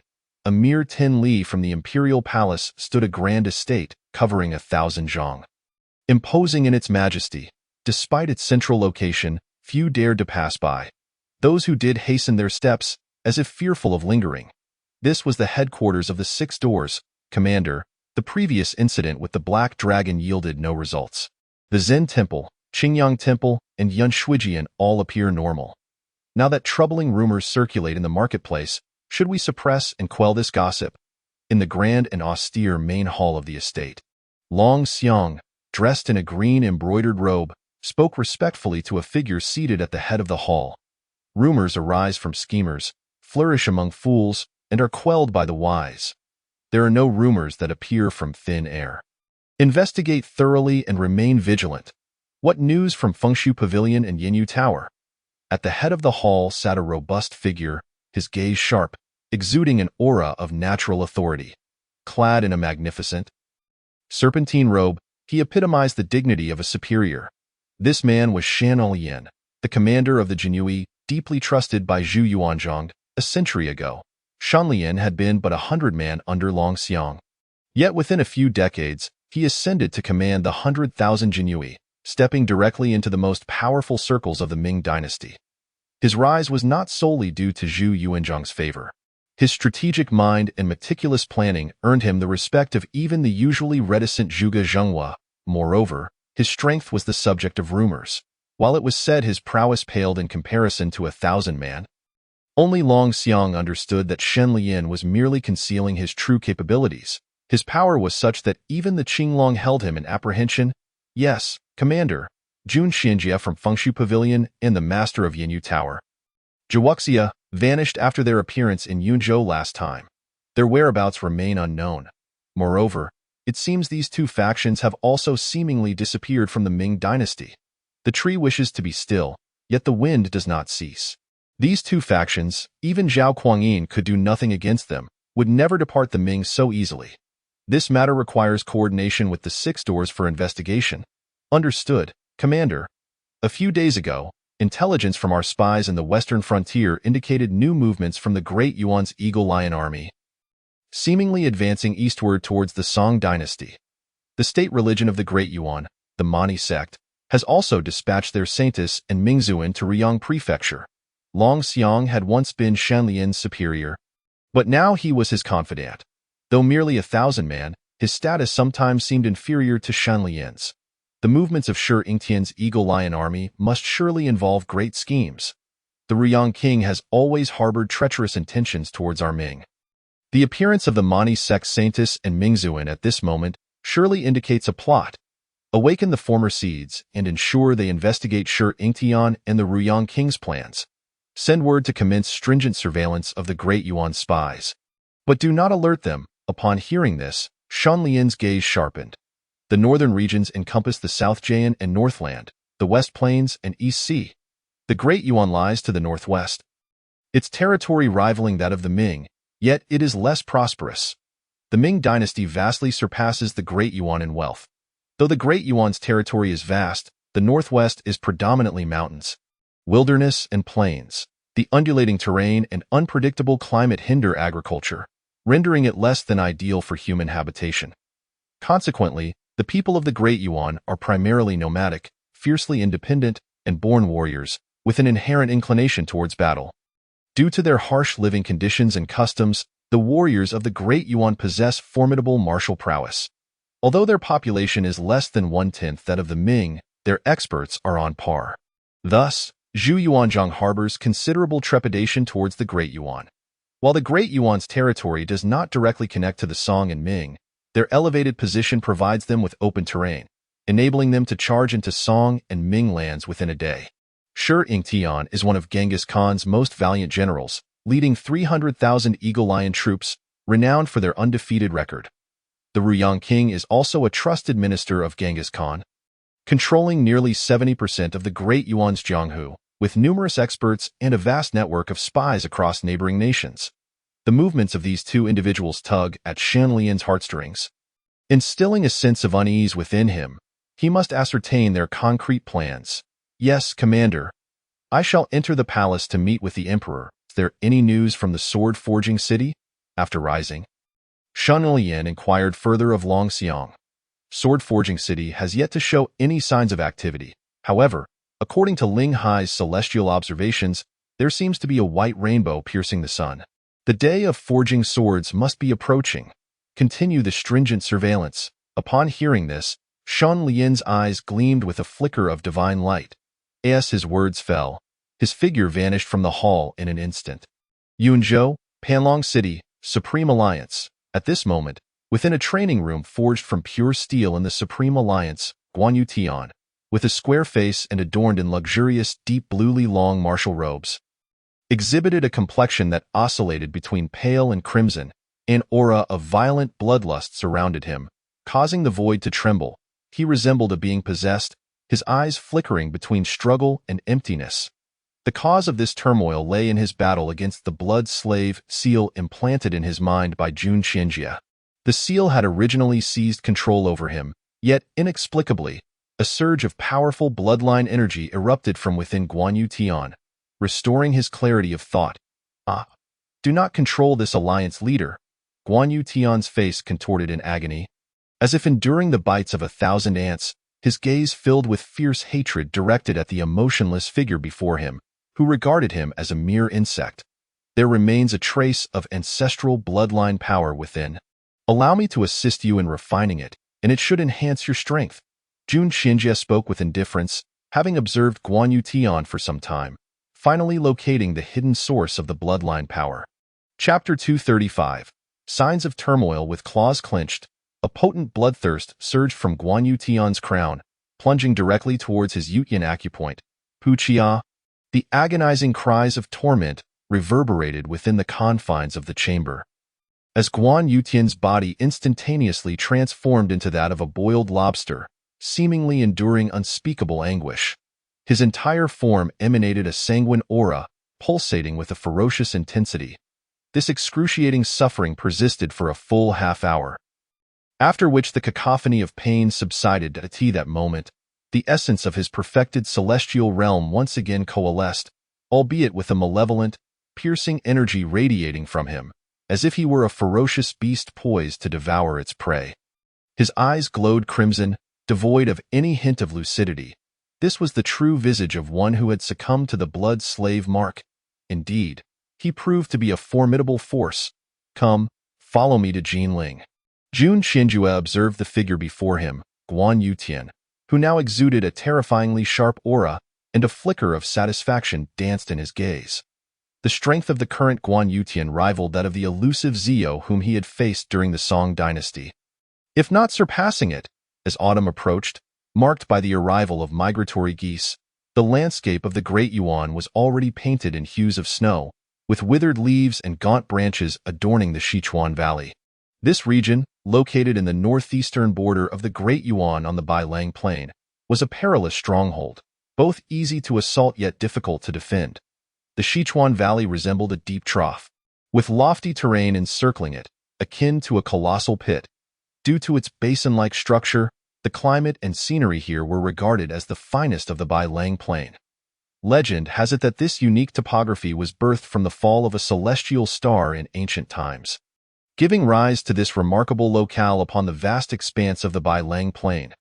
Historically, the Sichuan Valley has been a site of military caution, for once ensnared within, one would find themselves ensnared like a silkworm in its own cocoon, a turtle in a jar. However, traversing the Sichuan Valley, the Iron Cavalry could gallop forth, reaching the Song dynasty's Yinmen Pass in less than 2 hours. At that moment, within the Sichuan Valley, the warhorses neighed, their armored forms frosted, and tents sprawled across the terrain. The chilling aura of impending slaughter and the menacing atmosphere of military might imbue the 100-mile valley with a palpable sense of dread. Commander, why have you chosen to establish our camp here? Should the Song dynasty become aware of our presence and dispatch a large force for a night raid, the losses would be catastrophic. In the center of a multitude of tents, within the command tent, stood Zibi, a towering figure clad in a coat of bear fur and exquisite armor. His physique was robust, with sharp eyebrows and piercing eyes, emanating an air of indomitable pride as he gazed at a commanding presence beside the sand table. His tone tinged with uncertainty. The name Zibi rang loudly throughout the Great Yuan. At merely 30 years of age, he had already attained the rank of third-class General of Valor, a master of martial prowess at the pinnacle of his craft.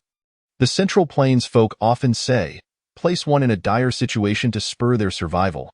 I have my strategies in place. There is no need for your concern. Beside the sand table stood a man of 9 feet in height, his imposing figure accentuated by a long, narrow face marked by the weight of experience. Occasionally, a glint of ruthlessness flickered in his gaze, sending shivers down one's spine. His every gesture exuded a commanding presence. Clad in dark crimson lion armor, his aura strikingly formidable. This was none other than the Prime Minister of the Great Yuan, Shi Ingtian. Summoned Famujan, Shi Ingtian surveyed the terrain of the Song dynasty and the Ming, his voice imbued with an enigmatic depth. He then turned to a nearby personal guard and commanded, "Yes, Commander." Dust swirled, and the desolate stone forest lay barren. 70 miles eastward from this arid expanse stood the formidable Yinmen Pass, a stronghold spanning 100 miles, easy to defend yet hard to assail. Amongst the flocks of sheep and horses, the path was devoid of human habitation. Yinmen Pass was the gateway to the southwestern territories of the Song dynasty. Should the Yinmen Pass fall, the enemy could advance unimpeded into Song territory, laying siege to cities with ease. Zhao Kuangyin held this location in high regard, entrusting the defense of Yinmen Pass to the renowned Song general, Han Shizhong. From a young age, Han Shizhong exhibited both literary and martial prowess, his valor unmatched. He had even earned the title of martial champion of the Song dynasty, attaining the rank of 5th-class general of cavalry by the age of 30. Over the ensuing century, he achieved numerous victories, most notably 30 years prior when the Jin dynasty's Nurhasai led a million-strong army against them. Han Shizhong commanded the Tian Pass army, inflicting heavy casualties upon his foes, slaying over 700,000 Jin soldiers at the cost of 40,000 of his own, forcing a catastrophic retreat for the Jin. Thereafter, Zhao Kuangyin honored him with the rank of second-class Duke of Defense, overseeing the million-strong Tian Pass army stationed at Yimin Pass. While his reputation may not have rivaled that of Shi Shouxin, Gao Huaid, Li Jixuan, or Lu Shouzhong, in terms of strength and cunning, he was their equal. At this moment, within Yinmen Pass, the movements of Shi Yingtian's Eagle Lion army had cast a pall of concern over several generals in Han Shizhong's military office, who exchanged anxious glances and murmured amongst themselves. "General, scouts have relayed the latest intelligence. It has been confirmed that Shi Yingtian's Eagle Lion army is indeed stationed on the Bailang Plain, with 10,000 troops encamped along its borders." One robust man clad in gleaming silver armor turned to the dark-skinned yet wise-eyed Han Shizhong, his expression grave. "General, given the elevated terrain of the Bailang Plain, Shi Yingtian's Eagle Lion army consists of seasoned cavalry. Should he choose to strike, I fear we may struggle to hold Yinmen Pass." Within the grand hall of the military office, another man, weathered and in his 40s, spoke up. "After all, the fearsome reputation of the Eagle Lion army has been hard-earned through countless battles, and they are the most elite force of the Great Yuan. Their sheer numbers surpass what our Tian Pass army can easily withstand. I have already informed His Majesty, who has arranged for Prince Bao to come to our aid. Until Prince Bao arrives, no one is to act without orders. Continue to dispatch scouts to gather intelligence on the enemy." "Understood." Han Shizhong's authoritative voice resonated, yet his eyes betrayed a flicker of uncharacteristic light. As the Great Yuan and the Song dynasty maneuvered their forces, the Ming seemed to bask in calmness. The autumn leaves turned yellow, ushered in by a gentle rain that fell upon the ancient city of Jinling.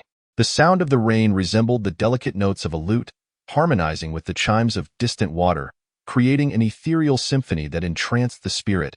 Deep beneath the earth, a fearsome dragon's roar shattered the tranquility.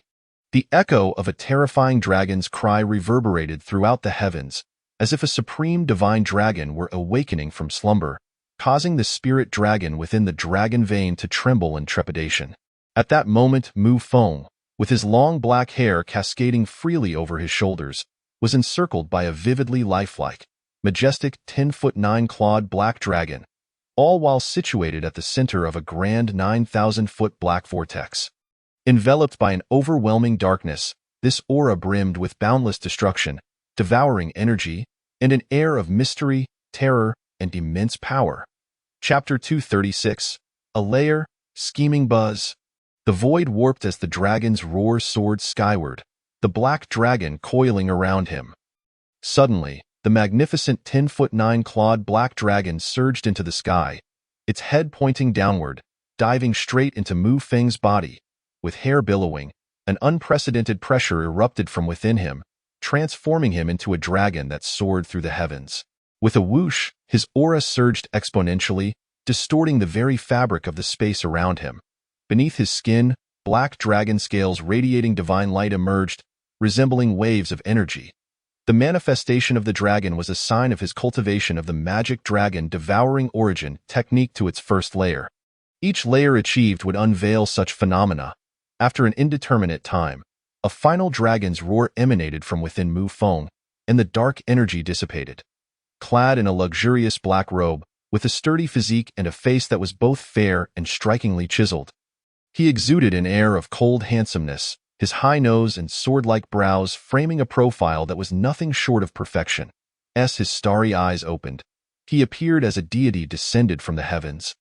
His formidable imperial dragon might and the noble aura that surrounded him evoked a natural instinct to prostrate oneself before him.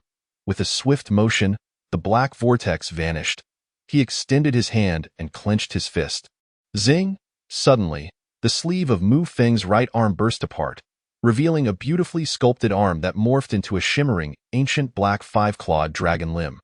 This black dragon arm was far more robust than his previous arm, appearing as if it were a natural extension of his being, enhancing his wild beauty. The 5 claws shimmered with a cold gleam, capable of rending space asunder with ease, clenching his dragon claws. An overwhelming force surged from his being. The void did not explode but rippled slightly, radiating waves outward. Yet within the claw's grasp, space twisted and warped. Mu Feng gazed upon the distorted space he had created with a tight grip, his lips curling into an indescribable excitement, for such spatial distortion was a privilege reserved for those of great power. To be able to warp space signified that one's strength had ascended to a new dimension.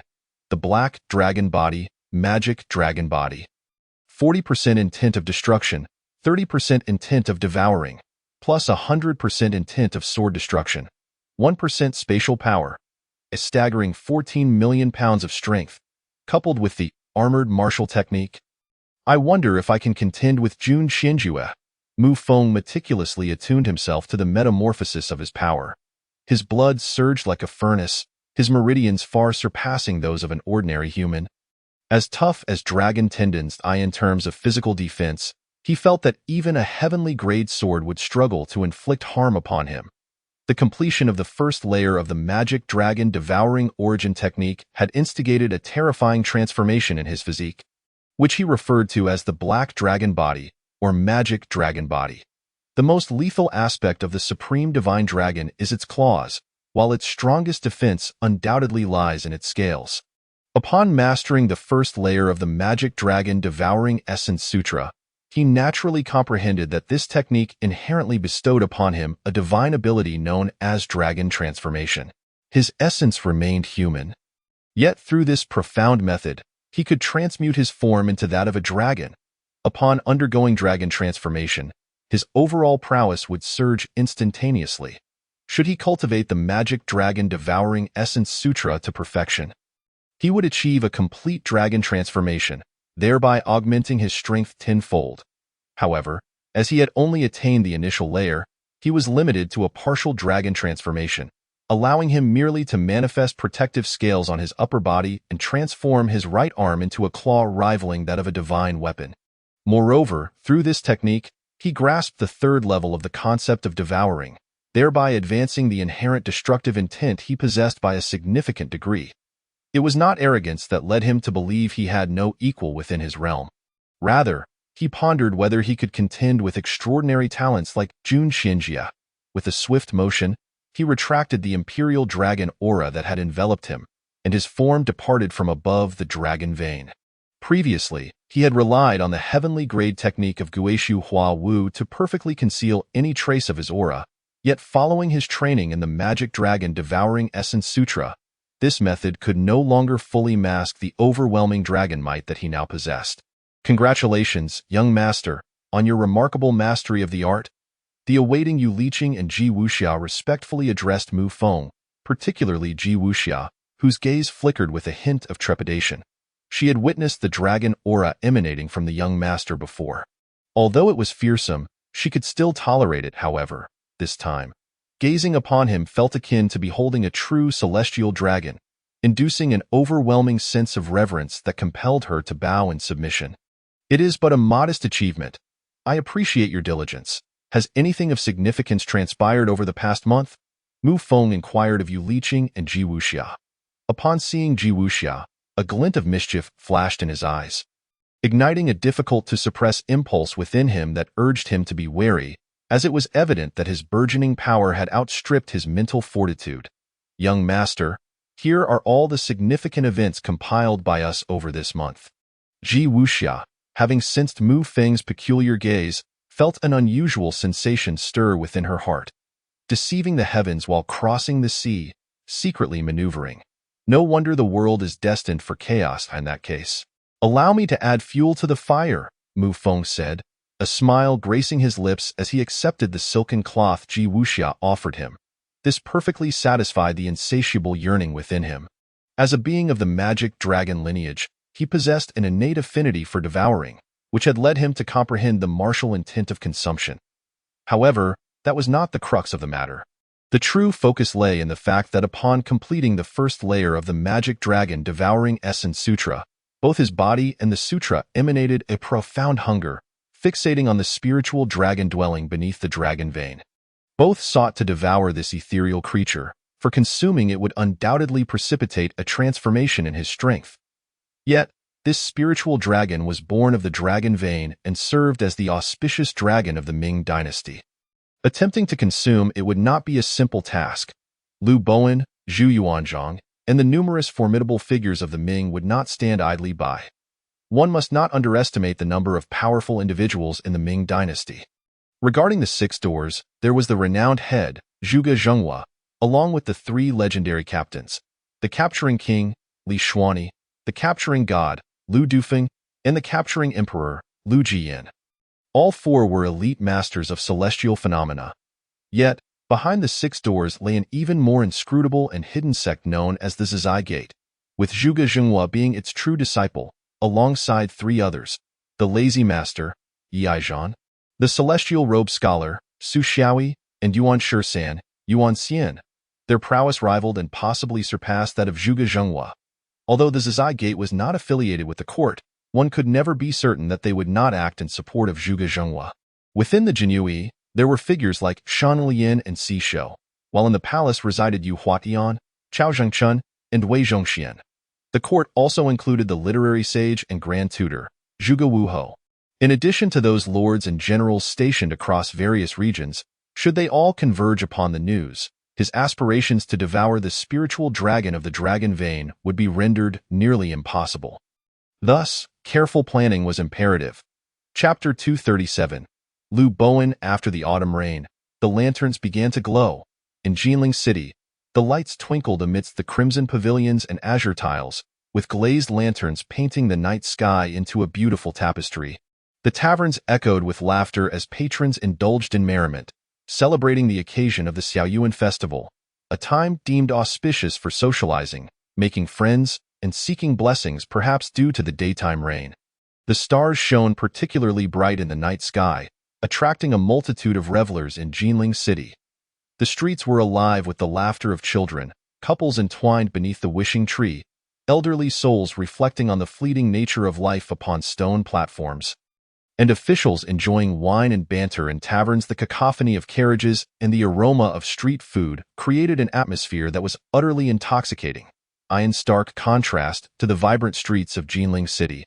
The palace, a Zen temple, and the Qingyang temple appeared rather desolate. Yet, within the splendid and resplendent imperial palace, just a short distance from the opulent halls adorned with golden and jeweled embellishments, lay the Royal Academy of Qianlong, a majestic institution that spanned 10 miles, with its azure tiles and intricate eaves exuding an air of ancient solemnity. With the arrival of the comet, the ominous celestial configuration of the 7 killers, the greedy wolf, and the broken army had already formed. Such an eerie star pattern suggested that the presence of the 7 killers would dim the brilliance of the Ziwei Imperial Palace.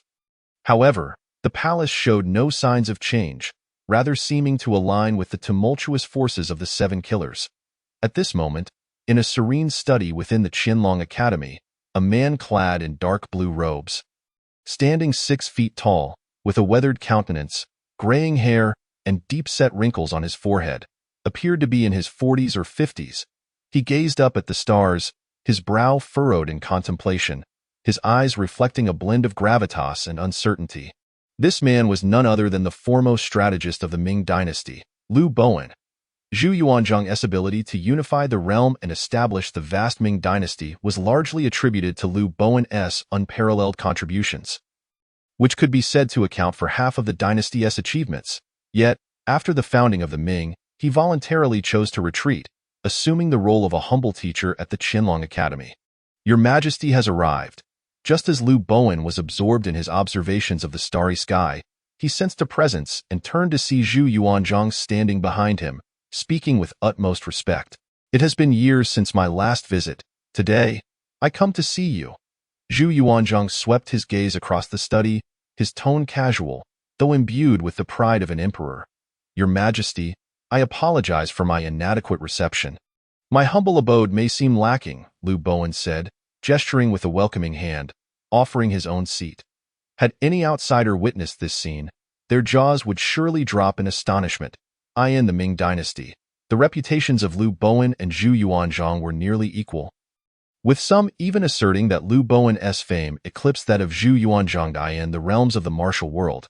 It was whispered that Zhu Yuanzhang acted according to Lu Bowen's counsel, with Lu Bowen serving as the stabilizing force of the Ming dynasty. Yet, in this moment, the roles appeared to be reversed, as the founding hero and the foremost Confucian scholar of the Ming treated Zhu Yuanzhang with such deference. Do not jest, esteemed sir. I, Zhu Chongba, grew up in the depths of poverty, subsisting on meager fare. It is only through your support that I have had the fortune to ascend to this exalted position. Though I now command the realm, I must not forget my humble beginnings. Zhu Yuanzhang regarded Lu Bowen, who continued to show him profound respect. As he took his seat, the emperor's lofty demeanor seemed to wane, revealing a hint of nostalgia, yet tinged with ulterior motives. Your Majesty, you were once a dragon lurking in the depths, and a great achiever must first endure trials of the spirit. Now that you have returned to the sea, under your leadership, the Ming dynasty shall surely flourish eternally, Lu Bowen declared, meeting Zhu Yuanzhang's gaze. Every time I hear your words, it feels like a refreshing rain upon my heart. It seems that 500 years have passed in the blink of an eye. We have both grown old, and I have held this position long enough. If I remain seated any longer, my descendants may grow discontent, Zhu Yuanzhang mused, his expression contemplative as he surveyed Lu Bowen across from him. Seemingly seeking his counsel, dragons give birth to 9 offspring, each a dragon in its own right. This matter rests entirely upon your Majesty's judgment. I have long since withdrawn from the world, and thus cannot bear the weight of this decision for you, Lu Bowen replied, evading the question posed by Zhu Yuanzhang. The selection of a successor had always been a time of great suspicion for emperors. 500 years is a long time for ordinary folk, allowing the common people to reincarnate several times. Yet for a formidable figure like Zhu Yuanzhang, 5 centuries merely mark the beginning. 5,000 years would be when he truly aged. No one begrudges an emperor the time spent in power, especially someone of Zhu Yuanzhang's caliber. I had forgotten that you have been here, pondering over ancient texts. Very well, let us set aside this matter. Now that the spiritual dragon has broken free from its seal, are you prepared? Zhu Yuanzhang inquired, his gaze fixed intently upon Lu Bowen, for this matter held immense significance for him. Rest assured, Your Majesty. Everything I do is for your benefit. I shall undoubtedly assist you in accomplishing this endeavor. Very well, then I shall trouble you. Once I have completed my divine body and unified the northern territories, your name shall surely resonate across the seas. Zhu Yuanzhang smiled brightly at the respectful Lu Bowen before casting a deep glance at him, his figure swiftly vanishing from the study. Lu Bowen gazed thoughtfully at the spot where Zhu Yuanzhang had just vanished from his seat. This is the loyalty you have chosen. Your unwavering fidelity towards him seems to evoke a sense of wariness and suspicion from the very emperor you serve. After a considerable time had passed since Zhu Yuanzhang's departure, an extraordinarily magnetic voice resonated from nowhere, its origin and speaker utterly elusive, akin to the voice of heaven and earth, unfathomable and untraceable. The sovereign commands his ministers with respect, and the minister serves the sovereign with loyalty. If the sovereign demands the minister's death, the minister has no choice but to comply. 5 centuries ago, I made my choice, and now that the world is at peace and the populace thrives, once I assist your Majesty in this endeavor, I shall have no regrets in this lifetime. Lu Bowen appeared unfazed by the voice, and as he strolled back to his seat, he calmly remarked, You are but a fool in your loyalty. Yet, this is the way of your Confucian sect. Zhu Yuanzhang may indeed be a remarkable talent, having cultivated to such heights in just a few hundred years in this realm of sparse spiritual energy. Once he truly absorbs and refines the dragon vein you have laid out, he may very well break through to the oceanic realm in one fell swoop, and you shall no longer be his match. When the comet of the red planet arrives in a century, he may seize the opportunity presented by the 3 tides of spiritual energy to soar to the heavens. The voice seemed to carry a tone of admiration, yet it was laced with jest. Chapter 238. Years of planning. Your Majesty is the embodiment of the Crimson Dragon. A natural sovereign, and once ascended to the throne, will be unstoppable. I have orchestrated this for thousands of years to find a true dragon's body. 5 centuries ago, I was fortunate enough to encounter your majesty, granting my plans a glimmer of hope.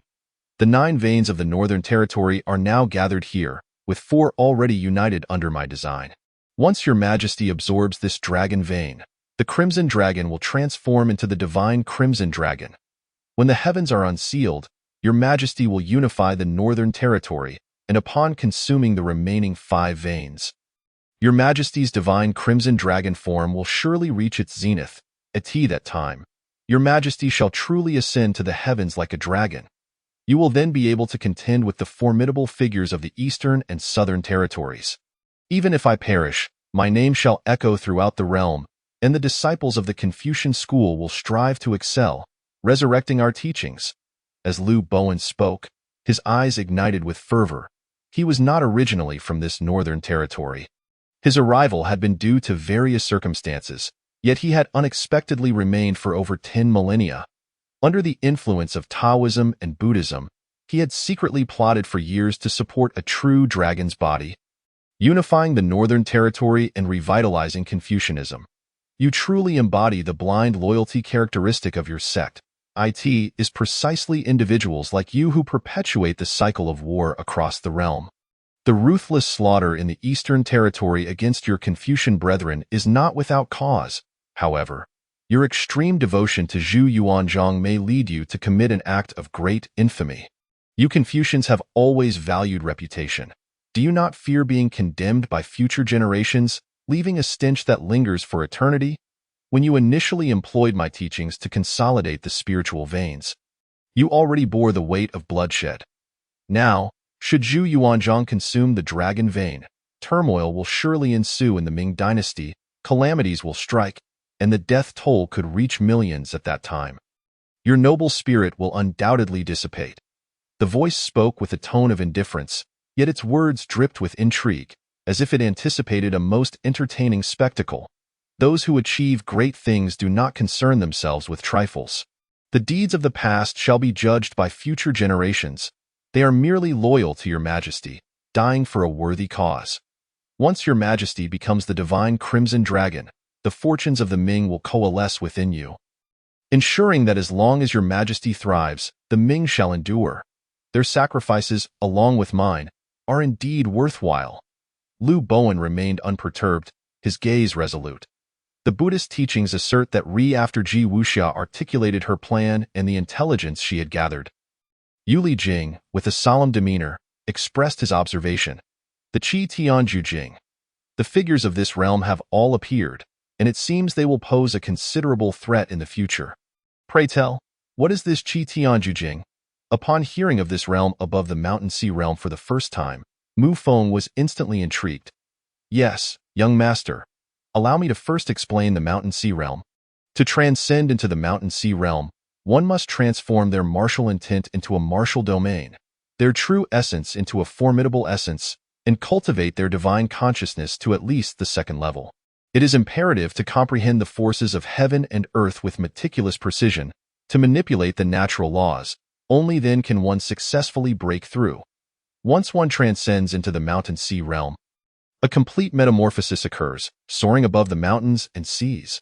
The Qi Tianju Jing is also known as the 9 realms of ascension. The first realm is the Yu Tian realm, the second is the Yao Tian realm, the third is the Huang Tian realm, the fourth is the Shao Tian realm, the fifth is the Fan Tian realm, the sixth is the Qing Tian realm, the seventh is the Yu Tian realm, the eighth is the Ji Tian realm, and the ninth is the Luo Tian realm. Each realm is further divided into initial, mid, late, and perfected stages. Every breakthrough into a new realm elevates one's power to an entirely new level. Only by ascending to the 9 heavens can one truly stand at the pinnacle of the world. To ascend from the Mountain Sea realm to the Qi Tian, one must reach the zenith in martial domain. Divine consciousness, formidable essence, and mastery over the forces of heaven and earth. Only then can one hope to take this step. However, should the celestial barriers be lifted, I am confident that I could break through to the Yu Tian realm within a year. Yu Li Jing respectfully conveyed to Mu Feng. Though he was a grand scholar capable of traversing the world under the ceiling of Heaven's ban, his strength was severely suppressed. Without the ceiling of Heaven's ban, he could easily lift mountains and command the seas with a mere gesture. The Ming dynasty was but a plaything in his hands. Beneath the 9 heavens, the mountains reign supreme, and the seas are revered. The figures of the Qi Tianju Jing remain dormant. In the mountain sea realm, one is already considered a formidable power, a peak martial artist. Ascending the 9 heavens, one truly reaches the summit of the world. This realm indeed sparks the imagination. Based on today's assessment, it is evident that there are more mythical beings who have concealed themselves in the northern territories due to the sealing of Heaven's ban than just the one in Jinling City. With such terrifying cultivation, do they possess any means to act? Upon hearing Yuli Jing's elaboration, Mu Feng's gaze revealed a glimmer of enlightenment. This mythical realm at the pinnacle of the world was undeniably alluring to him. He then forcibly calmed himself. This realm felt too distant from his current state. Although his combat prowess was formidable, he still resided in the mid-stage of the 7 constellations realm. This was primarily due to the influence of Meiji. Without her, he would have no idea when he might reach this realm. What concerned him now was whether these formidable figures could act under the sealing of Heaven's ban. If they could, then he would need to reconsider his plan to devour the dragon vein containing the spiritual dragon. Rest assured, young master, during this period, I have meticulously and repeatedly tested the sealing of Heaven's ban.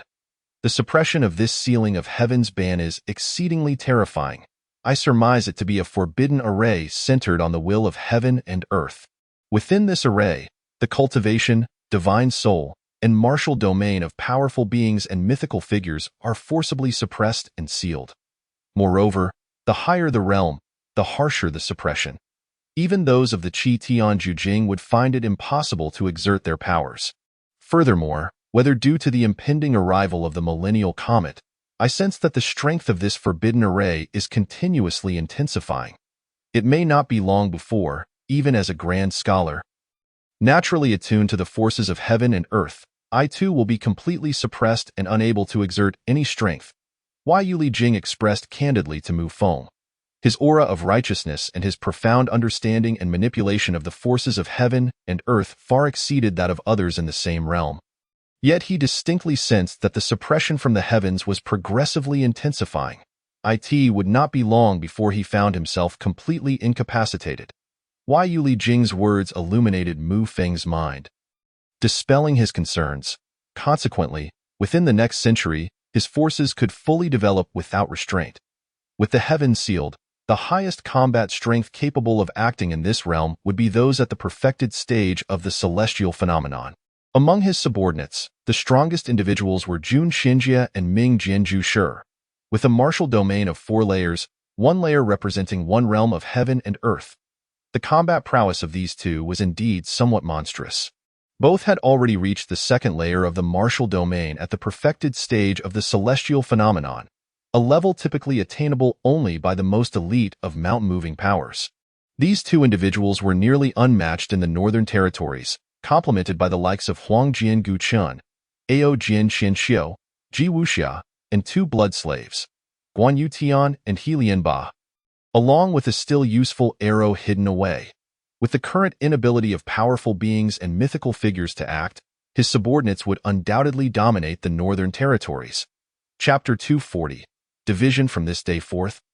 For the next century, Fengshui Pavilion shall be under the full authority of Jun Xinjie, with Guo Qin Kuren, Gui Rin Shihin, Yashirmia, and the 2 blood slaves, Guan Yutian and He Lianba, all under your command. Meanwhile, the Yinyu Tower will be entirely managed by Ji Wuxia, with Long Bushi, Ban Yutian, Yin Gui Rin, Ao Jian Xianxiu, and that arrow hidden under your command. Each of you shall be responsible for the forces you control, developing independently. Aside from the matters I wish to oversee, all other affairs are yours to decide. I do not require you to share resources. Whether you choose to collaborate privately is entirely up to you. What I desire, you should already be well aware. Whoever holds greater control over the northern territories within this century shall receive them once the heavens are unsealed and the 4 realms are interconnected. Mu Feng gazed at Ji Wuxia, Jun Xinjie, Ao Jian Xianxiu, Ming Jianju Shi, and Yuli Jing, who stood before him, and spoke slowly. He realized that since the establishment of Yinyu Tower during the Song dynasty, it had nearly merged with Fengshui Pavilion, resulting in unclear lines of authority among his subordinates. Initially, he had harbored reservations. Now, having confirmed the sealing of the heavens, he felt it was time to completely separate the two factions. This had always been his original intention in establishing these two forces. Although these individuals were undoubtedly loyal to him, there existed an underlying ambition among them.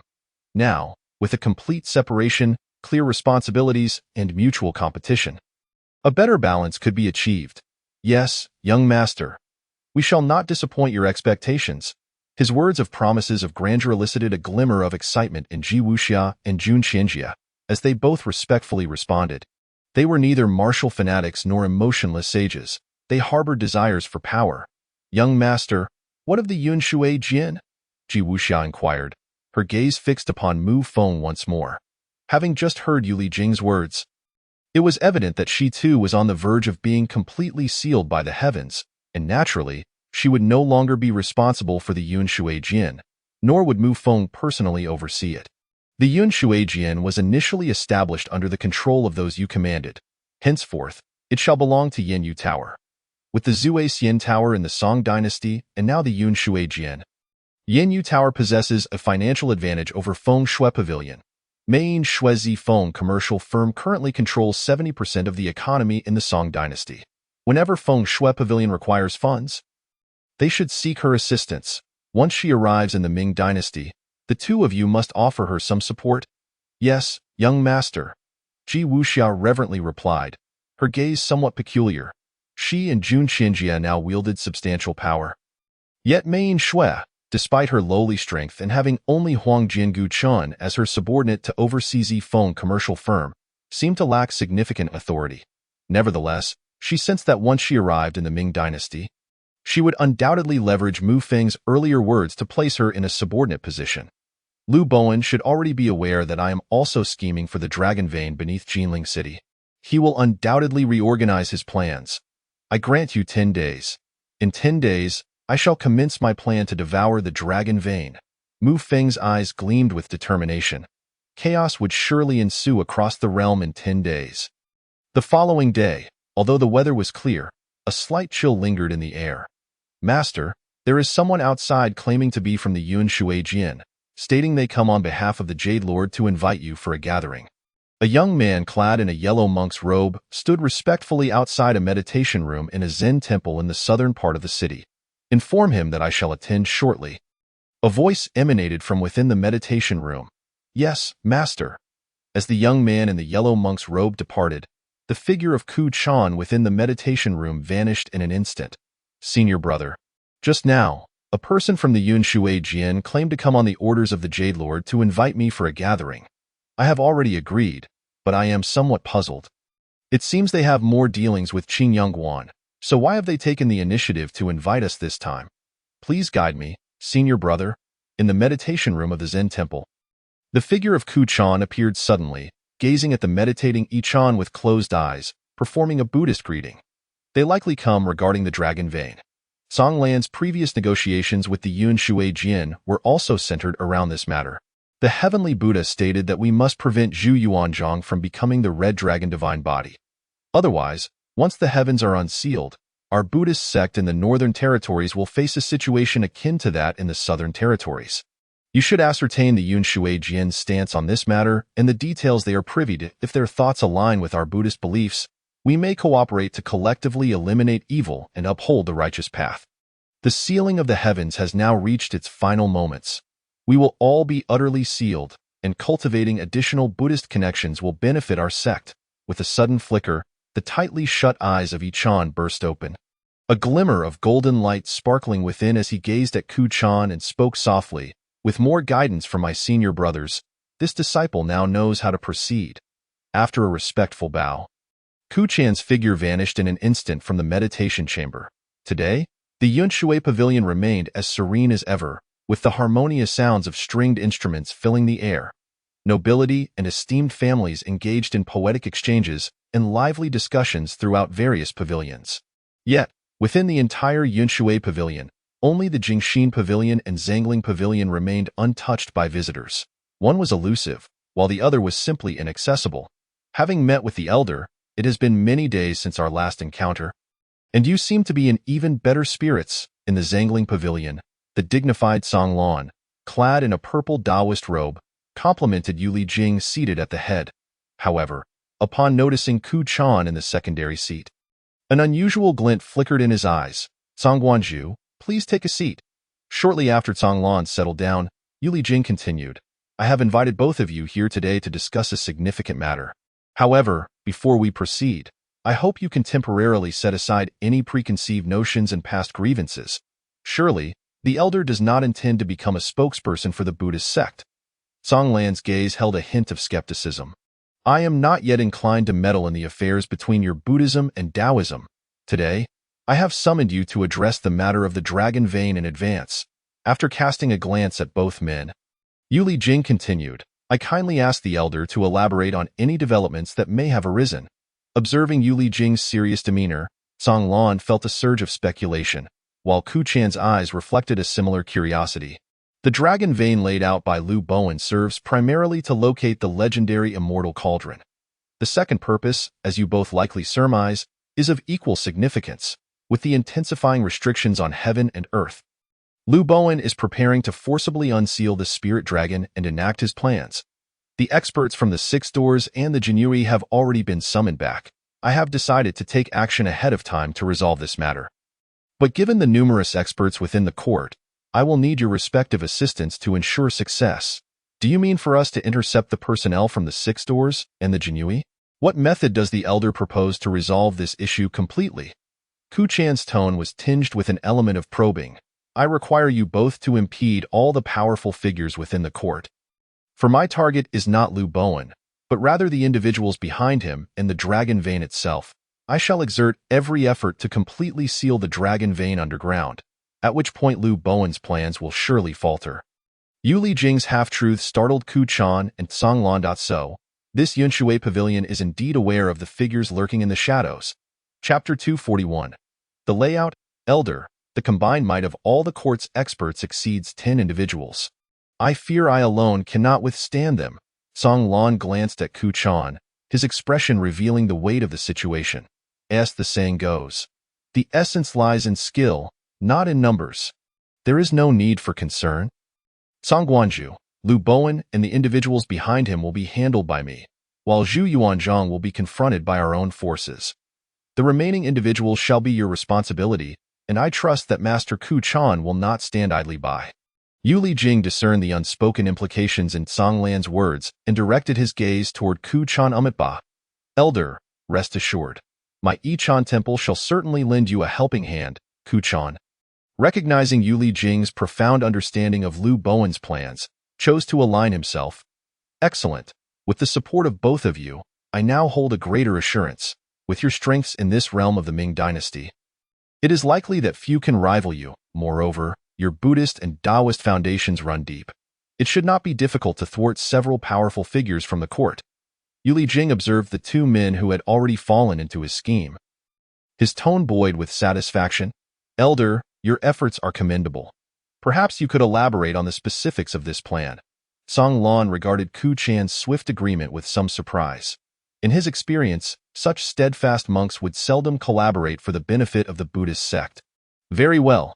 Just as Ku Chan and Song Lan attentively listened to Yu Jing's strategy, thousands of miles away in the Daming territory, a similar message reached the Yuan dynasty. Within the grand and imposing Ruyang Wangfu, a messenger, dressed in the martial attire of the Yuan, respectfully reported to a formidable figure seated within the hall, whose braided hair and commanding presence spoke of his authority. Your Highness, we have received word from our eagles in the Ming dynasty that Zhu Yuanzhang plans to implement his strategy ahead of schedule. Seemingly within 10 days, the man, known as Chahan Timur, a second-rank prince of the Yuan, knelt respectfully. Though the tiger may be old, its ferocity remains. How could Zhu Yuanzhang's timeline be moved up so drastically? Is this information credible? Chahan Timur's eyes narrowed in skepticism as he regarded the messenger. Your Highness, this news was directly conveyed by Zhang Jiner. It should not be false. Very well, I understand.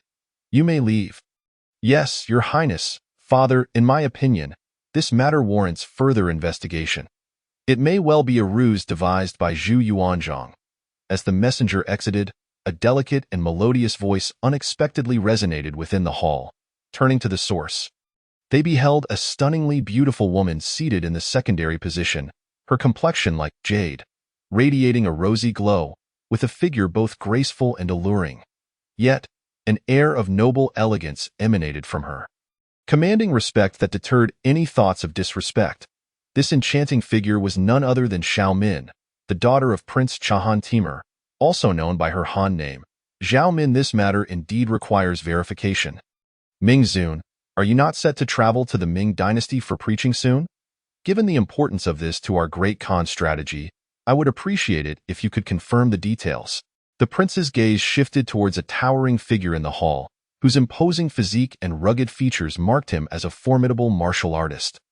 This man, resembling a colossal statue, bore muscles that gleamed like bronze, exuding an aura akin to molten lava, creating ripples in the air around him. I shall heed the saintess's instructions in all matters. I will relay this to her. While Ming Zun's words seemed to seek approval, the authority in the prince's voice left little room for dissent. Very well, we shall await the saintess's emergence from her seclusion before proceeding. Chahan Timur's eyes narrowed slightly, his tone measured. Father, this individual does not regard us highly. It appears the Great Khan harbors suspicions towards us. After discussing several trivial matters, only Xiao Min and the prince remained in the grand hall. With a hint of discontent, Xiao Min remarked, to associate with the monarch is akin to courting danger. The world is rife with hidden powers. Most of the martial experts of the Yuan have gathered at our Ruyang Wangfu, and emperors are often wary. Nevertheless, the Great Khan still trusts your father. Ming Zun is a top-tier expert of the Mani sect, which commands respect even from the Khan. His strength is unfathomable. Min, you must exercise caution. The prince's eyes softened as he looked at Xiao Min. Indeed, father. Xiao Min understood her father's intentions.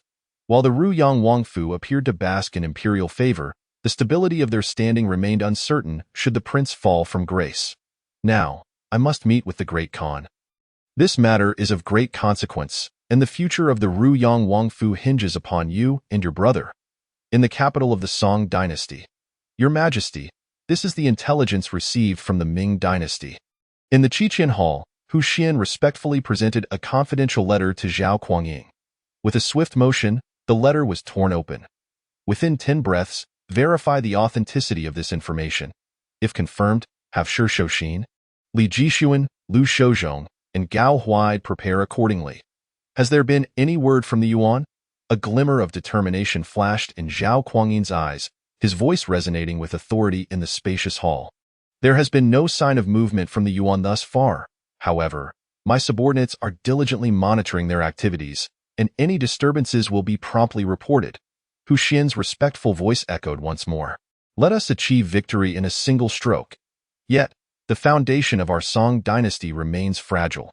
Even if I unify the martial world, we still lag behind the Ming and Yuan in strength. As long as your Majesty remains, I believe our Song dynasty shall ultimately surpass them and assimilate them into our fold. Your grand ambitions will surely come to fruition. Hu Xian gazed at the contemplative Zhao Kuangying, his tone filled with loyalty and sincerity. Having followed Zhao Kuangying since his youth, he owed his cultivation entirely to him and was willing to sacrifice everything for the glory of the Song dynasty. Well said. What our martial practitioners of the Song dynasty require now is this kind of ambition and resolve. I lack individuals like you by my side. Summon the Prime Minister and the Grand Tutor.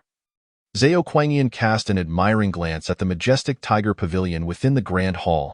However, with his grand ambitions on the horizon, the unity of the court officials was paramount.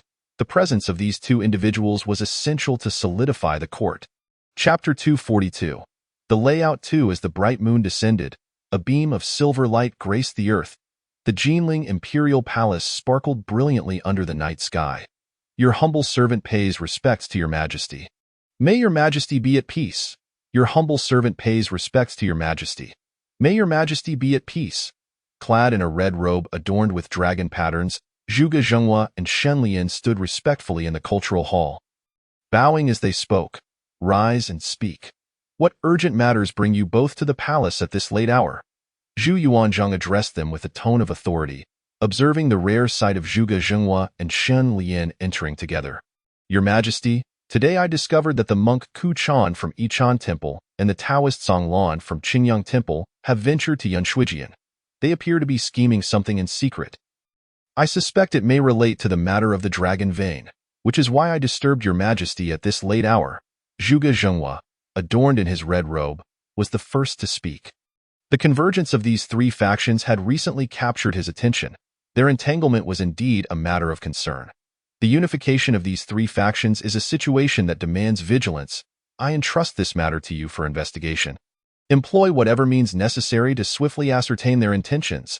Zhu Yuanzhang's brow furrowed as he regarded Zhuge Zhenghua with a commanding gaze. Yes, your majesty, Shunlian, have your Jinyu uncovered any new developments?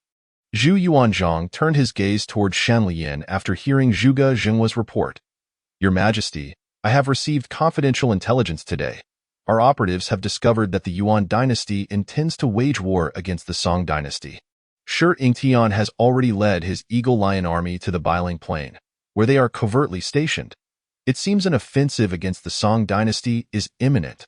I beseech your majesty, should we mobilize our troops? Shen Lian looked intently at Zhu Yuanzhang. Is your information reliable? Zhu Yuanzhang's expression darkened at the news. An attack on the Song dynasty by the Yuan dynasty was not a prudent decision at this juncture. The Ming, Yuan, and Song dynasties existed in a delicate balance of power. His 300,000 troops stationed in Mu Prefecture were virtually in alliance with the Song dynasty. Should the Yuan dynasty mobilize against them, it would necessitate a substantial commitment of forces. In such a scenario, his 300,000 troops could swiftly advance westward, capturing the Yuan's Chaha Prefecture in less than a day. Genghis Khan and Shi Yingtian should not overlook this. Your Majesty, I have verified that this information originates from the eagles planted by the Yuan dynasty within our Ming court. They have discerned that your Majesty has summoned all strongmen from various states back to the capital. They are poised to exploit the ensuing turmoil within our Ming dynasty to mount an offensive against the Song. Through various means, Shanlian, even enlisting the assistance of the four heads in secret, had pieced together the reasons behind the Yuan's military mobilization against the Song border. A clever scheme indeed. Does Temujin truly believe I will not dare to mobilize my forces? Verify this matter further. If Temujin is indeed behind this plot and Shi Yingtian dares to launch an assault on the Song, issue a golden decree to Li Zizhong, instructing him to seize the opportune moment to march against the Yuan. Expanding our territory and achieving great deeds. Zhu Yuanzhang's imperial aura surged forth, his voice resonating with undeniable authority. Yes, your majesty. Chao Zhengchun, cooperate with Zhuge Zhenghua. Ensure that the schemes of Yichang Temple, Qingyang Temple, and Yunshuijian are thoroughly investigated. This matter must not be mishandled. Zhu Yuanzhang's foremost concern was the issue of the dragon vein. If accomplished, he would be poised to ascend to the pinnacle of power in this world. At that time, he would not be constrained by the Taoists, Buddhists, or the Yuan dynasty, and he might even achieve an unparalleled legacy in the northern territories. Yes, your majesty, your servant will comply. Standing respectfully beside the dragon throne, Chao Zhengchun, upon hearing Zhu Yuanzhang's command, bowed deeply. Yet, a flicker of reluctance passed through his eyes. He was aware that cooperating with Zhuge Zhenghua would diminish his autonomy, leaving the lion's share of credit to Zhuge Zhenghua. Very well, if there are no further matters, you may all withdraw. Your humble servant takes his leave. Your humble servant takes his leave. Shenlian and Zhuge Zhenghua bowed and exited the grand hall. Chao Zhengchun, see them off on my behalf. Yes, your majesty. As the three exited in succession, a figure of imposing stature, clad in a white robe adorned with golden patterns, stood resolutely at the entrance. This man, exuding an aura of chilling elegance, had sharp brows and star-like eyes, with thin lips framing an exceptionally handsome visage. His presence radiated an unsettling, ghostly charm, instilling a sense of inexplicable dread in those who dared glance his way. He was none other than Yu Huatian, the chief of the Western Depot. The Western and Eastern depots served solely under Zhu Yuanzhang, acting as two sharp blades in his hand and vital intelligence agencies. Both depots covertly monitored the officials and the world, yet they also served to mutually oversee and balance one another. Zhu Yuanzhang had established these two agencies to counterbalance the power of the Jinyu, Six Doors, Hulong Mountain Villa, and the Dali Temple. However, This balance had gradually eroded over the decades, primarily due to the emergence of Yu Huatian. This individual had risen to prominence from obscurity a few decades ago, quickly earning Zhu Yuanzhang's trust. His talents were comparable to those of extraordinary prodigies, and his true strength remained unfathomable. Only Zhu Yuanzhang was privy to his genuine capabilities. Within a mere 3 years, he had ascended from a humble eunuch to the commander of thousands within the Western Depot, a feat unprecedented since the founding of the Ming dynasty. He was even granted the privilege of donning a golden-patterned robe, a right reserved for princes. Now, he wielded immense power in the Western Depot, effectively overshadowing the Eastern Depot. Jinyue, Six Doors, and Hulong Mountain Villa.it could be said that the Western Depot had the authority to govern matters both within and beyond its purview, executing the emperor's commands with absolute authority. The various eunuchs privately referred to Yu Huatian as the 9,000 years, as Shenlian, Zhuge Zhenghua, and Chao Zhengchun beheld Yu Huatian at the entrance. Their expressions tightened, eyes betraying a deep-seated apprehension.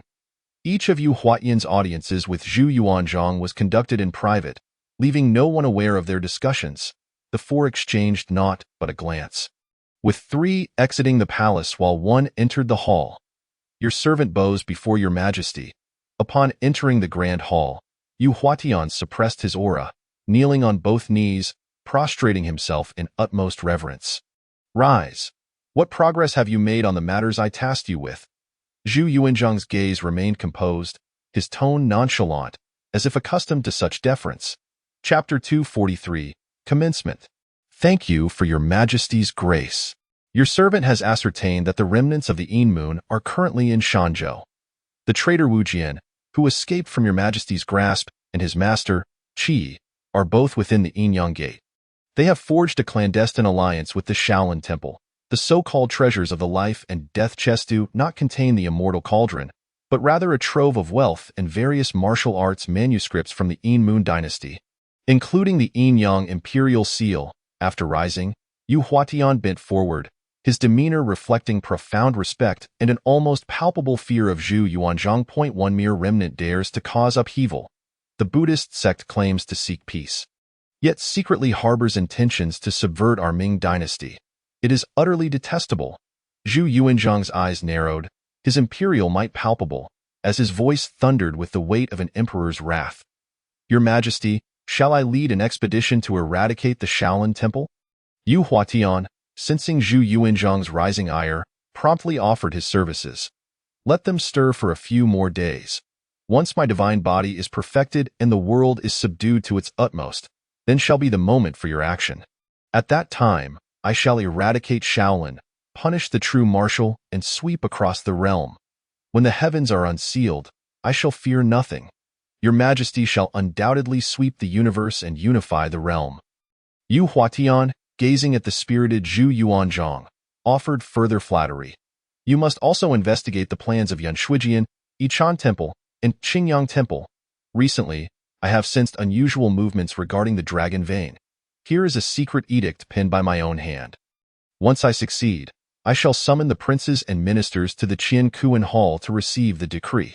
Those who disobey shall be executed without mercy. Pay close attention to Li Shanchang. Upon concluding his words, a crimson gold dragon-patterned silk floated into Yu Huatian's presence. Your servant shall obey the edict. You may depart. Within the hour following the clandestine meeting between Yu Huatian and Zhu Yuanzhang, news had already reached the ears of various nobles and ministers. In the Grand Tutor's residence. Father, will tonight's private conference between the Emperor and Yu Huatian lead to significant developments? Li Qi, clad in fine brocade, his demeanor elegant, inquired of his father seated in the Grand Tutor's chair, who exuded a serene and kind aura, albeit with a visage now marked by age. The Emperor's ambitions are imminent. Once his plans come to fruition, he will undoubtedly select a worthy successor. I suspect it will be that esteemed grandson of ours. Have you already declared your allegiance? The aged Li Shanchang spoke with a calm demeanor. Father, could it truly be him? While he enjoys the Emperor's favor, will he truly command the respect required to inherit the throne? Li Qi's eyes were filled with suspicion. His father was indeed the head of the officials. a pillar of the nation who had stood alongside His Majesty in establishing the great Ming dynasty. He dared not disbelieve his words, for they were difficult to contest. Surely, you refer to the Prince of Yin and the Prince of Ming. Li Shanchang regarded his son with a measure of satisfaction, his tone calm.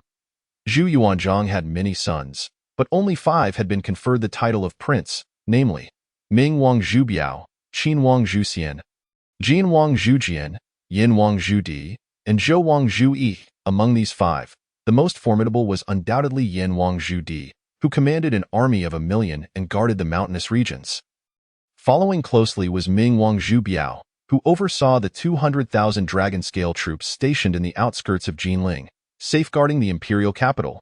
The other 3, while also second-tier princes, held dominion over their respective territories but lacked actual military authority, rendering them comparatively weaker than Ming Wang and Yin Wang.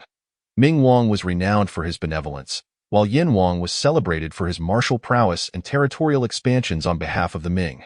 This grandson merely relied on His Majesty's favor, remaining ensconced within the palace, lacking both accomplishments and a solid foundation. How could he inherit the dragon throne, subdue the officials, and protect the Ming? Li Qi's analysis was remarkably astute. It was indeed inappropriate for such a royal grandson to ascend. Your scholarly pursuits require further refinement. Your analysis holds merit, yet you must delve deeper. Our sovereign has never contemplated relinquishing the throne. Li Shanchang's words awakened Li Qi to a startling realization. Are you suggesting that this grandson is merely a puppet placed upon the dragon throne by His Majesty, who will reclaim it a century hence? Creak! Li Shanchang rose from his armchair. It is easier to control those lacking a foundation. Although Ming Wang and Yin Wang have shown no overt ambition to contest the throne in this century, one attracts talents from across the realm while the other amasses troops and trains in the mountainous region. Can His Majesty truly be oblivious to their ambitions? Should either ascend to that position? Commanding the realm and oppressing the populace, who would willingly step down? Convey a message to Yin Wang on behalf of your father. The offering is not something that arrives from external sources. It is born from within, and one must serve it with reverence. With these words, Li Shanchang departed, leaving Li Qi deep in contemplation. Time slips away like sand. The beauty of youth cannot be grasped, and the years cannot be contained. 10 days passed in a haze. The weather turned slightly chilly, and 2 unmarked letters appeared simultaneously at a Zen temple and Qingyang temple early that day. My lord, the arrangements have been completed. You may now delve into the dragon veins with peace of mind. In the tranquil pavilion amidst the clouds and water, Ji Wuxia observed Mu Feng, who sat cross-legged in the void, adorned in a robe of black brocade, exuding an aura of dominion akin to a prison, his visage handsome, yet his demeanor cold as frost. He leaned closer and spoke softly as his eyes opened. A stream of serene and chilling energy circulated through his body. He had been practicing the ice heart technique for the past 10 days. At a certain level of power, one's mental state becomes crucial. If one's mind is not sufficiently tempered, it may easily be swayed by the desire for strength, leading one down a path of extremity and even into madness. Let us commence according to your plan. While I am in seclusion, I wish for no disturbances. Mu Feng descended from the void, gazing at Ji Wuxia, who was close enough to perceive the delicate fragrance emanating from her. His composure stirred slightly. Rest assured, my lord, Ji Wuxia replied, her cheeks slightly flushed, feeling the intense masculine energy radiating from him, which rendered her somewhat uneasy when in proximity. With a flicker, Mu Feng vanished into the space, plunging into the underground dragon veins. Accompanying him was Yu Lijing. In the blink of an eye, they found themselves standing in the midst of the dragon veins. My lord, please focus on your retreat. I shall assist in your cultivation. With a resounding roar, his aura surged forth, terrifying as a dragon's might, as he extended his arm and delivered a powerful punch. Instantly, a bottomless passage appeared within the dragon veins, revealing damage that unleashed a torrent of spiritual energy. This time, he intended to cultivate within the dragon veins. As Mu Feng entered, Yu Lijing waved his hand, and the recently damaged entrance restored itself as if untouched, while a visible 5-element chain materialized around him. With a mighty punch, The anguished roar of a dragon echoed throughout the dragon veins. In unison, the entire Jinling city trembled. What just happened? Did the earth quake? Jinling has not experienced such tremors in 1,000 years. I thought I heard a dragon's roar. Me too. Chapter 244. The Buddhas and Taoist powers unite in the Hidden Dragon Academy. The previous surge of dragon might resurfaced, the dragon veins wounded, as if someone sought to sever the gathering force of this dragon vein. Just as Liu Bowen's expression grew grave, probing with his spiritual sense, a mysterious voice suddenly resonated in the air. Someone intends to strike at the dragon veins prematurely, Your Majesty. Just as Liu Bowen contemplated leaving the study, he sensed Zhu Yuanzhang's aura rapidly approaching. Someone has targeted the dragon veins. It is likely the Zen Temple, the Cloud and Water Pavilion, and Qingyang Temple acting in concert. We must expedite our plans. Zhu Yuanzhang's expression was serious as he articulated his intentions, yet within him lingered a hint of vigilance and doubt, for he had faintly sensed an unfamiliar presence nearby. Rest assured, Your Majesty, I shall not allow them to succeed. Please, accompany me to the dragon veins. I will forcibly break the seal and bind the dragon veins for you. Liu Bowen regarded the sudden upheaval that disrupted his meticulously laid plans, a flicker of decision crossing his eyes. Very well, then I shall trouble you.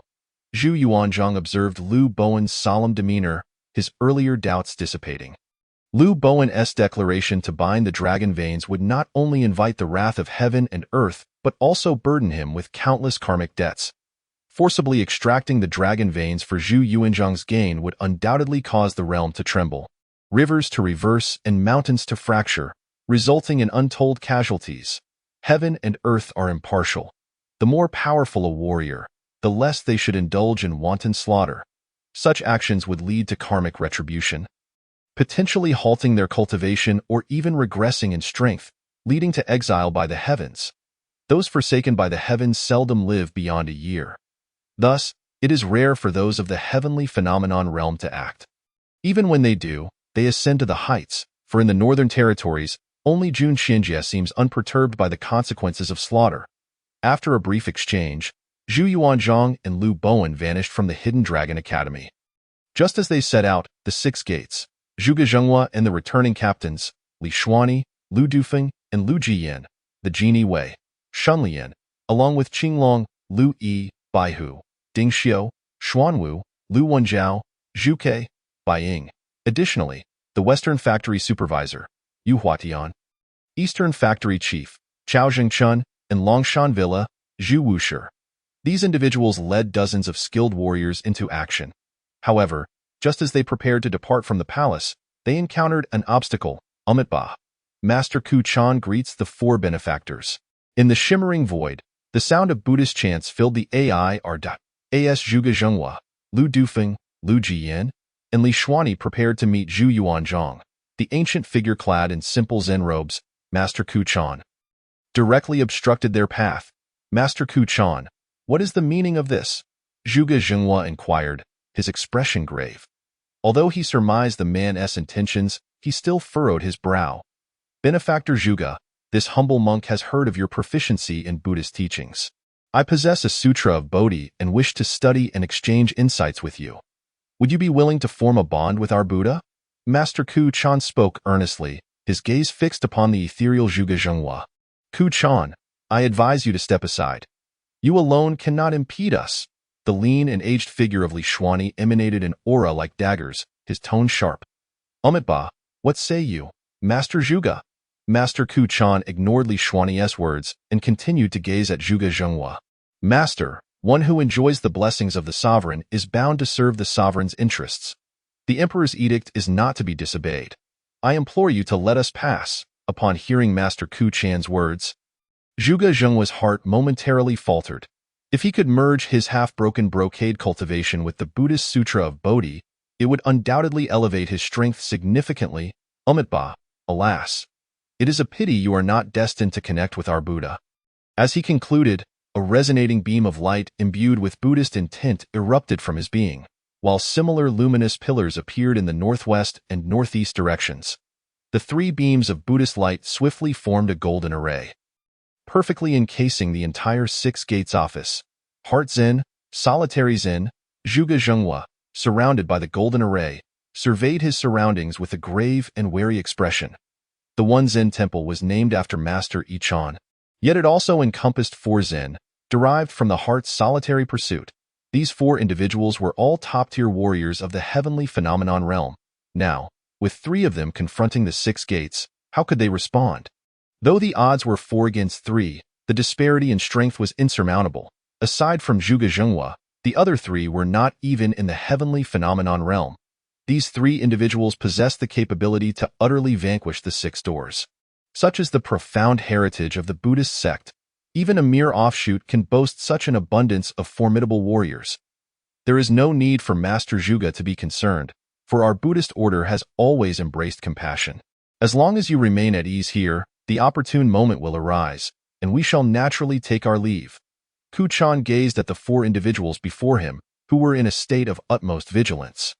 An aura of Buddhist intent enveloped him, and the suffocating atmosphere caused the void to tremble. With his hands pressed together, he spoke softly, "My lord, what shall we do? Should we force our way through the formation?"